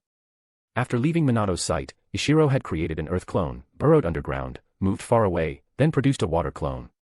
Meanwhile, Ishiro's real body had floated into the air, camouflaging himself invisibly. From the sky, he had personally watched as Minato smashed his water clone to pieces with Reiznon. Calculating Minato's striking speed, Ishiro came to a grim conclusion. With his current one-handed seal speed, he had absolutely no chance of blocking the Reiznon before it hit him. Meaning, if Minato ever broke through his B-rank genjutsu defenses in close combat, he would die instantly. Looking down at Minato below, still scanning the area with sensory ninjutsu, Ishiro felt a cold sweat. Next time, facing Namikaze Minato, he absolutely must not engage in close combat again. Distance, keep as much distance as possible. Dash, support me with Power Stone. Dash, for every 200 PS equals Bounds chapter. Dash, 25 advanced chapters now available on Patreon. Dash, https://www.patreon.com/c/sega is. Just remove the hyphen to access Patreon normally. If you like this novel, please consider leaving a review that helped the story a lot, thank you. Chapter 130, Gamabunta. Chapter 130, Gamabunta. By this point in the duel, Ishiro had largely understood the gap between himself and Namikaze Minato. Although Ishiro had several strengths, it was clear he hadn't yet reached the level where he could dominate his peers. Minato, on the other hand, with his body flicker, extraordinary reflexes, and mastery of seal-less ninjutsu, was practically invincible among shinobi of their level. Still, Ishiro wasn't willing to give up just yet. Seeing that Minato had fully focused his attention on his sensory ninjutsu, Ishiro decided to struggle one last time. His hands rapidly formed seals as he prepared a high-level jutsu, water release, great exploding water shockwave, an A-rank technique with 27 hand seals. The moment he began forming seals, Ishiro's camouflage technique immediately deactivated. The first to notice him was Aburame Shimi, who had been carefully watching the skies. As soon as Ishiro reappeared, Shimi spotted him. So it was the lightweight boulder technique, and his invisibility was from camouflage technique, Shimi muttered. However, he didn't warn Minato, he trusted him. By the time Minato sensed Ishiro had already completed about 10 hand seals. Because he was currently using sensory ninjutsu, Minato was extremely sensitive to chakra fluctuations. Even though Ishiro was still midair, the overwhelming chakra of an A-rank ninjutsu made Minato instantly aware. When Minato raised his head, Ishiro inwardly sighed, he knew this sneak attack wouldn't succeed. Still, his hands didn't stop. Ishiro was determined to unleash the great exploding water shockwave. Minato's upward glance quickly drew the attention of all the surrounding Konoha shinobi, who followed his gaze and spotted Ishiro in midair, rapidly forming seals. Flight jutsu. He's using flight ninjutsu. That's lightweight boulder technique. It's one of Inoki's signature techniques. Could Ishiro be Inoki's disciple? The speculation wasn't wrong, Ishiro had indeed learned it under Inoki's personal instruction. With flight, Ishiro's almost untouchable. What will Minato-sama do now? A female Jonan even expressed worry for Minato. No wonder he dared to challenge Minato-sama alone. He was relying on flight to guarantee an escape if needed. Minato himself realized the situation at once, victory today would be difficult. After a moment's hesitation, he too began forming hand seals. Seeing Minato's preparations, Ishiro's expression changed. He had originally assumed Minato would use body flicker or a defensive jutsu to block his attack. Given that he held the initiative, Minato shouldn't have been able to deploy an A-rank defense in time. Thus, Ishiro thought he could at least cause Minato some trouble with the great exploding water shockwave, and then possibly snipe him from long range. The success rate was low, but it was better than nothing. But Minato bit his finger before forming seals. Seeing that familiar action, Ishiro immediately understood. In a rush, Ishiro completed the A-rank jutsu and, without maintaining control over it, channeled all his strength into lightweight boulder technique to soar even higher into the sky. Boom. With a tremendous explosion of smoke, a massive toad appeared below, Gamabunta, with his signature pipe and massive blade. Even from so high up, Ishiro could clearly feel Gamabunta's colossal presence. Grateful for his quick reaction, Ishiro nonetheless climbed even higher just to be safe. Meanwhile, Ishiro's unleashed great exploding water shockwave slammed directly into Gamabunta. The effect? Gamabunta wobbled slightly. And that was it. Standing atop Gamabunta's head, Minato didn't even have his clothes wet. Truthfully, Gamabunta at this stage hadn't yet reached his peak strength and wasn't as haughty as he would later become when Naruto summoned him. Still, feeling the attack, Gamabunta instinctively searched for the enemy, only spotting Ishiro with Minato's guidance. Flight jutsu, huh? Minato, this is tricky. Toads can't fly, Gamabunta grunted. Minato smiled wryly. His original plan in summoning Gamabunta had been to use his massive size to close the distance to the airborne Ishiro, and to block the water wave. Who knew Ishiro would react so fast, soaring to nearly invisible heights? This time, Minato didn't suspect a leak of information. Given his status as one of Jiraiya's disciples, and Jiraiya's known connection to Mount Myaboku's toads, Ishiro's reaction made sense. From Ishiro's perspective, it was a wise and decisive move. Gamabunta's appearance also stunned the Konoha spectators. Seeing him up close left them in awe. Cheers erupted. Minato-sama is mighty. Gamabunta-sama is awesome.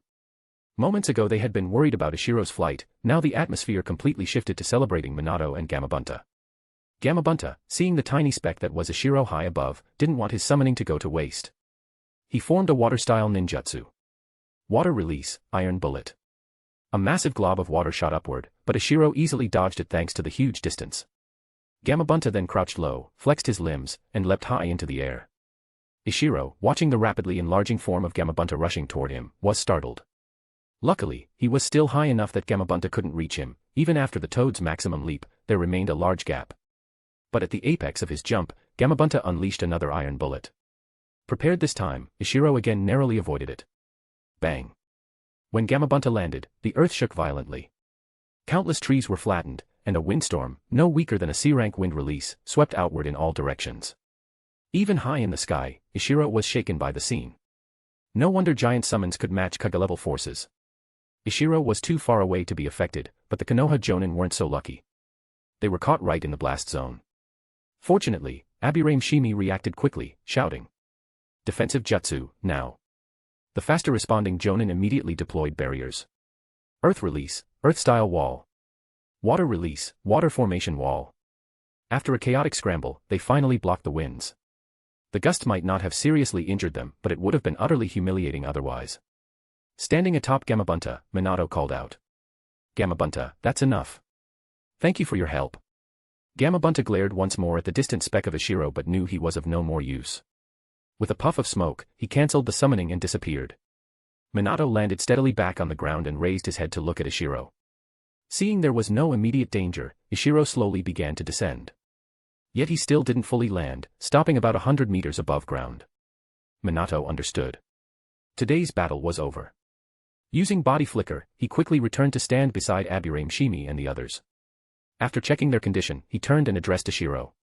"Today's fight, let's call it a draw." He paused, then added. "But, as an elite Iwa shinobi, what exactly is your purpose in coming to our camp?" Hearing this, the others also became curious. Earlier, they had been too engrossed in the intense fight to consider it. Now, prompted by Minato's question, they all turned their gazes toward Ishiro. Ishiro hesitated briefly, then said, "Your strength far surpasses mine. I accept defeat. I concede willingly." Minato was stunned. He had assumed Ishiro was a schemer, like Danzo, a cold strategist. Such straightforward words were more fitting for someone like his own teacher, Jiraiya. Ishiro didn't know Minato's thoughts. He was currently debating how best to end this encounter. His original goal was simple: fight. Now the fight was done, and logically, he should just leave. But things weren't that simple. Minato wasn't an NPC he could just fight and ignore afterward. After thinking carefully, Ishiro spoke again. Namikaze Minato, student of Jiraiya, one of the Sannin. The so-called Child of Destiny. A man prophesied to bring change to the shinobi world. I came here to see for myself what made the Child of Destiny special. Minato blinked in surprise. He hadn't expected that explanation. Although rumors of him being the Child of Destiny existed, few truly believed it. After all, compared to Ishiro's high standing in Iwagakure, Minato's status in Konoha was relatively modest at the time. A ninja whose chances of becoming Hokage were still slim, how could he be the Child of Destiny? As Minato hesitated, Ishiro continued. Your strength is undeniable. You've already stepped onto the path toward Kage level. In terms of power, you may indeed be worthy of the title Child of Destiny in the future. There was a trace of envy in his voice. And though we haven't interacted much, I can sense something in you. A natural charisma, the ability to inspire trust. Just like another Child of Destiny. Another Child of Destiny. Minato frowned, puzzled. Ishiro didn't explain further. Instead, he smiled and said, Anyway, I'm satisfied. Today, you've convinced me that maybe the prophecy is real. Minato. Today, I lost. Next time, I'll challenge you again. With that, Ishiro began to rise into the sky once more, activating camouflage technique as he slowly faded from sight. Disappearing before the eyes of all the Konoha shinobi. Dash, support me with Power Stone. Dash, for every 200 PS equals Bounds chapter. Dash, 25 advanced chapters now available on Patreon. Dash, https://www.patreon.com/c/Sega is. Just remove the hyphen to access Patreon normally. If you like this novel, please consider leaving a review that helped the story a lot. Thank you. Chapter 131, Chapter 131, Gains. Chapter 131, Gains. After the battle, Ishiro no longer cared what Namikaze Minato and his subordinates would do back at the Konoha camp. He needed to return to his own camp and organize the gains he had made from fighting Minato. The most immediate benefit Ishiro gained was a boost in actual combat experience. Facing an elite Jonan from an enemy nation was incredibly valuable for him. Especially since Minato was a ninja exceptionally skilled in close combat. Throughout the fight, Ishiro realized that both his B-rank defensive sword technique and his blade aura usage had major shortcomings. Next, he needed to carefully digest these insights and hopefully organize a battle style that suited him better. Besides clarifying his future direction for improving his close combat abilities, Ishiro had also experienced, up close, the life-threatening pressure from a powerful enemy who genuinely intended to kill him. This was crucial. Ishiro had a feeling that perhaps the growth of a shinobi was precisely a process of constant transformation through the sharpening of battles against powerful enemies. However, the battle hadn't lasted long enough for him to feel he had reaped overwhelming gains. Another important takeaway was witnessing Minato's Reiznan, the seal-less A-rank technique. The method for developing Reiznan was one of the few in the original story that had a detailed description. And the biggest obstacle in mastering Reiznan was chakra control. Ishiro was confident that with his own chakra control ability, learning the Reiznan would not be difficult at all. Previously, he had simply lacked a proper reason to learn it. Now, having fought Minato, he could use that battle as a perfect excuse. No one would suspect he was a transmigrator, they would just think he was a genius who, after seeing it once, managed to steal the enemy's secret technique. After mastering the Reiznan, Ishiro planned to trade it to the village for something valuable. Upon returning to the camp, Ishiro first gave a detailed report about the battle to Katsuchi. Since Katsuchi was now in charge of the Eastern Division, Ishiro needed to report his movements to him. Hearing Ishiro's description, Katsuchi was astonished and repeatedly confirmed Ishiro's evaluation of Minato. Quasi-Kage level. Minato, like Ikura, had already broken through that barrier, only needing time and accumulation to truly become a Kage. And judging from Minato's age, he might have broken through even earlier than Ikura. Whether it was before or after didn't matter, this was critical information that could alter the village's entire strategic layout. Katsuchi wasted no time. He immediately dispatched Ishiro, the witness and fastest traveler thanks to his lightweight boulder technique, back to the village to deliver this intelligence directly to Inoki. Since Ishiro was the one who had fought Minato personally, he understood the situation best. It was most appropriate for him to handle the report. Receiving the task, Ishiro had no choice but to first find his 3 disciples, give them a few instructions, and then set off alone for Iwagakure. Having just fought Minato and unleashed a massive chakra-consuming A-rank jutsu, then rushed over a long distance, Ishiro was exhausted when he finally returned to the village. Had it not been for his ability to replenish chakra while fighting, he might not have made it back at all. Dragging his tired body, Ishiro entered the Tsuchikage's office. At that moment, only Inoki and 3 other advisors were present.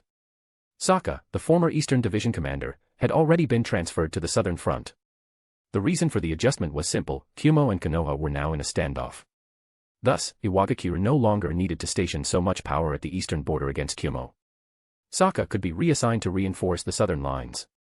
He was now the first deputy commander of the Southern Division, with Inoki himself nominally serving as the overall commander. This was standard practice among the 5 great nations. When facing Konoha, they often had their Kage personally oversee operations. Seeing Ishiro's exhausted appearance, Inoki immediately realized that something must have happened on the Eastern Front, something even Katsuchi couldn't handle alone. Naturally, he became concerned. After all, Katsuchi was his son. It was only normal for a father to worry.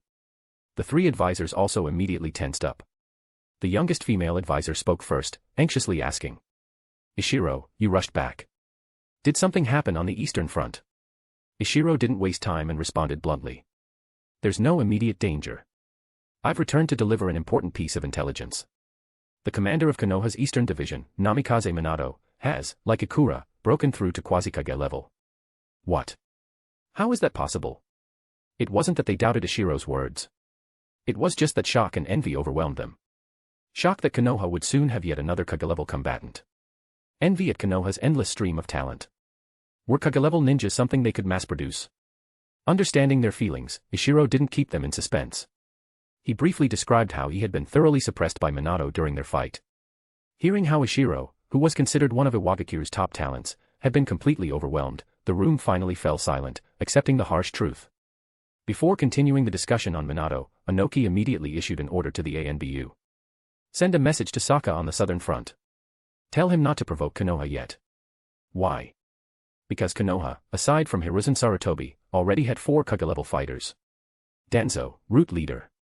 Jiraiya. Tsunade, currently missing. Orochimaru. Though Tsunade had been missing for years, in theory, Konoha still had 3 Kage-level fighters who could be sent to the front. Initially, the other villages were betting, hoping they wouldn't encounter a Kage-level ninja on their front. But with the Sans rebellion and Konoha's inevitable response, the odds shifted. From a 1 in 4 chance of avoiding a Kage opponent to a 1 in 3 chance. Now, with Minato stepping up to Kage level, Konoha could easily assign 1 Kage-level fighter to each front. This completely shattered the other villages' careful calculations. Unless a village had already made up its mind to go to all-out war, like Sunagakure, they would hesitate.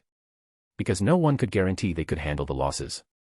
Originally, Inoki's plan was to first stir up minor conflicts. Observe which Konoha Kage-level fighters appeared on the front lines. Then decide whether to escalate. It was likely the Reikage and Mizukage had similar thoughts.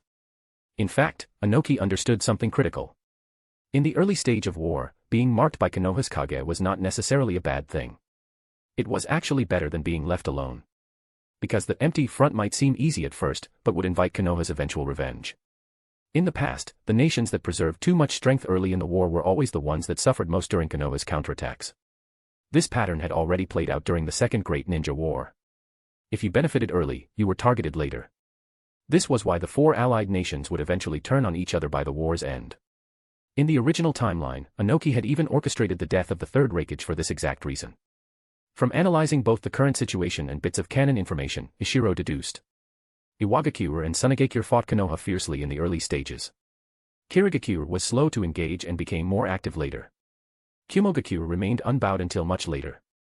This fit the timeline suggested by the aftermath of the Kanobi Bridge operation and Obito's injuries.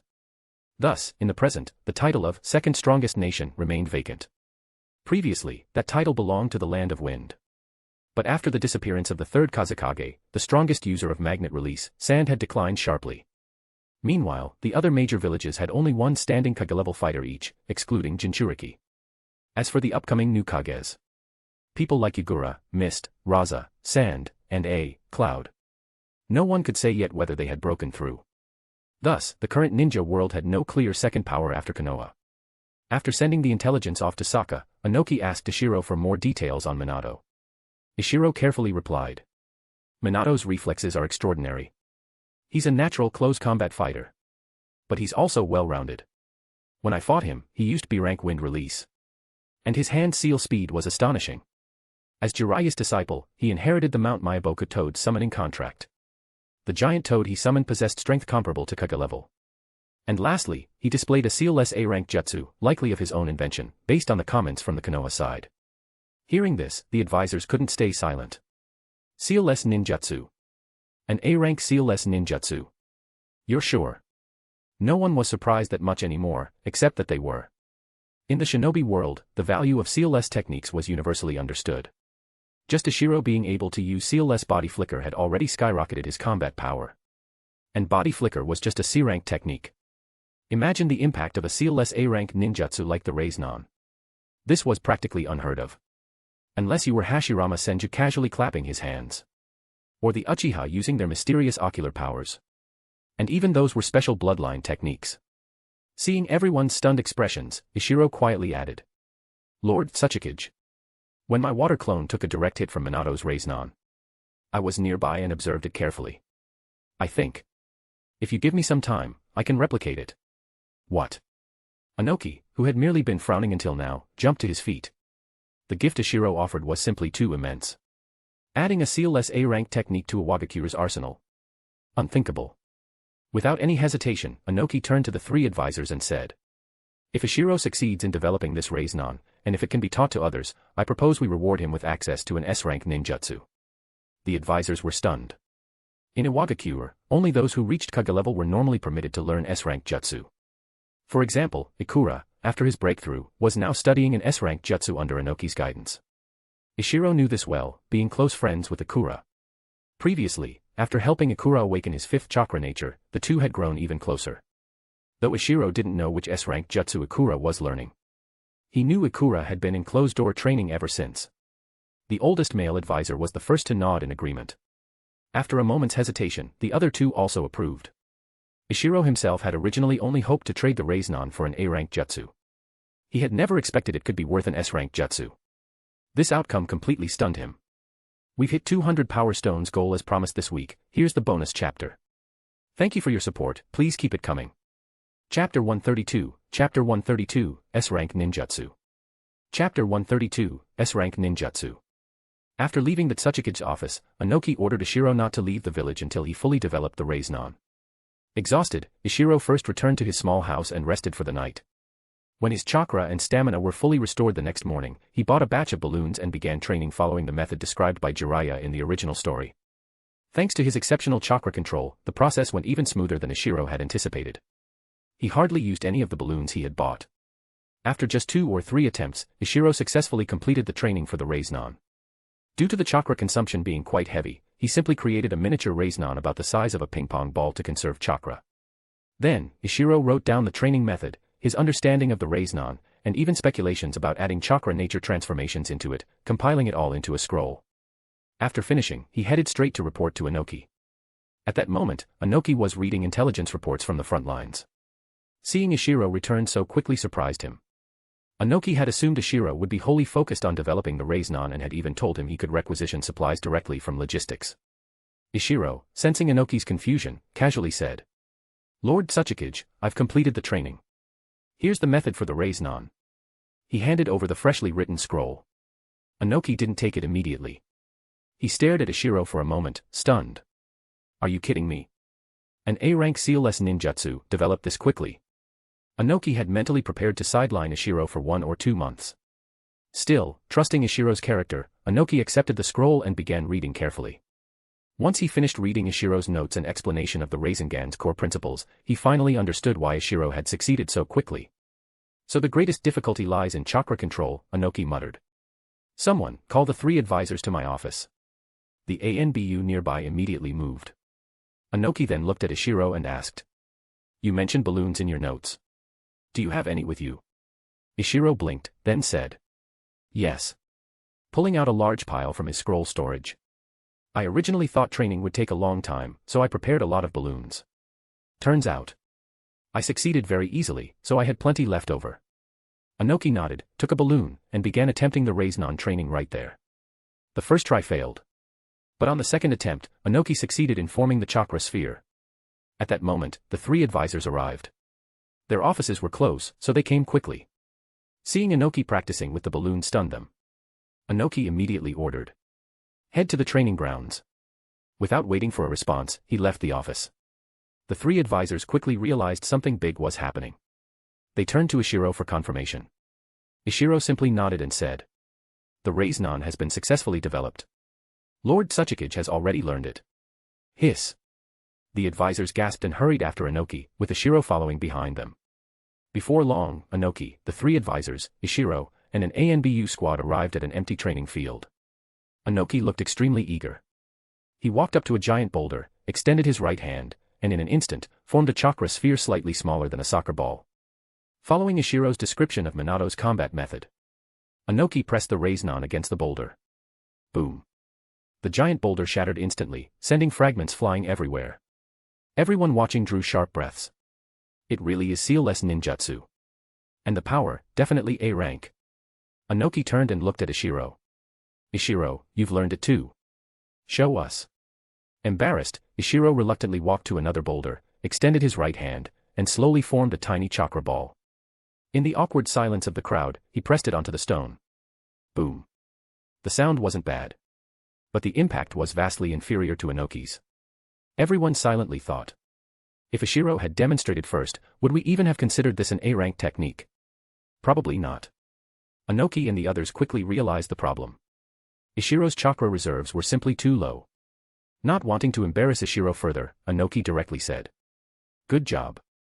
Come with me afterward to choose an S-rank jutsu." Ishiro, still blushing slightly, nodded quietly.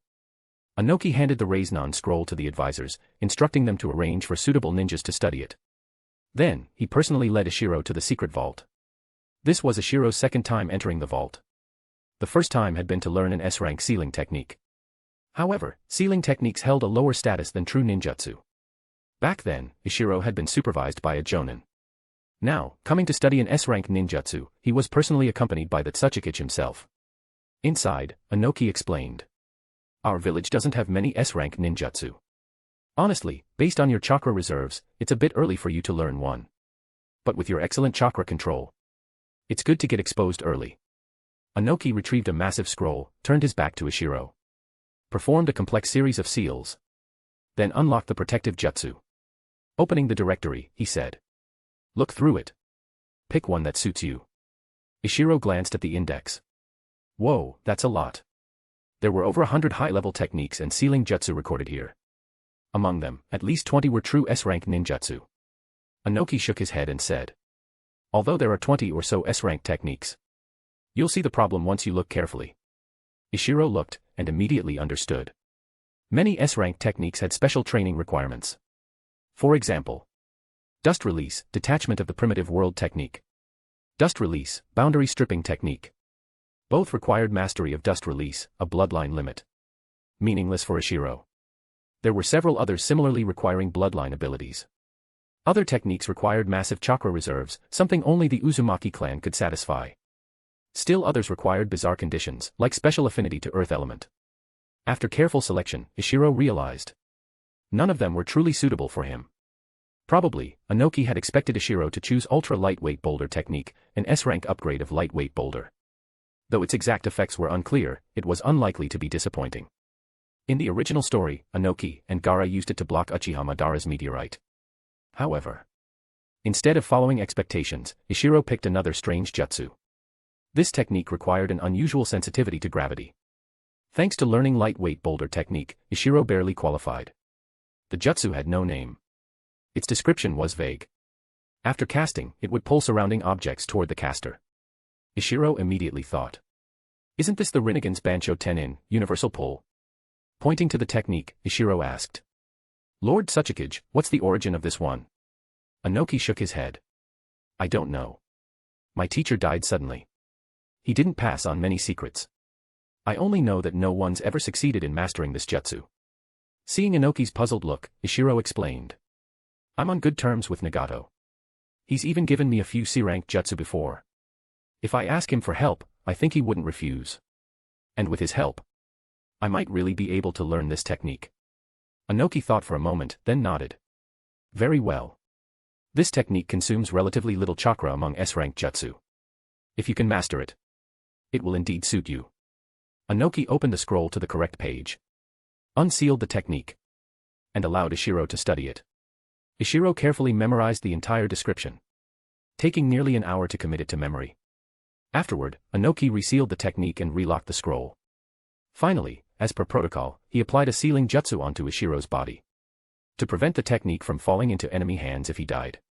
Leaving the Tsuchikage building, Ishiro's heart was in turmoil. From the description, he gleaned hints about the original user of the jutsu.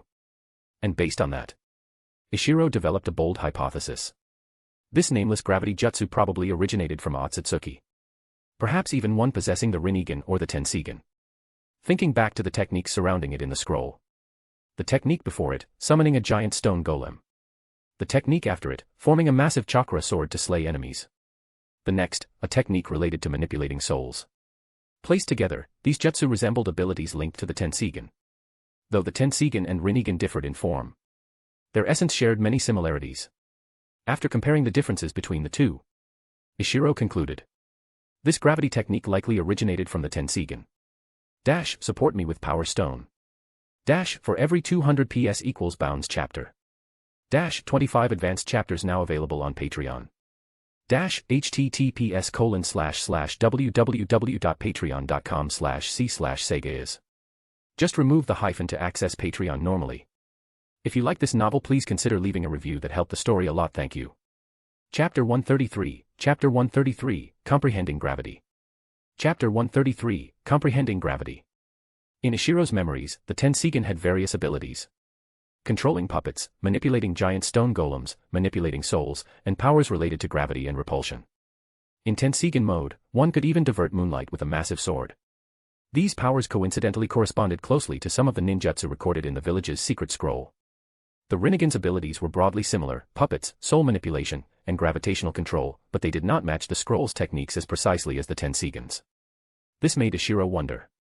Could a member of the Otsutsuki clan have contacted Iwagakure? Or perhaps the first or second Tsuchikage had inherited some Otsutsuki legacy. Unfortunately, in the world of shinobi, intelligence was highly valued and rarely recorded. Most knowledge was passed down orally, generation after generation. Only in the past few decades, after the founding of the hidden villages, had information on enemy nations been systematically collected and recorded. Before that, ninja rarely kept mission records. Currently, Ishiro didn't have access to the village's true secrets. Even if he suspected something, he couldn't verify it. And he doubted the village even had written records, otherwise, Inoki wouldn't have treated those strange S and A rank techniques so casually. For someone like Ishiro, whose strength and status were not yet high enough, it wasn't the time to worry about such things. The most important task was still to improve his strength, to survive the oncoming ninja world war. And right now, he had the perfect way to grow stronger. The S-rank gravity technique. Although Ishiro had read its training method, he honestly didn't understand it. No wonder Inoki had advised him not to practice it lightly. The difficulty was truly high. But Ishiro had his own ideas. Previously, he had a long-term goal, to train chakra fusion. Among the two chakra natures he chose, water had already met the standard, but earth had always been lagging behind. Originally, Ishiro planned to deepen his earth affinity by developing the weighted rock technique. But now he changed his mind. He wanted to enhance his earth chakra comprehension by learning this gravity ninjutsu. Unlike Inoki and the other shinobi who grew up in the ninja world, Ishiro, thanks to his past life's knowledge, had a stronger understanding of natural laws.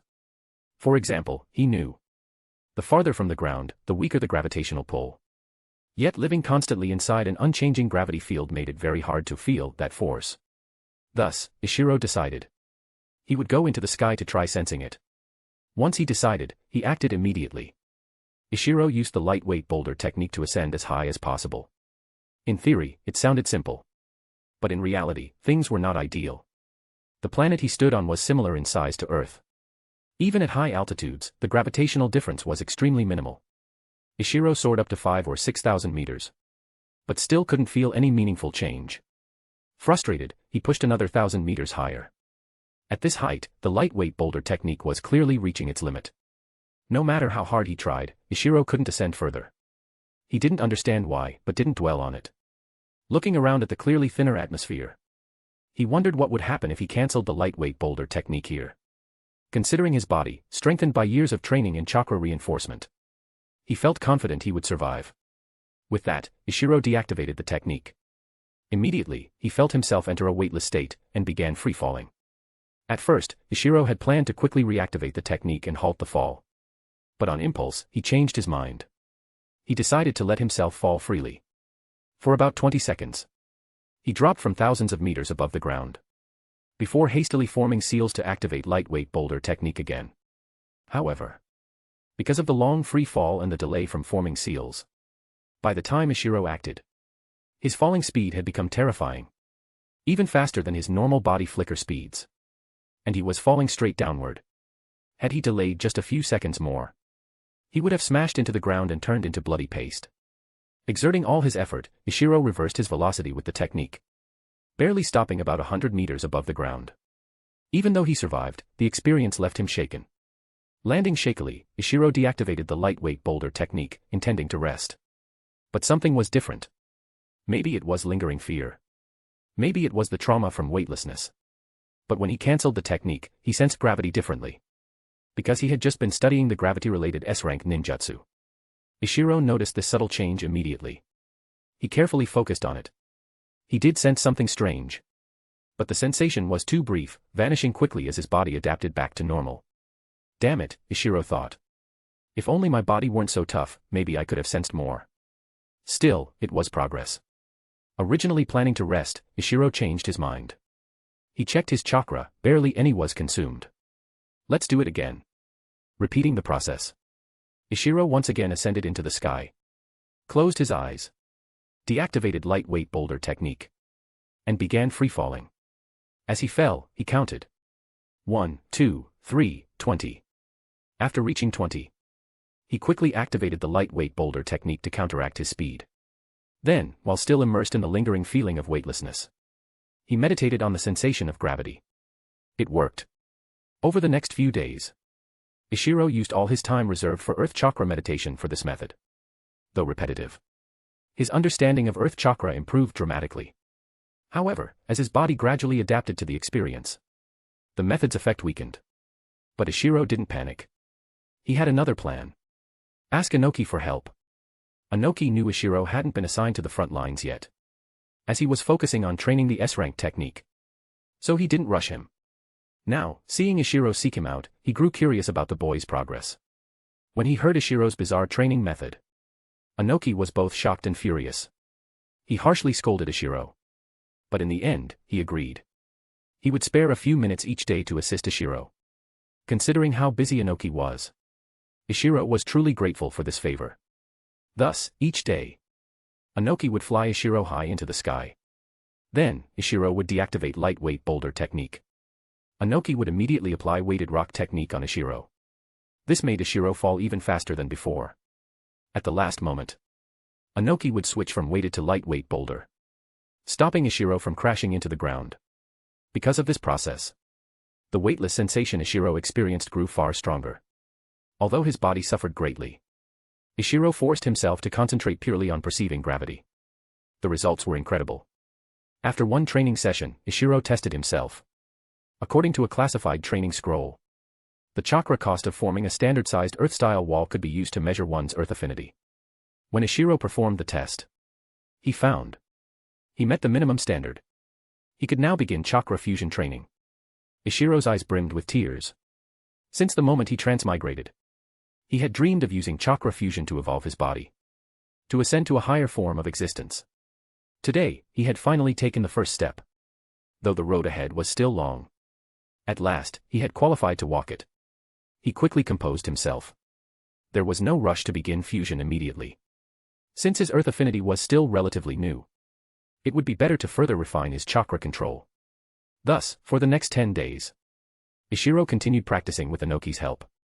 Although the effects declined daily, he still made steady gains. After 10 days, Ishiro decided the method had lost effectiveness.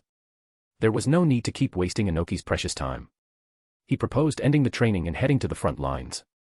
Inoki naturally agreed. The situation in the ninja world was becoming increasingly tense. Although Iwagakure had deliberately avoided provoking Konoha due to Minato, the escalating battle between the sand and leaf was dragging the whole world toward war. Inoki was busier than ever. Before letting Ishiro go, Inoki sternly warned him. Don't try that crazy training method alone. Then he hurried back to his endless paperwork. Ishiro, after packing up, once again set off for the front lines. Support me with Power Stone. For every 200 PS equals bounds chapter. 25 advanced chapters now available on Patreon. https://www.patreon.com/c/sega. Just remove the hyphen to access Patreon normally. If you like this novel, please consider leaving a review. That helped the story a lot, thank you. Chapter 134, Planning the Bloodline Limit. Chapter 134, Planning the Bloodline Limit. The next day, Ishiro returned to the Eastern Front camp and reported his whereabouts to Katsuchi. Just as he was about to leave, Katsuchi called him back to discuss something. Ishiro, your 3 disciples have progressed very quickly, especially Kawakita. Recently, when Shiden has had free time, he occasionally gives him some pointers. Now, this kid's strength has stably reached the Chunin level. The other 2 are doing well too. Chiko Tomo, that little girl, has a high aptitude for ninjutsu. She's already mastered the 6 wind release techniques you taught her, and she's even managed to simplify several of them. Although her combat ability is still somewhat lacking, that's a common problem for ninjutsu specialists in the early stages. She can also be considered to have reached the Chunin level. Kajiyama Ri is also doing well. This kid has great tenacity and a good head on his shoulders. He's found a direction for developing his own ninjutsu. Although it'll take quite some time to finish, as he continues developing it, his understanding of water release will deepen, and his strength is steadily increasing. Your 3 disciples can all be considered to have Chunin level strength now. Shouldn't we start thinking about their promotion? Ishiro hesitated upon hearing this and said, I've only been training them for a little over a year, and during that time, I haven't really taken them on many high-level missions. Wouldn't promoting them so soon seem rushed? Katsuchi thought for a moment and said, I've considered that too. The 3rd Great Ninja War is about to break out. The village is gradually easing the promotion standards to prepare for the war. By their current standards, they certainly qualify. You can let them get promoted first, then have them take on more missions as a 3-man team to gain experience. Besides, the situation around the camp is getting increasingly unstable. There will be no shortage of opportunities for them to gain real combat experience. After thinking it over, Ishiro said, all right, let's go ahead with the promotions. By the way, easing the standards for promotion won't mean reduced rewards, right? Katsuchi shot him a look and said, of course not. The war has only just started. The village isn't so strapped for resources yet. Ishiro knew that the village's loosening of promotion quotas was aimed at young ninjas to give them a better chance of surviving the initial stages of war. The younger the talent, the more likely they would be. Given this opportunity. Apart from the current batch of fresh academy graduates, Ishiro's 3 disciples were among the youngest candidates. Unlike the newest graduates, though, Kawakita and the others would not receive special treatment that allowed them to delay battlefield deployment. That privilege was reserved only for the newest academy class. Thinking about this, Ishiro walked out of Katsuchi's office and headed toward the training ground where his 3 disciples were practicing. Seeing Ishiro return, the 3 kids immediately gathered around him excitedly, eager to share their recent progress. Teacher, Shiden-senpai said I've fully mastered C-rank sword techniques and even started to learn B-rank ninjutsu. Ishiro-sensei, I've mastered all the wind release techniques you left for me. I even managed to reduce the hand seals for wind release, breakthrough by 12. Teacher, I found my own water release technique, and I'm planning to. Listening to their excited chatter, Ishiro suddenly realized he hadn't checked in on their progress for quite a while. When had it started? It seemed like ever since Katsuchi and Shiden had arrived at the Eastern Front, he had been busy with practical training, focusing solely on improving himself, sometimes training non-stop for a month. Then he had spent another 10 or so days back at the village. Altogether, it had been about 40 or 50 days, almost a month and a half, since he'd properly paid attention to his students. He was starting to feel like a bit of a negligent teacher. Thus, Ishiro calmed himself down and spent an entire day seriously teaching the 3 kids, analyzing their current progress, and offering tailored advice. After finishing the lessons, Ishiro told them about Katsuchi's suggestion regarding their promotions. The 3 immediately erupted in cheers, never expecting they'd be promoted to Chunin so soon. After letting them celebrate for a while, Ishiro said, but don't get too excited yet. There's still 1 month before you return to the village for the Chunin exams. During this month, Captain Katsuchi will arrange a series of high-difficulty missions for you. If you fail to complete them, you can forget about promotion. Rather than being discouraged, the 3 became even more fired up, itching to get out and start missions right away. Ishiro wasn't just trying to scare them.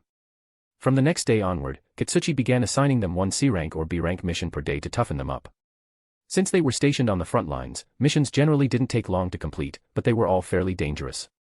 For example, killing enemy scouts, finding enemy spies hiding among nearby villagers, patrolling the borders and the rocky coastline, clearing out increasingly active bandits, or hunting down rogue ninjas who had recently infiltrated the Land of Earth. Although the three weren't individually strong compared to most Chunin, their teamwork was excellent, and when cooperating, they could handle 1 or 2 Chunin-level enemies without too much risk. 1 month quickly passed. Standing before the trio, Ishiro reviewed their mission records. In just 1 month, they had completed 9 B-rank missions and 11 C-rank missions. Except for 2 missions that failed due to unexpected circumstances, the rest were completed successfully. This surprised even Ishiro, who realized the 3 must have been pushing themselves to the limit. After going through the reports, he smiled and said, "You all did very well. Get a good night's rest.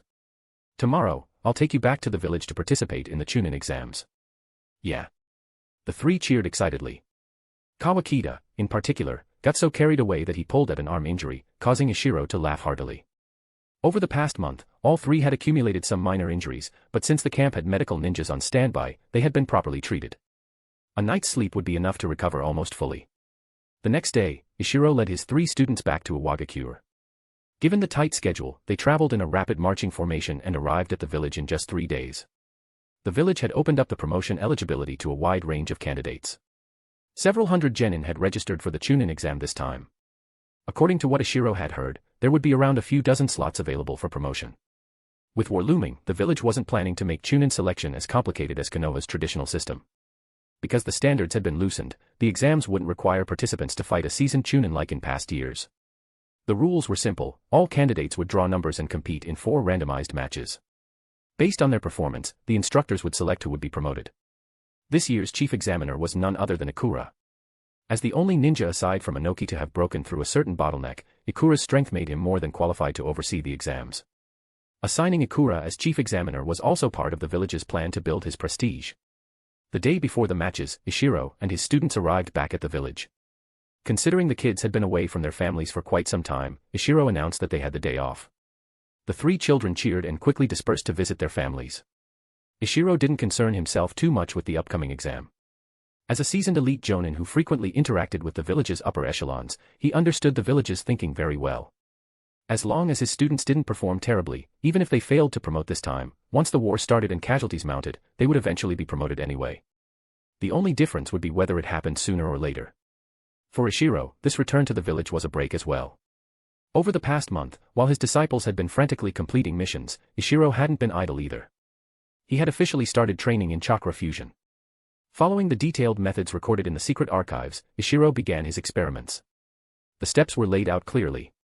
Step 1. Use clone technique to coordinate with the main body and perform 2 different elemental jutsu to create a combination technique. Step 2. While cooperating, make the 2 types of chakra merge externally to create a combination effect at the source. Step 3. Release 2 different chakra natures simultaneously with both hands. These were all preparatory stages. Once he completed them, he could formally attempt chakra fusion. For Ishiro, the first step wasn't too difficult. The only major issue was that, aside from wood release, commonly believed to be a fusion of water and earth release, there were no other known bloodline limits based on chakra fusion. This meant Ishiro had no templates to reference. However, he had one major advantage: he didn't care how powerful the bloodline limit he developed was. He only cared about mastering the process itself. His true goal was to elevate his life level. Thus, Ishiro didn't fuss over how useful the resulting bloodline limit would be in combat. He simply chose a relatively simple concept to work with: porcelain release. Inspired by the process of crafting ceramics, he based it on the combination of earth's stability and water's adaptability. The resulting bloodline limit's main characteristic would be molding, using water releases flexibility for shaping, and earth releases stability for maintaining form. With a clear direction, Ishiro created a combined jutsu for the first step: water release, water shockwave plus earth release, rock shatter technique. It only took him 2 days to successfully complete this combination.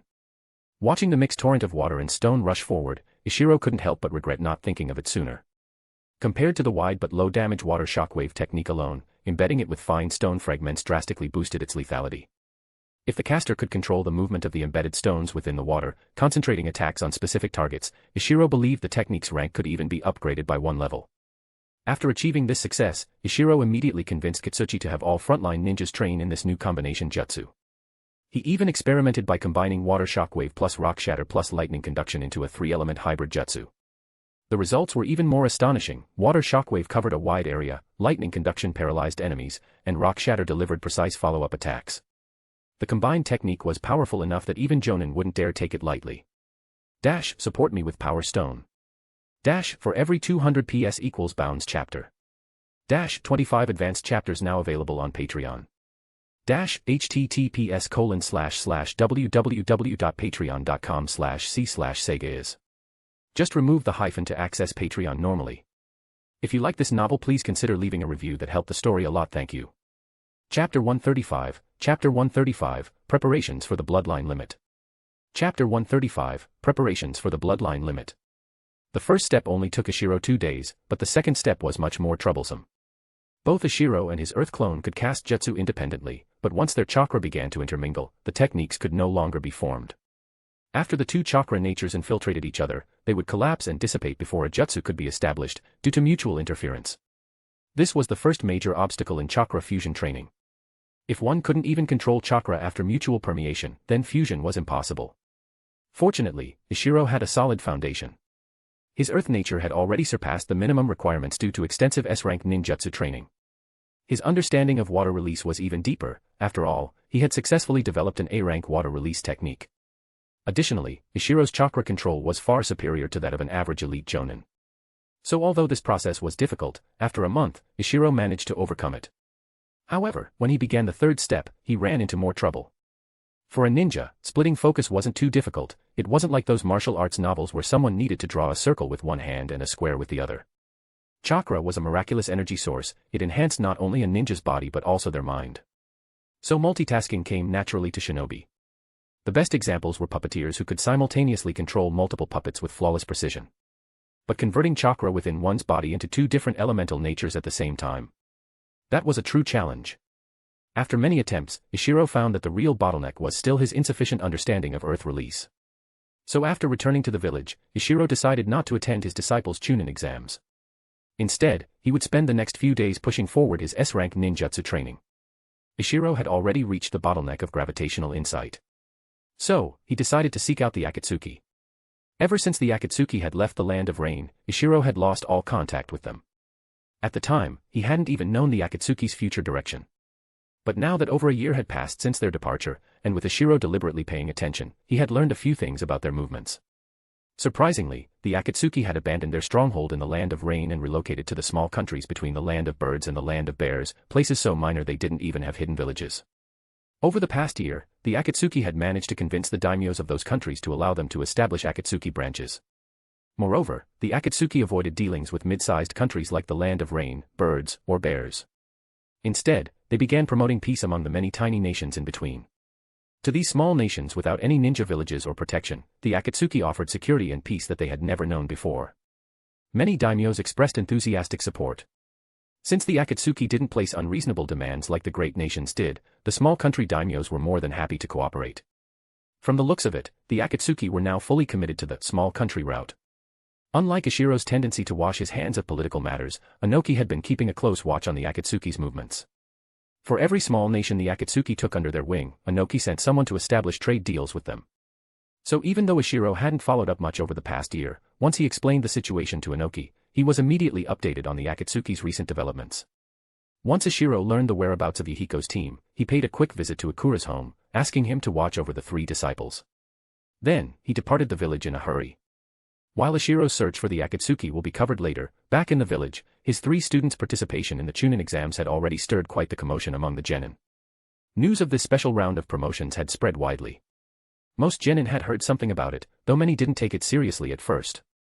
After all, they knew their own abilities well. Becoming a Chunin was incredibly difficult. This time, even though the standards were relaxed, it mostly benefited experienced genin or those who graduated 1 or 2 years ago and were considered geniuses. Most genin could only admire them from afar and grumble a little. Take for example this foreman patrol squad. 3 of its genin had just graduated a little over a year ago. None were geniuses, and so they hadn't paid much attention to the rumors circulating around IWA lately. They would occasionally chat about who among their batch had signed up for the exam, or speculate which genius from a year or 2 ahead would likely pass and not take up a special promotion slot. But today felt different. Their Chunin squad leader, Narita Raizo, frowned slightly as he looked at one of them, a young girl named Miko. Like the others, she was of civilian background and had only average talent. Unless something unexpected happened, she'd be a genin for life. Still, Miko was very diligent during missions. Though her strength was average, she excelled in theory and had used her sharp mind to help the team avoid danger more than once. But today she seemed distracted, even absent-minded during the mission. Normally, Raizo wouldn't have thought much of it, maybe she was tired or hadn't slept well. But times were different now. War was on the horizon. Even though they were close to the village, nowhere was truly safe anymore. Raizo didn't want one of his subordinates dying due to carelessness, so he found a good vantage point and ordered everyone to take a break. Afterward, he gently asked Miko if she was feeling unwell. Miko looked embarrassed. She didn't want to admit she'd been lost in thought and hesitated when she saw her teammates watching. Then she clenched her teeth and said, "Captain Narita, I'm fine. I was just a little distracted after hearing something this morning." Her teammates, Kimura Yusuke and Mirai Tetsuya, had noticed her unusual behavior but said nothing until now. Hearing her speak, they both turned to her curiously. Miko continued, "I have a neighbor the same age as me. Back in the academy, her aptitude was about the same as mine. When we graduated, she was taken in by a Jonan as a disciple. She'd been on missions ever since, and I hadn't seen her. But this morning I ran into her, and found out she's taking the Chunin exams." Narita Raizo didn't react immediately, but Yusuke and Tetsuya practically jumped up. Yusuke was the first to speak. "Miko, that neighbor isn't Chiko Tomo, is it?" Yusuke remembered clearly, just before last year's graduation, a rumor spread like wildfire, a Jonan was looking to take on a personal disciple. The entire school buzzed with excitement. And when they found out that the chosen one was Chiko Tomo from an ordinary class, the reaction reached a fever pitch. Many geniuses were furious, while civilian students were inspired. Chiko Tomo's name became known to every graduate that year. Even younger students started recognizing her name. When her graduation scores came out, the frustration reached its peak. Chiko Tomo wasn't a standout in any field. Many people compared her report card with their own and found that they had scored higher in most subjects. Because of Ishiro's decision to take her as a disciple, Chiko Tomo became more famous than even the top students of her year. And in doing so, she helped Kajiyama Ri and Kawakita deflect some of the heat. Those two were at least from the elite class. Kawakita's strength had ranked near the bottom even among them. But Chiko Tomo. She wasn't even from the top of the ordinary class. In fact, she had nearly failed her graduation exam. What had she done to impress a Jonan? Some even speculated she must be incredibly beautiful. But when people saw her, they were disappointed. She was cute, sure, but nowhere near the level of a class beauty. For a year, students whispered about it with envy and confusion. Now, with Miko's words, the shock came flooding back. After a year of real ninja life, the trio understood just how far they were from Chunin level. Only Mirai Tetsuya had enough talent that, if he kept working hard for another 5 or 6 years, he might have a chance. And only if the war was still ongoing and there were enough casualties to create openings. Even then, he'd probably cap at Chunin. Becoming a special Jonan was likely out of reach. So while they admired Chiko Tomo, no one imagined she'd be ready for the Chunin exam so soon. Tetsuya quickly realized that whether or not she passed, she would undoubtedly be the center of attention this year. So while everyone else was still frozen, he stepped forward and said, "Captain Narita, I want to go watch the Chunin exams tomorrow." Raizo had no intention of granting leave at first. Many ninja had already been dispatched to the front lines, and missions were piling up. To incentivize participation, the village was offering higher pay. But Raizo was also curious, what kind of progress could a once-average student make after being taken in by a Jonan? So he nodded. "All right. I'll go with you. I'm curious about Chiko Tomo too." Upon hearing this, both Miko and Yusuke quickly chimed in. "Captain Narita, we're going with you. Dash, support me with Power Stone. Dash, for every 200 PS equals Bounds chapter. Dash, 25 advanced chapters now available on Patreon. Dash, https://www.patreon.com/c/Sega is. Just remove the hyphen to access Patreon normally. If you like this novel, please consider leaving a review that helped the story a lot. Thank you. Chapter 136, The Lively Chunin Exams. Chapter 136, The Lively Chunin Exams. After Team Narita completed their mission and disbanded, all 3 genin, and even Captain Narita Raizo himself, immediately spread the news among their friends. Chiko Tomo was going to participate in the upcoming Chunin exams. By evening, practically every ninja in the village had heard the news. Whether or not they had previously known Chiko Tomo's name, they all knew it now. A girl who had nearly failed to graduate was now, only a year later, taking the Chunin exam. Among those who heard the news, some were scornful, some curious, some doubtful, and many were simply eager to watch. After all, not everyone was like Naruto Uzumaki, blessed with main character aura. For ordinary people, every bit of progress was earned step by step through blood and sweat. The difficulty of transforming from a barely qualified genin into a chunin in just 1 year was something only true prodigies could understand. Thus, when Chiko Tomo arrived at the exam venue the next day, accompanied by her younger sister Kotake, she was stunned by the scene before her. Originally, only a few hundred genin had signed up for the exam. Even adding in their teammates and captains, the total should have been around 1,000 people. But now, outside the examination field, more than 10,000 people had gathered. Among them were ninja of all ranks, a large number of civilians, but the majority were still genin. They all wanted to see whether this so-called lucky girl could really pass the Chunin exam.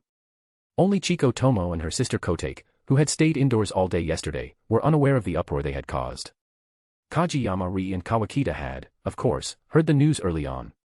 Both felt somewhat relieved. Fortunately, with Chiko Tomo attracting all the attention, it wasn't them standing in the spotlight.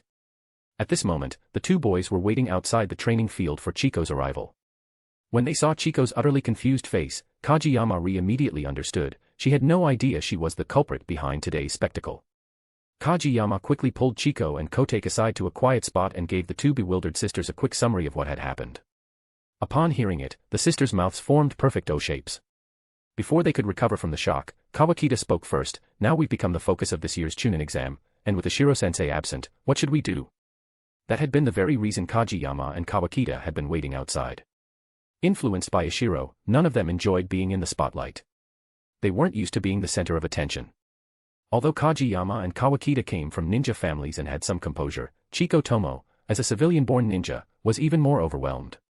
She usually excelled during missions by relying on intelligence and meticulousness, but this kind of public spectacle. She was completely out of her depth. Luckily, someone came to help them out. Two proctors walked over and addressed Kageyama Ri. You must be the disciples of Lord Ishiro. The chief examiner has arranged a resting place for you. Please follow us. Although the Chunin examiner was speaking to Kageyama, he kept stealing glances at Chiko Tomo. The other examiner openly scanned her up and down, as if searching for what made this ordinary-looking girl so special. Naturally, Chiko Tomo noticed. She thought helplessly, even the proctors are acting like this, what about everyone else? Still, having someone to guide them was a blessing. Kageyama thanked the examiners on behalf of the group, and the four followed them into the training grounds. Ikura, the chief examiner, had anticipated the commotion after hearing the news the previous night. Using Earth release techniques, he had created tiered seating around the training field so that both ninja and civilians could watch from temporary stands. Thanks to this setup, although the crowd was enormous, everything remained surprisingly orderly. Led by the examiners, the four reached the resting area for participating candidates. This so-called resting area was actually just another section of the spectator stands. Most of the examinees had already arrived. Southwest the place was crowded. Chiko Tomo's arrival, along with her teammates, didn't initially cause much of a stir. After all, not many people recognized them yet. However, shortly after they sat down, a group of 6 people approached. Chiko didn't recognize them, but Kageyama clearly did. Mirai, Tsuko, Misa, Ao, Satsuki, Yukika, you're all participating too. Hanagawa Mirai looked at Kageyama Ri with undisguised envy. A year ago, as the top graduate of their class, he hadn't even considered Kageyama a rival. In academy duels, he had always beaten Kageyama handily. Yet now, this once invisible classmate was more famous than him. Mirai felt indignant. He knew Kageyama's talents well and didn't believe his current strength surpassed his own. What really caught Mirai off guard, however, was Kawakita standing next to Kageyama. That aura. Mirai was startled. As a fellow close combat specialist, he immediately recognized the sharpness radiating from Kawakita. That sword aura. He thought in surprise. Mirai's own Jonan instructor had been a close combat type too, and he had just barely begun to grasp sword aura himself. That someone their age had already exuded it so naturally made Mirai uneasy. Mirai was still digesting this when Kamino Tsuko, a boisterous girl from their year, interrupted bluntly, Kageyama Ri, introduce your teammates already. Kawakita's mouth twitched. This was their class's big sister figure, an infamous school bully who had once beaten up half the boys during training sessions. Instinctively, Kawakita stepped half a pace back and nudged Kageyama forward. Kageyama smiled helplessly and said, this is Kawakita, from the class next door. You should remember, he probably took a few beatings from you too. Kawakita looked like he wanted to dig a hole and hide. Seriously, why bring that up? And besides, lots of people got smacked around back then, how would she remember? Sure enough, Kamino Tsuko frowned and tried to recall, but clearly had no memory of ever beating up Kawakita. Not that she cared much. With her typical brazenness, she dismissed Kawakita entirely. Forget it. I don't care about that wooden log. Go find somewhere quiet to stand. Then, ignoring the stunned Kawakita, she shoved Kageyama aside, strode right up to Chiko Tomo, and declared. Name's Kamino Tsuko. From now on, you're under my protection. Before Chiko could react, she was dragged away into Tsuko's orbit. Kageyama and Kawakita made no effort to stop her. Both were clearly recalling the terror they had once felt under Tsuko's tyranny. Still, they knew that although Tsuko was rough on boys, she genuinely looked after the girls. Kamino Tsuko, her teammate Hoshikawa Yukika, and Hanagawa Mirai's teammate Ida Misa led Chiko away, with little Kotake following nervously behind. Watching them go, Kageyama, Kawakita, and the others let out a collective sigh of relief. With Tsuko taking charge, things would probably go a lot smoother. Mirai finally snapped out of his daze and picked up the conversation. Me, Tsuko, Ao, and Misa are all participating. You're a bit of a surprise addition, Kageyama. The ones Mirai mentioned were the top graduates of their year. As for Ikeda Satsuki, the last of the group, he hadn't registered because his strength simply wasn't enough. Satsuki felt the most complicated emotions. His abilities weren't that different from Kageyama's, or so he had once believed. Yet here he was, unqualified even to take the exam, while Kageyama stood ready. It was a bitter pill to swallow. While Kageyama was still reserved and humble, to Satsuki, he now felt as distant as a true genius. Among their classmates, Kageyama was well liked and received many greetings. Kawakita, more withdrawn by nature, was barely acknowledged by his former peers. Aside from their own year's candidates, there were 2 younger participants this year as well. Maruyama Jun, a young prodigy who had awakened the explosion release bloodline. Mikami Aya, a child from one of Iwagakure's rare ninja beast families. The rest of the participants were older, some even middle-aged, typically those who had missed their chance at promotion earlier in life. Soon, the exam officially began. First, all candidates gathered in the training ground center to draw lots. And that was when the audience finally saw Chiko Tomo clearly. There she is. The girl in purple, that's Chiko Tomo. We were classmates, shouted one enthusiastic spectator. Similar exclamations echoed across the stands. Even Chiko's neighbor Miko was pointing proudly at her, explaining to anyone who would listen. At first, the discussions were relatively tame. But before long, even before Chiko had drawn her lot, her name was being shouted across the entire arena. Though separated by distance, Chiko could clearly hear the chant. Chiko Tomo. Good luck. Chiko Tomo. Good luck. The voices multiplied, merging into a tidal wave of support. Chiko froze, stunned. She had mentally prepared herself for jealousy, mockery, maybe even insults. But she had never expected cheers. In reality, she had misunderstood something fundamental. Iwagakure was far more united than she thought. Though others envied her luck, many also saw hope. If a civilian-born ninja like Chiko could rise, perhaps so could their own children someday. Older ninjas thought, even if I missed my chance, maybe my kids will get theirs. Younger ones thought, maybe strong mentors will start taking more disciples now. And maybe, just maybe, the next lucky one could be them. Dash, support me with Power Stone. Dash, for every 200 PS equals Bounds chapter. Dash, 25 advanced chapters now available on Patreon. Dash, https://www.patreon.com/c/Sega is. Just remove the hyphen to access Patreon normally. If you like this novel, please consider leaving a review that helped the story a lot. Thank you. Chapter 137, Chapter 137, The Exam Begins. Chapter 137, The Exam Begins. As she looked at the roaring crowd, Chiko Tomo suddenly began to understand what everyone was thinking. In that moment, all of her nervousness, insecurity, and self-doubt melted away. What took their place was a firm and unwavering resolve. Right then and there, Chiko found her own ninja way. Reflecting on her journey, she knew better than anyone, if Ishiro hadn't discovered her unique and unconventional talent, she would have been buried among the masses, forgotten, ignored, and never given a chance to shine. And so, in this moment of clarity, Chiko set herself a lifelong goal. To become like her teacher, Ishiro, someone who seeks out hidden talents buried in obscurity and helps them walk the path they were meant for. The atmosphere was so intense that no one noticed the shift occurring in her heart. Most of the people present had never experienced this kind of mental breakthrough. But there was one exception, Ikura. As a near-Kage-level shinobi, Ikura had undergone this kind of transformation twice in his life. He instantly recognized the signs. Chiko was on the verge of a breakthrough. Given her unfocused gaze amid the cheers, Ikura immediately summoned a few proctors and instructed them to subtly slow down the lottery drawing process. Chiko was still standing in line. If nothing interfered, she might finish her breakthrough uninterrupted. But if she reached the front too quickly, it could disrupt the process. She was still far from the lottery station, but Ikura couldn't risk it. So the line was slowed discreetly, and thankfully, completely immersed in her own transformation, Chiko didn't notice a thing. She was in the midst of an evolution, breaking through the mental wall on the path to becoming a Jonan. She was 10 years old. Ikura was stunned. A once mediocre ninja academy student had, in just 1 year, traversed a journey that even the most elite prodigies often took several years to complete. Ishiro, how exactly did you do this? Although Ikura could tell that Chico was breaking through, he didn't know the reason. He assumed it was the result of Ishiro's training and resolved to ask him in detail once he returned to the village. It might help when he himself began accepting disciples. Chico's foundations were weak. So while she had achieved this breakthrough today, it wouldn't translate into immediate Jonan-level strength. With her current base, it would still take her 2 to 3 years of growth to reach that stage. But precisely because her foundation was so lacking, this moment was even more significant. Breaking through early meant accelerated growth and saved years of effort. She had wasted a lot of time before, lost without a proper mentor. Even though she was now on the right path, what she lacked most was time.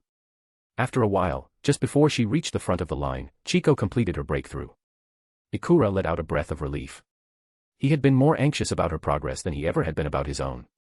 It really is more nerve-wracking to protect the next generation than to grow yourself. Signaling for the drawing to proceed normally, Ikura then realized he hadn't reported this event to Inoki, the Tsuchikage. He quickly drafted a classified message and handed it to a proctor to deliver. This wasn't overblown. A genius ninja meant everything to a hidden village. Under Ishiro's guidance, Chico had already stepped away from mediocrity. Her previously visible ceiling had been becoming a Jonan. If she gained further insight before reaching her peak, she might even become an elite Jonan. But ninja insight, true willpower evolution, was the hardest thing to predict or obtain. Now, thanks to today's breakthrough, Chico's chances of becoming an elite Jonan had increased significantly. Even more valuable, her growth demonstrated that she had a rare talent for breakthrough insight, a quality far beyond most ninja. Every elite Jonan was a treasure to their village, especially for a place like Iwagakure, which had only one true Kage-level shinobi. When Inoki received the report, his first reaction was disbelief. Out of respect for Ishiro, Inoki, and other senior officials had reviewed the profiles of his 3 disciples in detail. He'd been puzzled when Ishiro chose Kageyama Ri and Kawakita, but with his experience, he could at least see their potential. Chiko Tomo, however, had left no impression on him whatsoever. Yet she was now the first to achieve a major result. Inoki had the urge to visit the training field himself, but looking at the stack of paperwork on his desk, he forced himself to stay put. Instead, he told the messenger, "I can't leave right now. Tell Ikura to bring her here once the exam ends." "Yes, sir," the proctor responded and quickly departed. Still too excited to focus on work, Inoki had the news sent to the 3 senior advisors still in the village to share the joy. Back at the training field, the drawing of lots resumed at normal pace. Soon, all the candidates were divided into dozens of battle zones, each overseen by a group of proctors. Participants were to face off according to their drawn numbers. Kageyama Ri got lucky, he was selected for the first round. His opponent was a seasoned genin named Nagano Risa, a close combat specialist. Nagano had clearly done her research and understood Kageyama's background. The moment the battle began, she charged at full speed. If this had been Kageyama from a month ago, before his series of high-pressure missions, he might have fumbled under the pressure of a close-ranged veteran. But his experience had grown immensely. As he moved swiftly within the battle zone, his hands formed seals at blinding speed. Before Nagano could close in, he cast his first C-rank jutsu. Water release, water shockwave. Due to their proximity, Nagano failed to completely dodge. The wave knocked her back, forcing distance between them and disrupting her balance. From that point on, Kageyama maintained control. With a rapid succession of C-rank techniques, he kept Nagano off balance until a misstep sealed her fate. She couldn't dodge the final blow and surrendered. For most candidates, that performance would have been impressive, strong enough to merit a promotion. But compared to the audience's expectations of a dominating, Jonan disciple, it lacked some flair. Still, those who understood combat dynamics could see the truth. Kageyama's execution had lived up to his title. Ninjutsu specialists were at a natural disadvantage in one-on-one combat during early stages. Considering he could already control and simplify 5 to 6 offensive techniques, Kageyama's performance was more than satisfactory. Since each match varied in length, the proctors rotated contestants into available zones as battles ended. Kageyama's match wasn't the fastest, but it was respectable and drew some attention. The second of Ishiro's students to take the stage was Chiko Tomo, and her appearance caused another eruption in the crowd. This time, however, there was a shared understanding. After a brief cheer, the spectators fell quiet, eager to watch. All eyes turned to her. Even Genin still mid-fight stole glances her way in open admiration. Ishiro-sensei, I won't let you down, Chiko thought. Scanning the audience, she added silently, and I won't betray your hopes either. When her eyes finally locked onto her opponent, he stiffened under the pressure. His name was Amori Shiho, 2 years older than Chico and a graduate of the elite class. He had spent the past year under a Jonan captain, carrying out real missions. And yet, when Chico's gaze fell on him, he felt it, that oppressive aura. It was the kind of spiritual pressure he'd only ever felt when facing actual Jonan. Has she already reached Jonan level? His ignorance of the breakthrough process left him confused, and already half defeated in his heart. Both of them were ninjutsu types. Chico's hand seals were significantly faster, and her wind release overwhelmed Amori's earth release. One brimming with momentum, the other weighed down by fear. The outcome was a one-sided rout.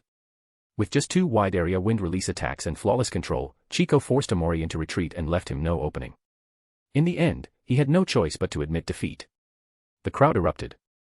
It was as if they themselves had claimed victory, cheering as if history had just been made. Chico trembled with emotion. She was no longer that girl who had nearly failed her graduation test. Now, she was the Jonan all others envied. And soon, she would be the Chunin they admired, then the Jonan they respected. Someday, people would be proud to say they knew her. From a distance, Ikura watched with a smile. She's finally gained the confidence of a true ninja. In the stands, Kotake sat beside the fearsome Kamino Tsuko, her eyes sparkling with admiration. Wow. I didn't know Oni-chan was that amazing. Tsuko, however, was practically vibrating with excitement. Man, I wish I could get in there. But after this, Chico's gonna get promoted on the spot, no need for tomorrow or the day after. That was part of the rules. If the chief examiner judged someone's performance to have already reached Chunin level, they could be promoted immediately, without taking up a relaxed quota slot. Those who hadn't demonstrated sufficient strength would continue to compete over the next 2 days, for a total of 5 matches. At the end, the strongest among them would be nominated to the Tsuchikage for official promotion. Dash, support me with Power Stone. Dash, for every 200 PS equals Bounds chapter. Dash, 25 advanced chapters now available on Patreon. Dash, https://www.patreon.com/c/Sega is. Just remove the hyphen to access Patreon normally. If you like this novel, please consider leaving a review that helped the story a lot. Thank you. Chapter 138, Chapter 138, Promoted to Chunin, Bounds Chapter. Chapter 138, Promoted to Chunin, Bounds Chapter. Amidst the cheering crowd, Chico Tomo returned to the resting area. Her younger sister, Kotake, ran up excitedly, shouting from afar, "Sis, you were amazing." Seeing the admiration shining in Kotake's eyes, Chico smiled softly and, for the first time, patted her little sister's head like a true elder. Standing nearby, Kamino Tsuko looked at Chico and said, "Chico, let's have a match once the exam is over." She said it without her usual bossy tone. Her face was calm and serious. Back when Chico had returned to the resting area after the lottery, Tsuko had faintly sensed something different about her newly claimed little sister. At first, she thought she might have been imagining it. After all, they had just met. But the confidence Chico had displayed while patting Kotake's head reminded Tsuko of something. As someone born into a ninja clan, Tsuko's perception far surpassed that of normal ninja. Though even Chico herself hadn't realized it, Chico had undergone a transformation on the path toward becoming a Jonan. She wanted to verify her suspicion. That was why she proposed the duel. Chico was stunned for a moment, then nodded decisively. She might not be stronger than Tsuko, but she showed no fear. Even if her opponent was the infamous school tyrant of the Ninja Academy, she stood her ground without flinching. Not long after Chico's match ended, it was Tsuko's turn. She swiftly and brutally ended her fight with a style of taijutsu that someone her age shouldn't even be able to use. Of Ishiro's 3 disciples, Kawakita was the unluckiest. He was one of the last to fight. And his opponent was stronger than the ones Chico and Kajiyama had faced. He was up against Maruyama Jun, one of the 2 younger genin participating in the exam. Despite being a year younger than Kawakita, Maruyama had awakened the explosion release bloodline early and was considered one of the top contenders this year. Both were already well known, so their match quickly drew the attention of the crowd. This would be one of the most anticipated duels among hundreds taking place today. Many spectators, already satisfied from seeing Chico Tomo's battle, were now even more thrilled. This match made the trip truly worthwhile. As the inheritor of explosion release, Maruyama Jun specialized in close-quarters combat, a hybrid of ninjutsu and taijutsu. Kawakita, being a kenjutsu user, was likewise a close combat fighter. As soon as the proctor announced the start, both charged at each other. Maruyama aimed to get close and finish things with a point-blank explosion. Kawakita, on the other hand, wanted to close just enough distance to land his cutting aura strikes. Before they collided, Kawakita made his move, swinging a horizontal slash infused with blade aura. Maruyama was caught off guard. He hadn't expected Kawakita to possess such an ability. His rhythm faltered. But with the experience passed down from his clan elders, he didn't panic. Extending both arms in front of him, he created a centered shockwave explosion. Boom. The blast dissipated Kawakita's incoming slash. However, because of the distance, Kawakita wasn't harmed.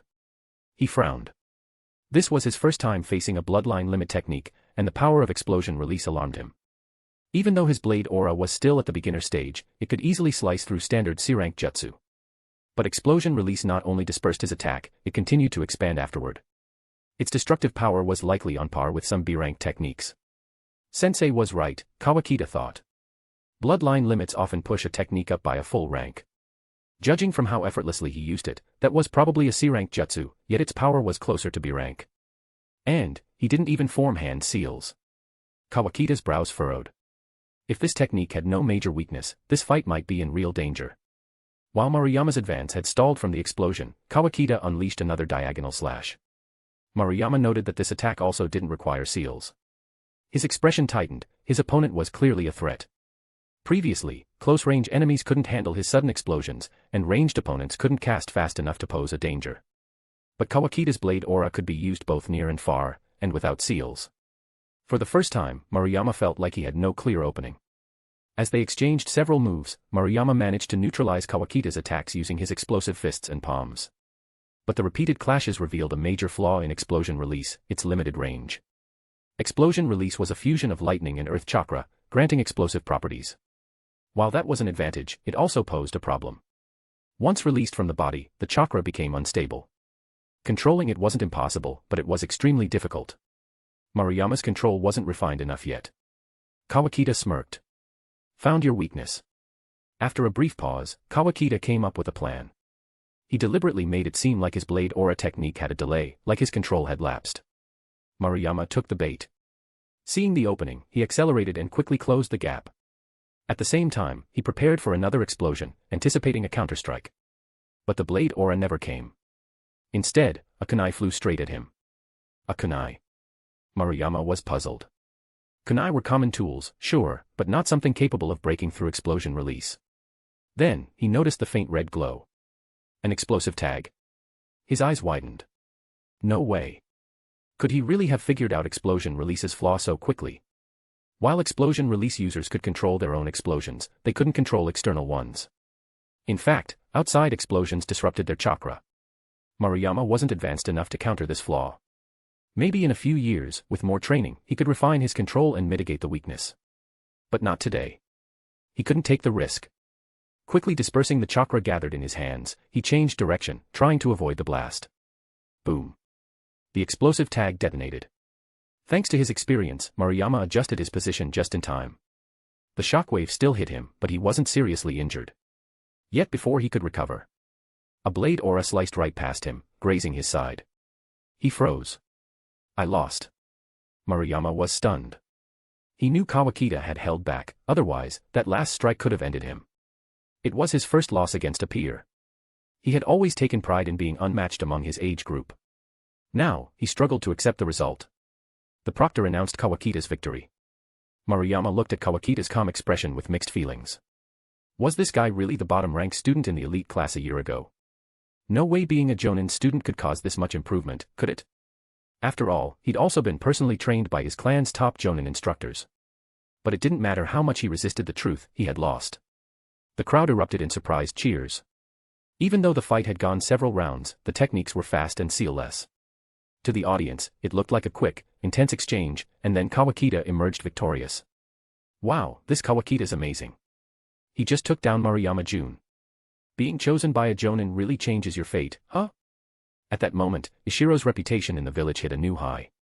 That had been his goal all along. Even he hadn't expected it to come this quickly or dramatically. Of course, some in the crowd understood the fight in detail, Ikura among them. He could tell that Kawakita had analyzed his opponent's weakness mid-battle and exploited it with perfect timing. That kind of situational awareness was exactly what a Kenjutsu master, and high-level ninja, needed. Just like Chiko, Kawakita now had Ikura's full recognition. Back in the resting area, Kageyama re-approached Kawakita with a hint of envy and offered a sincere, congratulations. It was for both the victory, and his impending promotion. Sure enough, once the day's matches ended, Ikura stood before the crowd and announced the list of immediate promotions. Among them were Chiko Tomo, Kawakita, Maruyama Jun, and Kamino Tsuko. Chiko and Kawakita topped the list, ranked first and second. We've hit 400 Power Stones goal as promised this week. Here's the bonus chapter. Thank you for your support, please keep it coming. Chapter 139, Kageyama Ri's Ninjutsu. Chapter 139, Kageyama Ri's Ninjutsu. After their first round victories, Chiko Tomo and Kawakita were promoted to Chunin. Only Kageyama Ri, though he had also won his match, was not yet promoted and had to continue the exam. Ironically, Maruyama Jun, who had lost to Kawakita, was still promoted by Ikura, having shown strength that met the standard of a Chunin. Aside from them, Kamino Tsuko and about a dozen others were also promoted. Ikura's only criteria was simple: if their performance showed that they were already at the level of a Chunin, they passed. But if you were unlucky and faced a weak opponent who collapsed before you could even show your strength, too bad. You'd be continuing the next day.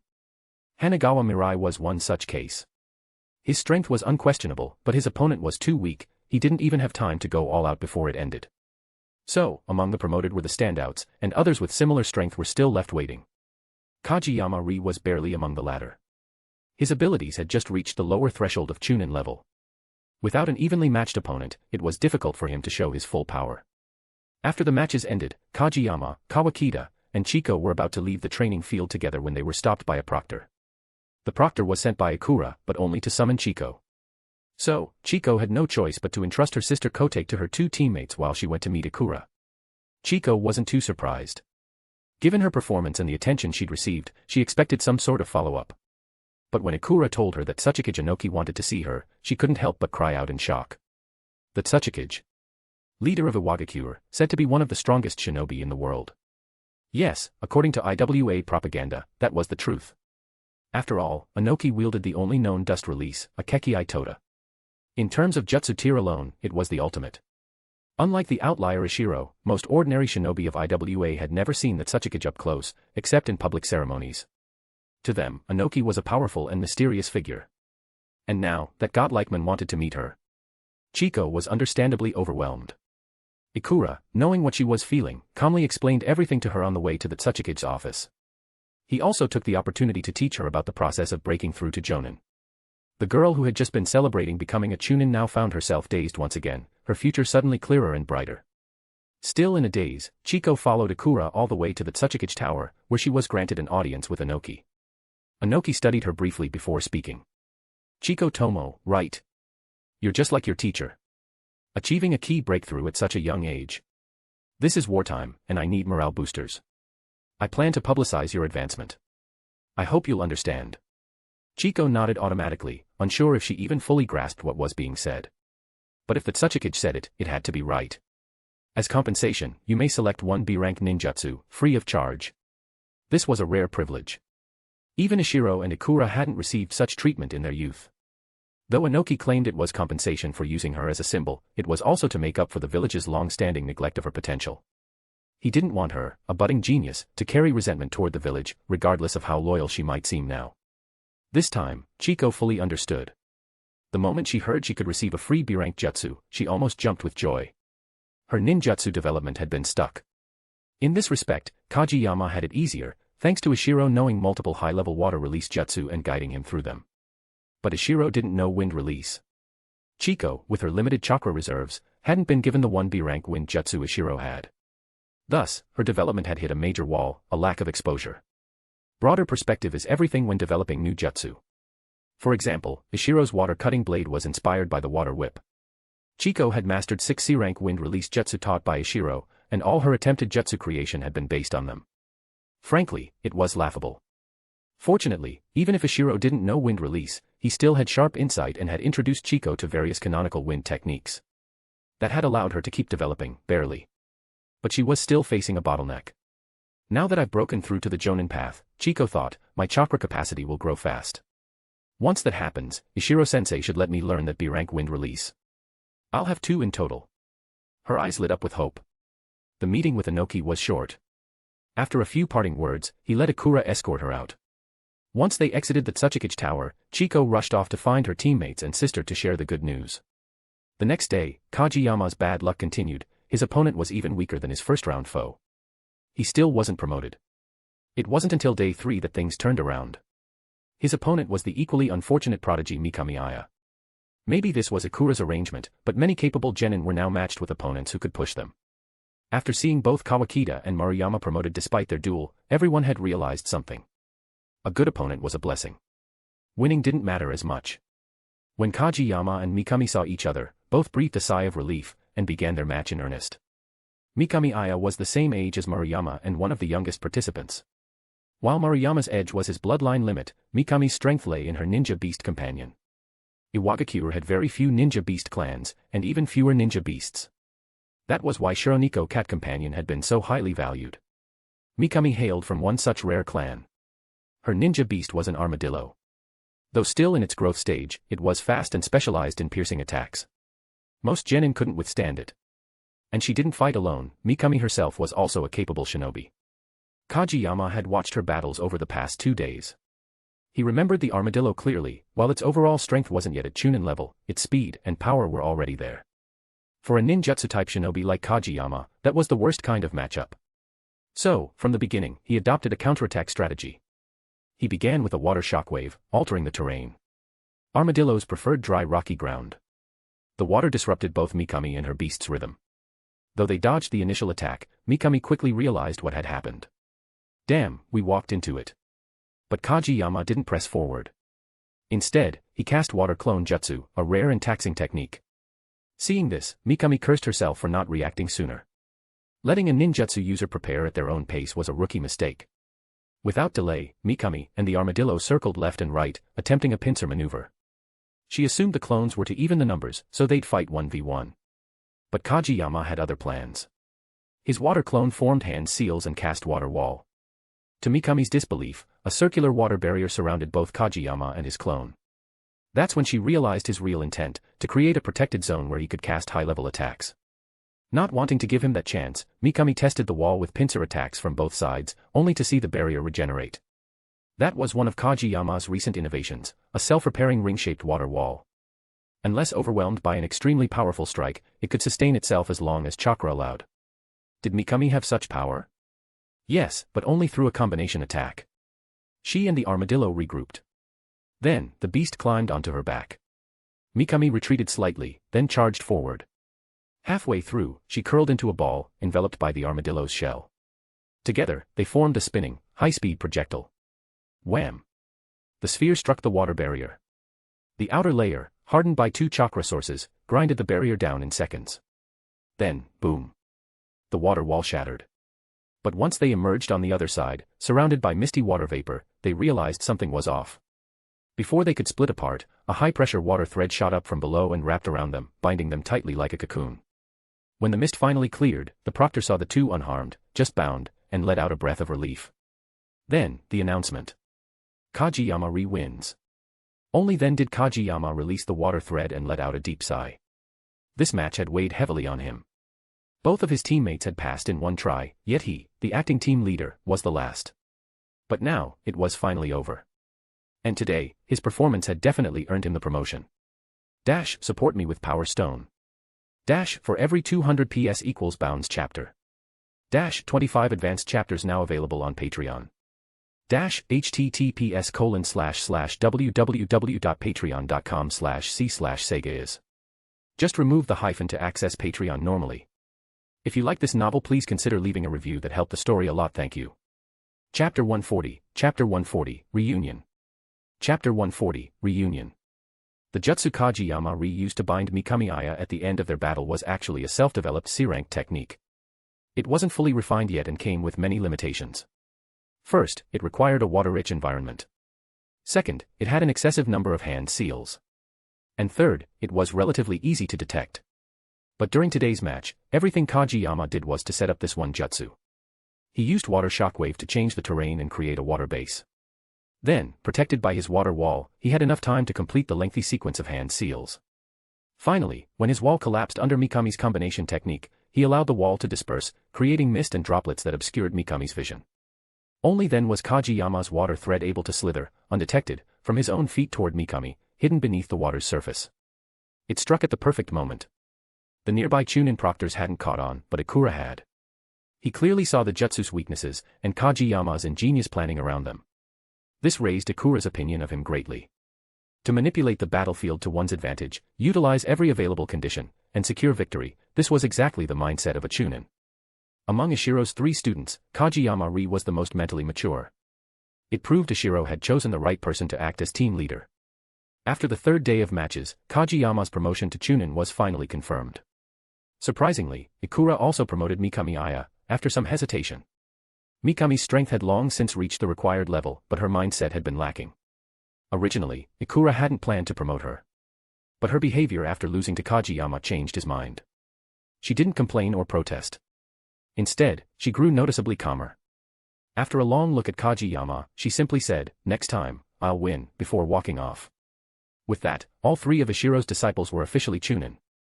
As part of their promotion, they would each receive a dose of chakra-enhancing medicinal food and undergo intense short-term training. During this period, they'd be exempt from missions. That's why Ishiro felt at ease leaving them. Back when the Chunin exams began, Ishiro had already set out to meet with Yahiko, Nagato, and Konan. The 3 of them now had more resolve in their eyes, and less naive innocence. They had seen the darkness of the world, but their desire to bring hope remained unchanged. Their reunion wasn't Ishiro finding them, it was Nagato who spotted Ishiro first. Ishiro was flying low with a camouflage technique and lightweight boulder jutsu, scanning for their trail, when Nagato, soaring through the sky, intercepted him. At first, Ishiro was startled. Then he relaxed. A Rinnegan user being able to fly, what's so strange about that? After all, his own lightweight boulder jutsu was likely derived from the Rinnegan's or Tensegan's gravitational powers. So naturally, the Rinnegan should possess such capabilities.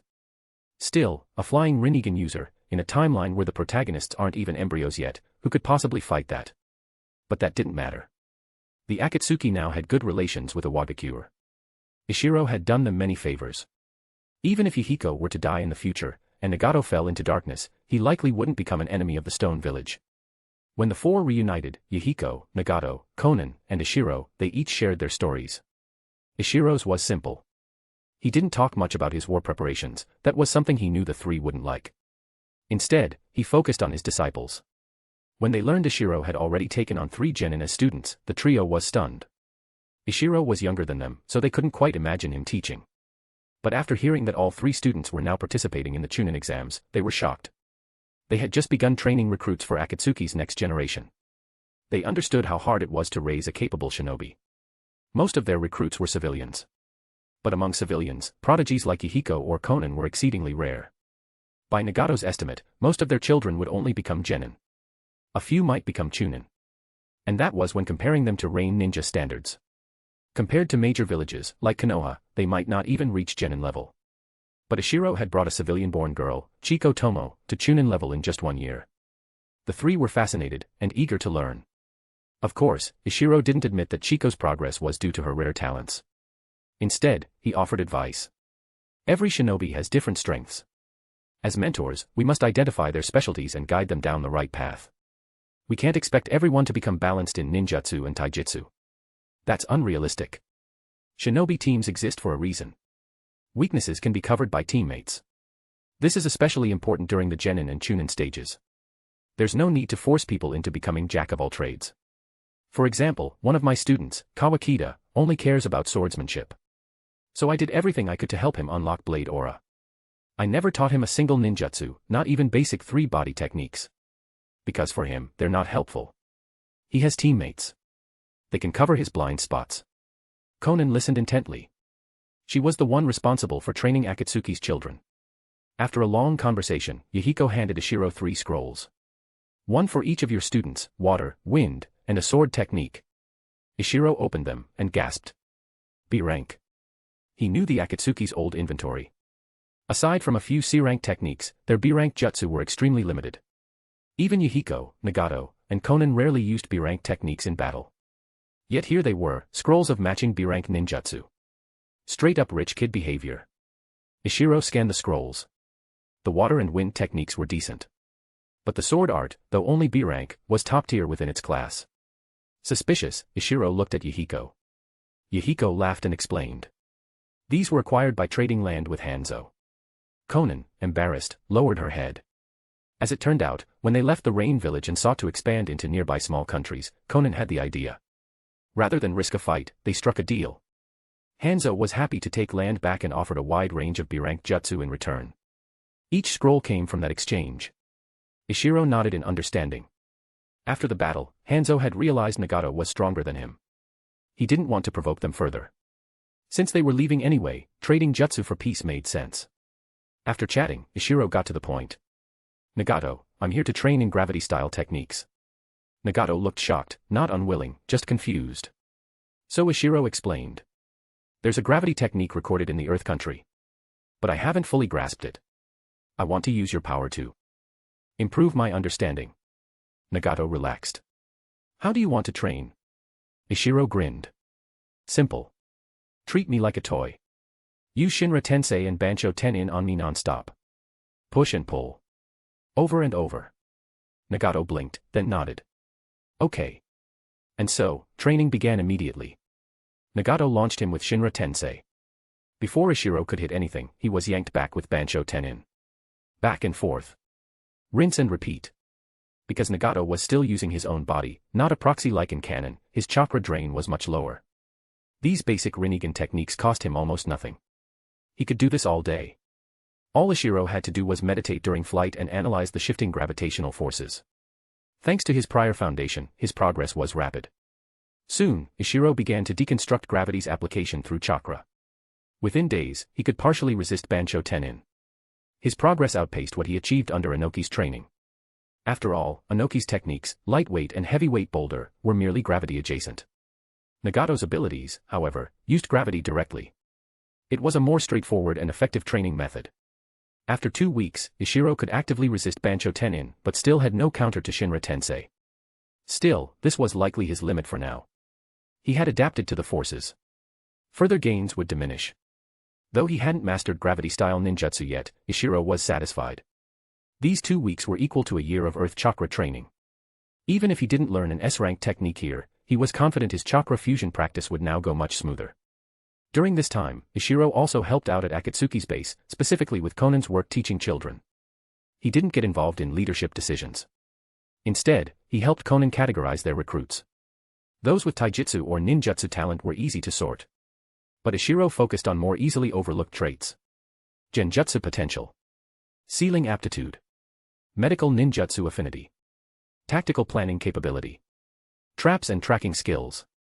He also reminded Yahiko to emphasize mental and emotional development. Personality was easy to shape, Yahiko's charisma made that part simple. But developing mental fortitude was far more complex. Drawing from his own and his friends' experiences, Ishiro offered plenty of practical suggestions. Support me with Power Stone. For every 200 PS equals Bounds chapter. 25 advanced chapters now available on Patreon. https://www.patreon.com/c/Sega. Just remove the hyphen to access Patreon normally. If you like this novel, please consider leaving a review. That helped the story a lot. Thank you. Chapter 141, A Pleasant Surprise. Chapter 141, A Pleasant Surprise. Nearly 20 days had passed. With Nagato's help, Ishiro had carefully deepened his understanding of gravity. He had also helped the Akatsuki outline a plan to train their younger generation. Now, it was time to return to the village. That evening, Ishiro told Yahiko, Nagato, and Conan that he was heading back. Though Yahiko and Conan were reluctant to see him go, they knew Ishiro couldn't stay here forever, so they only asked him to take care of himself. But Nagato was clearly distracted. Just as Ishiro was about to cast lightweight boulder jutsu and fly off, Nagato suddenly seemed to make up his mind. Ishiro, he said, I might have a method that will let you feel what it's like to fully use gravity-style jutsu. But it's very dangerous. Ishiro lit up with excitement. He hadn't expected Nagato to have such a method. What is it? He asked eagerly. There's a jutsu I can use to create a central point that pulls everything around it toward itself.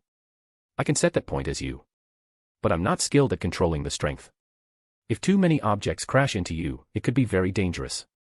The more Nagato explained, the more Ishiro's scalp tingled. Cold sweat ran down his neck. Wait, what?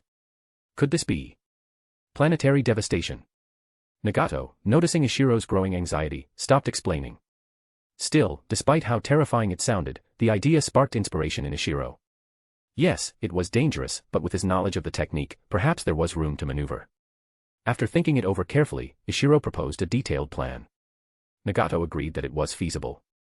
So, under the worried gazes of Yahiko and Konan, Nagato and Ishiro ascended into the sky. Ishiro coated his body in hardening jutsu for protection. Then, Nagato placed his hands on Ishiro's back and activated planetary devastation. At first, Ishiro only vaguely sensed a gravitational pull connecting him to the surroundings. There weren't many solid objects nearby, so it felt hazy and weak.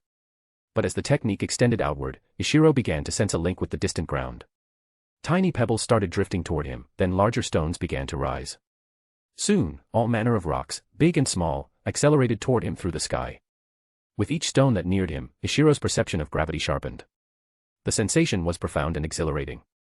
At the peak of this experience, Ishiro instinctively extended his arms and shouted, "Bansho Tenin." The stones, already moving fast, suddenly sped up again. Nagato's eyes widened in delight. He immediately cancelled the jutsu. But even though his own gravitational field had vanished, Ishiro's had not. The stones were still racing toward him. Nagato's expression turned grim. "Ishiro. Watch out," he yelled. The shout snapped Ishiro out of his trance. He cancelled his own jutsu and began dodging rapidly. He managed to avoid the larger rocks, but the small stones pummeled him from every angle. It was a disaster. The blows weren't fatal, but they hurt like hell. He nearly lost control of his flight jutsu. Eventually, under Nagato's guidance, Ishiro crash-landed on the ground, bruised and battered. In those few seconds, he had been struck hundreds of times. Despite the hardening jutsu and his efforts to protect vital areas, he was badly injured. He spent 2 days bedridden at Akatsuki's base. Thanks to Iwagakure's medical nin, he had never been down for more than a day since he'd reincarnated. This was the first time he'd been completely immobilized. That said, part of the blame lay with Akatsuki's weak medical support. Still, surviving an ultimate gravity-style technique from one of the world's most powerful jutsu. A few injuries seemed fair. After 2 days of rest, Ishiro set out for home. He wasn't fully recovered, but he could fly, and what he needed most now was proper treatment. Even though he was injured, his deepened understanding of gravity made his flight faster than ever. It took just half a day to return to the village. When the gate guard saw Ishiro wrapped in bandages, he panicked and rushed to report to Inoki. Ishiro tried to stop him, but the pain from raising his arm twisted his face. All he could do was grunt and let it go. Soon, Inoki arrived in person. His reasoning was clear: it was wartime. A badly injured elite Jonan returning to the village could mean they had been attacked by a powerful enemy, possibly one still in pursuit. If Ishiro was forced to flee, who else could step up? The Tsuchikage himself had to be ready. But Ishiro quickly waved it off. "Lord Tsuchikage, it's nothing serious. I got hurt during training and came back for treatment." Hearing this, Inoki sighed in relief, but also scolded Ishiro for being reckless. Training alone outside the village? What if he'd been ambushed? In his current state, even a group of mid-level chunin could take him down. Realizing he was at fault, Ishiro changed the subject.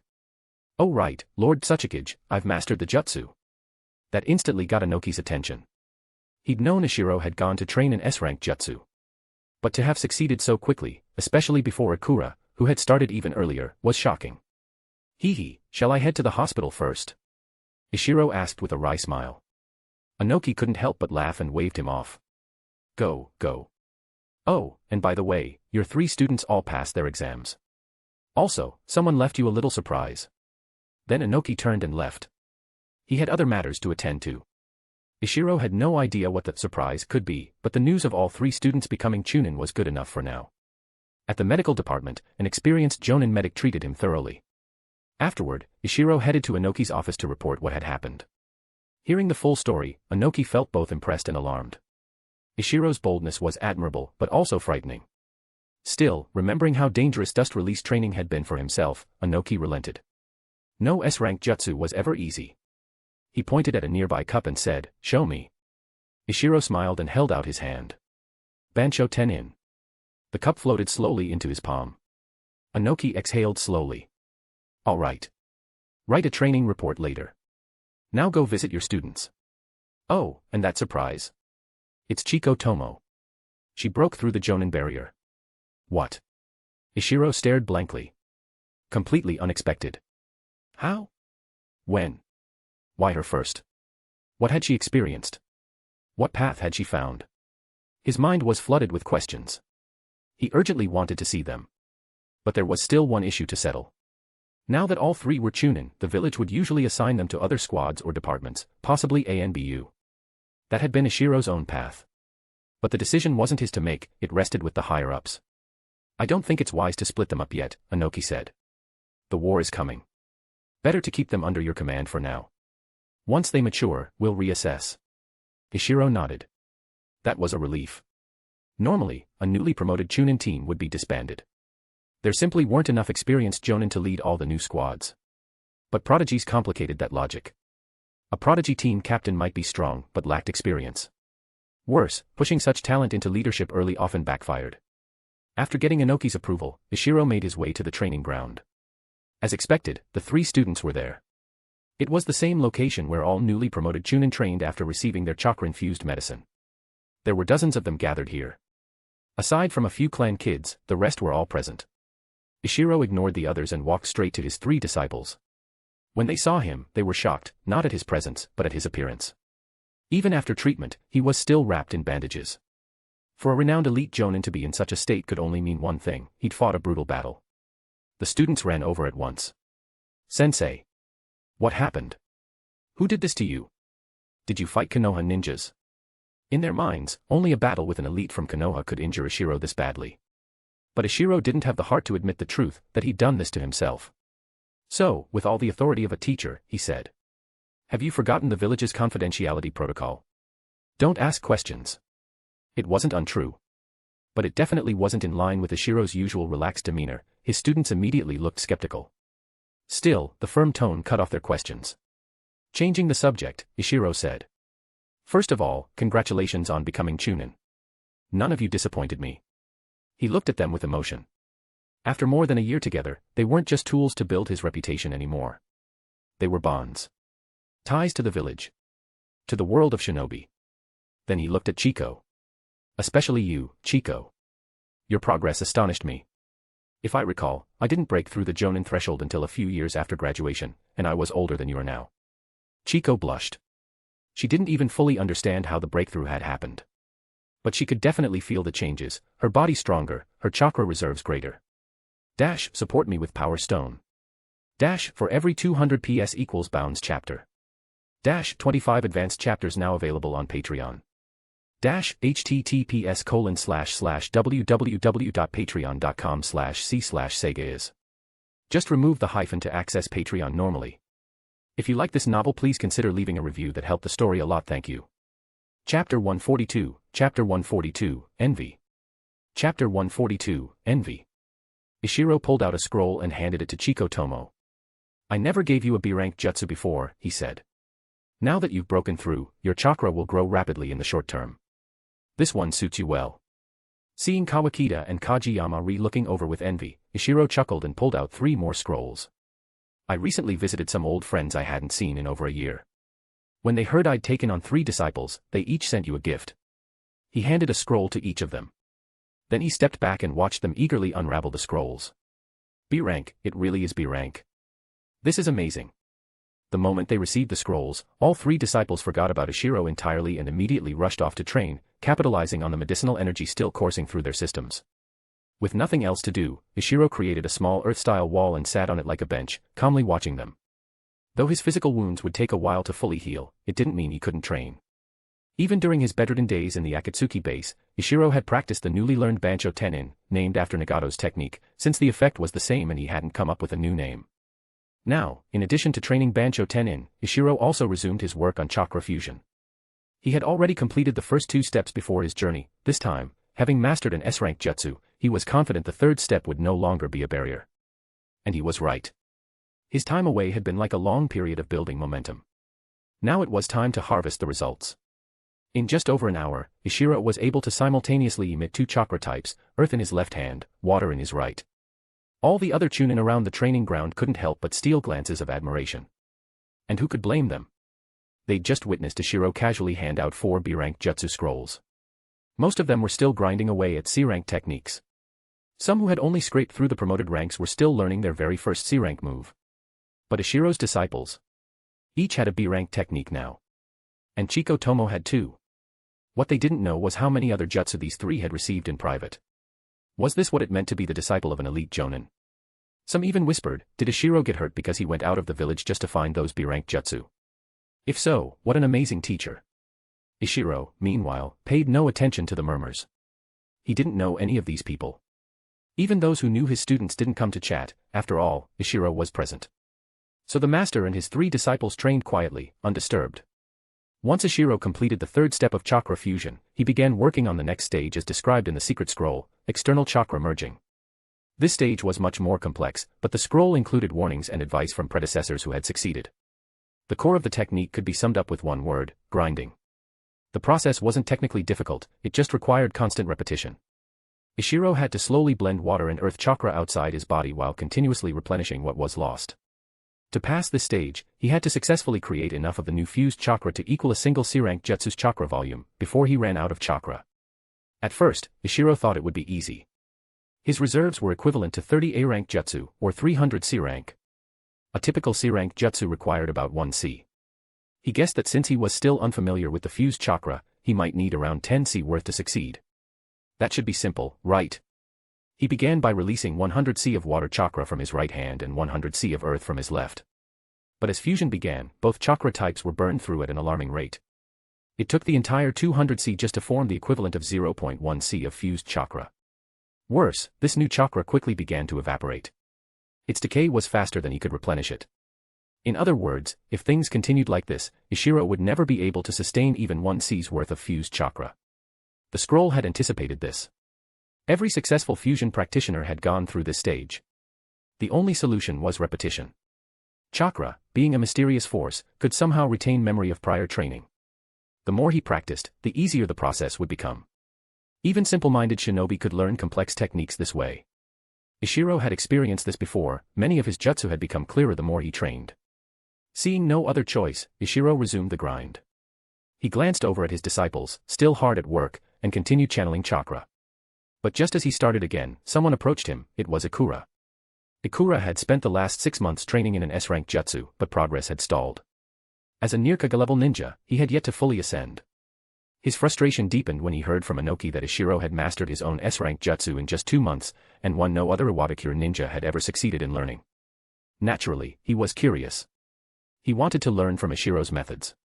It was around dinner time, and Ishiro's 3 students would need to eat their medicine-infused meals soon. So Ishiro and Ikura went off to eat and talk, at their favorite barbecue shop.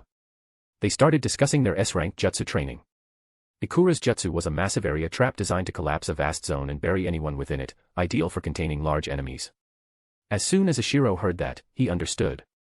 Inoki must be grooming Ikura as his successor. This kind of jutsu wasn't just for giant summoning beasts, it was for tailed beasts. After all, if a potential Tsuchikage couldn't handle their own village's tailed beast, how could they lead? Ishiro began to wonder. When Inoki had steered him toward the ultra-lightweight boulder jutsu, was it because he wasn't being considered a successor? But that probably wasn't it. Ultra-lightweight and ultra-heavyweight were a pair. Mastering one made learning the other easier. Combined, they could also take down giant beasts. He shook those thoughts away and focused on Ikura's technique. It was part ninjutsu, part fuinjutsu. It reminded him of Gaara's techniques. "I'd recommend carrying some rocks with you," Ishiro said. Ikura blinked. "You want me to carry rocks around?" "Okay, maybe that's too much. But try infusing chakra into specific rocks and practice using them repeatedly. See if that makes them easier to manipulate. If it works, you can seal those rocks away and use them in battle. It's worth trying." Ikura found the advice strange, but the more he thought about it, the more sense it made. "I'll try." "So, how did you learn your S-rank jutsu?" "Hihei." Ishiro grinned. For once, he'd beaten Ikura at something. It was a rare win. Aside from that time he'd comprehended what it meant to be a shinobi first, he'd always lagged behind. Ikura was nearly Kage level. Ishiro was still a top Jonan. But now, just once, he had the edge. Ishiro activated Bansho Tenin and pulled all the meat off Ikura's plate into his own. "That's my S-rank jutsu," he said, grinning as Ikura stared in disbelief. Then, as he chewed, he explained the whole process. When he finished, Ikura was silent for a long moment. "You're insane. If Nagato had reacted a few seconds later, you'd be dead meat." Ishiro winced at the memory. He agreed, planetary devastation was terrifying. Never again. They moved on to another topic, the Chunin exams. Ikura described Chiko's breakthrough in detail. Ishiro thought for a moment, then said. "She probably found her path as a ninja after hearing the crowd cheer for her." Her ninja way, it's likely the same reason I took her as a disciple. She wants to find hidden talents and help guide them. Ikura didn't know her well, but Ishiro had trained her for over a year. He understood her, and felt a twinge of sadness. The girl had grown up, so quickly. Dash, support me with Power Stone. Dash, for every 200 PS equals bounds chapter. Dash, 30 advanced chapters now available on Patreon. Dash, https://www.patreon.com/c/Sega is. Just remove the hyphen to access Patreon normally. If you like this novel, please consider leaving a review that helped the story a lot. Thank you. Chapter 143, Chapter 143, Agreement. Chapter 143, Agreement. The progress made by Chiko Tomo and the others had stirred something in Ikura as well. He now felt the urge to take on students. Ishiro, he said, you told me last time I should consider taking disciples too. Back then, I was too busy, but now I'm thinking, once the next batch of academy students graduates and I've finished mastering my S-rank jutsu, I'll head to the ninja academy to pick a few students. Ishiro chuckled. Great, that's still a ways off. By then, my 3 students will have matured, and I plan to take on 3 more. Let's compete, see whose disciples turn out better. Ikura blinked in surprise. You're planning to take more disciples? Ishiro replied, you've never had disciples, so you wouldn't know how rewarding it is. Besides, you have family, you're not alone. But I've always been on my own. Having a few students to care about, it's a good thing. Ikura fell silent. He came from a prestigious ninja clan, having shown exceptional talent since an early age, and his family had always treated him with care. He'd never lacked affection. But Ishiro was different. From the age of 3, he had been alone. Friends were few. His social circle was either classmates or colleagues. Having disciples really could enrich his life. Sensing the mood turning somber, Ishiro changed the subject. Have you thought about the kind of students you want? Ones like yourself, well-rounded in ninjutsu and taijutsu, or specialists who can inherit one of your key skills. Ikura paused. I haven't thought that far. I guess I'll decide when I meet the next group. Maybe I'll go with whoever leaves a strong impression. Got any advice? Ishiro was indeed known for his keen eye when it came to disciples. He considered for a moment. If you want someone to inherit your style, then you should look for a ninja with the same chakra affinity, like how the second Tsuchikage trained the third. But if you can't find someone like that, you could choose several, each to inherit a part of your expertise. If, on the other hand, your goal is to raise strong shinobi, then pick those hidden gems others overlook, like Chiko Tomo. Sure, she doesn't share my chakra nature, and she can't inherit my fighting style or my jutsu collection, but she's still on her way to becoming powerful, and it's a much simpler path than you'd think. So really, your choice depends on your objective. Ikura thought it over and finally said firmly, then I'll do what you did. I'll pick the overlooked ones, the ones with the potential to become strong. Nurturing the next generation for the village is my duty. Ishiro was taken aback, then grinned. Not bad. You've got the mindset of a future Tsuchikage. Ikura shook his head. I'm still not on your level. Whether it's building trade routes or outmaneuvering Konoha, you've got more of a Kage's bearing than I do. Ishiro didn't confirm or deny the compliment. A Kage's mindset wasn't necessarily a good thing. Itachi had captivated countless fans in Ishiro's past life, but what he did to his own clan was an unforgivable stain. That kind of sacrifice, valuing the whole over the few, was part of the Kage mindset. And that was something Ishiro just couldn't do. Maybe that was what separated him from people in this world. Then again, maybe after this war, he'd become just as cold. After dinner, Ikura went home to continue his S-rank jutsu training. Ishiro, meanwhile, returned to the training ground, where his 3 disciples were no doubt still practicing late into the night. Since he planned to train anyway, he figured he might as well train alongside them. But his mood had shifted, perhaps because of his earlier talk with Ikura about what it means to have the mindset of a Kage. He found himself noticing the other newly promoted chunin, ones he would have normally ignored. Rather than join his students directly, Ishiro stood at the edge of the training field and quietly observed the other young shinobi for a long time. A brilliant smile slowly appeared on his face. He had no clan or family of his own, so why should he obsess over the concept of a Kage's will? In the end, people cared more about actions than intentions. As long as he acted like a Kage, or rather, as long as others believed he acted like one, then to them, he was someone with the will of a Kage. With that in mind, Ishiro split off dozens of shadow clones, sending each to stand beside a different chunin on the field, offering brief comments on their recent training. At first, they were stunned, but that quickly turned to excitement. This was guidance from an elite Jonan. And not just any elite Jonan, but one recognized throughout Iwagakure as a famed mentor. Each ninja listened intently, eager to absorb every word. Some even pulled out scrolls to jot down notes. Ishiro's clones didn't say much, just some feedback on what they'd just seen and a few directional corrections for their training methods. Once done, the clones dispelled themselves.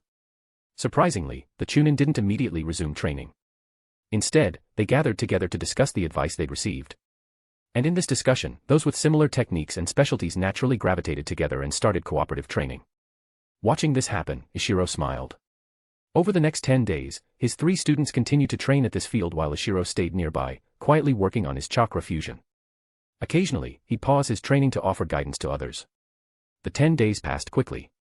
Ishiro's progress with chakra fusion was still slow, the fusion rate wasn't yet outpacing the rate of dispersion. Still, after more than a month of practice, the new Chunin had reached the point where they were ready for real missions. And so, Ishiro returned to the Eastern Division with his 3 disciples. The number of personnel in the division hadn't increased, but there was now a large stockpile of new supplies. The once spacious camp felt cramped from the stacked crates. Ishiro suggested expanding the camp. They had the resources, and he was proficient with barrier seals. Katsuchi considered it, then agreed. But instead of acting immediately, he handed Ishiro a report. The Cloud Ninja are getting restless. Ishiro was surprised. According to his own calculations, Iwa and Suna should have been the first to move against Konoha. Kiri and Kumo were supposed to act later, Kumo possibly even last. But due to the intel Ishiro had provided about Minato Namikaze, Iwa had delayed its war plans, and so had Suna. The result?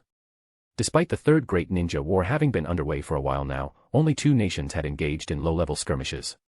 The others were still watching from the sidelines. Finally, it seemed Kumo had run out of patience.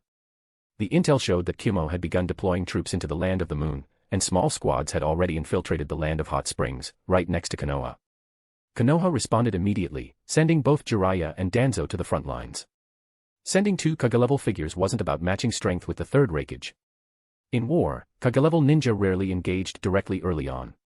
If one side couldn't win, they might simply avoid their opponent and attack their enemy's weaker units. Instead, Konoha's real purpose was to deter Kiri and Iwa. Since Kumo was located between the two, stationing 2 powerful shinobi there meant quicker response times to either side. It also made it harder for the other villages to guess where Konoha would commit its top fighters. The strategy worked. After Jiraiya and Danzo arrived, Kiri actually became more cautious. Ishiro sighed as he read the report. When he'd first crossed into this world, the Second Shinobi War was already heating up. He had no idea how long the build-up to war could be. Suna was especially frustrating. If they wanted to fight, why not just start? Dragging things out only helped Konoha. The Leaf hadn't fully recovered from the Second War. But the longer the standoff lasted, the stronger it would get. Military standoffs were expensive. Fire Country could afford it, but the others couldn't. Each country had its own agenda. Unlike during the Second War, where even the Kage hesitated to take part, this time new generations were on the verge of rising. Each nation hoped to delay just a bit longer so their upcoming elites would be stronger when war came. In canon, Kumo and Kiri stayed silent likely because their 4th Kage were still growing into their power. Iwa had no such luck, until Ikura filled the gap. This kind of standoff also created friction between the 4 nations themselves. Without coordination, small skirmishes could easily spiral into actual conflict between non-Leaf countries. And not everyone was as restrained as Ishiro, letting enemy scouts retreat unchallenged. Plus, there were always schemers stirring the pot. Ishiro was certain Danzo wouldn't sit still. That was what worried him. He didn't fear war with Konoha, it was inevitable. What concerned him was wasting effort fighting other nations like Kumo when they should be uniting against Konoha. He voiced these concerns to Katsuchi. Katsuchi nodded. I agree. I'll instruct our field operatives to be cautious when dealing with the Cloud Ninja. Support me with Power Stone. For every 200 PS equals Bounds chapter. 30 advanced chapters now available on Patreon. https://www.patreon.com/c/Sega is. Just remove the hyphen to access Patreon normally. If you like this novel, please consider leaving a review that helped the story a lot. Thank you. Chapter 144, Chapter 144, The Battle Begins. Chapter 144, The Battle Begins. The situation in the ninja world was like a tightly coiled spring, every event leading up to now had only compressed it further. So while the surface may have seemed calm just a moment ago, the next could erupt into a storm. Sure enough, the rising tension from the hidden cloud gave the hidden sand the courage to act. Clashes between Sand and Leaf in the Land of Rivers escalated multiple times in a single day. What began in the morning as a few probing skirmishes between scouting parties turned by nightfall into full-scale group battles, with each side deploying nearly 100 ninja. And the escalation in the Land of Rivers directly impacted the situation between Kumo and Konoha, rapidly intensifying their conflict as well. The Cloud chose to forego small skirmishes and probing tactics, instead launching elite unit ambushes and annihilation-style strikes. This method was clearly more effective than the Sans' reckless, brute force approach. Since the end of the Second War, Konoha's ANBU had known no peace, and what they now lacked most were elite operatives. So even though Kumo had entered the war later than Suna, its early results were far superior. Faced with this, Danzo had no good solution. If this had been before that ill-fated mission to the Land of Rain, he would have dispatched Root immediately. But now, every Root member was considered precious, expendable no longer. But did you really think Danzo would just sit back and take the hits? Think again. Though Root didn't target the Cloud's elite forces, it was far from idle. Danzo's agents approached both the daimyo of the Land of Hot Springs and the leader of the Hot Springs village. However, little progress was made. While the country's leadership was unhappy about Konoha and Kumo battling on their land, they dared not openly speak out. They weren't fools, trying to drag them into the war was a wasted effort. But Danzo being Danzo, just because diplomacy failed didn't mean he was out of options. Root turned to the cult of the evil god in the Land of Hot Springs. In exchange for helping them take control of the Hot Springs village, Danzo convinced the cult to side with Konoha. The cult wasn't strong militarily, but its believers were numerous and influential among civilians. Spreading intelligence, disrupting enemy plans, and sabotaging logistics, those were well within their power.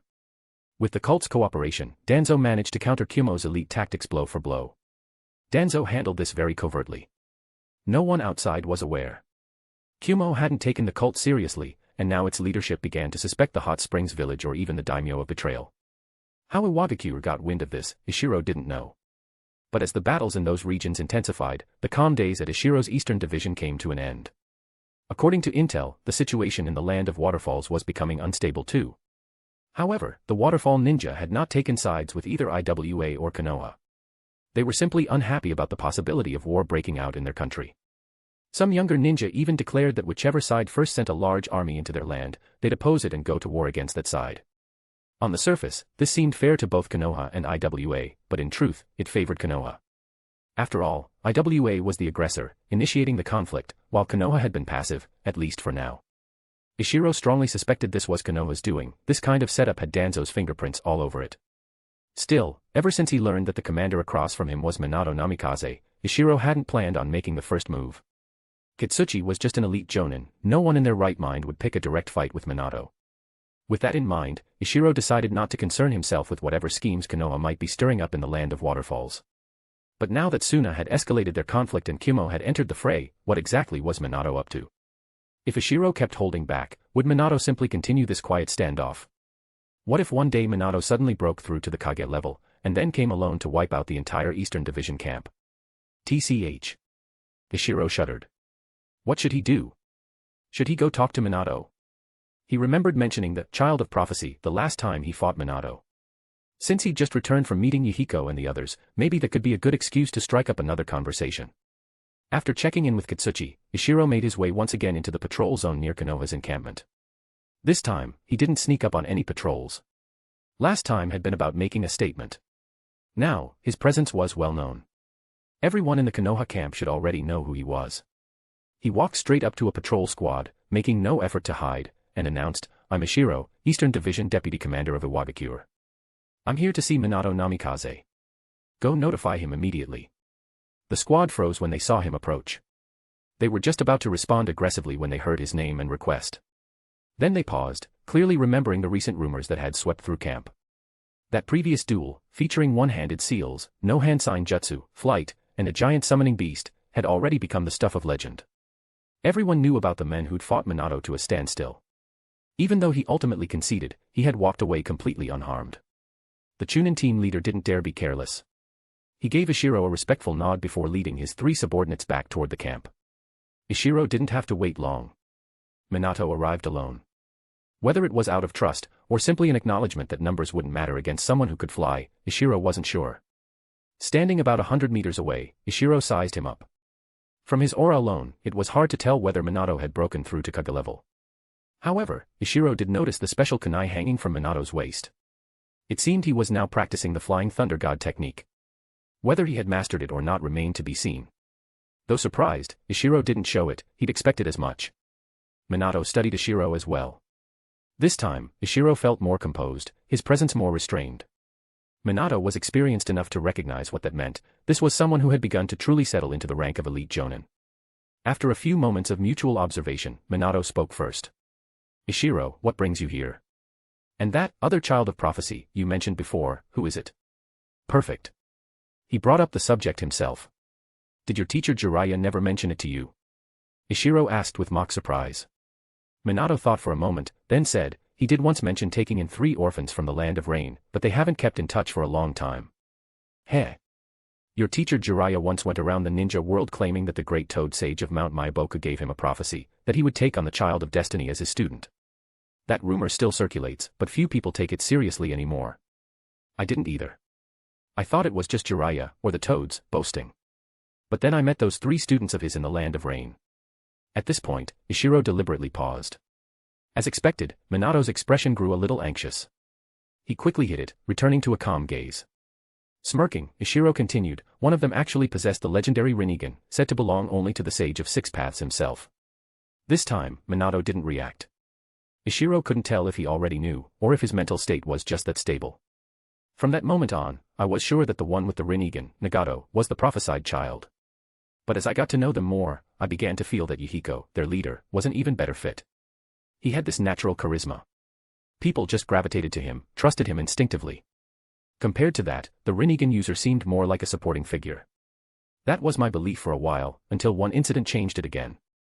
Yahiko almost died, because of your Konoha advisor, Danzo. What?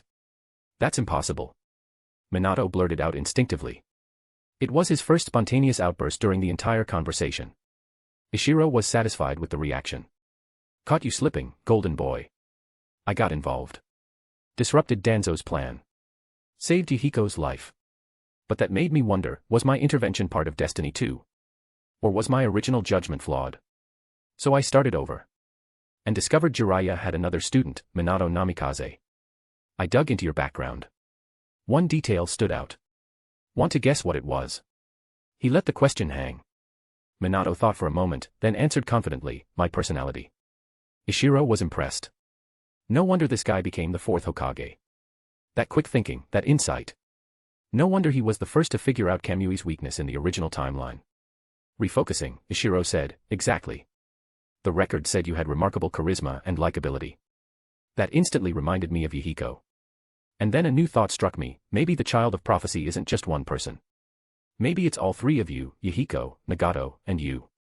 To learn more about you, I came here last time to challenge you.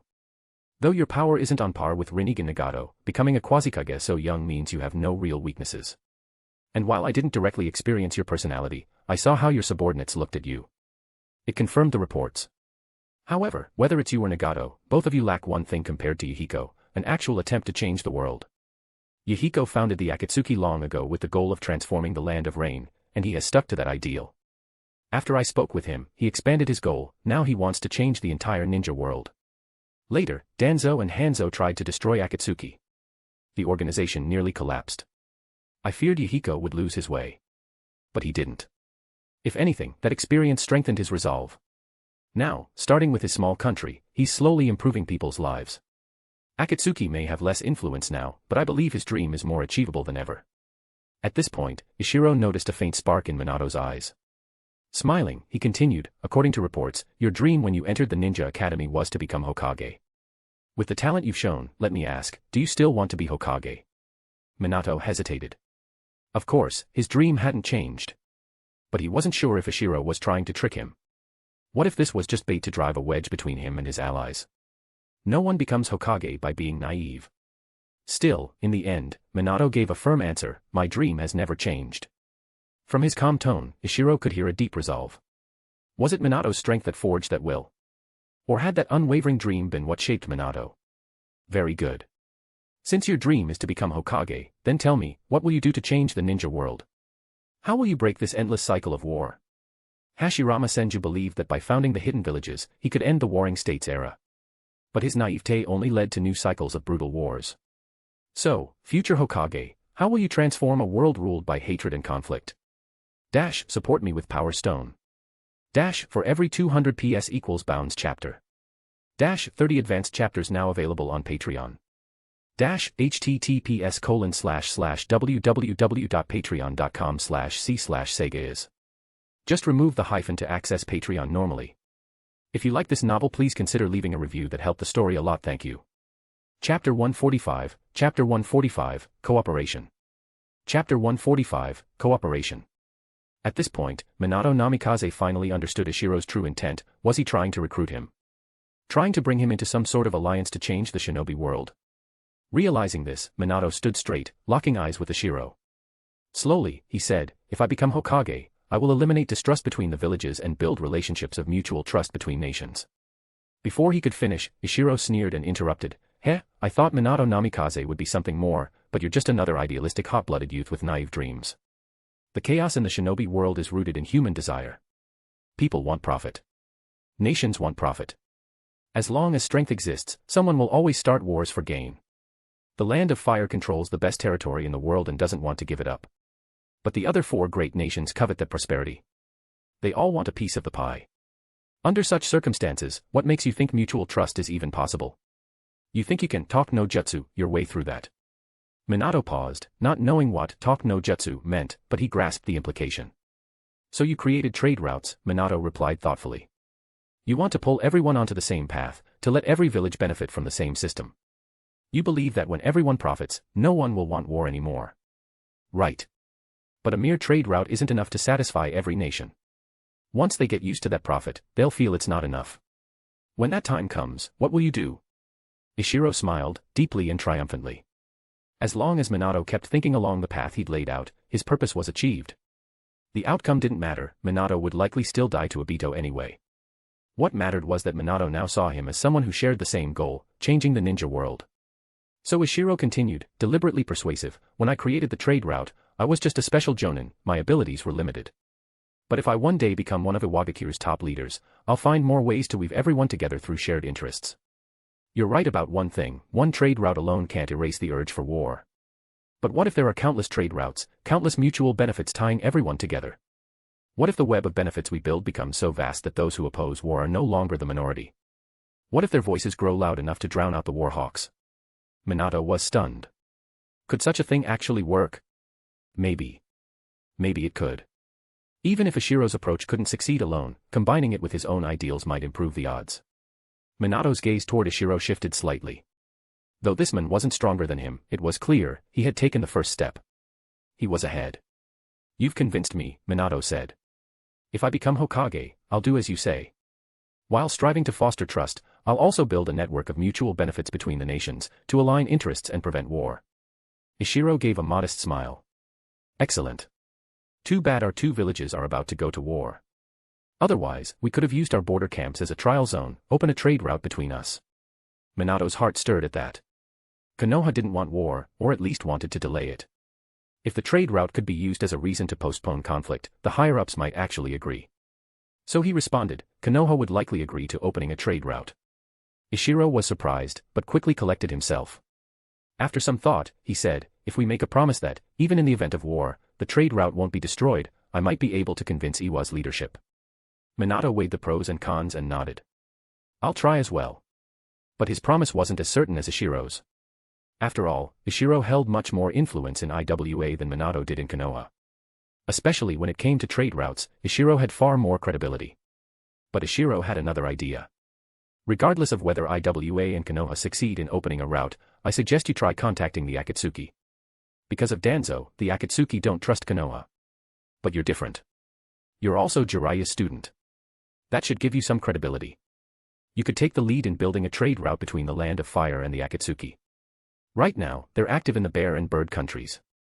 You're already clashing with the sand in that area, so whether it's possible or not, I don't know. Minato's eyes lit up briefly, then dimmed. He understood well, Suna would never let Konoha profit freely. With that, Ishiro's goal for this trip was complete. Whether Minato would spare him on the battlefield, Ishiro didn't know. But he felt confident Minato wouldn't deliberately target him. So Ishiro bid farewell. He formed 4 hand seals and soared into the sky. Ever since learning Bansho Tenin, his understanding of gravity and earth release had deepened. His mastery over the lightweight boulder technique had also improved significantly. Minato watched Ishiro leave, then turned and quietly returned to camp. Once back, he wrote a letter to his teacher, Jiraiya. In it, he mentioned the Akatsuki, the concept of suppressing war through shared interests, and asked Jiraiya to help convince Hiruzen Sarutobi to support opening 2 trade routes. As for Ishiro, he returned to camp and reported the trade route idea to Katsuchi, then washed his hands of the matter. Though he was the initiator, the final decision wasn't his to make. Whether the village agreed or not, that was for the higher-ups to stress over. He had other things to deal with. His 3 students had just been promoted. Thanks to medicinal meals and intensive training, they'd all grown stronger.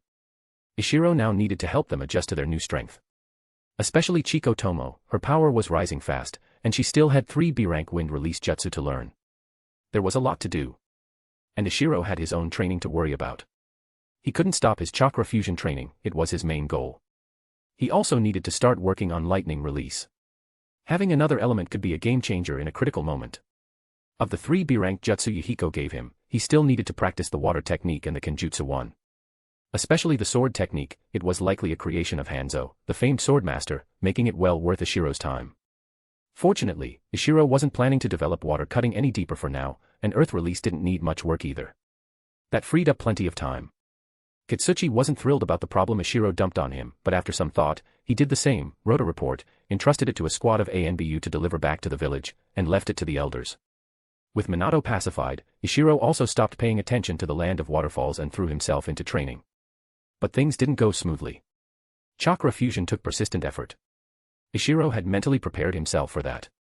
The slow progress didn't discourage him. Kenjutsu wasn't his strong suit. His inability to get started didn't surprise him. But lightning release, that frustrated him. His talent for lightning release was abysmal. His training speed lagged far behind the other elements. Plus, Iwagakure had very few records on lightning release, almost no experience to draw from. Trying to learn it felt like groping in the dark. During peacetime, he might have endured it, but now. Ishiro couldn't stay calm. After a few days helping his students, Ishiro decided to head out again. Katsuchi was already used to Ishiro's restlessness. The guy always came back with something useful anyway. Let him go. With Katsuchi's grumbling in the background, Ishiro left camp and flew toward the land of hot springs. The land of hot springs was famed for its onsens. The industry brought countless ancillary businesses, making it one of the wealthiest countries in the ninja world. Its per capita wealth possibly even exceeded that of large nations like the Land of Earth. Its prosperity was well known. Because the people lived comfortably, religion thrived too. After all, rich believers meant more donations to the temples. But that was history. Iwa's own prosperity had risen thanks to trade, and now, the land of hot springs was suffering. With Kumo and Konoha skirmishing in its territory, its prosperity had begun to wither. Though both sides exercised restraint and avoided cities, fewer and fewer travelers dared visit. Using camouflage and lightweight boulder techniques, Ishiro flew into a small village in the land of hot springs. He had little intel on the Kumo-Konoha clashes. In such a vast country, tracking down small-scale skirmishes was difficult. This was already the 5th village he'd visited. He never showed himself openly or asked questions. But if a battle had happened nearby, the locals were bound to talk about it. Unfortunately, not a single village had mentioned anything about fights between Kumo and Konoha. Maybe they're clashing in remote areas, Ishiro muttered. The village wasn't large. Flying from one end to the other took little time. Along the way, none of the villagers spoke of war. What he heard most was about rituals and festivals related to the evil god cult. Just when Ishiro thought this trip would be another bust, he came to a stop near the edge of the village. About 10 meters away, he saw several adults dragging a young girl away from 2 fresh corpses. This wasn't a peaceful world. Ishiro had seen such scenes many times before during missions. He usually didn't intervene. But this time, the adults' clothing caught his attention. They wore matching symbols, simple red circles with equilateral triangles inside. Their faces were painted with strange markings. The evil god cult. He vaguely recalled intel that said Danzo had collaborated with this group. Perhaps through them, he could locate the real Kumo-Konoha battlegrounds. Dash, support me with Power Stone. Dash, for every 200 PS equals Bounds chapter. Dash, 30 advanced chapters now available on Patreon. Dash, https://www.patreon.com/c/Sega is. Just remove the hyphen to access Patreon normally. If you like this novel, please consider leaving a review that helped the story a lot. Thank you. Chapter 146, Chapter 146, The Cult of the Evil God. Chapter 146, The Cult of the Evil God. Ishiro concealed himself with the camouflage technique. Judging by their demeanor, these adults were low-ranking members of the evil god cult and no stronger than ordinary civilians. He doubted they could see through his technique, so he decided to tail them quietly and observe. Not long after, one of them pulled up the clearly terrified little girl. The others examined her closely, then suddenly grew excited. It really is black. This is the color that only appears in legends. Lord Evil God will surely be pleased. We have to hurry. If Sengu and his lot find out, those bastards will definitely try to steal her. We must not let them take her. This is our offering to Lord Evil God. That's right. As long as we deliver her to Sanyan Town, we won't have to fear anyone trying to take her from us. Exactly, let's move. The group hastily stuffed the two corpses into a nearby house. One of them carried the little girl while the rest formed a protective formation around him and rushed out of the village. Ishiro stood silently by the roadside, not interfering, just watching them leave. Sanyan Town. That name sounds familiar. Could it be one of the cult's strongholds? As Ishiro pondered, his senses suddenly twitched. He sharply looked in the direction the group had gone. The little girl, held tightly in the cultist's arms, was staring at him with confused eyes. Huh. Ishiro stiffened. That sensation was unmistakable. She could see him. A 5- or 6-year-old girl, without any chakra fluctuation or signs of a dojutsu, could see through his camouflage technique. Her eyes appeared completely normal. How was she doing this? He thought for a moment and decided, this girl must not fall into the cult's hands. But before rescuing her, he wanted to see what the Sanyan Town really was. She likely wouldn't be in immediate danger. So, he followed from a distance. The group didn't notice a thing. Only the girl kept her gaze fixed on him. Her face still showed fear and shock, but she didn't cry or ask for help, just stared blankly in Ishiro's direction. One cultist at the rear noticed her strange gaze and felt uneasy. He occasionally glanced behind, vaguely sensing something was off, but he saw nothing. After a few glances, his nerves frayed. Kanmoto, look at that sacrifice, doesn't it seem like she's staring behind us? Kanmoto also looked at the girl, then turned to glance behind. You're imagining things. She's clearly been scared senseless. Besides, with Lord Evil God's protection, what could possibly threaten us? That might be Lord Evil God himself watching. The first cultist nodded. That made sense. He had faith. No need to be afraid. Besides, Sanyan Town was near. Once they reached the priest, they'd be safe no matter what. About half an hour later, the group finally arrived at Sanyan Town. They clearly knew the place well, weaving through side streets before stopping at a large house. The architecture was typical of the Land of Earth, fully enclosed. Ishiro didn't see anything unusual from the outside. When they knocked, he followed them in by flying silently through the air. Inside, the house appeared perfectly normal. After a brief exchange with the person who answered the door, the group followed him into an inner room. Ishiro stayed close. The girl's gaze never left him, but the cultists were too distracted to notice. In the inner room, the men who answered the door skillfully pushed a bed aside, revealing a hidden passage beneath. A secret room, huh? Ishiro didn't take these cultists seriously. In canon, only Haydn ever amounted to anything. The rest of the evil god cult had little real power. Though Haydn's techniques were strange, Ishiro was confident that with preparation, he could win. Besides, it was unclear if Haydn had even been born yet. Still, the supposed evil god, if real, was another matter entirely. The so-called immortality was dangerous enough to be taken seriously. So Ishiro hesitated. What if this place could actually communicate with the evil god? If the enemy had home field advantage, he might be walking into a death trap.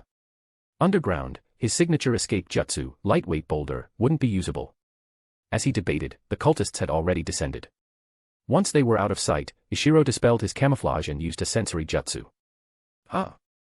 Just one extra chakra signature. His senses showed no barriers, seals, or traps. Only the group that had entered, and one additional life form. He cloaked himself again and entered. The underground chamber wasn't massive, about the same area as the house above, but its height was impressive, 4 or 5 meters at least. The staircase hugged one wall. On the opposite side stood a middle-aged man in a red cult uniform, gazing ecstatically into a crystal orb. Black, it really is black. You've done well. Lord Evil God will reward you generously. He then turned his gaze to the girl. The cultists bowed and scraped. Thank you, Priest-sama, thank you for your favor. The priest ignored them, eyeing the girl like she was a priceless artifact. Then he noticed her gaze locked in one direction. Following it, he looked straight at Ishiro's location. He frowned. He saw nothing. But the priest was no amateur. He knew the shinobi world was full of strange techniques. He walked to a ritual circle marked with the cult symbol, a red circle and triangle, and began chanting in a language Ishiro didn't recognize.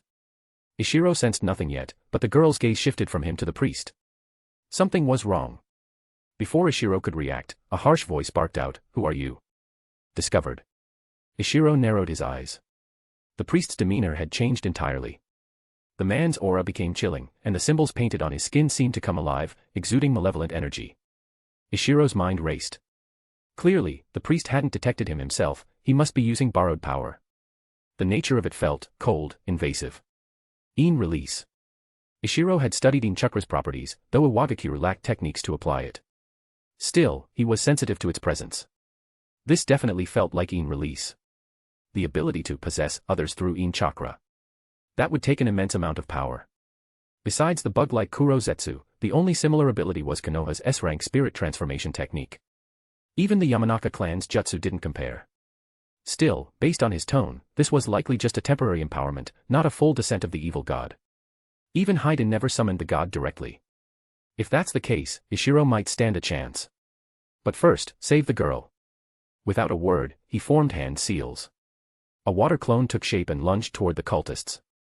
His sudden appearance startled them. Floating in midair, Ishiro looked intimidating. The cultists hesitated, too afraid to move, trusting the priest to handle it. But the priest knew the truth. If he wanted enough power to defeat Ishiro, he'd have to pay dearly, and he wasn't ready for that price. Ishiro's clone didn't hesitate.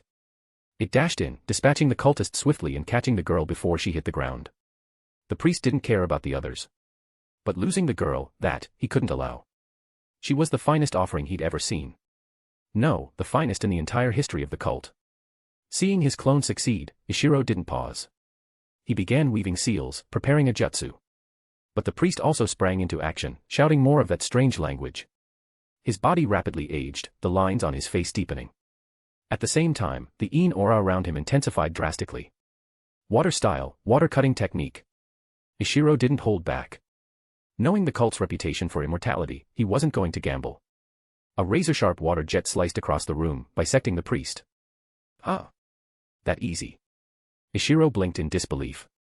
The man hadn't even dodged. Still, he stayed alert. If the rumors were true, the priest might not be dead. Sure enough, the bisected body writhed, and the priest let out a furious screech. "You bastard, I'll offer you to Lord Evil God myself." A barely perceptible attack of In Chakra lashed toward Ishiro. With no space to evade, Ishiro raised his left hand. Bancho Tenin. The gravity wave pulled the chakra attack off course. Though a sliver still struck him, most of it veered away harmlessly. It worked. He wasn't out of danger yet, but he now had the girl, and he wasn't fighting blind. The real battle had just begun. Dash, support me with Power Stone. Dash, for every 200 PS equals Bounds chapter. Dash, 30 advanced chapters now available on Patreon. Dash, https://www.patreon.com/c/Sega is. Just remove the hyphen to access Patreon normally. If you like this novel, please consider leaving a review that helped the story a lot. Thank you. Chapter 147, Chapter 147, Strange Illusory Realm, Bonus Chapter. Chapter 147, Strange Illusory Realm, Bonus Chapter. After being hit by the attack, Ishiro immediately fell into a trance, his consciousness drifting into an unfamiliar space. After a long while, Ishiro slowly felt his awareness return. Looking around, he realized he was no longer in the underground chamber from earlier but in an obviously illusory space. This is kind of like the genjutsu I used on Kawakita. Wait, no, my genjutsu mimicked Uchiha Itachi's Tsukuyomi. Could this be something like a Tsukuyomi-style illusion space? If so, this is bad. In the original, even someone like Kakashi with Sharingan-enhanced elite Jonan strength couldn't escape and was tortured into a cripple. Can I really escape? Wait, this Tsukuyomi-like space doesn't seem to have a controller. Could this be the evil god's doing? Then where is the evil god? What Ishiro didn't know was that this illusionary space was indeed a power of the evil god, triggered by the cult priest's invocation. The priest could initially control the space to some extent. But Ishiro's water clone had beheaded the priest after slicing him in half with water-cutting blade. This priest wasn't on the level of Haiden yet, he died instantly once his head was destroyed. Unfortunately, Ishiro's clone didn't know the real body had been pulled into an illusion, so it could do nothing to help. Inside the illusion, Ishiro quickly realized that, while he was trapped, no one was actually torturing him. That was a relief. The question now was how to get out. He scanned his surroundings and realized they resembled the Academy Genjutsu breaking exam scene from when he enrolled. Just as he had this thought, the surroundings changed and he really was back at his entrance exam. He was startled, then thoughtful. Could it be that, because no one was controlling this illusion, he could manipulate it himself? A system loophole. Ishiro tried conjuring different scenarios, working in the barrier core, carrying out missions with Katsuchi, even memories from his past life. All worked. Whoa, what kind of ability is this?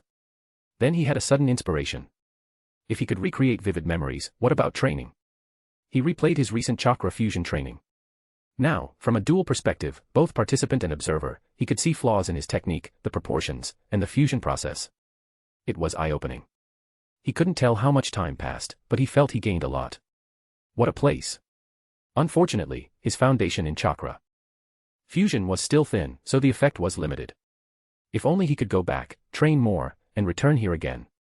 He shook off the fantasy and decided to review all his jutsu, basic techniques, C to S rank ninjutsu, including the original ones he created. He gained insights into all of them. Then he turned to elemental affinities, fire, shadow, yin, and especially lightning. Sadly, his lightning foundation was so weak that the progress, though visible, remained small. Then he remembered, natural energy. He had obtained the nature energy seal and recently spent time observing Dango's training, but his thoughts were always scattered, and nature energy avoided him. At this rate, he might never learn sage mode. Maybe this space was a turning point. He calmed his breath, closed his eyes, and recalled a recent moment of watching Dango sleep during nature energy sensing. Then, he felt it. That faint motion of nature energy, which he had never sensed before. His affinity with nature energy grew rapidly. At the same time, the illusion space began to destabilize. First trembling, then cracking, then shattering with a boom.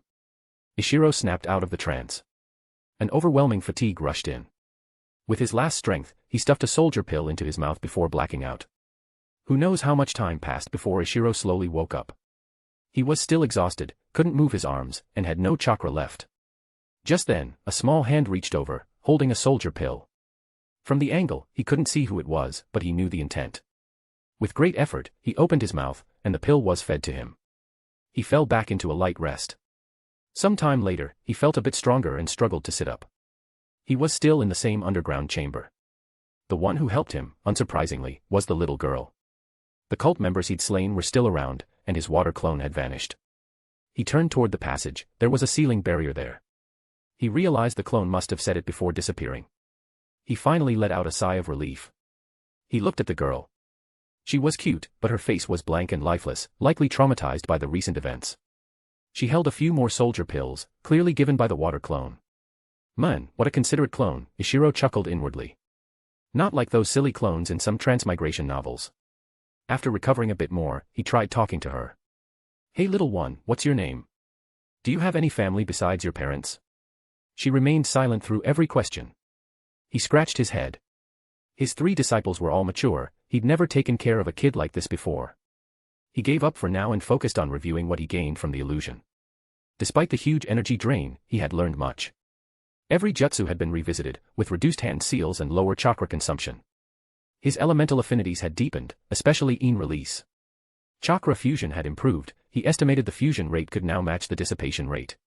Most importantly, he had finally touched natural energy. That alone might have broken the illusion.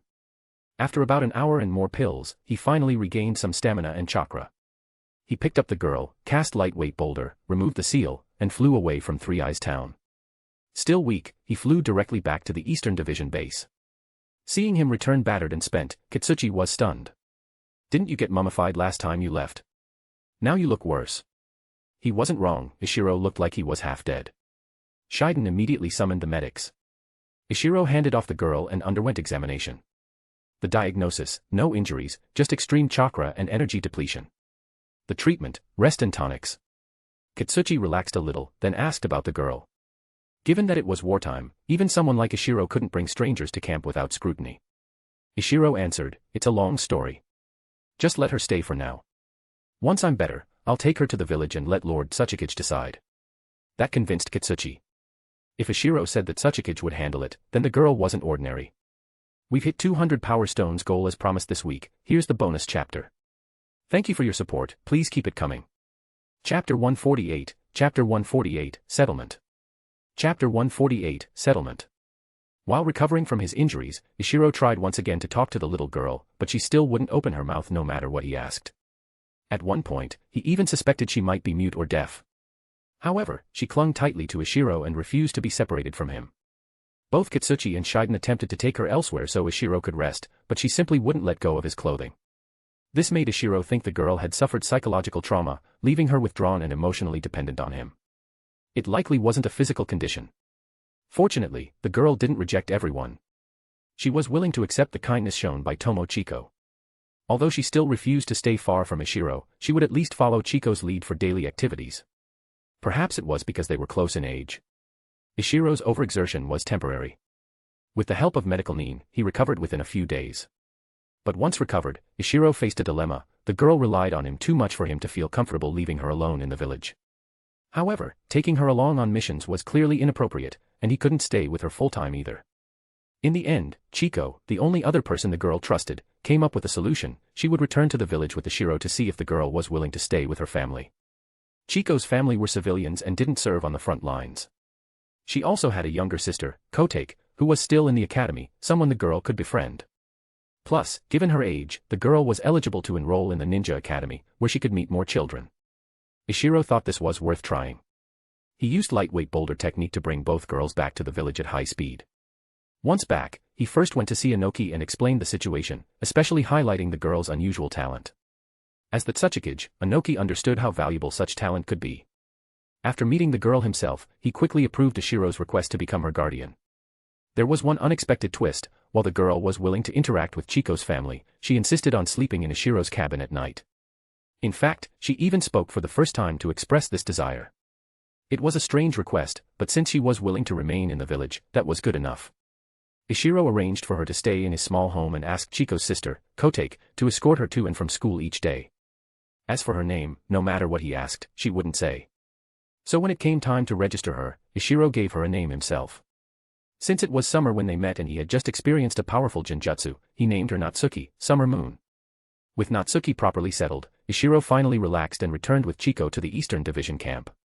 This time, he decided not to head straight back to the land of hot springs. It didn't seem like the right time for another outing, better to stay put for now. His 3 disciples were being assigned increasingly frequent missions. Katsuchi was deliberately putting pressure on them, especially Chico. Though she had broken past her previous limits, her mindset still hadn't fully adjusted to the strength she now possessed. Katsuchi used this method to help her gradually realize she was no longer just a normal ninja. Meanwhile, Ishiro occasionally challenged Katsuchi and Shiden in sparring matches, partly to practice using universal pull, his new S-rank technique, and partly to internalize the gains he'd made in the illusion realm, particularly his reduced hand seal counts, which required adjustment. His lightning training had also progressed well. Ishiro now felt confident enough to learn a C-rank lightning release jutsu. The first one he chose was lightning conduction, a technique he had previously arranged for others to learn as part of a combined formation jutsu.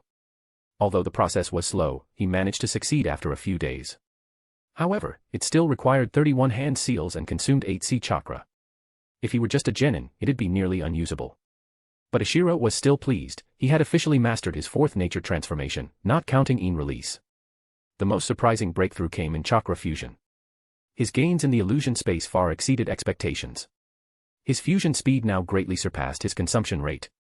If he used all his chakra solely for fusion, Ishiro could now produce about 100 C worth of porcelain release chakra. This signaled the beginning of stage 2 of his training, developing porcelain release ninjutsu. Though it sounded complex, it was relatively straightforward. The goal wasn't to defeat enemies but to refine his affinity with the element by casting it. Even creating a useless jutsu would suffice. At this point, it was fair to say he had developed his Kekkei Genkai. The only step remaining, the most critical, was altering his own body using the fused chakra. That could wait. First, he needed a proper porcelain release technique. Though the purpose was affinity cultivation, it wouldn't hurt to make something potentially useful in combat. After some thought, Ishiro devised a jutsu that could combine with sealing techniques. He began by capturing a rabbit and tying it up with rope. Next, he carefully fused his porcelain chakra, consuming about 1/10 of his reserves, then shaped it into a mud-like substance and coated the struggling rabbit. The mud hardened into ceramic, trapping the rabbit completely inside a stone-like shell. Clearly, this jutsu was still far from battlefield ready. Fusion speed was painfully slow, and the offensive power was too low for serious threats. Its only merit was its high malleability and resistance to dispersion. Still, Ishiro wasn't discouraged. The clan records had been clear. This phase was meant to lay the foundation for fusing the chakra into the body. Combat utility would come later. Once that final stage was completed, true bodily transformation, all the technique's current weaknesses would vanish. Thus, he was quite satisfied with his progress. His next steps were twofold. Use porcelain chakra to nourish and gradually alter his body from the outside in. Continue developing techniques to deepen internal comprehension. Together, the external and internal approaches would eventually trigger full evolution. Of course, Iwagakure hadn't made bloodline development a village tradition without reason. They had support tools. There was a secret medicine specifically formulated to assist with the final phase. While the formula was restricted, obtaining the medicine itself was easy with Ishiro's status. Unwilling to wait, Ishiro returned to the village and reported his progress to Inoki. The Tsuchikage already knew he was working on chakra fusion, having approved the A-rank training scroll himself. He hadn't expected Ishiro to reach the final phase so quickly, considering Ishiro's known talent lay in chakra control, not fusion. But thinking back on his accomplishments in both water and earth release, Inoki realized Ishiro was truly among the elite.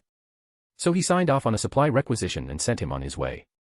Ishiro dropped by to check on Natsuki and found that she was fitting in well with her classmates. Pleased, he didn't bother her and returned to the Eastern Division camp with his materials. There, he personally began brewing the secret medicine. It's good to have village backing, Ishiro sighed days later while standing on the training field. For years, Iwagakure's limited resources had held him back, his in-release talent remained wasted. But this time, the village truly came through.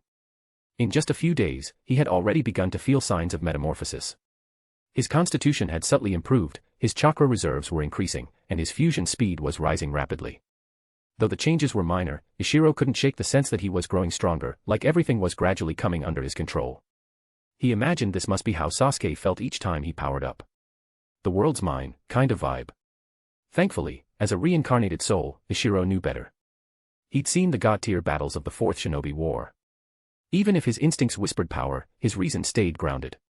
For now, he halted lightning release training and poured all his energy into chakra fusion. He noticed the faster he refined porcelain chakra, the faster his transformation advanced. Several days later, an intense itching overtook his entire body, originating from the cellular level. It was the unmistakable sign of genetic change. The sensation grew stronger over 10 days, completely overwhelming all other senses. He couldn't sleep, and his only relief came from using sensory ninjutsu to distract his focus outward. Then the itching gave way to pain, which at first was welcome, until it became worse. Eventually, even sensory jutsu couldn't help. It was Shiden who had an idea. They brought in a captured enemy and had Ishiro use genjutsu on him, forcing his mind to focus on interrogation to distract from the agony. Using this trick, Ishiro managed to endure another 10 days. At the end of it, the pain vanished. And Ishiro was reborn. Support me with Power Stone. For every 200 PS equals Bounds chapter. 30 advanced chapters now available on Patreon. https://www.patreon.com/c/Sega. Just remove the hyphen to access Patreon normally. If you like this novel, please consider leaving a review. That helped the story a lot. Thank you. Chapter 149, Chapter 148, Kekkei Genkai. Chapter 148, Kekkei Genkai. After successfully completing his Kekkei Genkai training, the first thing Ishiro did wasn't testing his new power, he simply took a full day and night to sleep soundly. Although his body had undergone a drastic transformation and was in top condition, his mind was on the verge of collapse after enduring a month of torture. A day later, Ishiro woke up from his deep slumber. Physically and mentally, he had recovered well, yet the psychological trauma still lingered. Despite his restored strength and chakra reserves, he still appeared listless. But as a seasoned Jonan, Ishiro's willpower had long surpassed that of ordinary shinobi. After half a day of readjustment, he finally shook off the lingering shadows. Taking a stroll around the camp and savoring the simple joy of being alive, Ishiro made his way to Katsuchi's office to express his gratitude to both Katsuchi and Shiden. Had it not been for the two of them constantly trying to distract him during that harrowing month, Ishiro wasn't sure how he would have made it through. Shiden, ever blunt, didn't respond to the thanks. Instead, he said, "Go test out your new powers." Ishiro chuckled. He was just as curious to see whether the pain he endured had truly paid off. The three of them headed to the training ground. Quickly, a crowd of onlookers formed around them. Ishiro had stirred up quite a commotion during his Kekkei Genkai development, everyone knew about it. Now, they wanted to see just how powerful his new bloodline limit was. Having fully transformed, Ishiro could now freely manipulate his chakra to fuse elements within his body. With a thought, he formed hand seals and unleashed porcelain release at Shiden. From his hands, massive waves of mud surged toward his opponent. By instinct, Shiden drew his blade and slashed at the incoming mud, scattering it in every direction. But something remarkable happened. Despite being scattered, the mud didn't dissipate. Under Ishiro's control, the chunks of mud reformed and continued closing in on Shiden from all directions. Frowning, Shiden didn't dodge. Instead, he imbued his blade with chakra and slashed again. This time, the mud lost its porcelain chakra infusion upon direct hits, hardened into stone, and dropped to the ground. Still, these losses were negligible in the larger scheme of things. Ishiro wasn't using his full power during this initial test. He merely regathered the dispersed mud and watched how Shiden would respond next. Seeing that physical strikes weren't effective, Shiden unleashed blade waves in all directions. His blade technique was far more refined than Ishiro's. Each wave easily sliced through the mud. But since Ishiro's technique was offensive and not defensive, being pierced didn't hinder the mud's forward momentum. Despite some mud being destroyed, Ishiro managed to encircle Shiden. At that point, the spar ended. Round 1, Ishiro's mud overwhelmed Shiden, which was expected. As a ranged ninjutsu-type shinobi, Ishiro could always overpower a stationary taijutsu user, even before unlocking his porcelain release. Round 2 began. This time, Shiden moved at full speed, dodging the mud from the start. Ishiro changed his strategy, dispersing his mud over a wide area and using it to corner and trap Shiden. This tactic reminded Ishiro of how several Tsuchikage in the original story fought using sand. Of course, his scale of mud control was still far inferior to theirs. But Shiden wasn't an opponent at Kage level either. Against a full coverage, omnidirectional ninjutsu like this, neither his body flicker nor swordsmanship could hold up. Eventually, his movement space shrank so much that he had no choice but to concede. Phew. Ishiro let out a long breath. Controlling such a wide area was still unfamiliar to him, but his chakra reserves had increased dramatically after his transformation. Over the past month, his chakra had grown 7 or 8-fold, reaching a staggering 240A. Ishiro had once asked Inoki about a Kage's chakra level. The answer? Even the weakest Kage had over 1,000 times the chakra of a typical Jonan. According to Ishiro's conversion scale, 1S, shadow level, chakra equals 1000A. So despite his huge boost, Ishiro was still far from reaching Kage level. That said, he could feel his body continuing to grow. 240A likely wasn't his limit. Beyond chakra, all his physical attributes, strength, speed, flexibility, reaction time, had also noticeably improved. Even his hand seal speed had increased, now reaching 5.5 to 6.0 seals per second. There were other gains too numerous to mention. Only one thing left him disappointed: he had hoped this transformation would push him into the Kage class. But after all that pain, there wasn't even a hint of breakthrough. Upon reflection, Ishiro came to terms with it. Reaching Kage level was a spiritual evolution driven by willpower and mental transformation, which in turn brought physical changes. But his Kekkei Genkai development had reversed the process, starting from the body, boosting the mind through physical change. In essence, a Kage-level breakthrough was a spiritual qualitative change leading to physical growth, while this transformation was a physical qualitative change driving mental growth. So while his spiritual strength had grown, it hadn't reached the threshold for qualitative change. Still, Ishiro wasn't greedy.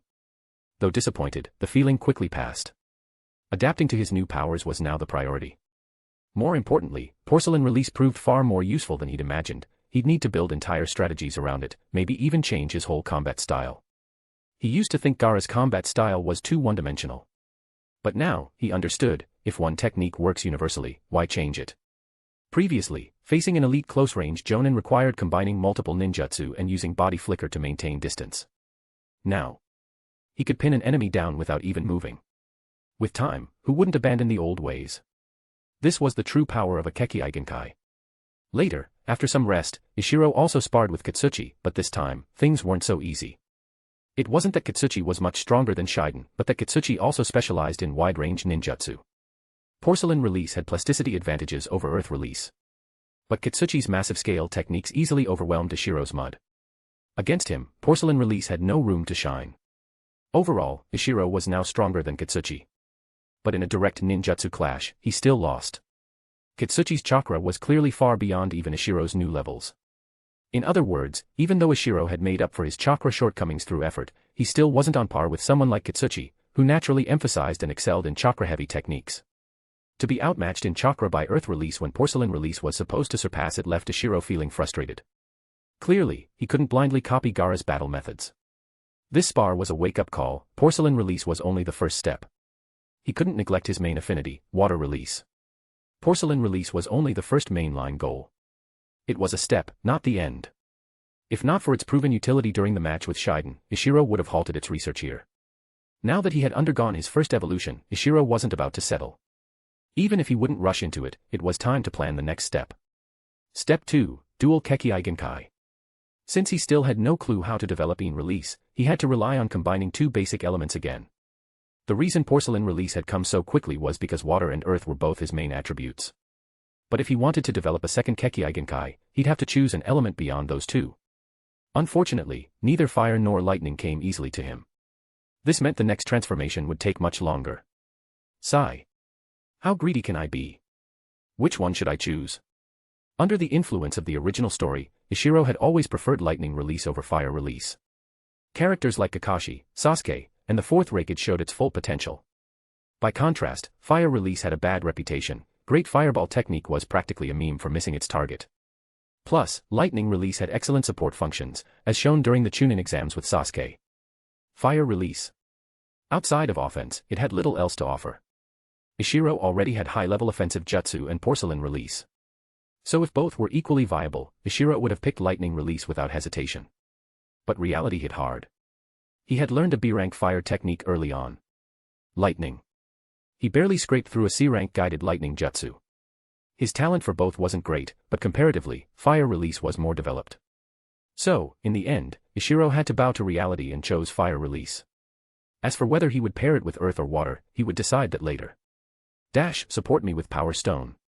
Dash, for every 200 PS equals Bounds chapter. Dash, 30 advanced chapters now available on Patreon.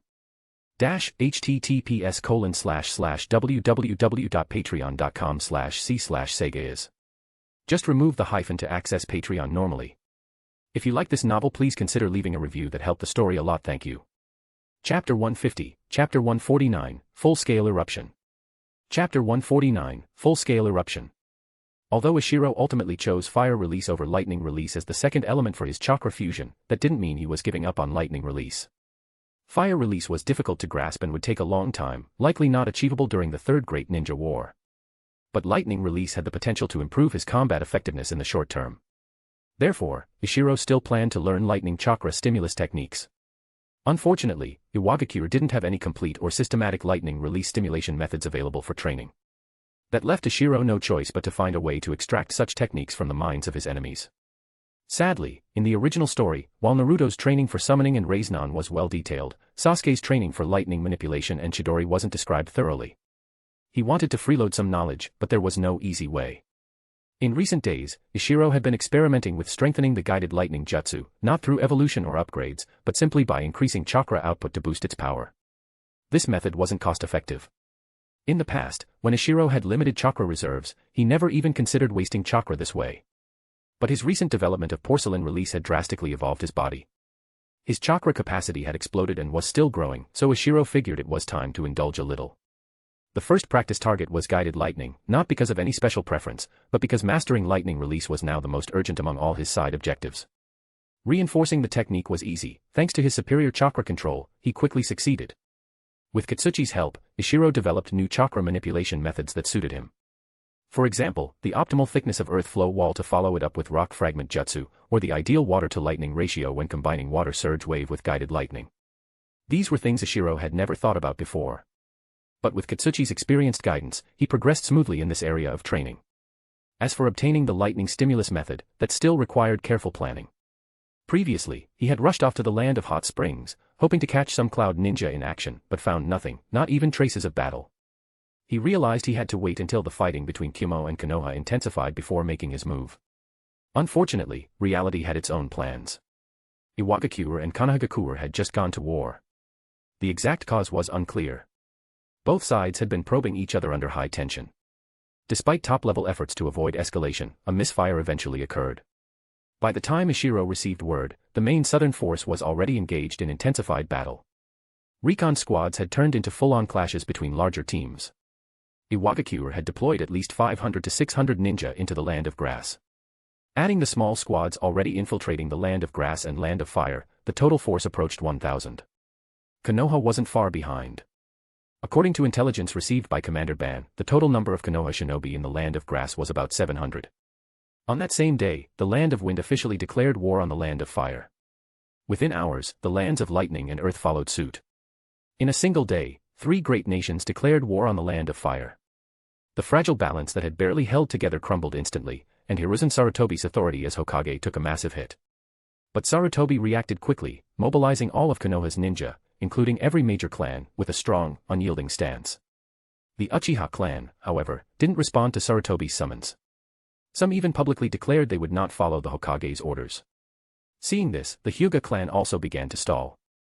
The current Hyuga clan head, Hyuga Tokuhiro, found excuses at every meeting, delaying mobilization efforts. Fortunately, other clans dared not defy Sarutobi's will. He deployed many mid- and small-scale clan members to support the front lines against the lightning, wind, and earth countries, with earth being the top priority. What Sarutobi didn't expect was that the inaction of the Uchiha and Hyuga gave the other nations hope. Even when Konoha went all out, it couldn't match the other four great powers. Now, with its two most powerful clans no longer aligned with the central authority, the other nations sensed an opportunity. Soon, Kirigakure also mobilized, sending large forces via sea routes to the land of whirlpools.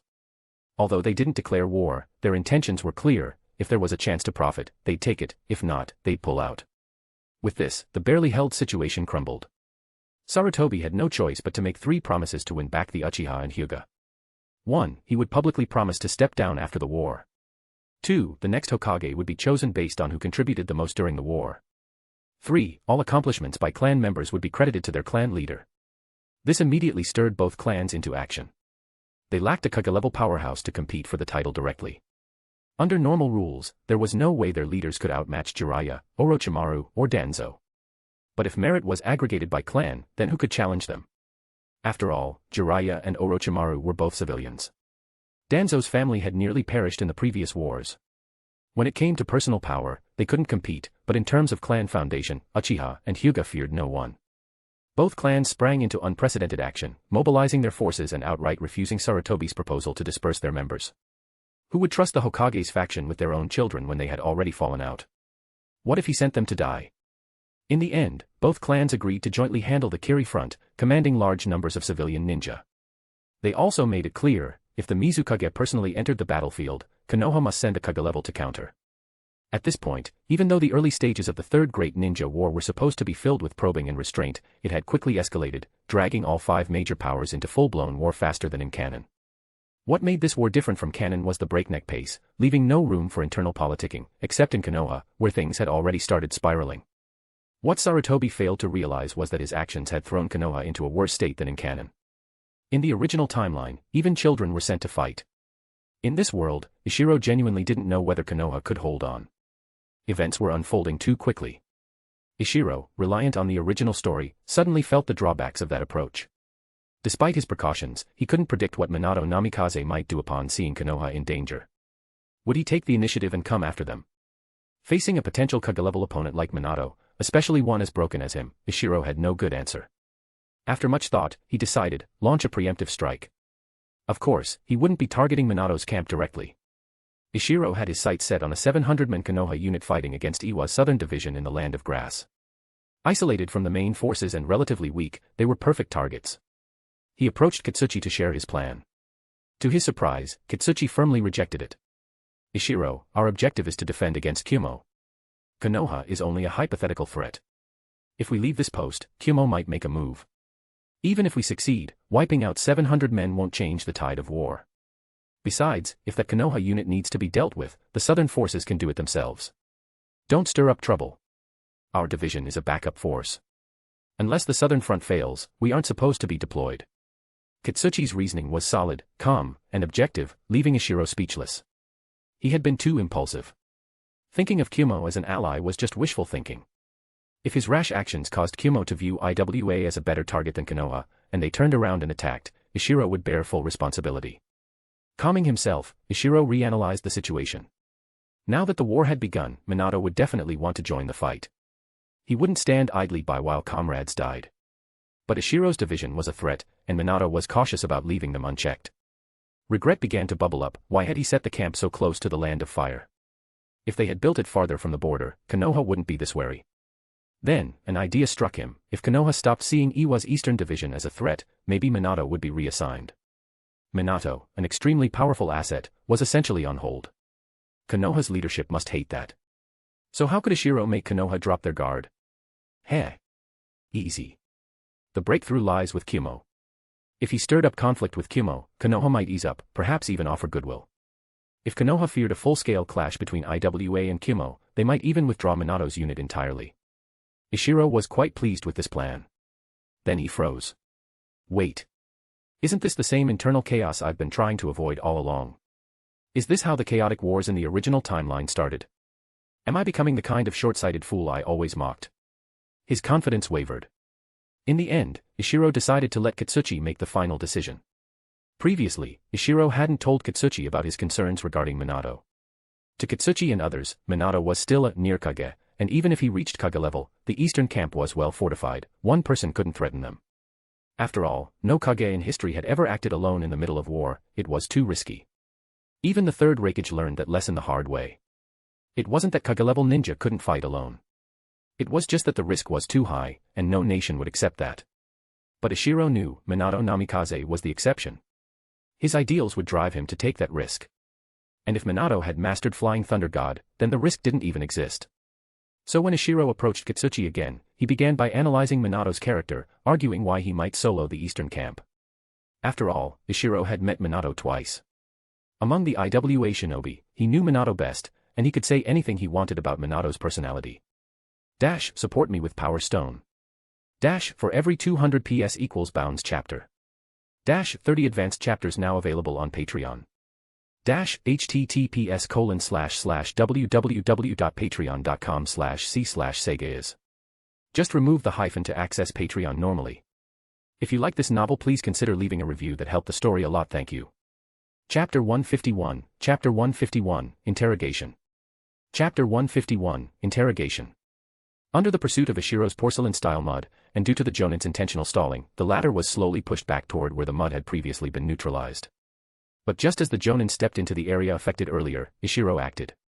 The previously paralyzed mud suddenly surged back to life, rising from the ground and wrapping around the Jonan. The Jonan's sensory perception was strong. The moment his foot touched the mud, he sensed something wrong and tried to evade. However, Ishiro was faster and didn't wait for the ambush to be fully set. He acted the moment the Jonan detected anything amiss. As a result, although Ishiro didn't trap him immediately, he gained the upper hand and soon forced the Jonan into a corner. Before the Jonan could commit suicide, Ishiro managed to bind him. Unlike earlier, when Ishiro killed the two Chunin by compressing them to death with stone, this time he sealed the Jonan's chakra using a chakra sealing technique embedded in the mud. He then created a new mud clone to stand guard, something he had recently developed, as only a mud clone could effectively control porcelain-style chakra-based mud. Afterward, Ishiro tracked the retreating Chunin. The opponent hadn't run far. Using light-heavy rock technique for speed and sensory ninjutsu to locate him, Ishiro quickly caught up and captured the Chunin too. Despite some hiccups, Ishiro was satisfied. 2 lightning release users captured, one of them a Jonan. Instead of returning to camp, Ishiro found a secluded spot nearby and began interrogation. Interrogating ninja was difficult. Ishiro hadn't learned proper interrogation techniques at the academy, and ninja were often hardened individuals with unwavering beliefs. However, ninja also had unique weaknesses, like genjutsu. Ishiro's genjutsu wasn't high level, but his spiritual strength was incredibly strong. Using the C-rank genjutsu interrogation and overwhelming mental force, the Chunin crumbled quickly and revealed what Ishiro wanted to know. Unfortunately, despite being a lightning release user, the Chunin hadn't learned the lightning chakra stimulation method. His understanding of it was even more limited than Ishiro's, who had analyzed plenty of experimental data and theories back in Iwa. Still, the Chunin had lived in Iwagakure all his life and knew things about lightning release that Ishiro didn't. Though not revolutionary, the information was somewhat helpful. After finishing the interrogation, Ishiro killed the Chunin without hesitation. Next was the Jonan, but it wasn't going to be as easy. This Jonan had exceptionally strong willpower, probably the type who had a chance to become an elite Jonan someday. Though Ishiro successfully applied the genjutsu, the effect wasn't deep. Here, it's worth explaining the genjutsu interrogation. It was easy to learn. Against normal civilians, even a genin could extract valuable information. But it had a fatal flaw. Unlike combat genjutsu, which focused on control, where as long as the target couldn't dispel it, they were trapped, interrogation had to fool the target into believing they weren't under genjutsu. It required the caster to create an illusion the target would accept and then coax them to give up secrets. If the target was especially wary, subconsciously alert about the subject, then the technique's success rate plummeted. Fortunately, this genjutsu induced a mild disoriented state, allowing the user to weave a believable illusion in that fuzzy window. Ishiro's illusion was a teaching scenario. The Jonan had taken on a student, modeled after the future 5th Raikage, Darui, to enhance believability. In the illusion, Darui excitedly asked his teacher about the lightning chakra stimulation method. Darui wants to learn lightning chakra stimulation. Well, you need to master lightning release to a certain level first. Otherwise, instead of boosting your speed, it might damage your cells. Sensei, then please explain the training steps in detail. Ishiro mimicked the tone his own disciples used when asking him for instruction. Haha, alright. The first step is precise control. Lightning is the hardest to control of the 5 elements. Go to a lake and practice hitting multiple targets with the same amount of chakra. When you can hit over 100 targets using chakra equivalent to a C-rank technique, then you move to step 2. What's step 2, sensei? At that point, the Jonan's brow furrowed. His mind began resisting something, an internal struggle against the illusion. Noticing this, Ishiro increased his mental pressure and control. In the illusion, Darui asked again, Sensei, what's the next step? Please tell me. The next step is. You reduce the power of the lightning as much as possible, reduce it to the point where, you damned IWA ninja. Trying to steal Kimogakure's jutsu, the Jonan roared as he broke free from the illusion. This was a known drawback of interrogation. Once the target realized they were under genjutsu, the technique lost all power. It wasn't built for control, only deception. Ishiro tried casting it again, but it no longer worked. The term lightning chakra stimulation had become a mental red flag for the Jonan. Even related topics were now on high alert. Ishiro lacked the skill to bypass such deep resistance. What a waste, he muttered. He was only a few words away from uncovering the second training step. Realizing he'd get nothing more, and to prevent future complications, Ishiro killed the Jonan and incinerated his body with fire release. The fight had taken a while. That Jonan now knew much about Ishiro's abilities. Letting the information leak would endanger his position, especially since only a handful of people in the Eastern Division even knew about his Kekki porcelain release. Unfortunately, Ishiro underestimated the situation. His secret was already out.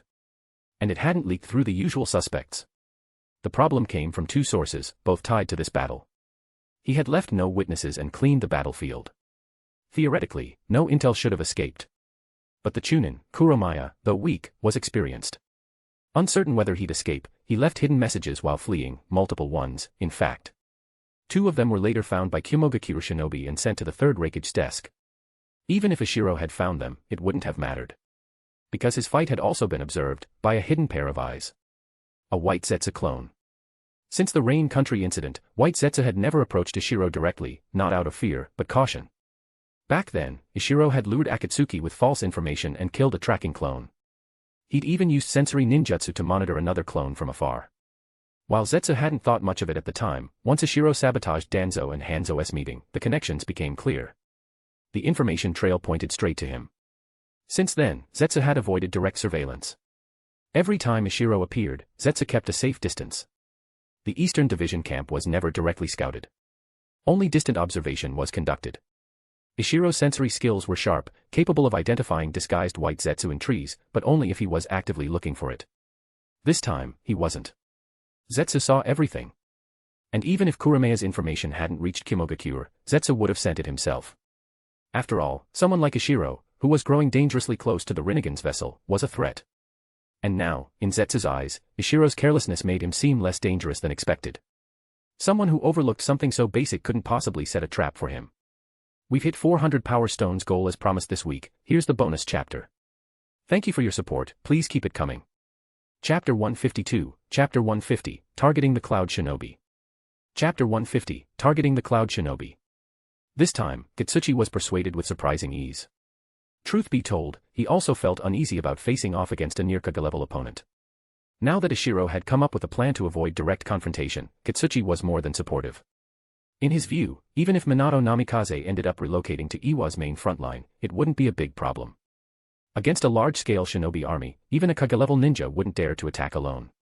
Besides, once the village realized Minato had been reassigned, they'd likely dispatch Ikura to balance things out, or perhaps even Inoki himself might make a move. And if Minato ended up stationed on another battlefield entirely, that would be even better in Katsuchi's eyes.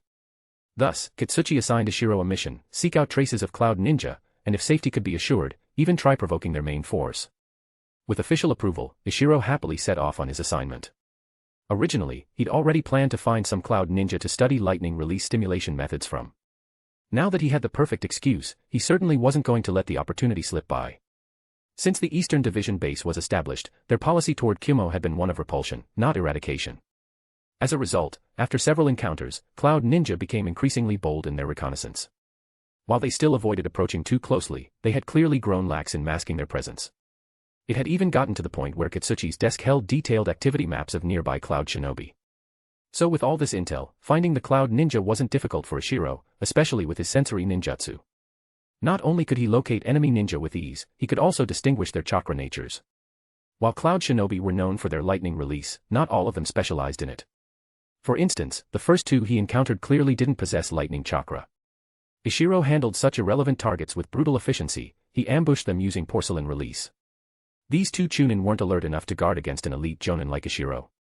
They didn't even get the chance to run before their lives were ended.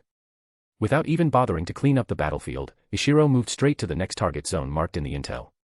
There, he found two more Cloud Ninja. But these weren't as careless as the previous pair.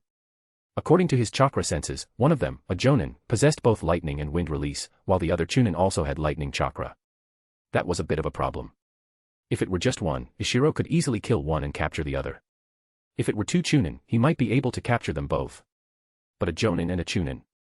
Capturing both simultaneously would be difficult. He needed a clever plan to separate them. Before he could devise one, however, the enemy made the first move. The Jonin had detected Ishiro's sensory scan, and the two previously quiet chakra sources suddenly surged. Ah! They noticed. This was the first time Ishiro's sensory ninjutsu had been detected by a non-Kekkei Genkai user. This Jonin clearly had sensory abilities, and more unusually, the ability to counter-detect chakra scans. I got careless. I still haven't adjusted fully to my transformed body. I should have used porcelain-infused chakra for sensory techniques. After all, porcelain release was a bloodline limit, its chakra was more refined than standard types and harder to sense. But now that he was exposed, there was no other option but to fight. Feeling the two Cloud Ninja approaching, Ishiro immediately activated porcelain release to engage. He wasn't the naive rookie he once was. He understood the shinobi world well, high offense, low defense, and many fights were decided by tactics rather than brute strength. There were countless examples of the weak defeating the strong. Ishiro had no intention of becoming a statistic. As the two enemies closed in, he quickly decided, kill the Chunin, capture the Jonin. To pull that off under the Jonin's watchful eye, he needed overwhelming force, his strongest technique, porcelain release. He drew out a massive amount of chakra and launched a wide-scale mud flood, surging toward the enemy. The sheer magnitude of the jutsu drew a deep frown from the Jonin who was now only about 100 meters away.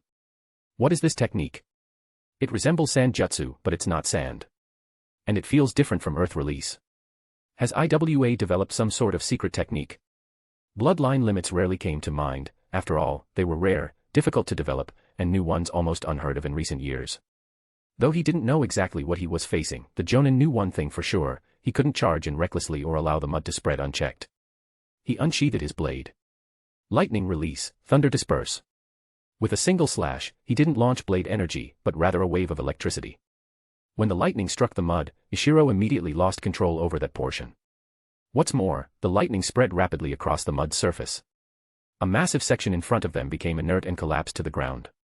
Ishiro's eyes narrowed, he hadn't expected that. That shouldn't have happened.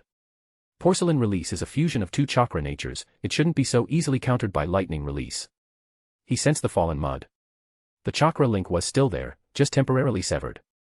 Ah. Lightning release paralysis effect. It disrupts chakra flow. So lightning release can interfere with ninjutsu chakra constructs to some degree. How enviable. But he also sensed that the attack had a high cost. The Jonin's chakra fluctuation during that slash was at least double what Ishiro had expended for his mud flood. And this wasn't the end of it. Normally, when dealing with such a wide area jutsu, the best approach was to break through the center.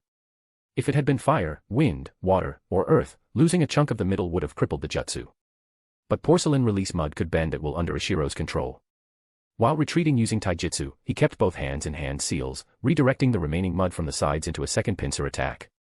Because he was unfamiliar with the technique, Ishiro needed to maintain hand seals to control it. Fortunately, the mud was fast.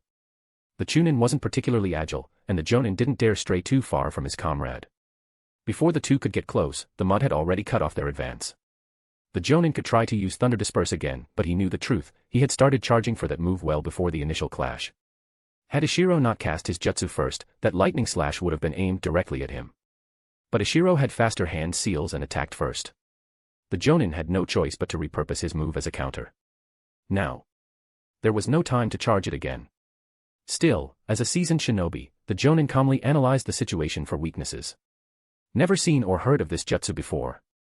Wide area, fluid in form, requires constant hand seals. Chakra fluctuations are strange. It conducts lightning release, but less than water release. TCH, could this be a bloodline limit? Realizing this, the Jonin cursed himself for charging in so recklessly. Dodging alongside his subordinate, he barked. Kuromaya, return to the village. Report that we've encountered a shinobi using a water-earth fusion Kekkei Genkai.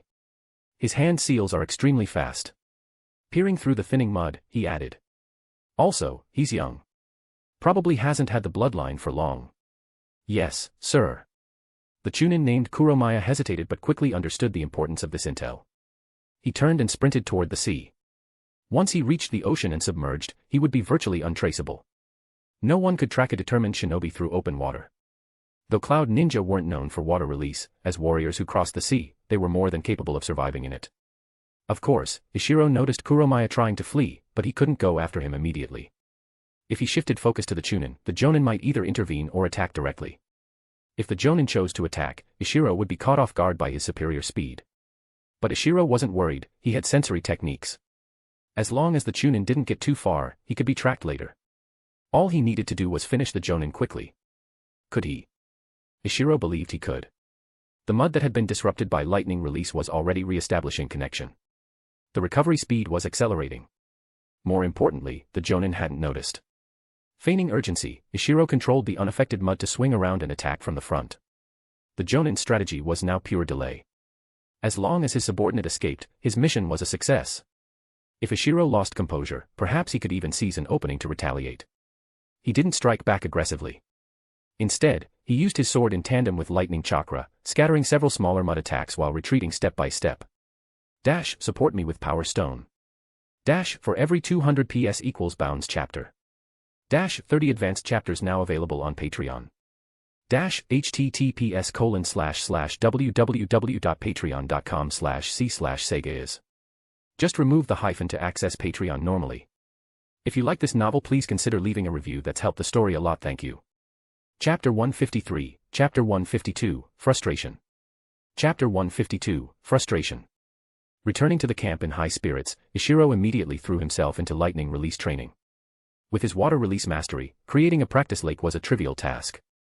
Using earth and water release, Ishiro formed a perfectly circular lake. Around the edge, he evenly raised 100 slender earth pillars.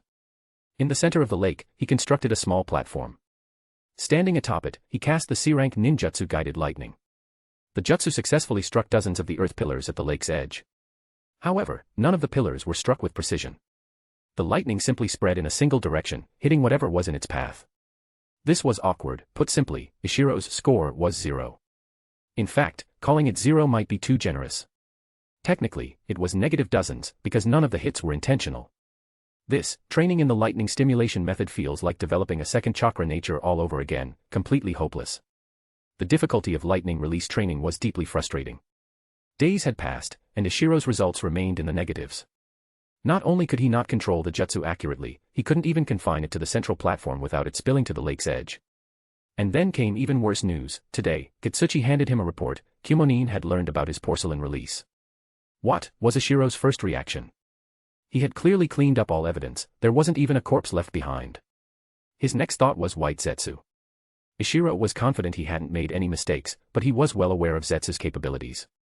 If intel had leaked, Zetsu was the most likely culprit. But Katsuchi didn't know about Zetsu. He believed the mistake was Ishiro's. After hearing Ishiro's account, Katsuchi quickly pointed out the flaw. That Chunin was out of your sight for quite a while. Didn't it cross your mind that he might have left something behind? Ishiro was stunned. He had never even considered that possibility. It wasn't a matter of intelligence, but rather awareness. Ishiro could accept sacrificing himself to cover a comrade's retreat, but using oneself as bait to protect intel.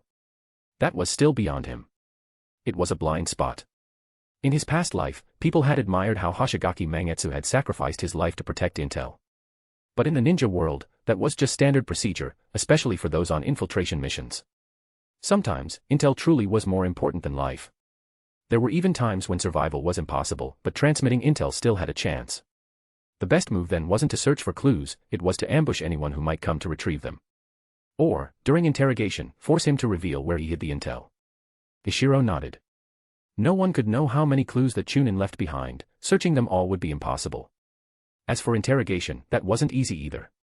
The target's resolve was so firm that he'd break out of genjutsu after just a few questions. Unless Ishiro had Sharingan, and genjutsu enhanced by it, he'd never break through that level of resistance.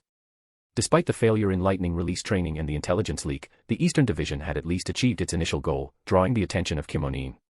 If Ishiro had immediately responded with lethal force when they first built the camp, Kumo wouldn't have reacted strongly. But by first driving them away without killing them, showing goodwill, and now suddenly resorting to deadly attacks, it was only natural that Kumo grew suspicious. Especially since a trade route had just been established between Konoha and Iwagakure in the Eastern Division's region.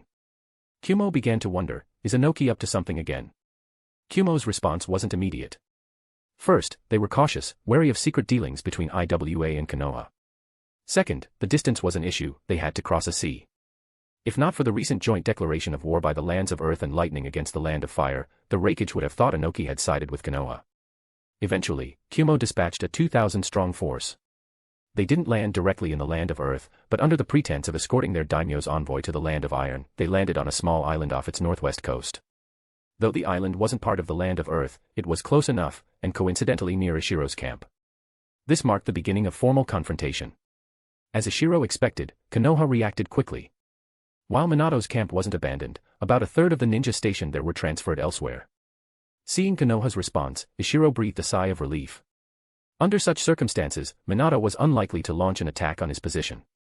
Kumo's deployment to the land of Iron, with clear intent toward Iwagakure, confused the other great nations. They had to pay attention. With the current situation being 4 against 1, any open conflict between Kumo and Iwa could collapse this advantage. Even if the two sides didn't go to full-scale war, neither would be able to go all in against Konoha. Thus, Ishiro's actions actually caused other battlefronts to quiet down slightly. But that peace was short-lived. Seeing that no real fighting broke out on the Eastern Front, things soon returned to the usual rhythm. In fact, Tsuna even began expanding their offensive operations again. For Ishiro, this was ideal, he had caught Kumo's attention without triggering a major battle, and Konoha was now feigning neutrality. There should be a few days of peace, I should make use of that. Lightning release training had to continue, but progress would be slow. Ishiro's lightning chakra was weak, and even learning a new C-rank jutsu would take time. Developing fire release would be even more difficult. With war looming, Ishiro shifted focus to natural energy. His greatest gain from the evil god cult encounter was a dramatic increase in his affinity for natural energy. He had, essentially, gone from 0 to 1. So now, he revisited the idea of natural energy, a bug that could let a normal ninja stand up to near-sage-level opponents.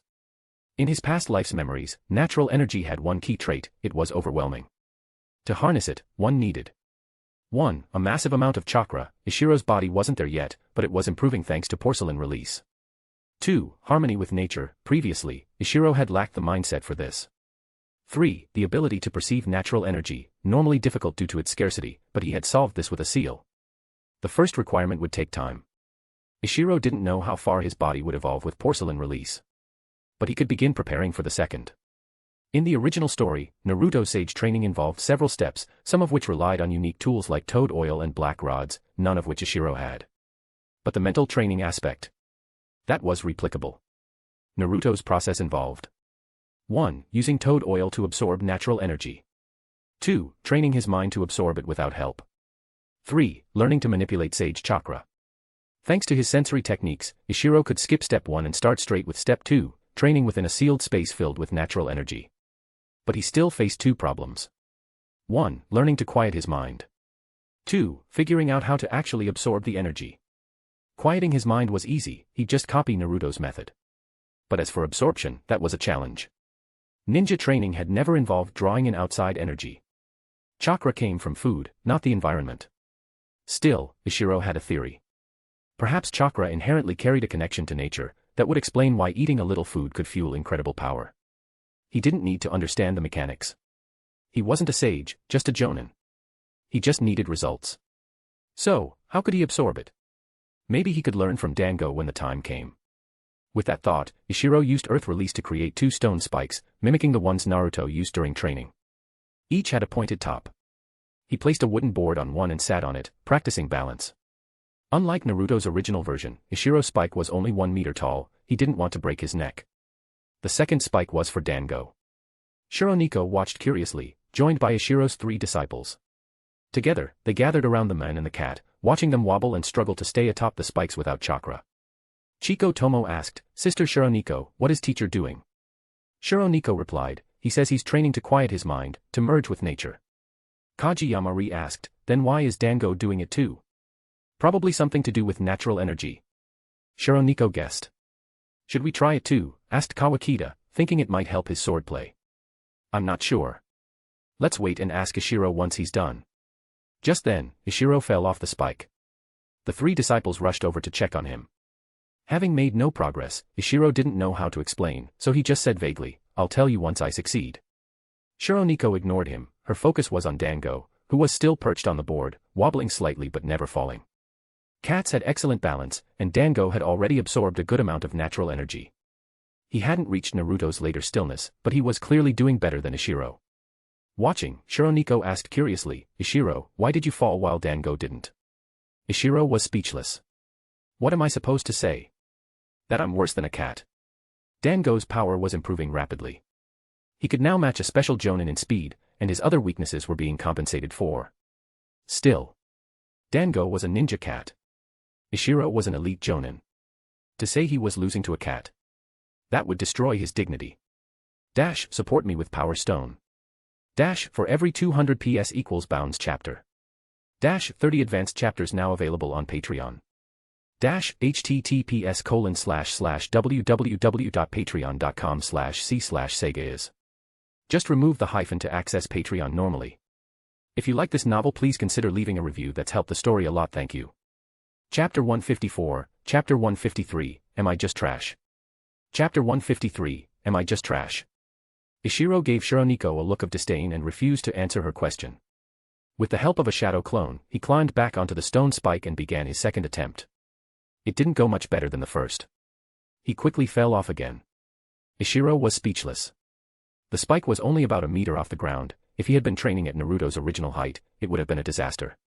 Then came the third try, then the fourth.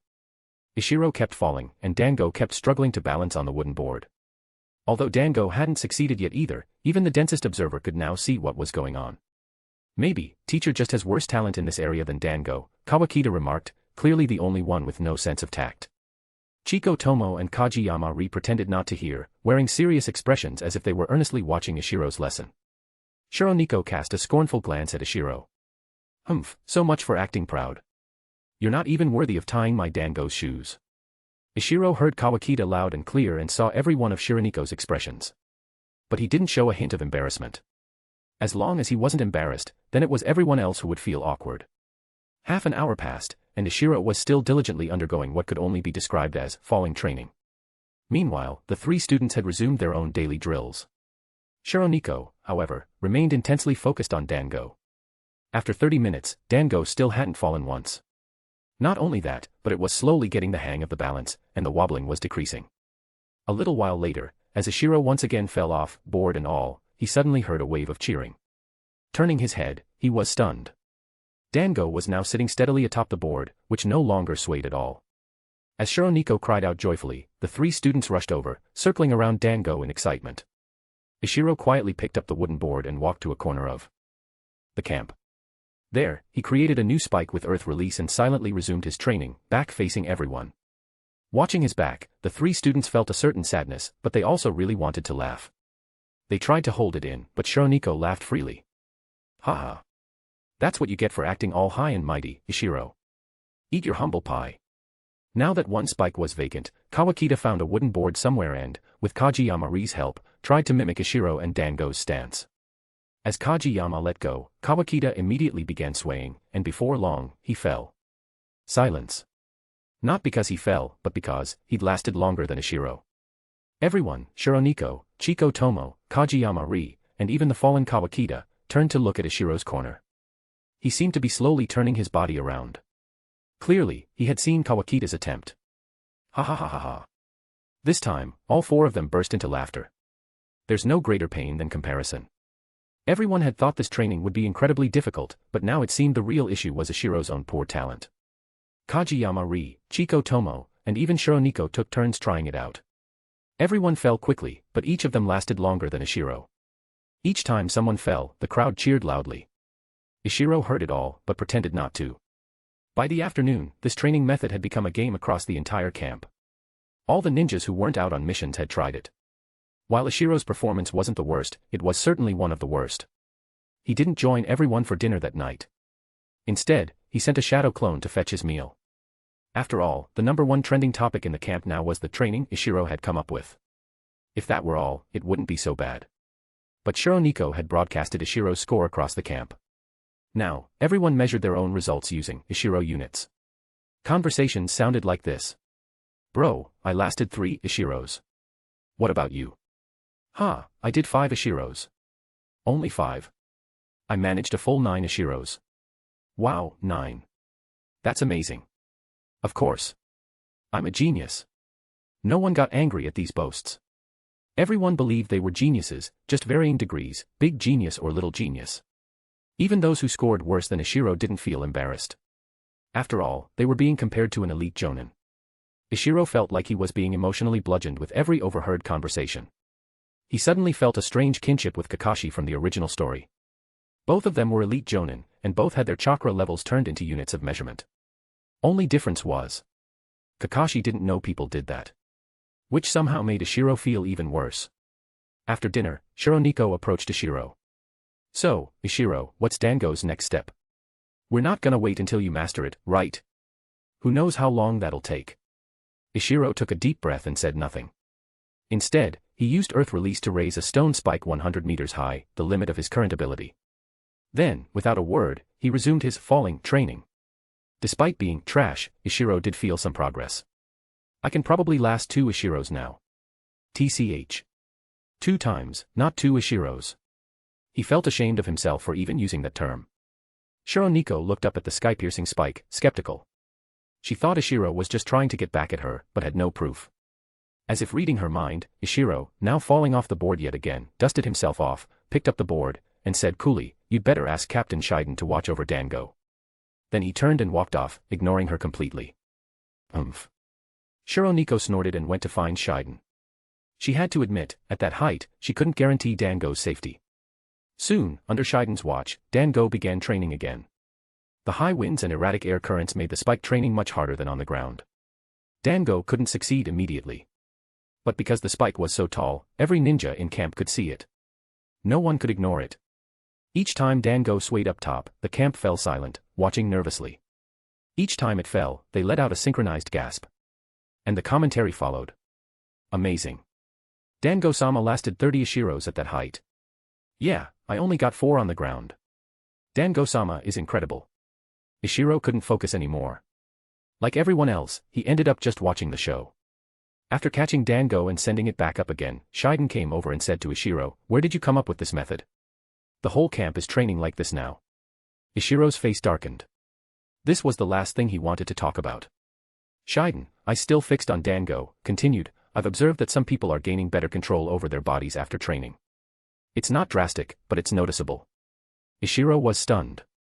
He hadn't realized the training had any additional effects. Before he could respond, Dango fell again. Shiden rushed to catch and reset him. When Shiden returned, Ishiro had already come up with a story. "I learned it from Konoha.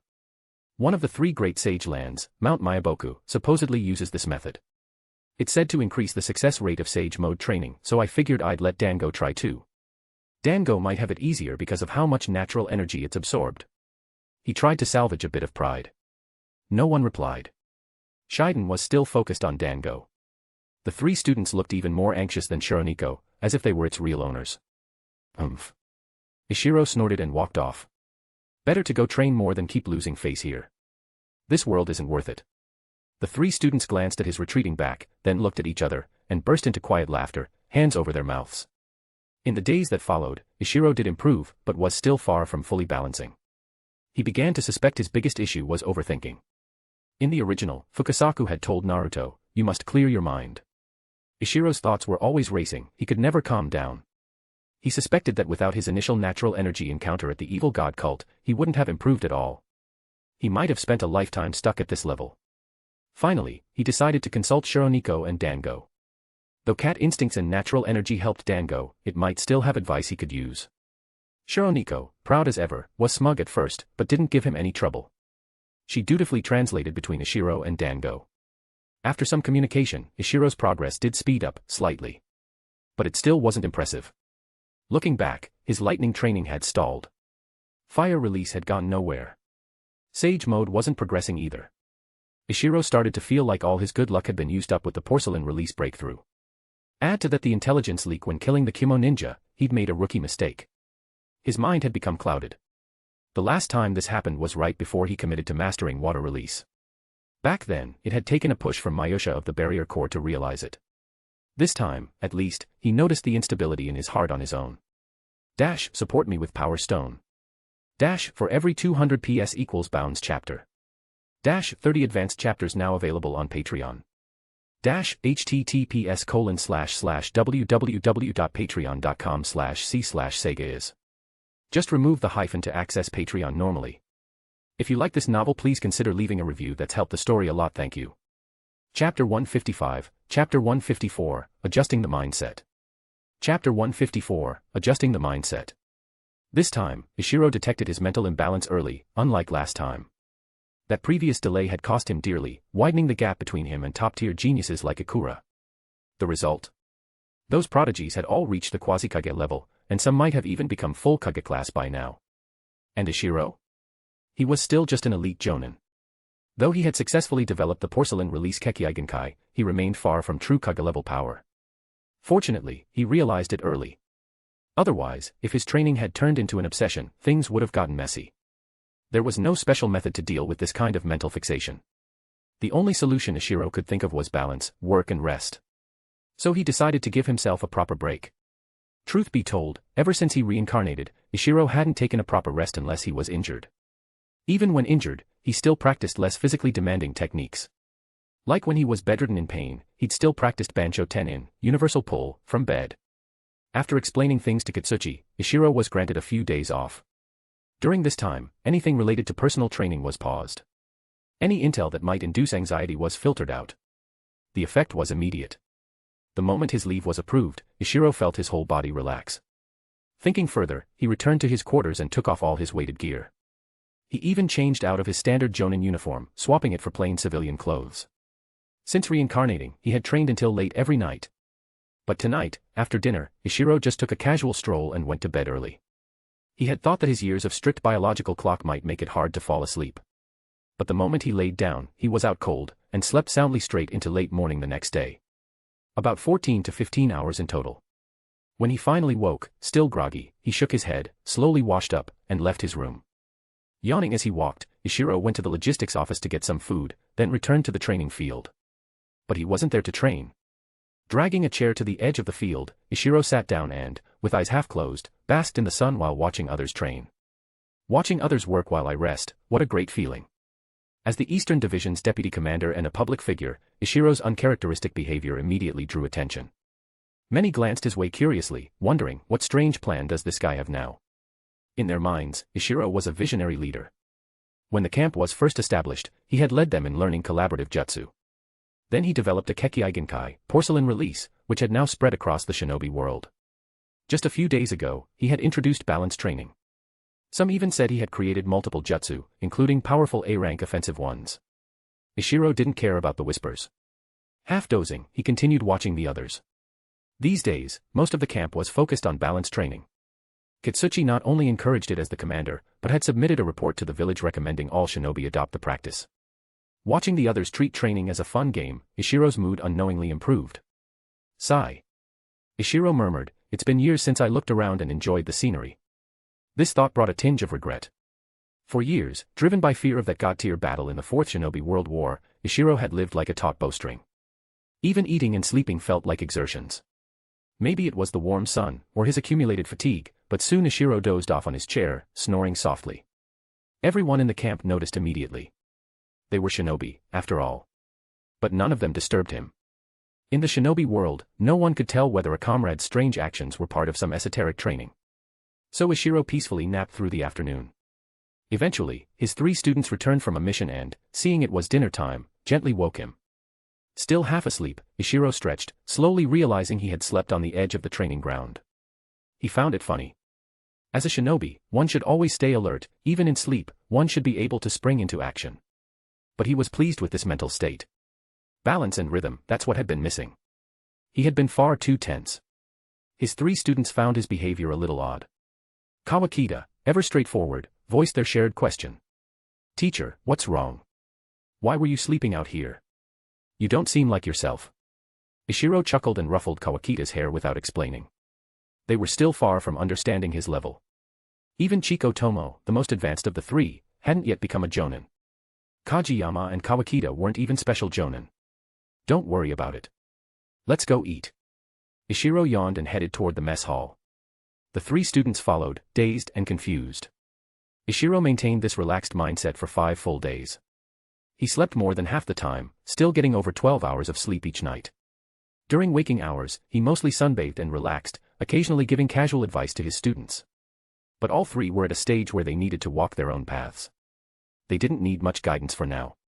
With little to do, Ishiro spent his time watching the others train, or watching Dango practice. He wasn't allowed to leave camp, so he couldn't go sightseeing either. "Sometime in the future, when the shinobi world is finally at peace, I'll travel and explore. I didn't reincarnate just to toil away forever, right?" Throughout these 5 days, Ishiro never visited Katsuchi's office, never concerned himself with camp matters, and didn't do any training. For once, he had truly let himself rest. On the 6th day, his break ended. Returning to his usual routine, Ishiro woke early, washed up, donned his weighted gear and Jonan vest, and resumed training. He didn't rush. He started by resuming his regular physical training, which he had paused for 5 days. After breakfast, he moved on to targeted training. His focus for the morning, lightning release. Back at the man-made lake, Ishiro stood on the central platform and formed hand seals, casting the jutsu-guided lightning. He carefully contained the generated lightning to the lake center. This first step succeeded perfectly. Not a single spark reached the lake's edge, all remained within his control. Next, Ishiro tried guiding the lightning to strike the small pillars around the lake. Though not flawless, the results were promising. About a dozen strands hit their intended targets under his control. The rest lost precision midway. Some still hit pillars, but that was pure luck. Compared to his previous 0 success rate, this was a massive breakthrough. Clearly, his decision to rest had been the right one. His prior mental tension had severely hindered his performance. Now, with a calmer mind, his control had improved dramatically. Dispersing the remaining lightning, Ishiro repeated the process. By the end of the morning, he had found a rhythm. In the final round, he accurately guided over 30 lightning strands to hit their marks, an incomparable improvement. That afternoon, Ishiro resumed balance training. With a clone's help, he sat atop the stone spike on a wooden board once more. Everyone in the camp noticed his renewed practice. After the past few days' unusual behavior, everyone was curious to see how far he'd come. This included Shironiko and his 3 students.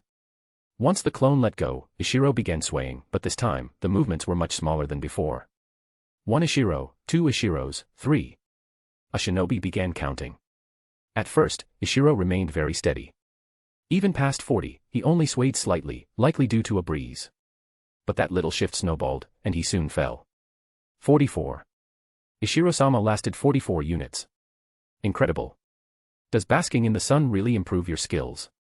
Chiko Tomo rubbed her eyes and asked, "Sister Shironiko, was it Dango who taught sensei this?" Shironiko shook her head. Dango had given some advice, but she knew it hadn't helped much. Kajiyama re-whispered, "Could he be using lightweight boulder technique?" Kawakita nodded, he had the same suspicion. Ishiro could fly, after all. Hovering midair should be easier than balancing. But Chiko shook her head. Nope. Sensei isn't emitting any chakra. He's not using ninjutsu. Amid their chatter, Ishiro started his second attempt. 1, 2, 10, 20, 50. This time, there was no accident. Having adjusted his mental state, Ishiro rode out the initial swaying and gradually stabilized, until he was completely motionless. After a while, he opened his eyes and smiled faintly. Scanning the onlookers, he sneered in his heart. Let others fade into obscurity, my name will last forever like the mighty rivers. With a domineering aura, Ishiro walked to Dango's stone spike and used earth release again, this time creating a taller spike. Ah! Didn't expect this. After adjusting his mindset, even his earth release had improved, the spike was about 10% taller. He summoned a clone to stand ready below in case of a fall. Then, with lightweight boulder technique, Ishiro carried the wooden board to the new spike's summit. Dash, support me with power stone. Dash, for every 200 PS equals bounds chapter. Dash, 30 advanced chapters now available on Patreon. Dash, https://www.patreon.com/c/Sega is. Just remove the hyphen to access Patreon normally. If you like this novel, please consider leaving a review. That's helped the story a lot, thank you. Chapter 156, Chapter 155, Simplifying Fire Release Ninjutsu. Chapter 155, Simplifying Fire Release Ninjutsu. Sitting cross-legged atop the over 100-meter tall stone spike, Ishiro resumed his balance training. Just like the failed attempt earlier, despite trying his best to remain balanced, he lost it around the 20 dust mark and fell. His shadow clone leapt up and caught him midair, and the two landed safely together. Back on the ground, Ishiro closed his eyes to recall the sensations he just experienced, then ascended to the top again for another round. This time, the result was nearly the same. He lost balance shortly after the 20 dust mark, the chaotic high-altitude winds disrupting him again. But unlike the failures from before, the calm-minded Ishiro began to perceive a faint sense of rhythm from the disturbances. On his third, fourth, and subsequent attempts, the duration he could maintain balance began to increase in leaps. This leap in progress came from his growing ability to endure one gust, then two gusts of wind. Each time he braced through a gust, he bought himself more time. Eventually, the high-altitude winds were no longer enough to topple him. Though each gust still made him wobble for a while, Ishiro now regained his balance quickly before the next one came. Watching him improve little by little, the mood among the camp members shifted, from initial shock, to envy, and finally to admiration. Shironeko stared wide-eyed, astonished. How did he suddenly surpass us all like this? She glanced down at Dango, who was also watching Ishiro silently in her arms. Her meaning was clear, can you do that too? Meow, Dango responded decisively. Shironeko understood, Dango was admitting it couldn't. Damn it, lost to that guy again. In one afternoon, Ishiro went from being the camp's laughingstock to reaching an awe-inspiring level. The reason was simple, mindset. This kind of training was all about mental state. Ishiro had a slight edge thanks to his prior exposure to natural energy, that alone made him stronger than anyone else in camp. Dango excluded. But before, Ishiro's impatient, overly purposeful mindset was totally incompatible with this training. He had been the only one approaching it with a clear goal, which ironically made his mentality the worst of all. So his performance had also been the worst. The others, including Dango, didn't understand the training's purpose. They approached it with a light-hearted, playful attitude, which happened to be the ideal mindset. Now that Ishiro had adjusted, aligning his mindset with sage training principles and aided by his prior contact with natural energy, success came easily. Still, this wasn't enough. Ishiro's goal was to eventually reach a level where not even a breeze could disturb his body. But it was dinner time, and today's training ended. He would continue tomorrow, there was no rush now that his heart was at peace. That evening, Ishiro sat with his 3 disciples in the middle of the training grounds, exuding a stoic, sage-like aura. After dinner, he turned to fire release training, his main mission. However, this wasn't something that would improve his combat strength quickly. Previously, he had rushed his development and ended up neglecting fire release.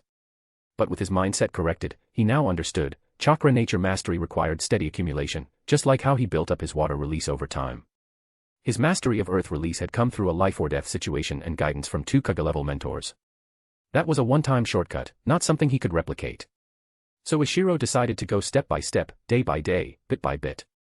Due to rank restrictions, he hadn't been allowed to learn A-rank fire release. He only knew 1 B-rank jutsu, Phoenix Sage Fire Technique, and 2 C-rank techniques, Great Fireball Technique and Fire Whip Technique.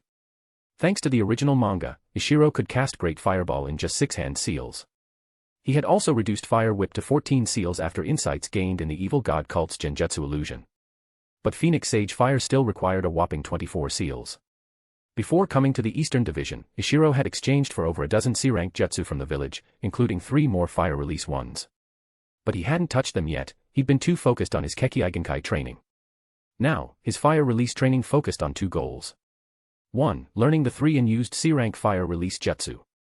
2. Simplifying all his fire release hand seals. Although his understanding of fire release was limited, this time, training felt much easier compared to simplifying water and earth release techniques back in the day. Upon reflection, it was due to his improved experience and insight. Even if his fire nature affinity was still low, his jutsu execution and chakra control skills had drastically improved. In fact, in terms of chakra control alone, Ishiro was probably second only to Kageteer shinobi in the entire ninja world. So what he had expected to be a time-consuming project progressed rapidly. Between dinner and bedtime, Ishiro not only mastered the 3 new C-rank fire release techniques, but also simplified each, cutting their hand seals from 20 plus down to around 12 or 13. Even Phoenix Sage fire technique, the B-rank jutsu, was reduced from 24 to 19 seals.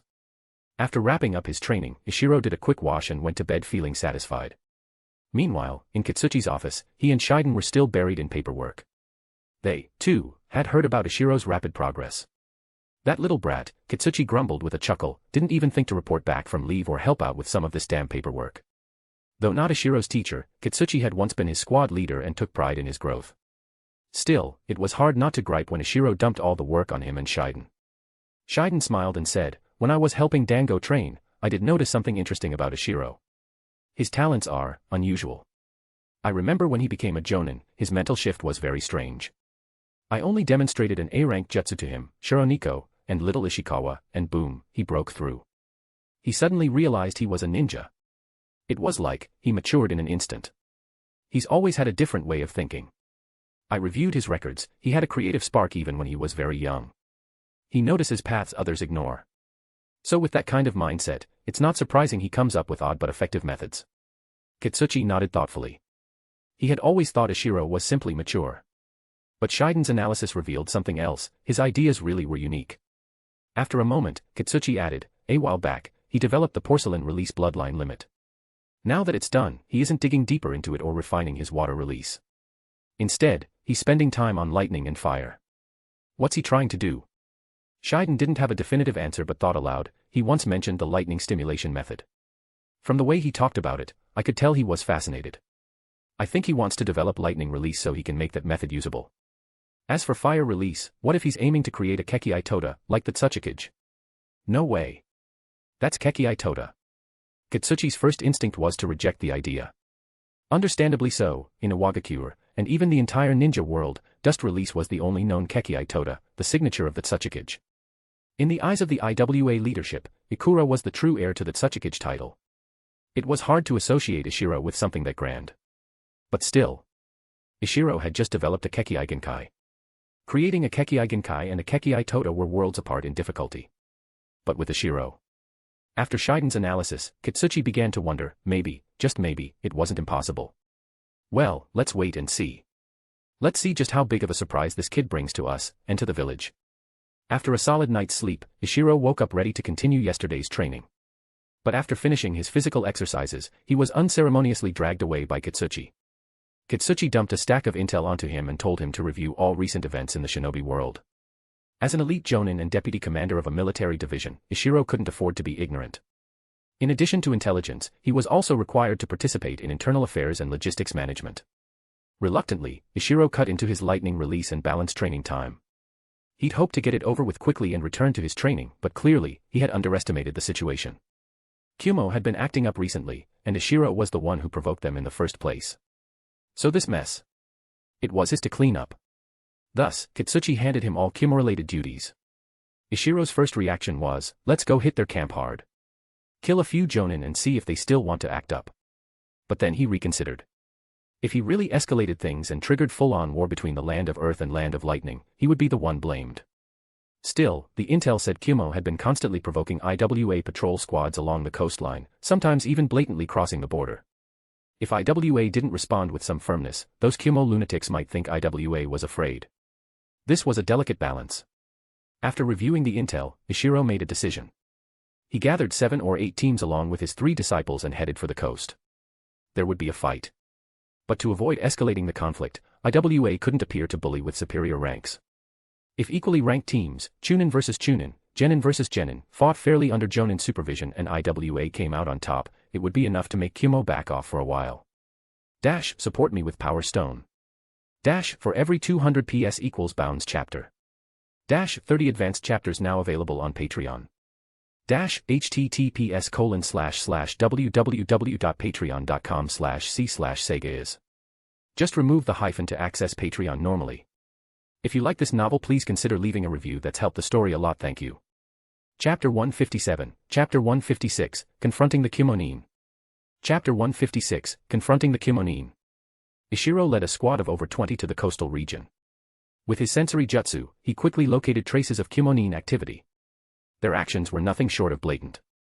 Within Ishiro's sensing range alone, there were already 3 full foreman squads, 2 of which had Jonan present. Such a high Jonan ratio was clearly not Kumo's normal deployment at their camp in the Land of Iron. This was clearly a provocation, a show of force. These 3 squads had crossed into the Land of Earth, but hadn't gone far.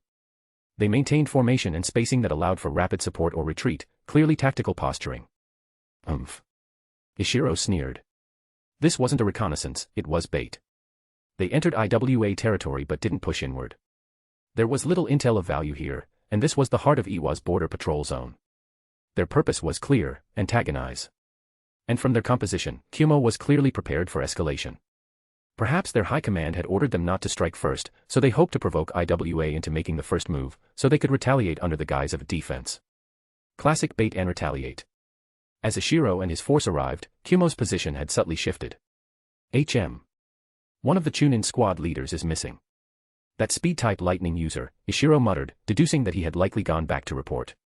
Meanwhile, the 3 Kumo squads had tightened formation but hadn't merged, ready to coordinate if needed. Ishiro glanced farther left. 4 more shinobi were rushing over, outside his original detection range.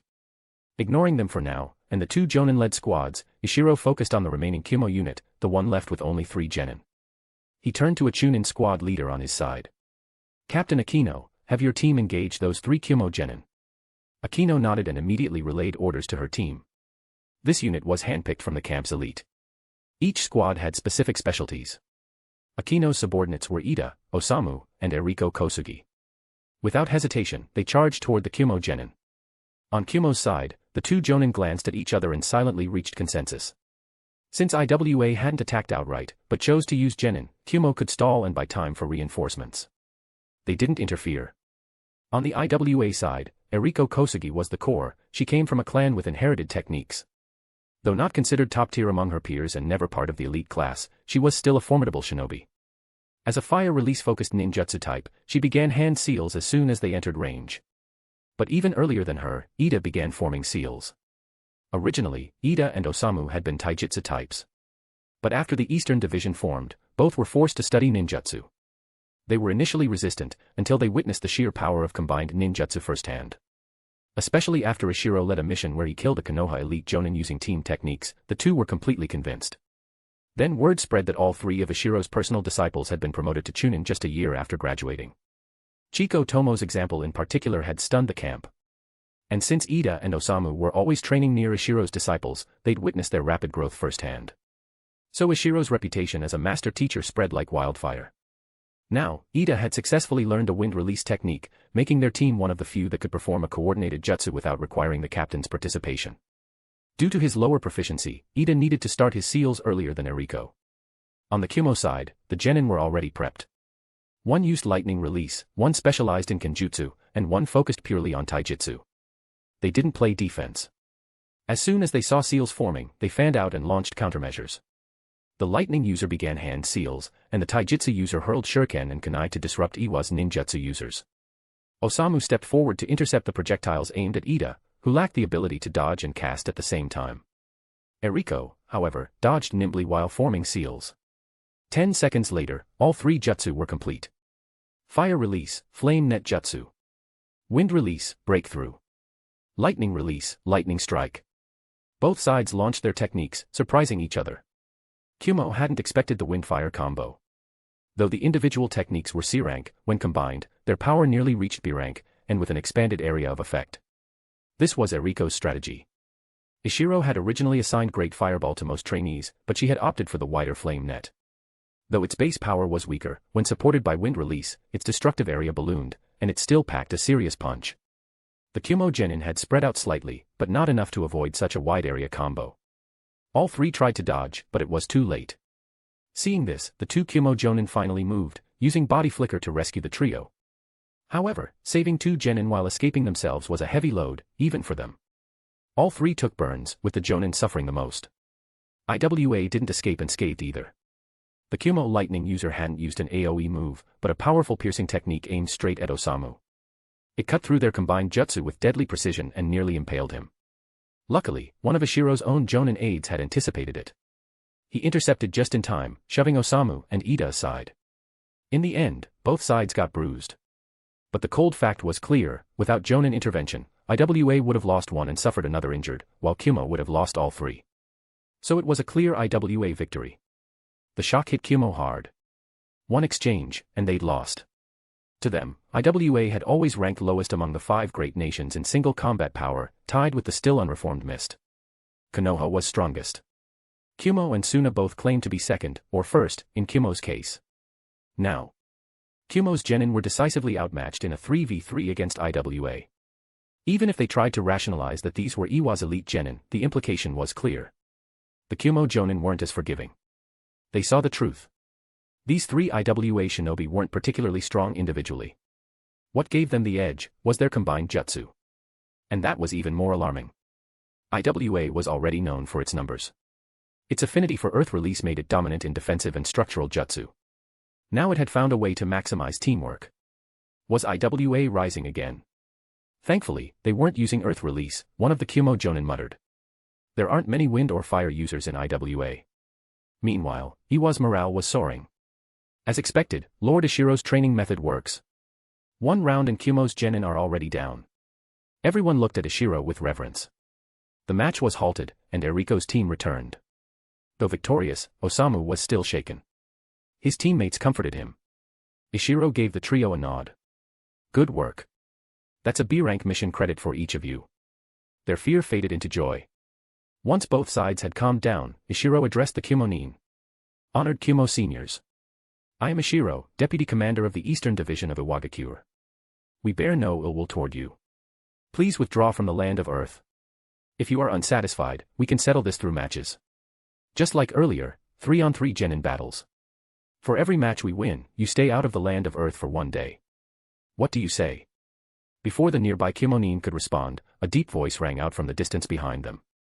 No problem. But if we win, what does IWA offer in return? A burly, dark-skinned shinobi dashed in from the sea, exactly the kind of thunderous, muscle-bound Kumo archetype Ishiro had expected. Ishiro's eyes narrowed. He couldn't offer territory.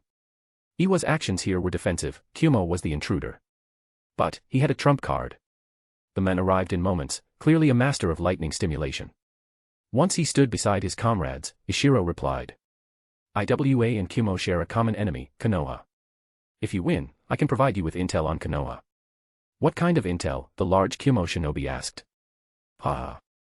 You think you can get information that easily, senior? Dash, support me with Power Stone. Dash, for every 200 PS equals Bounds chapter. Dash, 30 advanced chapters now available on Patreon. Dash, https://www.patreon.com/c/Sega is. Just remove the hyphen to access Patreon normally. If you like this novel, please consider leaving a review. That's helped the story a lot, thank you. Chapter 158, Chapter 157, Dual Agreement. Chapter 157, Dual Agreement. Upon hearing Ishiro's words, the Kumonin hesitated briefly before asking, how can I be sure your intel is actually worth anything? Hey, judge for yourself, Ishiro replied calmly. Fine. For each round we lose, we'll stay out of the land of Earth for a day. But if we win, you give us 1 intel, the Kumonin countered. You're underestimating my intel if you think it's that cheap, Ishiro replied with a smirk. The Kumonin frowned slightly and thought it over. Then what are your terms? If you win 30 rounds, I'll hand over the intel. Boom. You mocking me? The Kumonin stomped, splitting the earth beneath him with a thunderous crack. Calm down, calm down. Don't worry, the intel I'm offering is definitely worth your effort. You'll know when you hear it, Ishiro said unhurriedly. The Kumonin narrowed his eyes. 30 rounds is too much. A 3-on-3 match means you'll run out of genin before we even get there. Heh, seems you've done your homework on our camp. How about this, genin fights count as 1 round each. Chunin fights count as 5 rounds. Sound fair? That's doable, the Kumonin nodded. Then what if a jonin fights? Ishiro's gaze sharpened. If you agree, that'll count for all 30 rounds. At those words, both of them launched forward, charging into battle. As Ishiro advanced, he activated Porcelain Release. Large swathes of mud rose and layered upon each other, surging toward the Kumonin like waves. The Kumonin's eyes narrowed. So it really is mud. Just like Black Moya's intel described, this is the one who developed a new Kekkei Genkai. A flicker of killing intent flashed in the Kumonin's eyes before he picked up speed, charging faster. Ishiro didn't recognize this man from canon, so he figured the guy was a standard elite Jonan. Speed-focused opponents could be tricky, but Ishiro wasn't worried. This was the perfect chance to test porcelain release. Layer after layer of mud rushed to entangle the Kumonin, only to be torn through by his rapid assault. The lightning-enhanced chakra infused into his body caused portions of the mud to lose cohesion upon impact. Mud didn't do much to slow him. After breaking through 3 layers, Ishiro shifted tactics. On the 4th clash, the mud transformed into solid rock. Boom.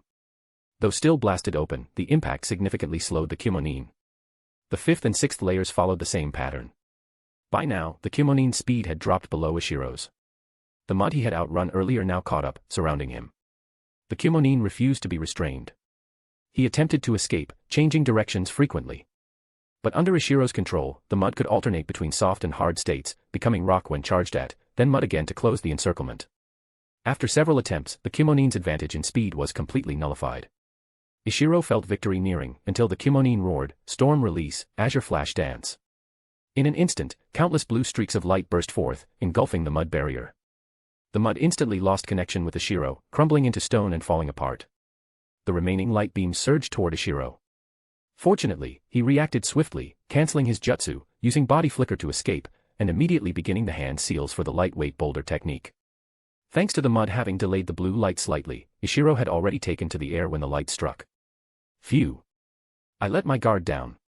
I knew Kumo had intel on porcelain release and still assumed it would work. I underestimated a great nation. Big ninja villages were powerful not just because of raw strength, but because they had counters for everything. Storm Release, a fusion of lightning and water release, countered porcelain release, which was earth and water based. The type advantage was clear. Floating in the air, Ishiro sensed no connection with the disrupted mud, completely neutralized by the storm release. Not only had he failed to secure a win, he'd exposed intel. He felt annoyed. Still, he did gain some practical experience in how to use porcelain release more flexibly. Soon, the blue light faded and the Kumonin reappeared.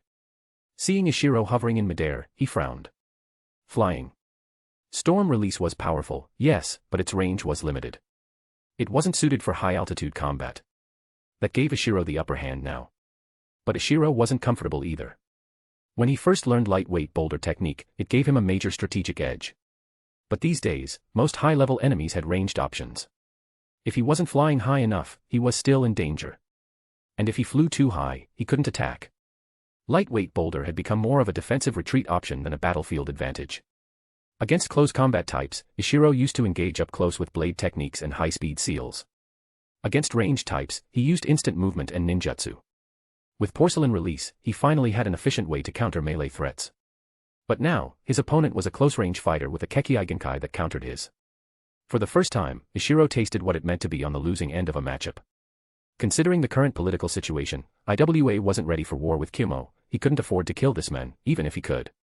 After weighing the situation, Ishiro decided not to escalate. This guy isn't Minato. Not worth risking information just to test him. After a moment of tense standoff, Ishiro spoke, "Senior, how about we call this one a draw?" The Kumonin's eyes flashed. Then he nodded. Agreed.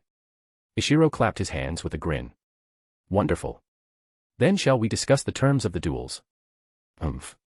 As you wish, the men replied and returned to the Kumo ranks. Shortly after, about 50 Kumonin arrived, presumably the reinforcements that had been summoned. Though outnumbered, Ishiro didn't panic. Both sides were in a state of mutual restraint, they wanted leverage, not an all-out war. So he didn't care how many came. Both sides knew that. Even when he had first arrived, the Kumo teams hadn't fled. Once everyone was assembled, Ishiro asked, "Senior, forgive me. May I have your name?" The injured Jonan from earlier answered, "This is Commander Naoto Tanimoto, captain of the diplomatic escort unit to the Land of Iron." Ishiro twitched slightly. He knew Kumo had used the diplomatic escort excuse, but hearing it said so openly still irked him. Taking a deep breath, Ishiro asked, "Commander Tanimoto, shall we begin the matches?" Tanimoto replied, "Yes. Let the genin begin." No. This is the second match. We already won the first before you arrived. You can ask your subordinates if you doubt it. The 3 defeated genin looked down, terrified Tanimoto would ask. Of course, he already knew, they had reported it. But he didn't want to admit it. Seeing this, Ishiro cut him off first. Surely you wouldn't deny a loss, would you, Commander? Otherwise, there's no point in continuing. Fine. Match 2, start immediately. He gestured to a newly arrived Jonan. That Jonan nodded and spoke to 3 of his genin. Soon, 3 fresh Kumo genin entered the field.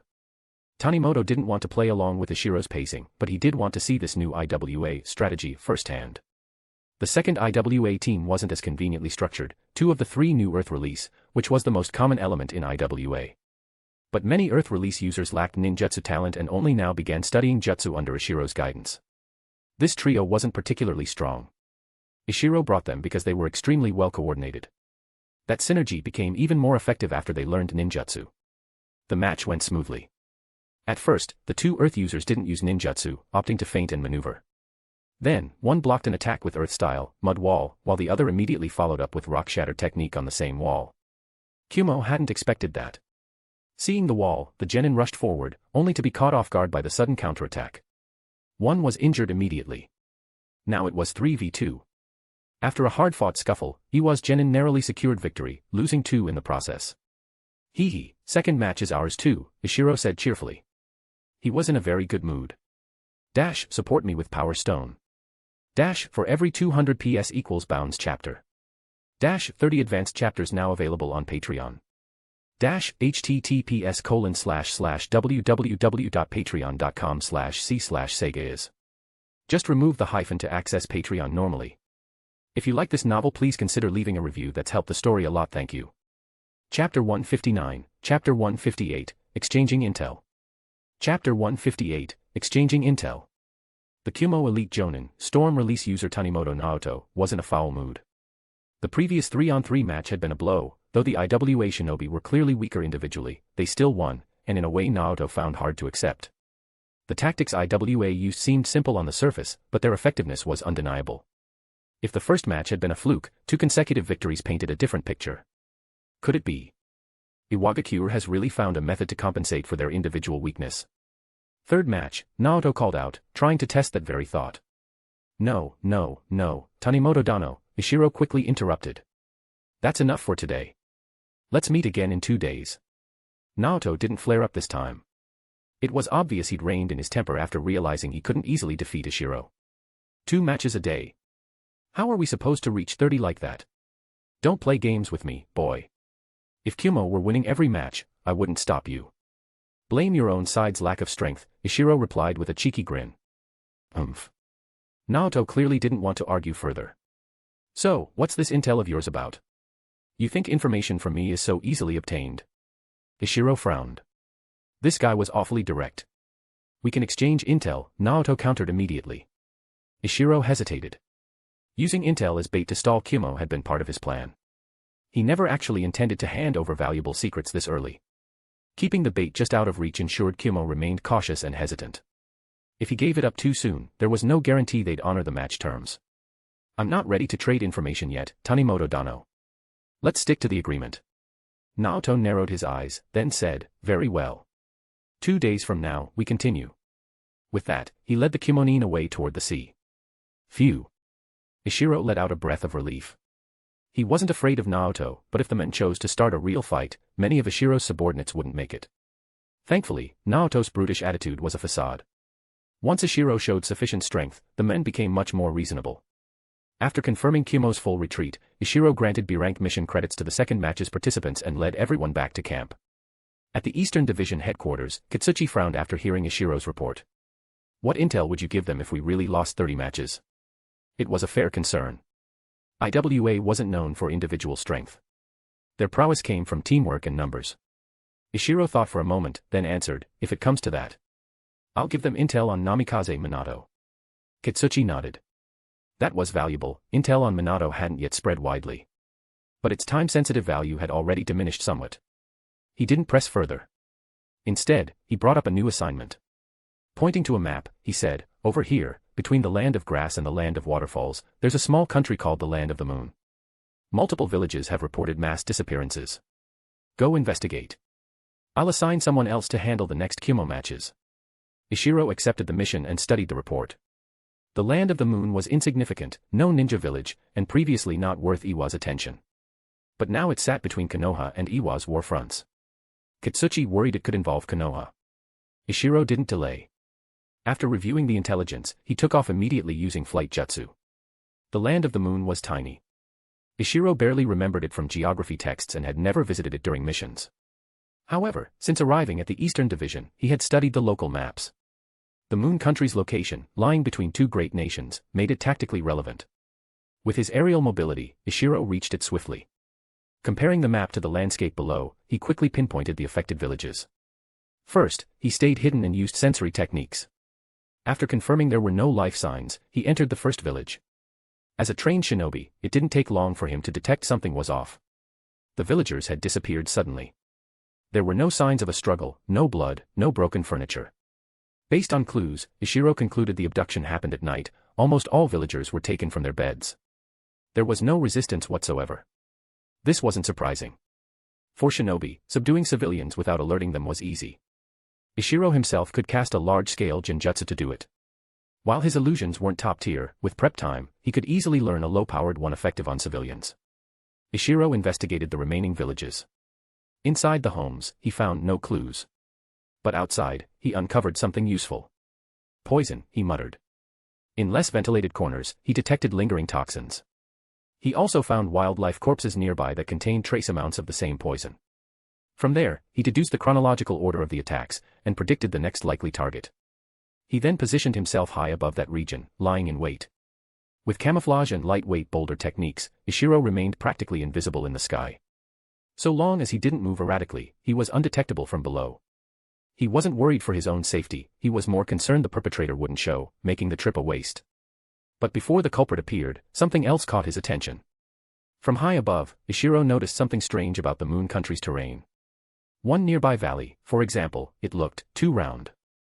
Circular valleys weren't common. And this wasn't the only one, he spotted at least 4 such valleys. Then there was the river. It ran unusually deep for its location, and far too straight. It didn't look natural. An artificial canal? Ishiro mused. Could a nation this small have built something that massive? Unless, it's from the Warring States era. Or even older. He studied the area further, frowning. No.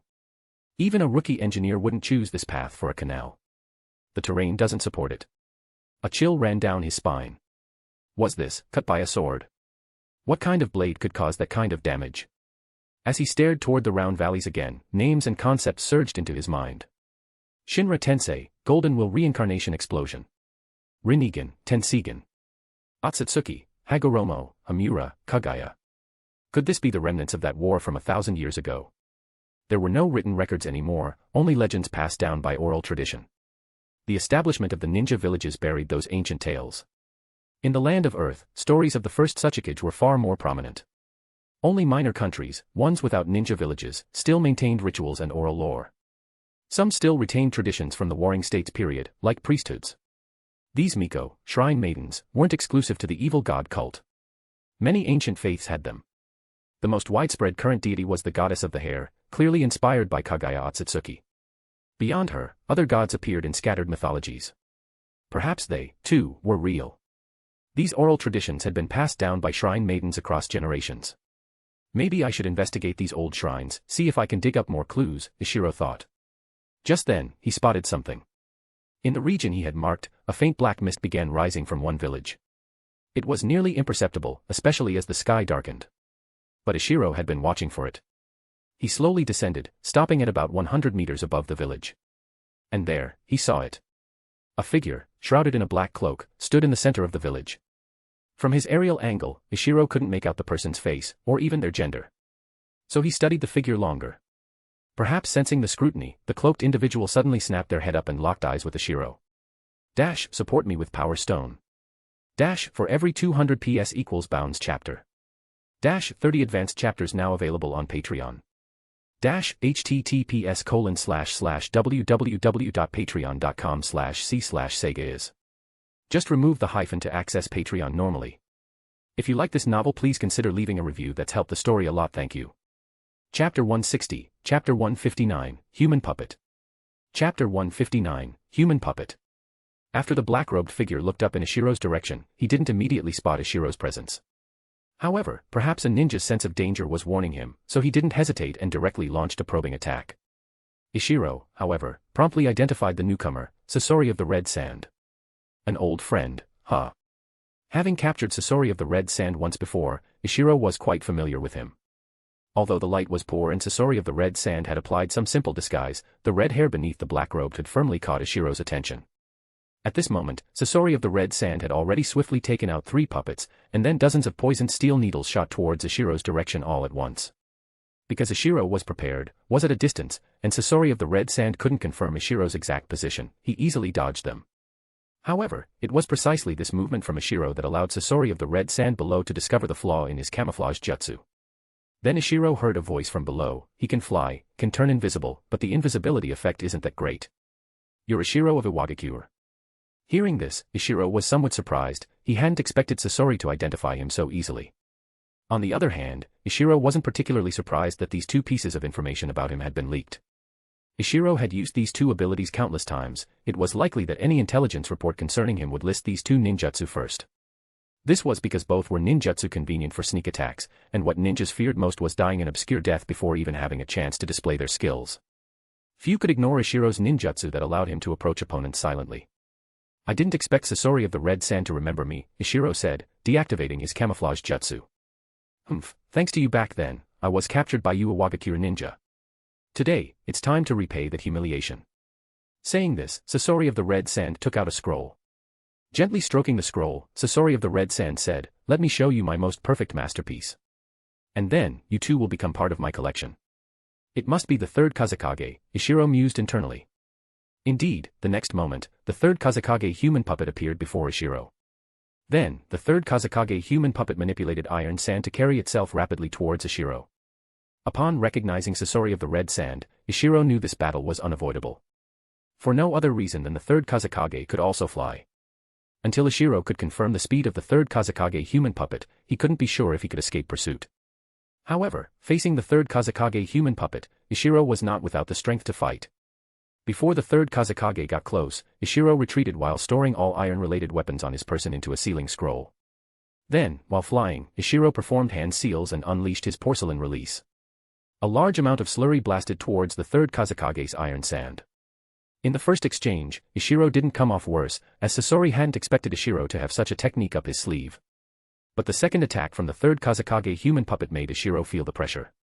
It turned out that the 3rd Kazekage was controlling the iron sand, shaping it into countless kunai that rained down on Ishiro. The density of this attack, compared to the previous wave of senbon, was like night and day. So it can be used like this, why didn't I think of it? Ishiro cursed himself inwardly for being foolish.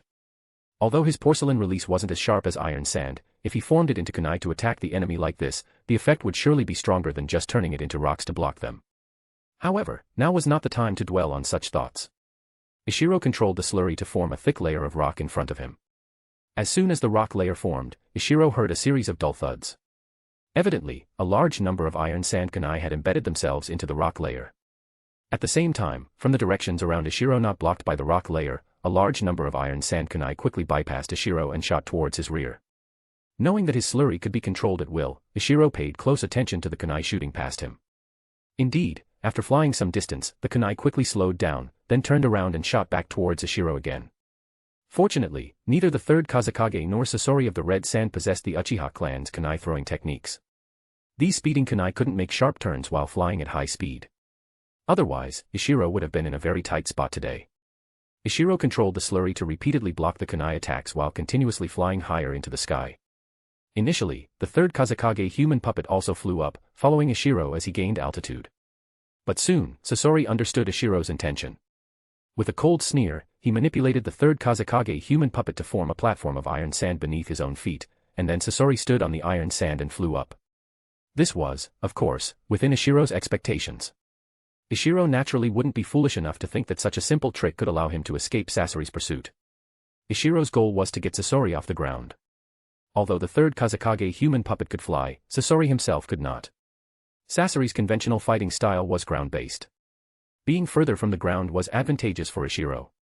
The two, one chasing and one fleeing, soon reached an altitude of 1,000 meters. Through the earlier exchanges, Ishiro found that his speed was similar to the 3rd Kazekage's.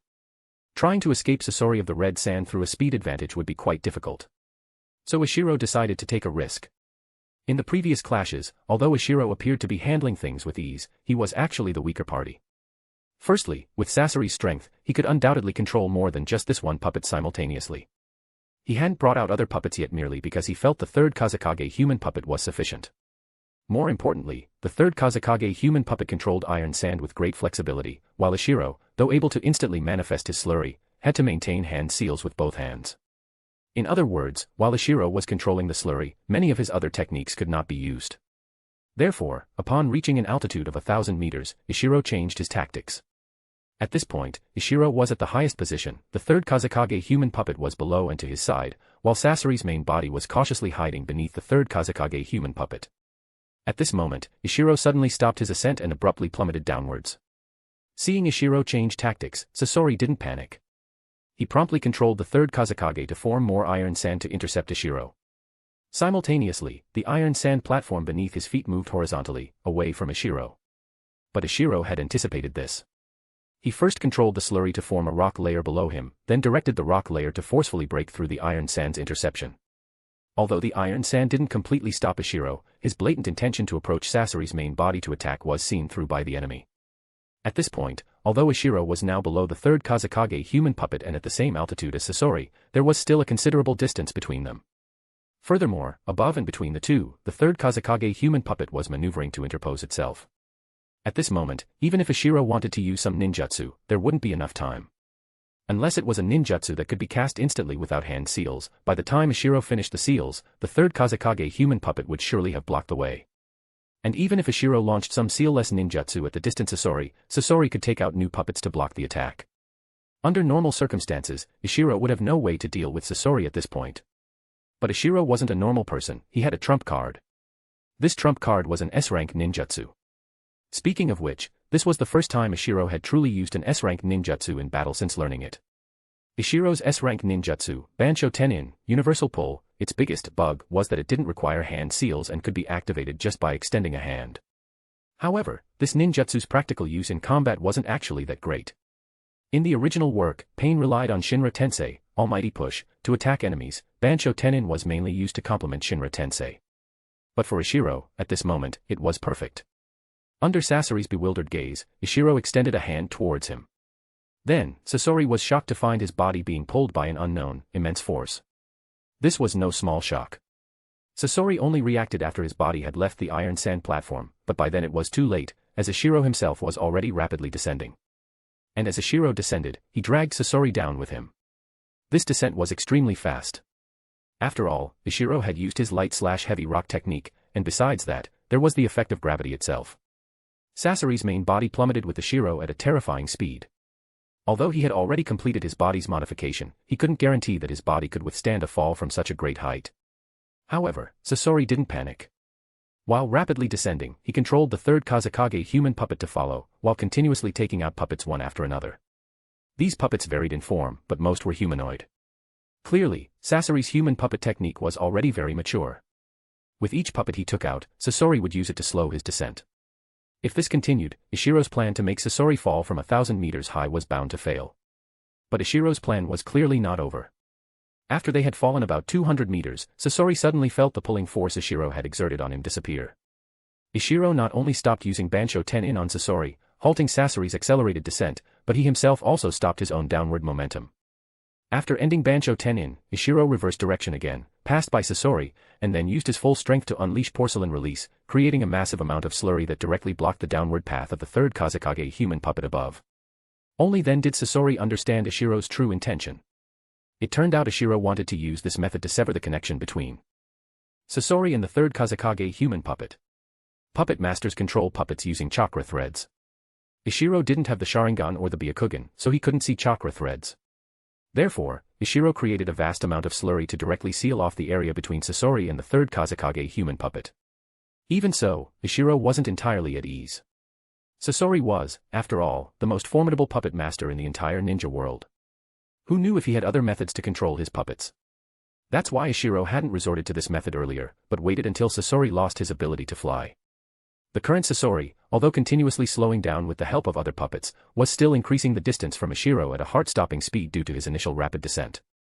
Therefore, as long as Ishiro did his best to hold back the third Kazekage human puppet for a while, the distance between Sasori and the puppet would quickly extend to the limit of puppet control.